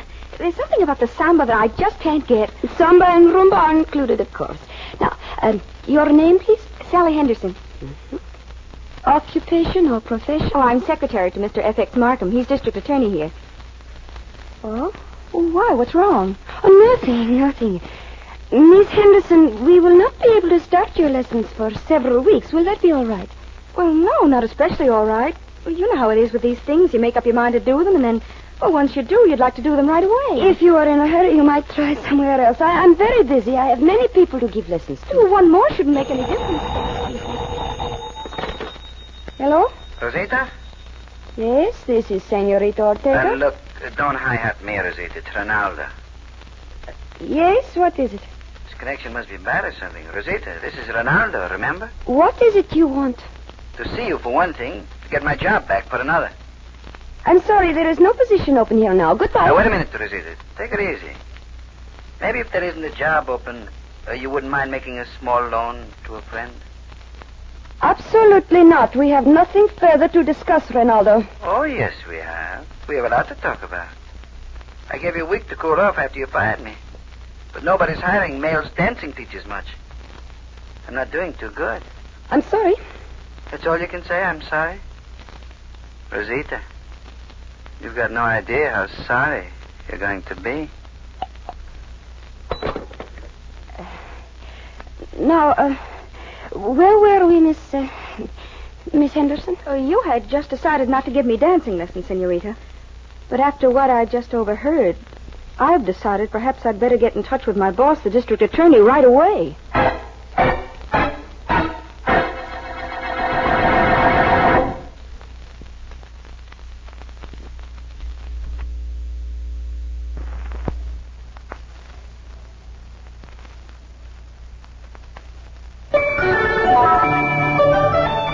Got bills to pay? Pay 'em. Got things to buy? Buy 'em. Want cash to do it? Then call Beneficial Finance and get that big okay. Get that big okay at Beneficial. Get that big okay for cash today. Just pick up your phone and make a call for cash. The Beneficial way, it's the smart way, the right way too. When you want cash, here's the thing to do. Get that big okay at Beneficial. Get that big okay. You pick the terms, you pick the payments. Get that big okay. Beneficial Finance Company.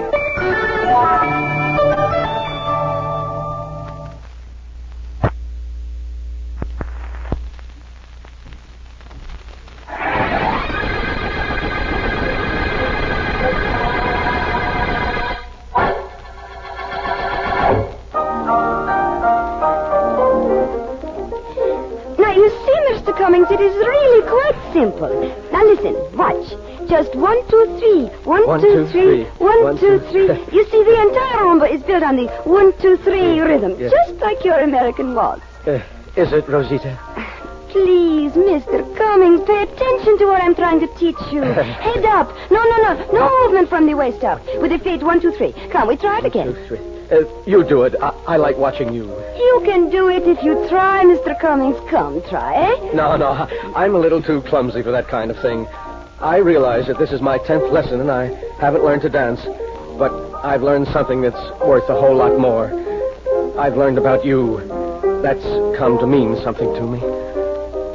Stop playing, Manuel. I'll call you when I want you. Okay. Oh, this is what I like.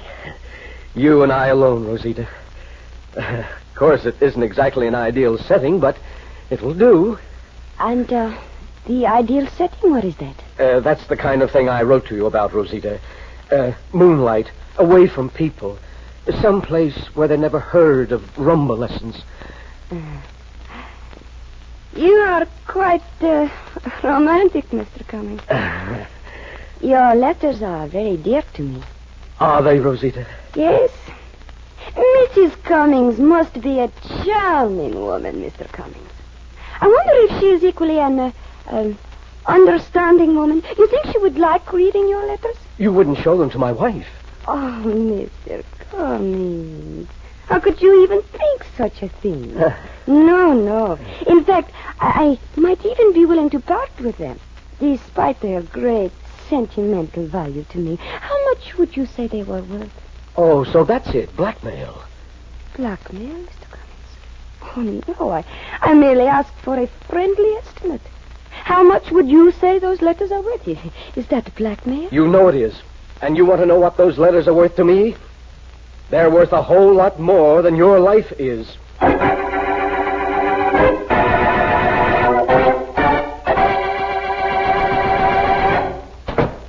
Good evening, Senorita Ortega. Ronaldo is not here? No, he is not, Senorita Raymond. He won't be here. I told you that a dozen times. Go on back next door where you belong, please. That is no way for one senorita to talk to another. Senorita? Oh, don't make me laugh. Just because you teach Spanish and because you can fool whoever it is that is stupid enough to come into your studio. Don't think I believe you are Spanish. You know many things that aren't good, Senorita Ortega. It's true, I'm not Spanish. And my name is not Ramon. But I didn't come here to talk about me. Where's Ronaldo? I do not know. Here, there, somewhere. I have not heard from him since he quit his job here last week. Quit his job? You fired him. Don't try to kid me. He knew a little too much about you. Knew the cute little blackmail racket you had going for you. That's one of the reasons you let him go. Is it? And what's the other reason? I'm the other reason, and you know it. He was starting to go for me. He was starting to overlook you. You're getting a little old, Ortega. A little tired looking. You can't blame a man. Get out of here. You, whatever your name really is, go on, get out. Get out or I throw you out. Better get somebody to help you. Help me? I need nothing to help me. I'll push you right out. Get your hands off me. Come on. You asked me this. Huh? Oh, a knife you carry, do you? Well, you won't use it on me. I will get that for you. I will. Stop it. You're breaking my wrist, knife. Drop it. Drop it on the floor. Drop the knife. My wrist. You broke my wrist. You are lucky that isn't all I break. Now, get out of here and take this knife with you. Okay, I'll get out. I'll take the knife with me. But you never can tell, Ortega. Both of us may be coming back.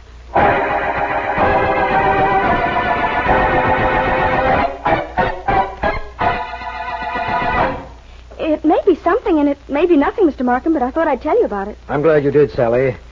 So you went up to one of those private dance studios last evening, and when this Senorita Ortega found you were working for me, the district attorney, she wasn't very anxious to have you take the course. Oh, it isn't that so much, Mr. Markham. It's the phone call she got from somebody named Ronaldo. That's why I tried to reach you last night on the phone.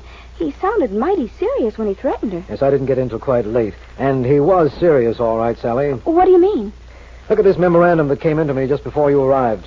It's from Sergeant Heath at the Homicide Department. Here, read it. Uh-huh. Rosita Ortega, private dance instructress, stabbed to death in her studio midnight last night. Mr. Markham, she's dead. Mm-hmm. Apparently. And I was about to go up to the dance studio to meet Philo Vance there. I'd called him. You mean that maybe I gave you a clue to the murderer? A clue to the suspect, undoubtedly. Somehow clues to a murderer are never this easy to find.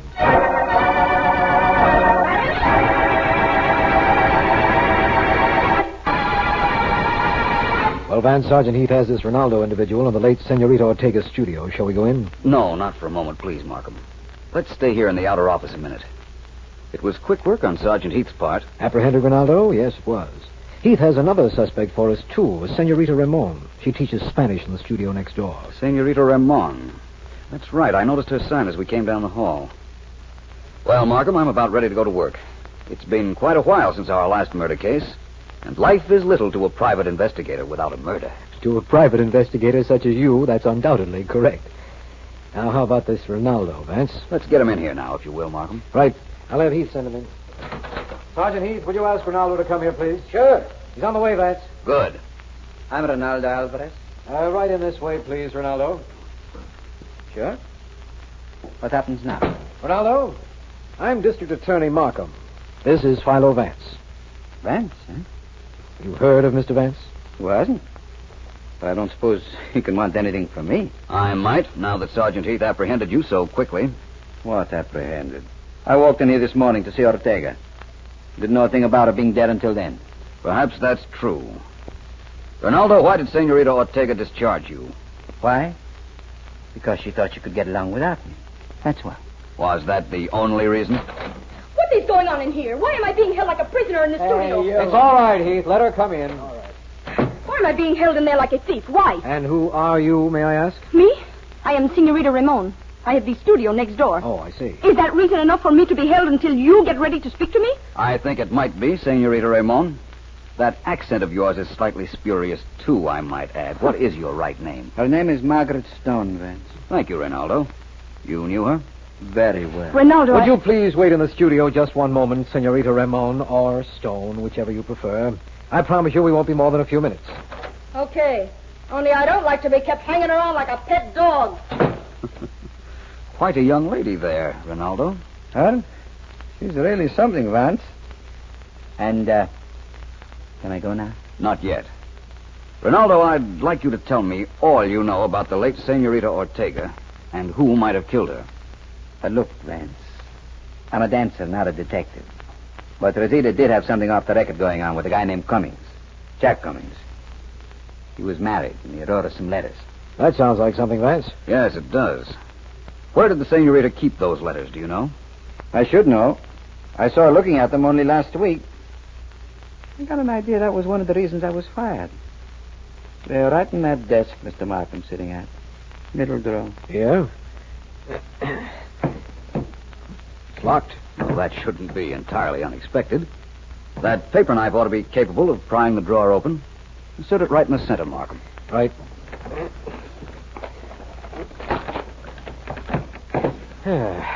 Well? No letters. Nothing that even looks like a letter. Really? Like I told you then. Cummings killed Rosita for those letters. That sounds logical. And very pat. Where were you at midnight last night, Ronaldo? Midnight? I can tell you. I won a Rhumba contest over at the Shadowland Dance Palace a little after midnight. I was there all night. Mary Morgan, she's my dancing partner. Maybe we're going to do an act together. I'd like to know a little more about this Cummings man you mentioned, Ronaldo. What's his first name? As far as I know, it was Jack. He took lessons from Rosita. You know the name, Vance? Jack Cummings. No, I don't think I do. There is a quite wealthy merchant in this city named John H. Cummings. Ronaldo, was Cummings rather big, about 45, gray hair parted on the side? That's about right. You do know him then, Vance? Yes, I know of him, that is. I attended an exhibition of his wood carvings about a year ago. Wood carving's his hobby. He's quite good at it, too, as I remember. Vance, listen, the Ortega girl was killed by a knife. Cummings carves wood as a pastime. Certainly. And they had a motive. Those letters. If I know Rosita, she was using those letters, too. It adds up, Vance. I'm going to have Heath pick up Cummings at once. What we found out this morning practically proves it was he that killed Rosita Ortega. Does it, Markham? Personally, I'm of the opinion that what we found practically proves that he didn't.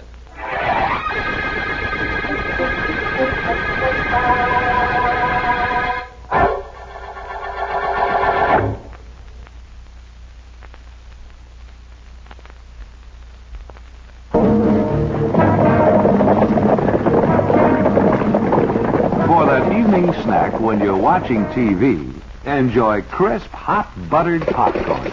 It's great. You can get the popper and the popcorn at your Pennzoil station.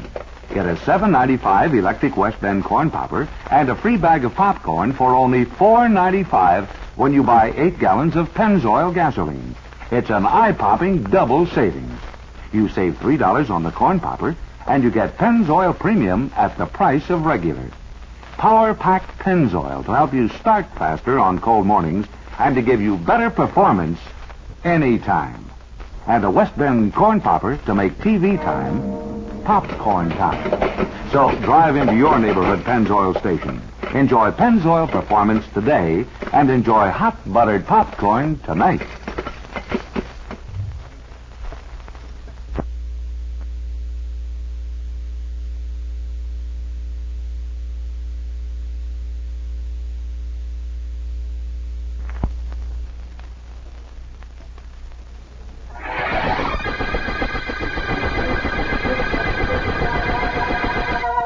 This is District Attorney Markham. The Rhumba murder case began when Rosita Ortega, a dance instructress, was found knifed. Vance's suspects include a Spanish teacher, Margaret Stone, a dancer named Ronaldo Alvarez, whom the senorita had discharged, and Jack Cummings, merchant and amateur wood carver, who, we have reason to believe, was being blackmailed by senorita Ortega. Ronaldo has told us that he had been at the Shadowland Dance Hall the entire evening previous, dancing with a hostess there named Mary Morgan. And I know that Vance checked the dance hall, found out her apartment address, and is there with her right now.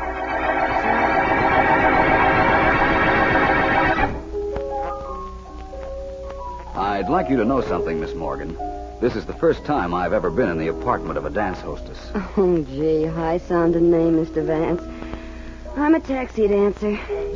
You sure you don't mind that record playing? I like music. It relaxes me. I don't mind at all. Mind if I ask you some questions? Go ahead, ask. First of all, these pictures of Ronaldo that are in your place here. How many of them are there? Oh, 3 in here and 3 in my bedroom. I go for that guy, Mr. Vance. He's a swell dancer. Excuse me. Surely. We won a Rhumba contest last night at Shadowland. Did I tell you that? Not that I recall. What time was the contest held? 12:15.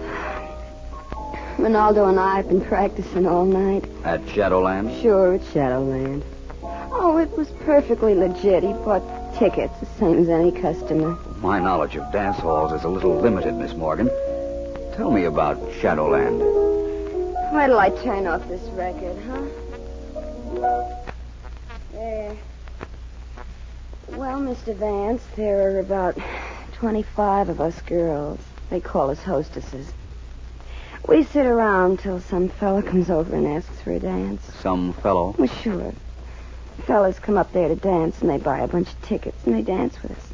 Every time they dance, they give us a ticket. I understand. Now, you were telling me about Ronaldo. I know he won a contest with you a little after midnight.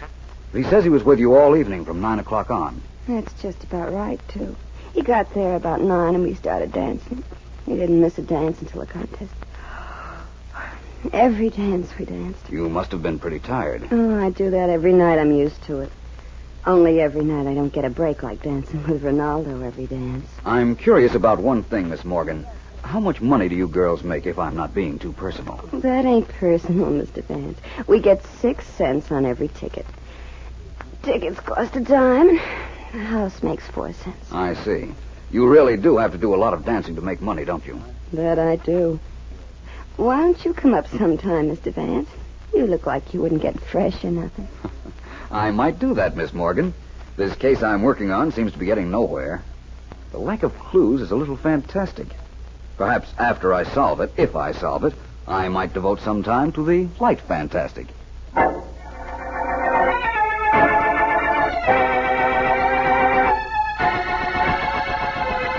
Yes, I know you. You teach Spanish in a studio next door to Senorita Ortega's. That's right, Mr. Cummings. Only I'm not Spanish. And that has nothing to do with why I came to your apartment.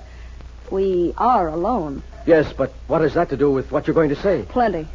I just came from a little interview with Mr. Markham and Philo Vance. They wanted to know what I knew about Ortega's murder. What did you tell them? Nothing. Cops don't pay for information. What are you driving at? This.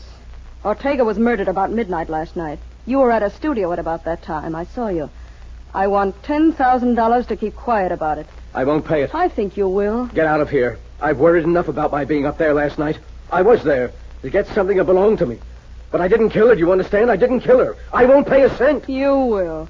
You've got a wife, respectably married children. You wouldn't want them to read about you in the papers? You'll pay. Get out of here. Get out. I won't pay a cent. Get out of here. Everybody throws me out. And everybody's sorry they did right afterwards. One more chance, Mr. Cummings. Are you paying? I said get out, and I meant it. Get out. Okay. Stop pushing. I'll go. In case you change your mind, you know where to reach me. I'll give you an hour. An hour? An hour? I can't pay her. She'll blackmail me for the rest of my life. I can't pay her. I can't face the ruin I'll bring to my family. I know. Where is it? I always kept it here. Oh, here it is. This is my way out. This gun of mine. First I'd better write. No, I'll telephone my wife. That'll be better. Quicker. Oh, no. No, I can't talk to her. I can't. I've just got to do this now. The longer I think about it, the longer I'll put it off. And I mustn't put it off. I've got to... I wouldn't if I were you, Mr. Cummings. Who are you? My name is Vance. Philo Vance. Mind if I take that gun? Here, take it. Take it quickly. Thank you. I'm glad my appearance has that effect, Mr. Cummings. I take it you were going to kill yourself because of your connection with the Ortega murder? Yes, but I didn't kill her. Only no one will believe it when they find out I was up there last night. I wouldn't say no one, Mr. Cummings. I believe it. And as soon as I meet Mr. Markham up at the Shadowlands Dance Hall, which I'm to do in a few moments, I think everyone concerned will believe it, too.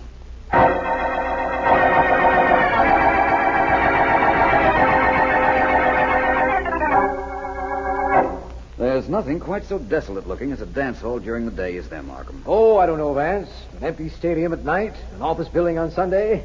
They give this dance hall a little competition for desolation. Perhaps you're right. So this is Shadowland, Temple of Terpsichore. Hey, you two.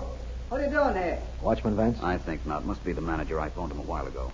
My name is Vance. Oh, yeah. You called me, didn't you?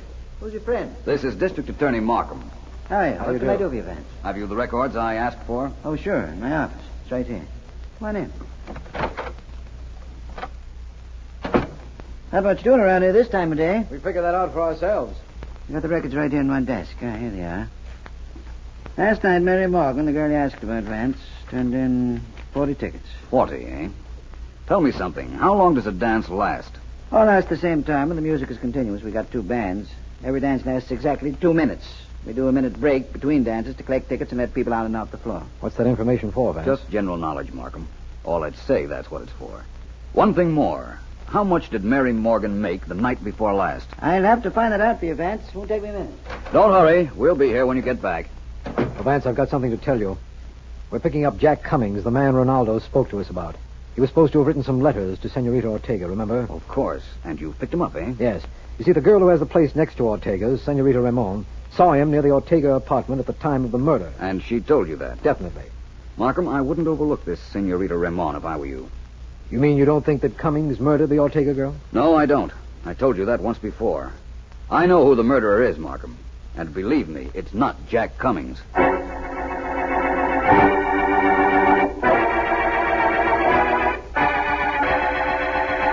Just leave me here in your office for a few minutes with Ronaldo, Markham, and I'll be with you. Right, Vance. Well, Vance, what's eating you? Not a great deal. I've been over to see your girlfriend, Mary Morgan. Have you now? Great girl, huh? Terribly loyal. She's in love with you, apparently. Because my pictures are all over her apartment? She's a picture patsy. Before me, there was a shipping clerk. I'm doing a little better than him, though. One more picture. He only had 5. Well, congratulations. Ronaldo, what made you think you could get away with murdering Senorita Ortega? Me? You think I killed her? No. I know you did. And I'm supposed to say, oh, no, please, don't turn me in. I did it. I admit it. But don't turn me in. Nuts, Vance. You don't know a thing. Don't I, though? I wouldn't be quite so sure. I'm listening, but I'm not paying too much attention. Might be an idea if you did. Sure. I couldn't prove where I was last night, maybe. But I can. 500 people saw me win that Rhumba contest at 12:15 last night in Shadowland. I don't doubt that at all. Well? Senorita Ortega was killed at midnight. Shadowland is near enough to the Ortega studio for you to have killed her and then gone over to the dance hall. No, it is. Look, Vance. I was at Shadowland all night, from 9 o'clock on. I didn't leave the joint. Mary Morgan can tell you that. Yes, I know. In fact, she did tell me that. So you claim you couldn't have killed Senorita Ortega because you were at Shadowland all evening. Of course. You stick to that story, my boy. It's a perfect alibi. Perfect for me. You see, instead of proving that you didn't murder the Ortega girl, it proves you did.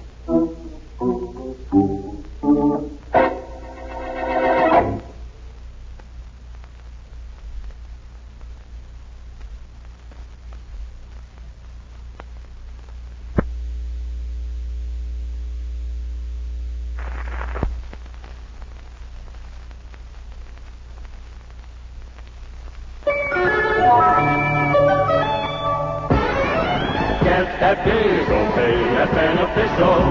Get that big okay for cash today. Just pick up your phone and make a call for cash. The Beneficial way, it's the smart way, the right way too. When you want cash, here's the thing to do. Get that big okay at Beneficial. Get that big okay. When you want cash to clean out bills, buy things, make home improvements, you name it, just call Beneficial Finance. You pick the terms, you pick the payments. So call Beneficial and get that big okay. Beneficial Finance Company.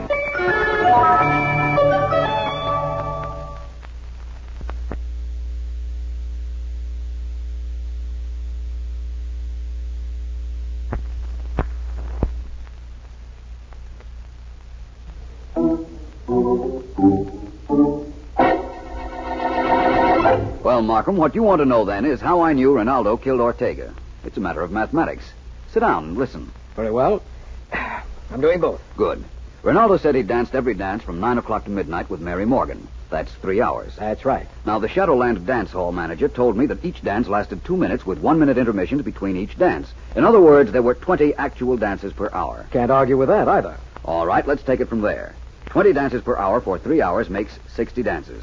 In other words, if Mary Morgan had danced every dance with Ronaldo, as she claimed, she would have turned in 60 tickets. Mm-hmm. But she didn't. The manager told me she turned in only 40 tickets. So she only danced with Ronaldo 2 hours and not 3. Of course. That gave him an hour off to murder the Ortega girl. He thought he had a foolproof alibi because he knew Mary Morgan would lie for him. But they overlooked the detail of the tickets. Yes, they did. Silly of them, wasn't it? Our friend Jack Cummings was silly, too, going to a studio like Senorita Ortega's to learn to dance. There are hundreds of legitimate dance studios, recognized, licensed places. You're almost looking for trouble when you go visit someone like the Senorita. Fortunately, there are no others we know of, Vance. Well, Ronaldo has confessed in view of the way you broke his alibi, and it looks like the end of his career to me. To me, too. But, Markham, it also looks like the end of the Rhumba murder case.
Do you no good to stay here and watch me. For you, I have no magic tricks to build or to sell. Now, look, Pop, I'll pay you just as much as any magician. Maybe more. Oh, no. For you, I have nothing. I build a trick or an illusion for you, and what do you do with it? Expose it on the stage. Show the public how it works. You are not a magician. You're making it impossible for magicians to work. Get out of my shop. Now, Pop, all I want is one trick. Nobody can make them like you. A Pop Baker false bottom table looks 2 inches high to an audience. Actually, it's about 6. Nobody's as good as you, Pop. The great Mento says nobody is as good as me. So I relent. I sell him my tricks. Oh, no. No, not for you, Mento. No tricks. Look, Pop, you've no real gripe against me. Okay. So I expose magic. So what? So what, you say? Listen. 10 years ago, who was the greatest magician of them all? Who? Answer me. Who? You mean you? You were pretty good. Pretty good.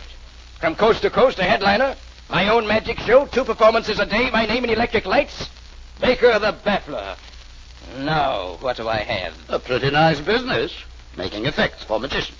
That compares with what I had? Fool. Here do I have an audience that applauds me? No.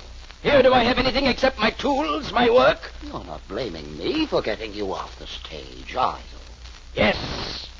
Yes, I blame you. I must blame you. Every trick I did on the stage, you exposed. Soon people did not want to see me anymore. They know how my tricks are done. They laugh at me. You made them laugh at me. No, Mento. From me, you get nothing. Ever. Sorry you feel that way, Pop. But I think you're exaggerating this a little bit, aren't you? Oh, no. No, I'm not. I think many times over the years I was on the stage, how it was everything to me. My whole life. Well? You took that life away from me, Mento. Remember, and be warned. You took my life from me. Maybe someday I do the same for you.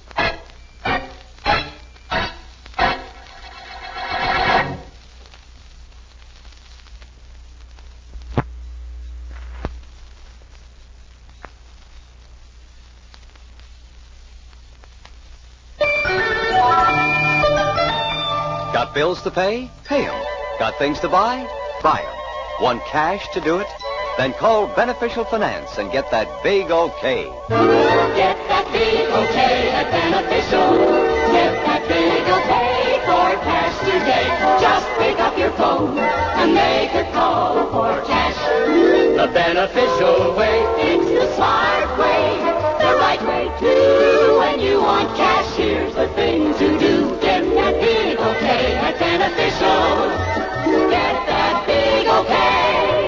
pick the turns, you pick the payments. Get that big okay. Beneficial Finance Company.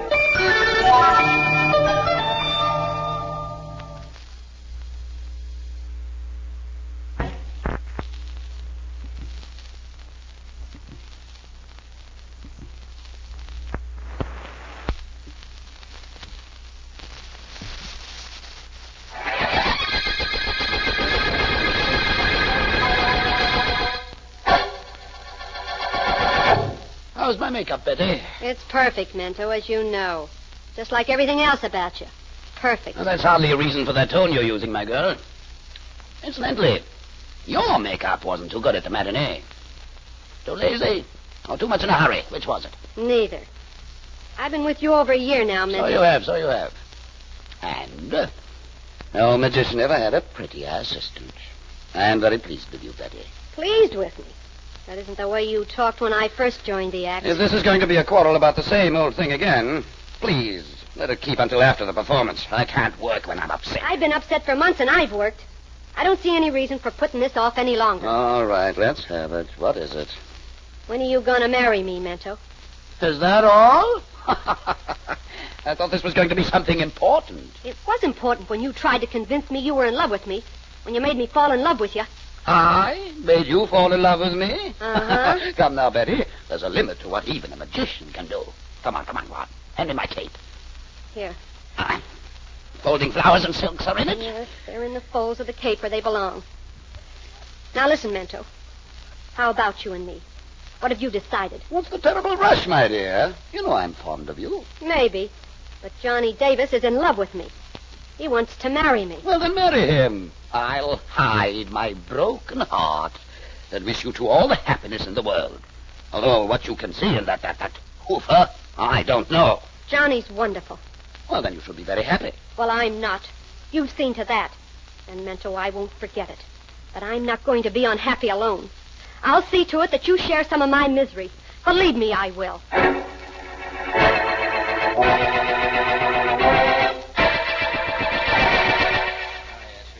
Oh, snap out of it, baby. Things can't be that tough. Besides, a coffee cup isn't a crystal ball, so start staring into it. I'm sorry, Johnny. That Mento has you upset, hasn't he? Maybe I ought to talk to him. No, it won't do any good, Johnny. I tried just before we went on stage 20 minutes ago. He won't tell me anything, one way or another. Is he in the dressing room now? Oh, I suppose so. Told me he was expecting 2 visitors after the performance. That might be just another stall, so he don't have to take me out tonight. But he went to his dressing room, I know that. Why don't you give him up, Betty? He's only making you unhappy. I wish I could. And without him, there's nothing. There's a precious little guy called me. I could make you happy, dear. Yeah, I know one thing, Johnny. I know you'd try. It wouldn't be fair to you. There'd always be something missing. As long as Mento were alive, I couldn't help but want him. Is that so wrong? You know it is. That guy isn't happy unless he's doing something to hurt people. His fake magic act does nothing but expose tricks. He worked on you until you fell in love with him, just so he could watch you suffer. Yeah, and the awful part of this, Johnny, is I know all that. I know it, and I can't do anything about it. No, I guess you can't. But you said before that you'd want Mento as long as he was alive. Maybe I can do something about that.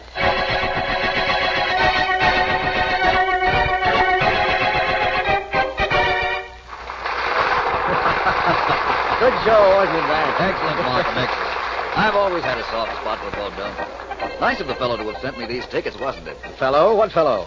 I was under the impression that you'd bought them. No. Remember that magic act that opened the second half of the bill? The great Mento? Of course, he was very clever. And his assistant was quite pretty. That door there leads backstage, I imagine. Come on, we're going to see him. All right.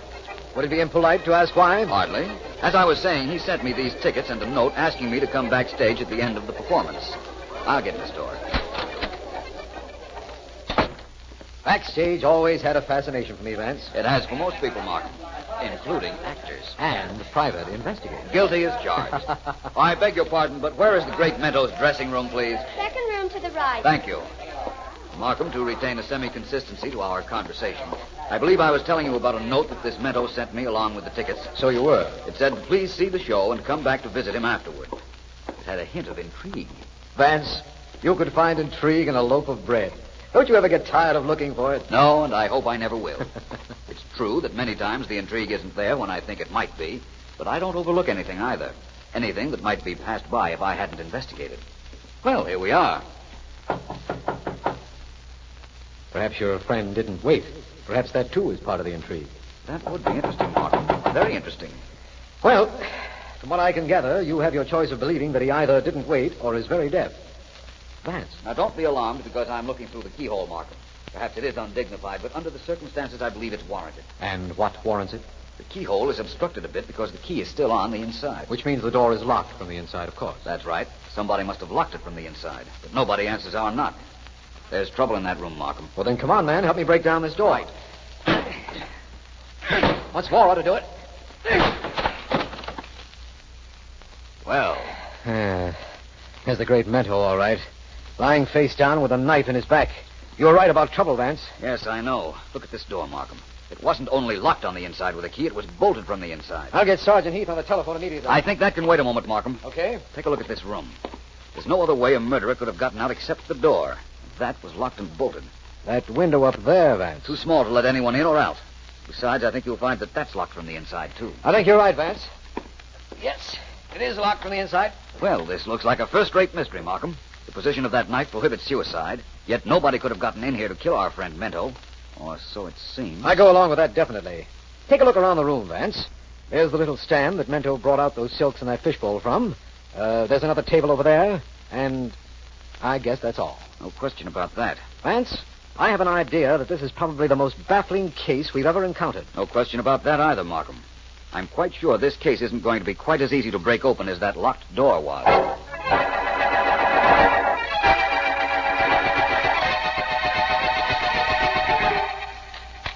Bob Baker, I am, Mr. Vance. That's right. You're in the right place. I imagined I was when I saw those magic cabinets. You build them? Yes, that I do. They are illusion cabinets. I'd like to see the inside of one. May I? If you like, open the one in front of you. Oh, go ahead, open it. What do you see? Well, to be honest about it, I don't see anything. Just the inside of a man-high cabinet, black satin lined. How deep would you say it was? I don't know. 5, 6 inches.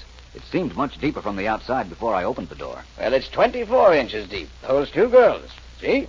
One of them can easily fit in back of this rear satin. Allows the magician to change his assistants just like magic. Yes. You're quite a craftsman, Mr. Baker. Thank you. Yes, now it's my life work. Well, what is it you wanted, Mr. Vance? To purchase one of my illusions? Not exactly. I'm here investigating the death of the great Mento. He was murdered in his dressing room last night with the door locked and bolted from the inside. Oh, you are a policeman. Not quite. Vance. Oh, of course, Vance. You are Philo Vance. I should have known. I am honored, Mr. Vance. But what do you want with me? Mr. Baker, I talked to Betty Anderson, Mento's assistant, immediately after the murder. She told me several things, among them one fact that brought me here. She told you I quarreled with Mento? That's right. Apparently, Mento told her when he returned from this workshop of yours. He was not a good man, this Mento. You knew that. That isn't what interests me, Mr. Baker. He is now a dead man. I want to know who killed him. So, the newspapers say he was killed in a locked room with a knife in his back. That police are checking the knife for fingerprints. Which they won't find. Anyone clever enough to have figured out this murder wouldn't be simple enough to leave his calling card. Thank you. Why thank me, Mr. Baker? I merely stated a fact. You were very complimentary. You said the murderer was clever. For that, I thank you. You're telling me that you killed Mento, Mr. Baker? Oh, not exactly. I'm not that stupid. This I will tell you, Mr. Philo Vance. You were perfectly right about 2 things. There will be no fingerprints, and the murderer is clever. All his life he has dedicated to making devices which will fool people. This could be his masterpiece. I'm not sure. No? So it's a contest, then. A contest between your knowledge and the murderer's. That's fair. Mr. Vance, this I will tell you. If I killed him, and if you find out how I did it, I will admit it. But this I tell you, too. The papers say Mento died at 10:15 last night. That death was instantaneous. The papers were correct. The man couldn't live 2 minutes with that knife in so vulnerable a spot. I do not wish to complicate your work too much, Mr. Vance, but from 9:30 until midnight last night, during which time Mento was murdered, I was with friends. Reliable, reputable friends, including a policeman whom I know. And you didn't leave them even for a moment? Not for a second. You see, Mr. Vance, execution of a crime is like building a magic cabinet. The effect is only perfect if the plans are perfect. Of course, it's very possible that you didn't kill Mento. I suppose so. But, Mr. Vance, I urge you, please do not believe that. I urge you not to believe anyone else murdered the great Mento.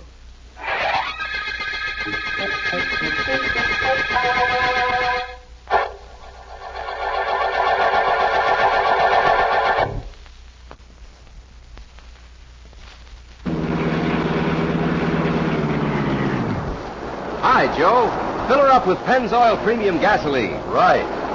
Hey, what's this? A popcorn popper in a gas station? You bet. And that West Bend popper is a real bargain because you save $3 when you buy it here. Conversations like this are going on all the time at Pennzoil station. Because right now, you can get a West Bend electric corn popper at any Pennzoil station. Here's how. Drive in and get 8 gallons of Pennzoil gasoline. Then, for just $4.95, you can own a handsome West Bend electric corn popper. It's regularly priced at $7.95, so you save $3. It's your Pennzoil dealer's way of saying thanks and inviting you to try Pennzoil Premium at the price of regular. So stop today. Save $3 on the corn popper and get a bag of popcorn that's included free. Enjoy Pennzoil Performance and enjoy hot buttered popcorn tonight.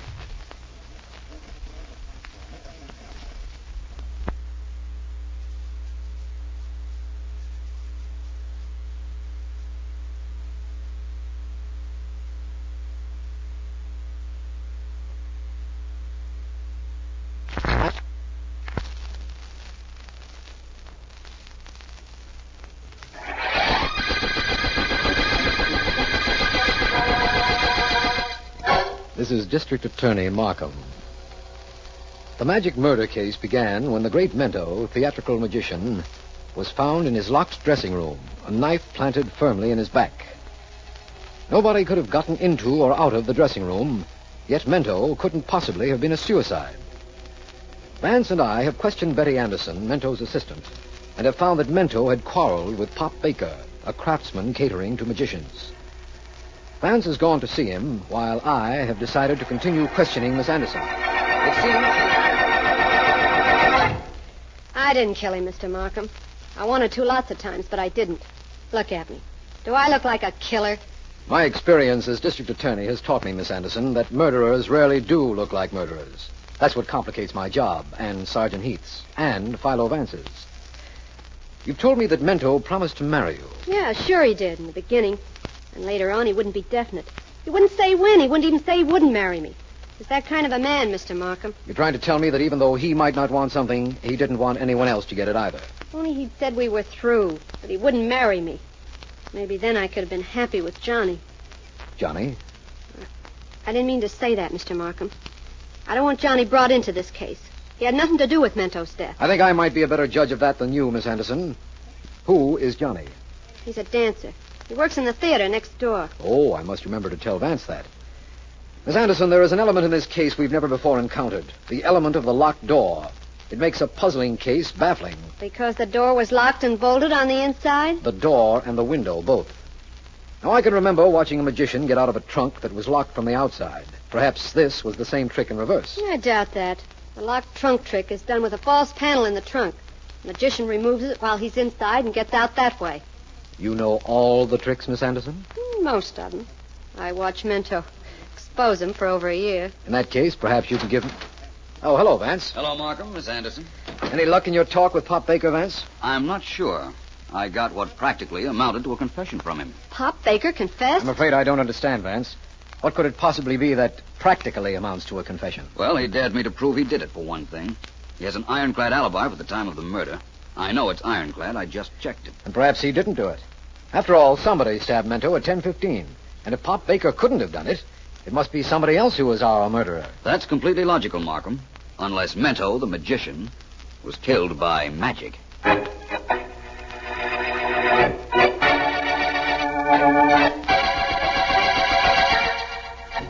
You want me to build some special effects for you, Miss Anderson? Yeah, please, Mr. Baker. I'll pay you for them. I want to do a magic act. Like the great Mentos? No, I won't expose magic, Mr. Baker. You see, I was with Mento long enough to know how all his tricks worked. I can do them, too. But I'll need something big. Some big illusion for a finish. You can build it for me. Undoubtedly, I can build it for you. But will I? No, I think not. You've got to. Oh, so it's a threat now. I've got to. Miss Anderson, perhaps you'd better... Hello there. Mr. Vance, why do you come here again? You expected me to come, didn't you, Mr. Baker? What I didn't expect was to find Miss Anderson here. I want him to build an effect for me, Vance. I'm going to do a magic act by myself now. Really? That's quite interesting. Mr. Baker, I came back because I want to know a little more about magic. I promise you that unless the information affects this case, I'll reveal it to no one. What is it you wish to know? Well, let's take the sawing a woman in half trick. How did that work? It does no harm to tell you. It has been exposed in theaters for years. 2 girls I used. One the public sees when she climbs into the box that is to be sawed. And the other? The other is lying on the table the cabinet rests on. It doesn't look wide enough to hold a girl, but it is. Illusion, eh? Yes. After one girl climbs into the box, she tucks up her feet in the top half. The girl in the table puts her feet through the bottom half. And the magician then saws in between them. Very simple, once it's explained, isn't it? You saw Mento's act, you also saw a variation of the trick. He used a table similar to the one in the sawing a woman illusion. So he did. He took several large dogs out of the tabletop. Thank you very much, both of you. You're leaving, Mr. Vance? Definitely. I'm quite certain this mystery is no longer a mystery. I'll be seeing both of you again very soon. Good night. Good night, Good night. Mr. Vance. Now, Miss Anderson, we will talk about what you want me to build for you. No, Mr. Baker, not right now. I didn't like the look on Vance's face when he left. To me, it seemed a very satisfied look. That's just it. I think he knows something. I think he knows everything. And I got to get out of here fast.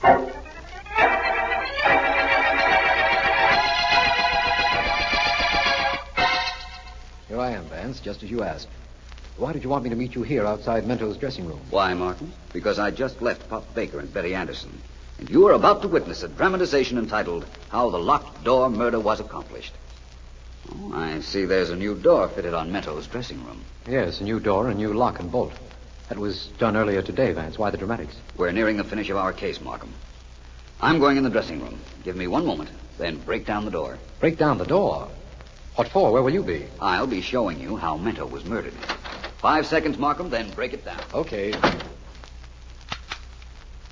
1, 2, 3, 4, 5. I hope you're ready, Vance.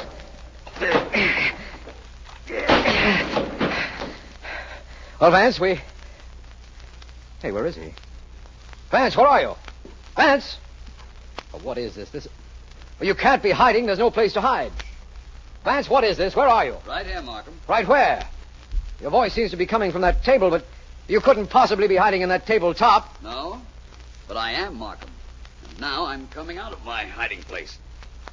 Vance, that tabletop doesn't look deep enough No, it doesn't, does it? But it is. It's the same type of table I saw at Pop Baker's studio. Ready to make an arrest, Markham? Of course, but I'm just as ready to hear how this solves Mento's murder. I'll explain later. First, I've got to make a call. And then we've got to pay a call on a murderer.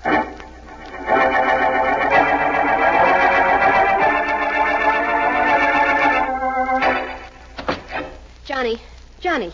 Well, this is a surprise. Hello, Betty. What are you doing here at my place? Johnny, get some clothes packed and get out of here fast. What? Don't stop to argue with me. Get some clothes together. I'll tell you all about this while you're doing it. Well, honey, don't be so mysterious. What's this all about? Okay. You want it your way, Johnny. Philo Vance knows you killed Mento. Vance knows it? Well, that's interesting. I didn't know it myself. Brilliant guy, that Vance. Don't try to fool me, Johnny. I know you killed him, and I know how you killed him. Really? That's right. Now, come on, let's stop this. Get packed, Johnny. No, not yet. Why are you warning me about Vance, Betty? Why shouldn't I warn you? You were in love with me, weren't you? Tried to make things easier for me. Okay, I'm paying off that favor now, Johnny. I'm telling you to get out before Vance gets here. Well, what makes you so sure he's coming? Because he left me at Pop Baker's a little while ago. I'm sure he figured out the false table gimmick. And he'll know it was you who hid in that false tabletop. He'll know you were in that table in Mento's dressing room while he and Markham were discovering Mento's body. False tabletop? What's that? Oh, Johnny, please, don't try to lie to me. I showed you that phony table. Showed you how it works weeks ago. Please, Johnny, Vance... Never mind about Vance right now. Come here, Betty, darling. Come here. Uh-uh. Come on, baby. Come over here. All right. I'll come over to you. You keep away from me. No, darling. I'm coming closer. Close enough, darling, to put my hand right on your throat. A few seconds more, darling. Just a few. We'll put a stop to that. Come on, Markham. I'm with you. Neither of you is coming very much closer. Look out, he's got a gun. Come on, I'm holding his arm. Let go of me, you dope go. This'll take care of you, Johnny. Well, Miss Anderson, apparently we got here at the right time. Catch her, Markham. It's all right. I'm all right now. Good. Well, Vance, what happens now? We'll revive Johnny Davis and show him just how certain we are that he killed the great Mento. We won't show him, Vance. You will. All I know is you called Pop Baker and found out Miss Anderson was on the way here. I'm going to learn about the details of this solution at the same time that Johnny is.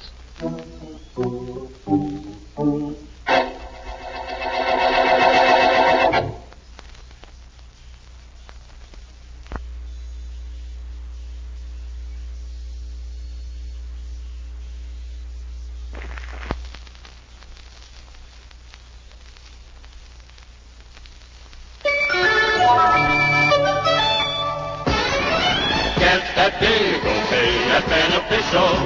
Get that big okay for cash today. Just pick up your phone and make a call for cash.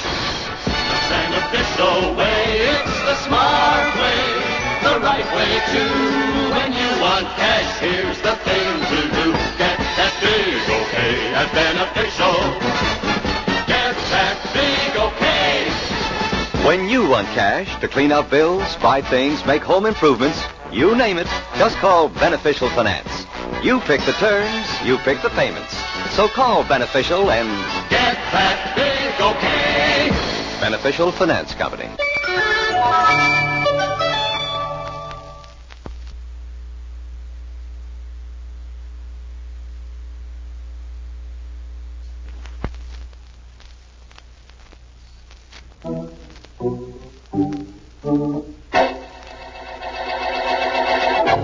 Johnny, we know you were in love with Betty Anderson, but she wouldn't marry you as long as Mento was alive. So what about it, Vance?